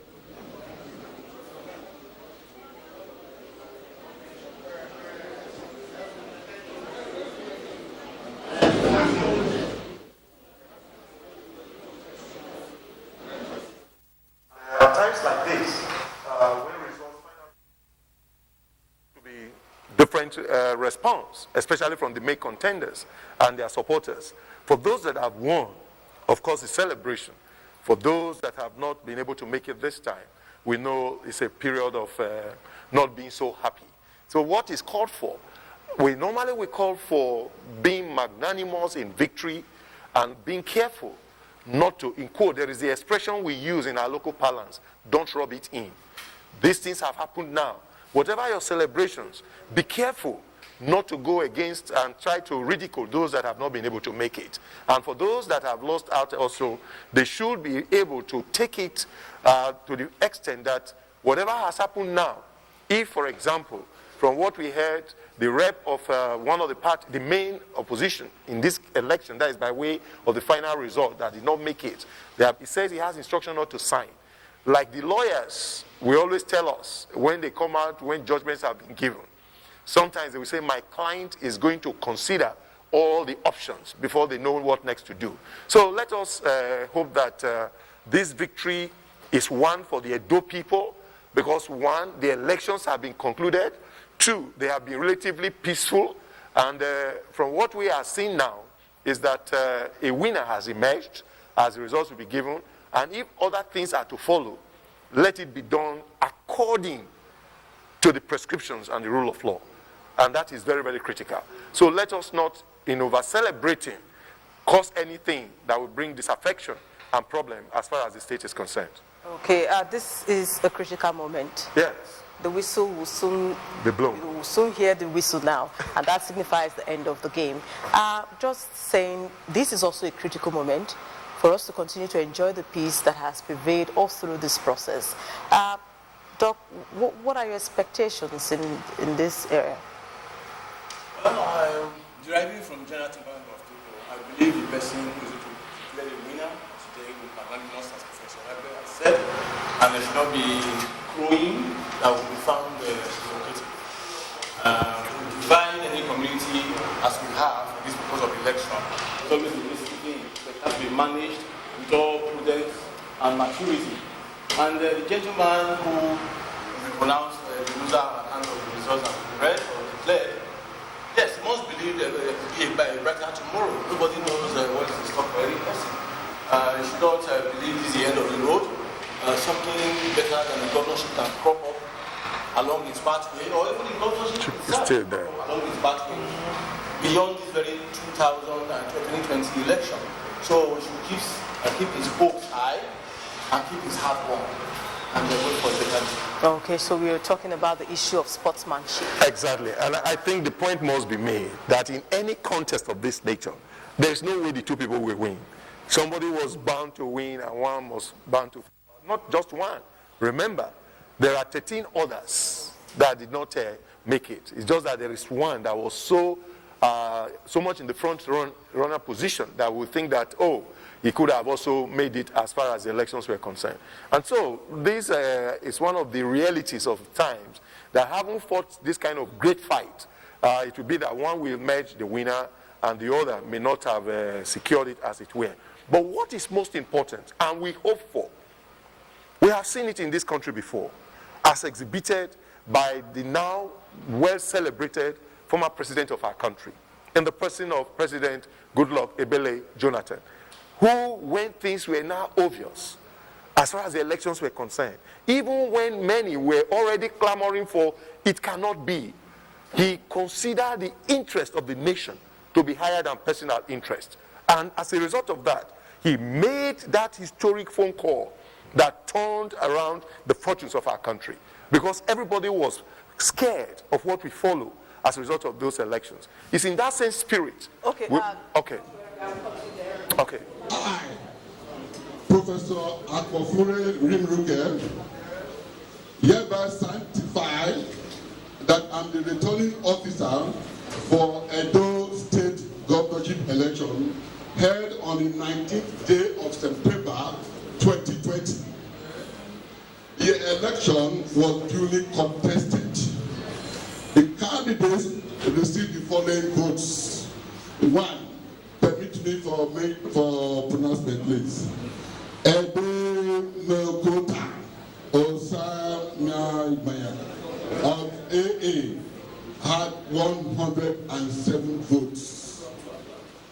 Mabel A. Obo of ADC had 1370 votes. Obio L. Emmanuel of ADP had 2374 votes. Osiage Eze Iyamu of APC have 223,619 votes. 223,619 votes. Osage El Idehen of APGA had 177. 177. Ibeneweka Osamudie of APM had 57. 57. Amos O. Arelobe of APP had 78 votes. Osifo U.E. Azaya of Labour Party LP had 267 votes. 267 votes. Agol E. Tracy of NNPP had 258 votes. 258 votes. Stephen N. Ozolo of NRM had 573 votes. 573 votes. Godwin N. Obaseki of the PDP had 307,955. 307,955. Felix Obayagbon of SDP had 323 votes. Osiegobari Jones of YPP had 132 votes. Ahelome Amelneonogane of ZLP had 117. That Godwin N. Obaseki of PDP, having satisfied the requirement of the law in meeting the 25% in two-thirds of the local government area in the state and having a margin of lead higher than the council vote, is hereby declared the winner and returned elected. Signed by myself. Today, 20 September 2020. Thank you, gentlemen of the press. Labor rights.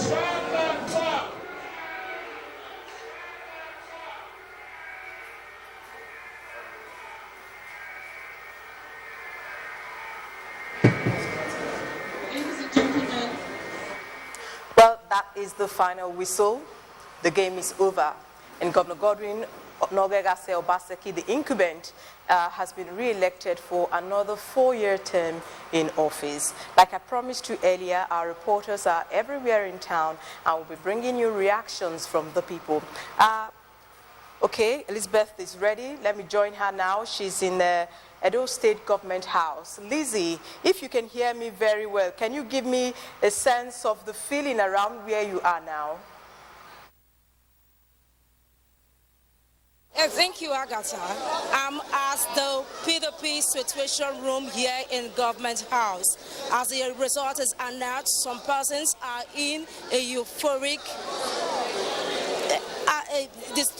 the place is we're in a euphoric atmosphere, and some are jubilating over the results. I have here with me. Hi, I'm Dr. Uyi Oduwa Malaka, Special Advisor to the Governor on Strategy and Program Management. Hi. So how will you describe the electoral process that has resulted in returning Governor Gordon Obaseki for a second term? I think that this is a historic moment for not just Edo State, but a historic moment for our country, Nigeria.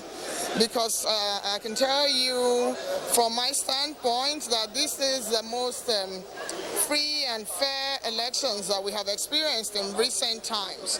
And everyone has acknowledged that, and we are especially thankful to the President, Muhammadu Buhari, for giving us a level playing field. You know, we had a lot of stories about federal might and all that, but we just stood still. We knew that at Edo people, we will fight to the end for what is right. And even if we lose, we will be we will have our heads up high because we've done the right thing. So it's a remarkable thing that has happened to us today. Now, what are the lessons that we can learn from this election, probably from other states? I think that the biggest lesson from this is to understand, to have a perfect understanding of the power of the people. That the people must lead. The people must lead. The people must lead. Every time you can hear the cheering on the background. As you can see, there is jubilation. There is jubilation in the air. The people just got the result right here at the PDP situation room. Brother man, I've seen him here. You were telling us about making Edo State a template for other states to copy. So, what other lessons are you saying we should have? Another lesson that will come out of this is that it's not as much as thinking that you are here to serve people and to lord. I mean, it's not. You don't look at any position of power, any position, any office as an opportunity to, treat people unfairly. But you must always look at your position as a privilege and to understand that without the people, you cannot be there as a leader. So followership always dictates the stage for leadership. That's what I would say. What has happened in Edo is just something that we haven't seen before. Across Nigeria, you can hear all the cheers behind. Everybody is excited. We decided that as Edo people, we were going to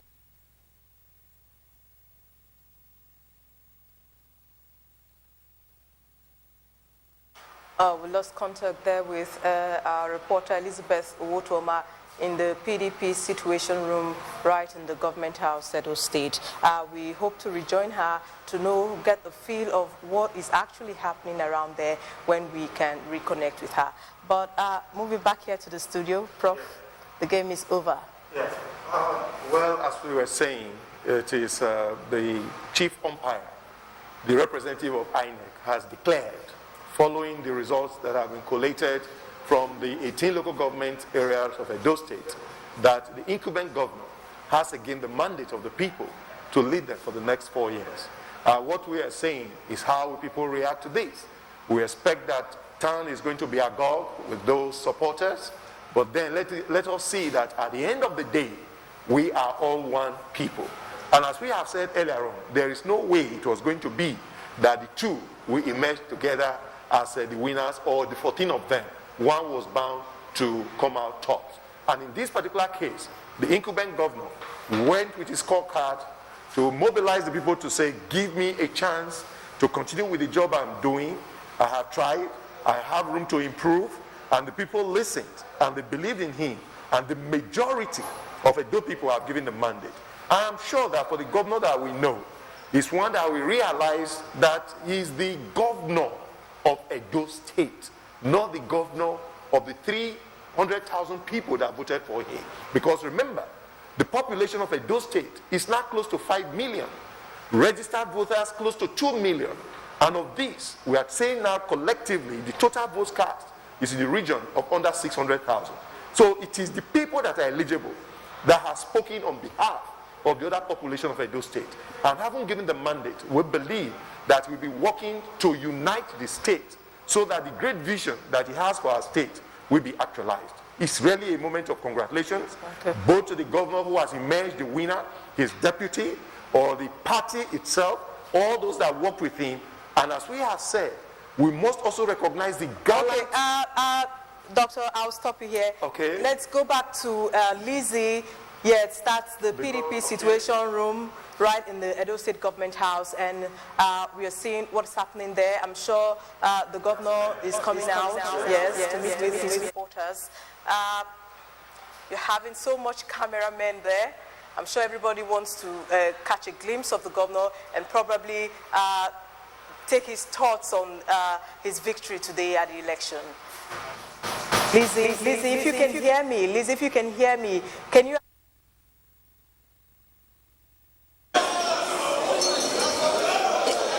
It is a euphoric atmosphere here. That the governor just came into the situation room where he had the results.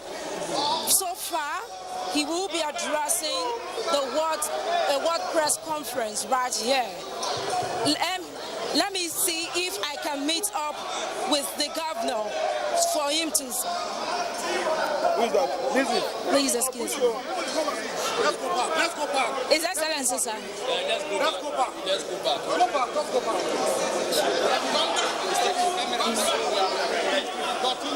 Continue. Go back. Excellency, sir.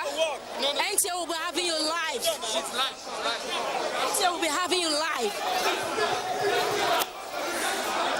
Okay. The governor will be addressing the World Press Conference, after which I will bring it back to you to the studio. Just hold on. You yourself will push go first. Go down. Good. No.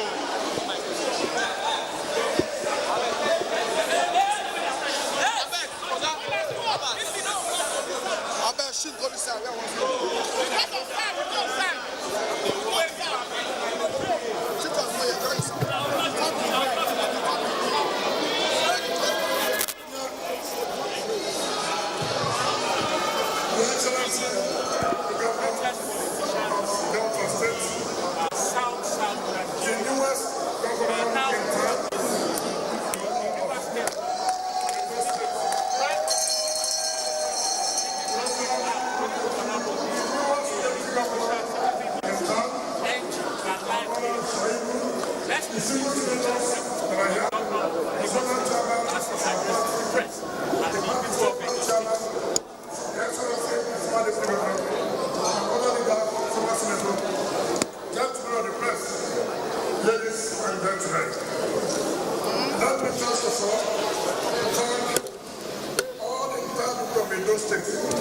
For the support that has been to us since the campaign and during the election and after the election yesterday till today. To God be the glory, all their efforts are not in vain.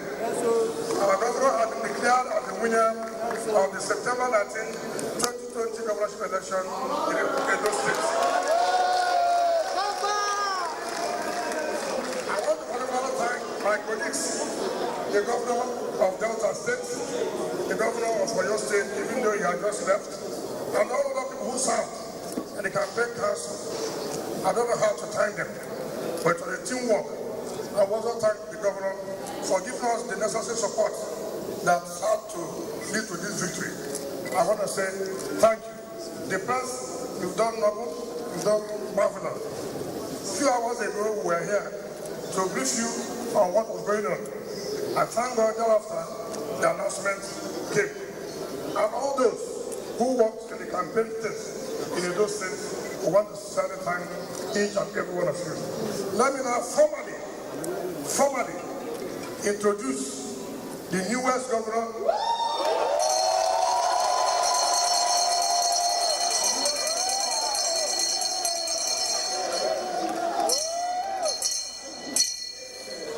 The man whom God used to fight God's fatalism. If for nothing, we have achieved that there was nothing called God's fatalism again in Edo politics. Edo people have spoken, and Edo people said, look, we cannot tie our faith in one man's hand. And that was what Edo people did yesterday. So I want to thank him that he volunteered himself to be used to fight for the interests of Edo people. My dear brother, and your deputy want to say, let people, even though they've known you before, but probably they may think whether is it the council we know or not. So I want you to rise.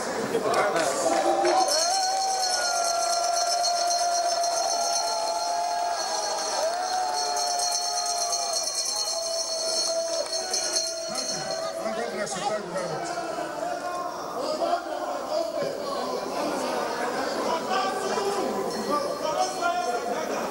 Your Excellency, my brother governor of River State and chairman of my gubernatorial campaign committee, His Excellency Nyesom Wike, Your Excellency and my brother, Governor of Delta State, Governor Kowa, my brother and deputy, the Right Honorable Philip Shaibu,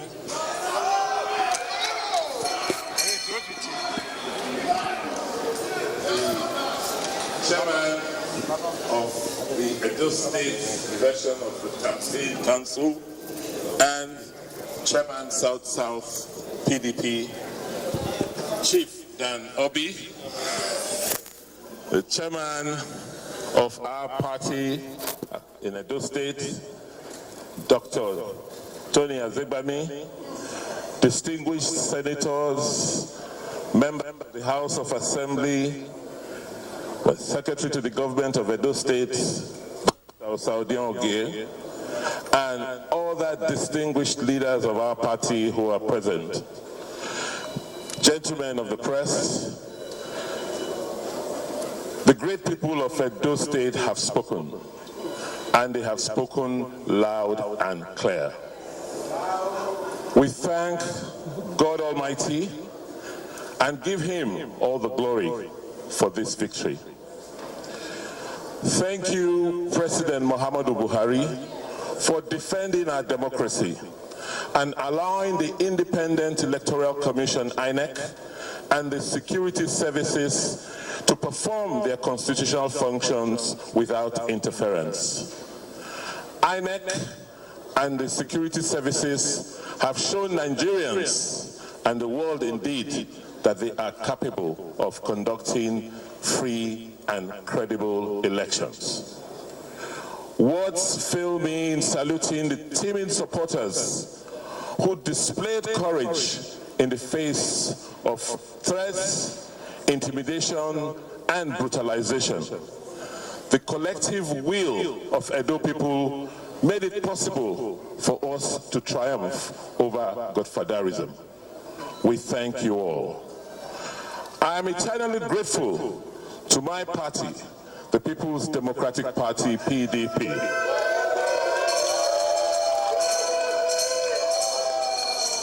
And my brother governors, not only for giving us the umbrella during our political storm, but for the hard work which has brought me back to office.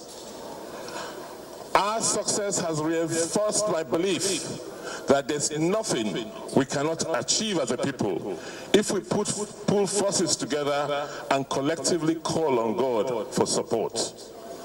In conclusion, I reiterate to all of you today that working with my deputy, the Right Honorable Philip Shaibu, we are committed to make Edo great again. Thank you.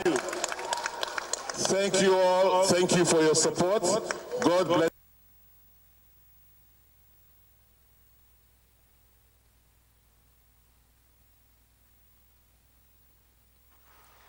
That's the newly elected governor of Edo State, the incumbent, Godwin Nogegase Obaseki, appreciating Edo people and his supporters for re-electing him. We just saw that press conference. Saw the chairman of the National Campaign Council of the PDP, that's the governor of Rivers State, Nyesom Wike, also appreciating Edo people. Also, Delta State Governor Senator Ifeanyi Okowa there just to give a supporting hand to their brother. Prof, yeah. It's a long walk to victory. Yes. It has not been easy, but I'm sure that it has been worthwhile. It is obvious that there was conviction, there was determination, and of course there was tenacity and sagacity, if we want to use those words, on the part of the governor to overcome. And as he has rightly pointed out, the President of the Federal Republic must be congratulated today to the extent that we don't have reports of intimidation and manipulations of the system, either by INEC or representatives of the security officers and all. We know that in due course there might be issues that will be raised, but the totality of what has happened today, or that has happened in this election, as rightly captured by the governor, is that the people of Edo State decided to really hang on to the issue of democracy and express their wishes as to who they wanted. And in this case, the majority have given it to the incumbent governor to lead them again for the next 4 years. It is actually victory for all Edo people, a victory for the security forces, victory for INEC, and indeed victory for Nigeria. And we must thank God that at the end of the day, things have turned out this way. And we hope that the peace that is on now will prevail, despite the losses that have occurred on the part of those that did not make it at the end of the day. Okay, we have Udwakobong Achibong standing by to speak with the APC candidate, Pastor Osagi Izayamu, at his residence. But before we get to her, Dr. Kunzua, I just want your thoughts. The game is over. Yes, it's ended well. The final result has been called. We now know the winner officially, and we also know those who couldn't make it officially. And just like Mr. Lagwe said, it was very appropriate of the governor to appreciate the president, because the doubts we have had about our democracy over time has been the lack of neutrality of the state apparatus. In this very instance, I don't think any reasonable person will complain about the interference of INEC or security forces led by the police. So the neutrality was in evidence. That allowed the people to go express their views, their preferences without any fear of molestation, if anything, under the protection of our armed forces. And the results are here with us. So yes, as I said, occasion for us to celebrate. I also join in urging the winner to be magnanimous, and the runners-up should believe there's going to be a tomorrow as well. And looking at the layout of the votes, you can also see gallantry. It was not a fight that was completely run over. All right. It was a kind of stiff effort. Okay. Okay. It was always up to the people of Edo State, so long as they were not fettered to decide who will be their governor for the next 4 years. Okay, we'll come back to you, but I understand that Udwak is ready for me. Udwak, if you can hear me, can you tell us the situation where you are now? Yes, right now I'm at GRA Benin City, precisely the residence of the APC candidate that contested in the Edo governorship election. That's Pastor Osagi Izayamu. And we've been here for the past 6 hours, waiting to get his reaction as soon as the result of the election is announced. But as it is, that may not be possible at this point in time, because from the information we have from the media representative of Pastor Osagi Izayamu, he may not speak at this point in time, but will later on issue a press statement on the result released by INEC. That he would not speak now, but what is the general situation? What's the atmosphere there? Is calm, and except that we have few persons who just came in, they just trigger in and out, but nothing happening here. Everywhere is calm, and that's just the situation. Your cameraman, Udwak, if you can hear me, can your cameraman move a bit for us to see actually what is happening around you there? Just tell your cameraman to move a bit. Let's get a feel or a sense of the environment there. To see the atmosphere around.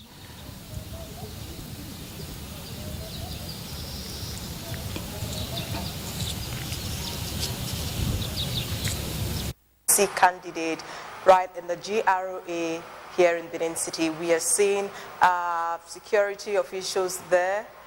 Yes, security vehicles there. The atmosphere there is kind of calm and quiet. Udwak, have you seen him today? Have you seen Pastor Izayamu today, perhaps? Yes, definitely. We saw him earlier on about some hours ago, precisely some minutes to 1 p.m. today. He came into the premises and went in with some of his party leaders. And after that timeout, nobody's allowed to have access to him. As a media person,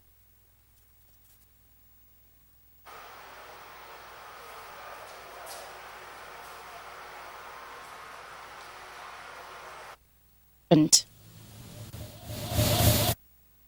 Obong Achibong, giving us a feel, a sense of what is happening at the residence of the APC candidate, Pastor Osage Izeyamu, at the GRO here in Benin City. So, Doctor, come back to you. Your closing thoughts. How would you analyze the situation from when the votes actually started yesterday to now? It's almost free that the process was smooth, was peaceful, and the neutrality of INEC was in evidence. Just like the governor himself has said, the president proclaimed that this election wasn't allowed to run according to how Edo people would decide to be. And Edo people were enabled to come out yesterday to express themselves freely, and we know the verdict already. A new mandate is being conferred, form of a renewal of an old one beyond November 12th. Whatever made the people of Edo State to extend the mandate, we just wish would be sustained.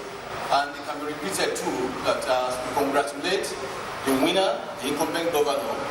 We also greet Pastor Zezage among the APC candidates. It's probably time for APC to probably go back and do a post-mortem of how they lost and how they could have won. The same thing will apply to the PDP. We probably will be going back to also examine their success factors and also probably have a look at what would have caused them the victory as well. And for the other candidates, the remaining 12, yes, probably have a lot of work to do in gaining recognition and coming into reckoning into a political free upper. Okay. And also the spirit of congratulate the NTA and all the media for the work they have done, the IG, the police, and all the security agencies for their contributions. So those two people, congratulations. Professor Ragwe. Mine, I want to take it a step a little backward by way of looking at the campaigns and all that took place. They were very tense ones, but there was determination on both sides to sell the message of the two main parties and others, of course, that tried as far as this contest was concerned. In the process, we know that some nerves were frayed, and there could have been some little problems here and there. That this is definitely time for healing of the people. And remember that we have said earlier on that we cannot but celebrate and thank those key players that helped to douse the tension when we thought we were heading for the Principe as far as our state was concerned. And in this regard, our own revered monarch, the Oba of Benin, must be congratulated. I'm sure that his intervention played a major role. We must also recognize the role played by the body led by the former head of state of our country, that is Abubakar, in terms of their intervention. The various Christian groups, or religious groups, let me say, both Christian and Muslims, the media, all that were calling and praying that this thing will come out well. Because at the end of the day, democracy as we want it is not for people to die. It's not for people to be injured. It's not for properties to be destroyed. It is supposed to be a periodic period, a periodic time when the citizens decide who will represent them at different levels of governance, be it at the local government level, the state level, the federal level, and in this particular case, the state level. And it has turned out that the work that the incumbent governor has been doing in the past 3-4 plus years, the people, by this expression, are saying you have done well.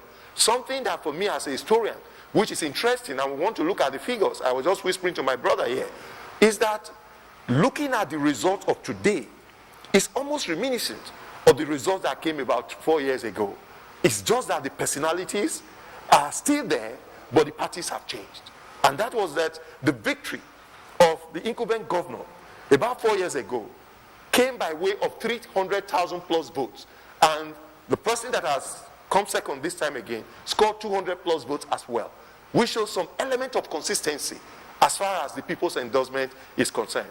But what we have said here, and the spirit in which the governor has spoken, and I believe that is going to be the template with which he's going to operate, is to be a governor that will try to bring together the people of the state without looking at these were the ones that voted for me, or like the statement that was made some time ago. But we know that since that statement was made, not by him, but another, it is that they've gone beyond that. He's now the governor of Edo State. The men, the women, the children that came out singing, clapping, hoping, praying for him to get the mandate. He should not disappoint them. And we join them in praying that he will excel in this second term by the grace of God. Thank you. All right, thank you so much, Professor Edi Eragbe, for your time with us, and Dr. Okunzo Osawaru, thank you so much for being a part of Edo Decide Studio. Thank you so very much. Yes, it's a new dawn in Edo State. The people have spoken. They have decided through the ballot. In an election, observers, political watchers, and indeed the people have commended to be free, fair, and credible. We saw the PDP candidate. We also heard what it's been like for the APC candidate at his residence. The slogan of the PDP, celebrating their victory all over town. Now, Godwin Obaseki will be sworn in on November 12th for another 4-year term in office. We thank you so much for being a part of Edo Decide Studio here in Benin, but we'll now hand you over back to Abuja. Thank you, Agatha. You have led us down history, and history is being made, of course, with this election, and of course, with every election, there is a mark that is made on our quest for perfect democracy. In fact, in societies where you think that democracy has gone for hundreds of years, they are still learning on a daily basis. Now, in Abuja here, we have to round up our thoughts. Let's start from Osita. How does it feel to have this kind of election? Thank you very much. I'm not too happy that PDP, we of the APC, we did the farming. All that Obaseki achieved was during his tenure as a PDP, as APC governor. And the PDP grabbed our harvest. This is what we could have harvested. He could have had more votes, and the differential could have been more than 77,000 votes. So I'm not too happy.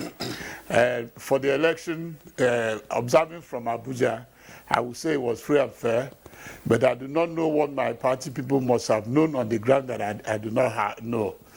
But the most important thing that was styling is that Mr. President Muhammadu Buhari, had received kudos from the winner, from observers, and all the peace committee, the Abdusalam Bishop Kuka Peace Committee, the Oba of Benin. But if all those people had done their peace parley, and Mr. President had delved into the arena, it could have been different. So we thank Mr. President for being a statesman and father of all. And as a Democrat convert, he's trying to extend the frontiers of democracy, that the people's vote will count. But for the PDP, they owe us a lot because we harvested, we did the farming, and they took our harvest. Thank you. That's quite interesting, Dr. Osita. Why does an opposing party owe you? Let's have you expatiate on that. We are going to go back to the drawing board. As I said earlier when we were taking off, that was the only spot we had in the geopolitical region called the South-South. We are going to do our own homework and know what to do next by the fact that we know that we are very well received in the region. By sleep, we lost by Elsa that we won. And there's always another day, so we'll come back to that. But I'm saying that all that Obaseki achieved is in line with the manifesto of the All Progressive Congress.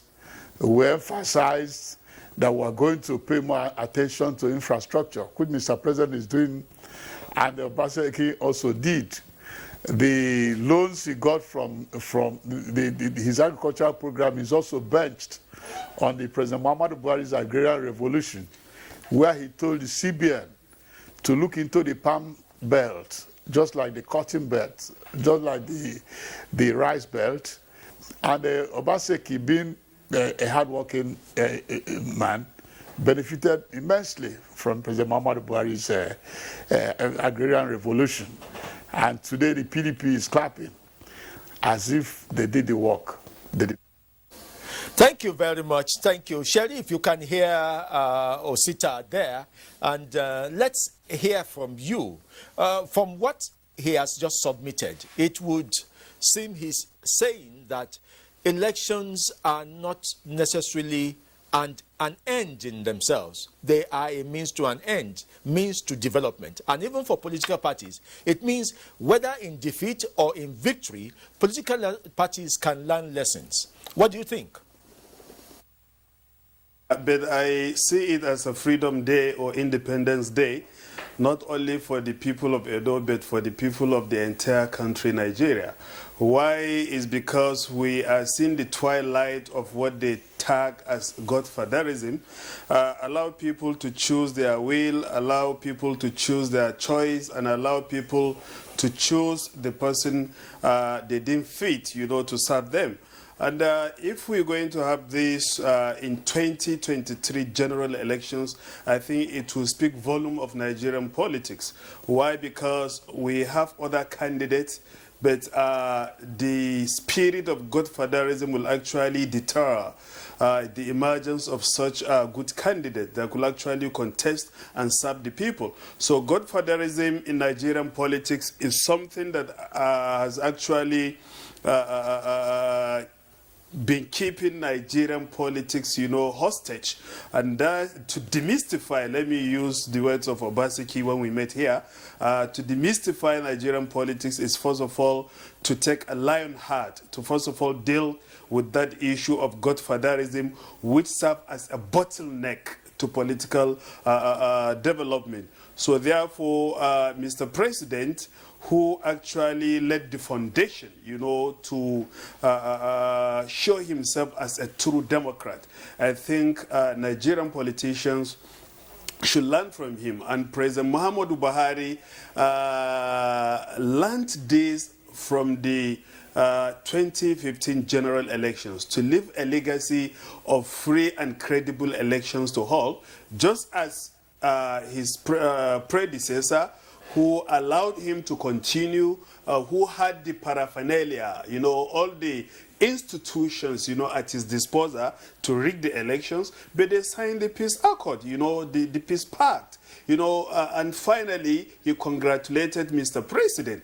And I think Buhari has learned a great lesson to allow the will of the electorate to actually prevail and respect such will of the electorate. So I think on this matter or issue, President Muhammadu Buhari should be commended, on this effort. You can even hear it from the governor-elect Obaseki, who thanked Mr. President and other people without whose neutral intervention in allowing the political atmosphere, to freely allow people make their choices, it wouldn't have been possible.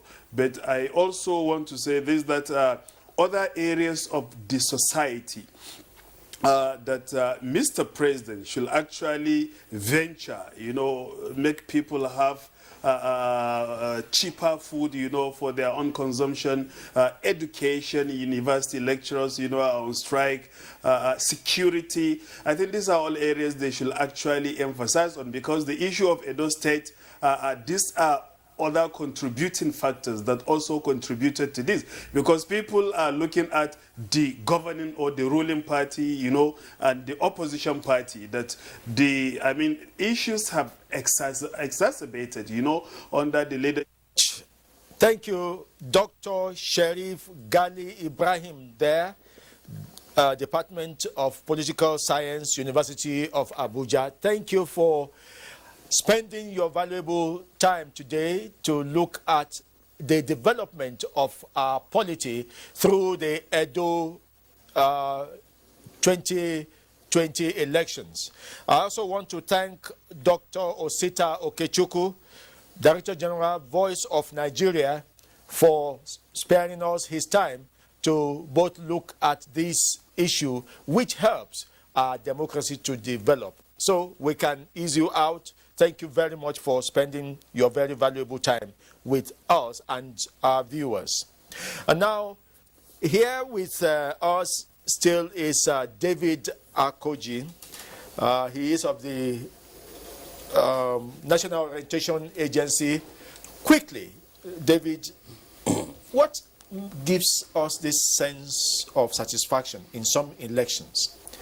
And without yet going to court, without going anywhere, people seem satisfied with some particular elections. And some elections, even from their announcement, people, at least the large number of people you talk to, give you a sense that something went wrong.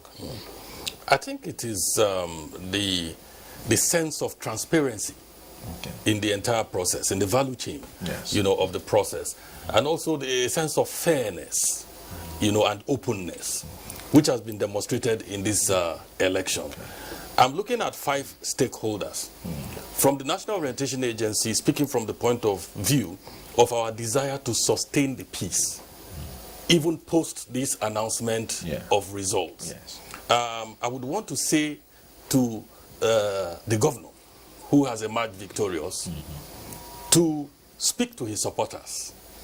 They should not celebrate in a way that conveys spite and disdain for the losers. So he needs to help us in that level of advocacy to say that they should be calm, they should maintain the peace, and they should not provoke by way of celebration the losers in this election. Now, for the losers, I want to advise that they should be conscious of the fact that there will be other elections. This is not the end all of the matter, and they can closely watch the performance of this governor who will be sworn in November, to ensure that the promises that have been made are delivered on. So they have a stake in maintaining the peace. And what the people seem to like and what they don't like. Yes, absolutely. So even the losers have a stake to ensure that peace is maintained post this election. The 4th category of stakeholders I'm looking at is INEC. There are lessons to draw, and some of those lessons have been talked about here. The need to ensure that the card readers function properly, the need to ensure that materials arrive at the respective place on time. Then finally, I want to address even the people of Edo State. You must engage with this government that will emerge in November. That election is concluded does not mean that governance process is concluded. You must hold these people to account for all the promises that they have made and to ensure that they deliver on those promises. Thank you very much.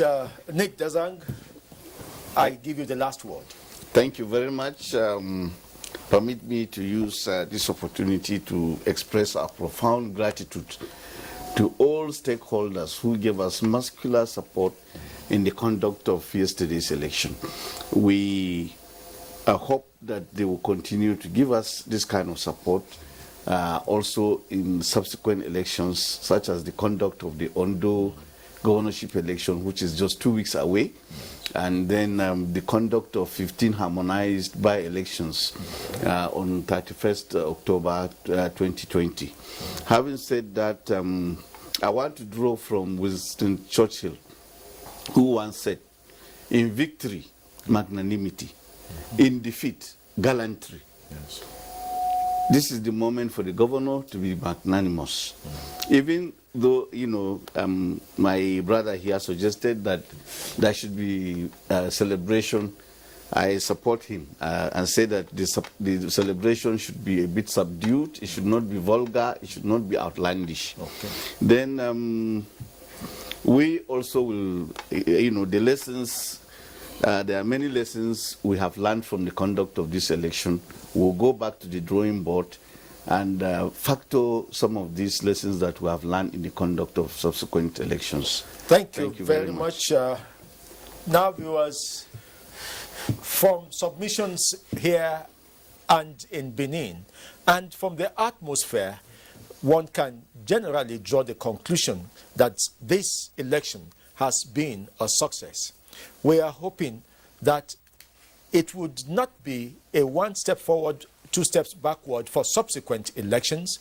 All the stakeholders should have monitored this election and must have picked out what is of paramount concern to their own area of operation.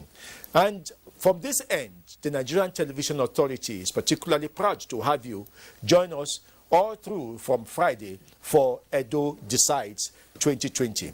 I'm sure you'll be with us again in the next few weeks when the next set of election moves to Ondo State, also in the southern part of Nigeria. Let's thank you very much, and let's hope that our democracy continues to develop. On behalf of the top management staff and other members of the Nigerian Television Authority, I want to say thank you for being part of this program.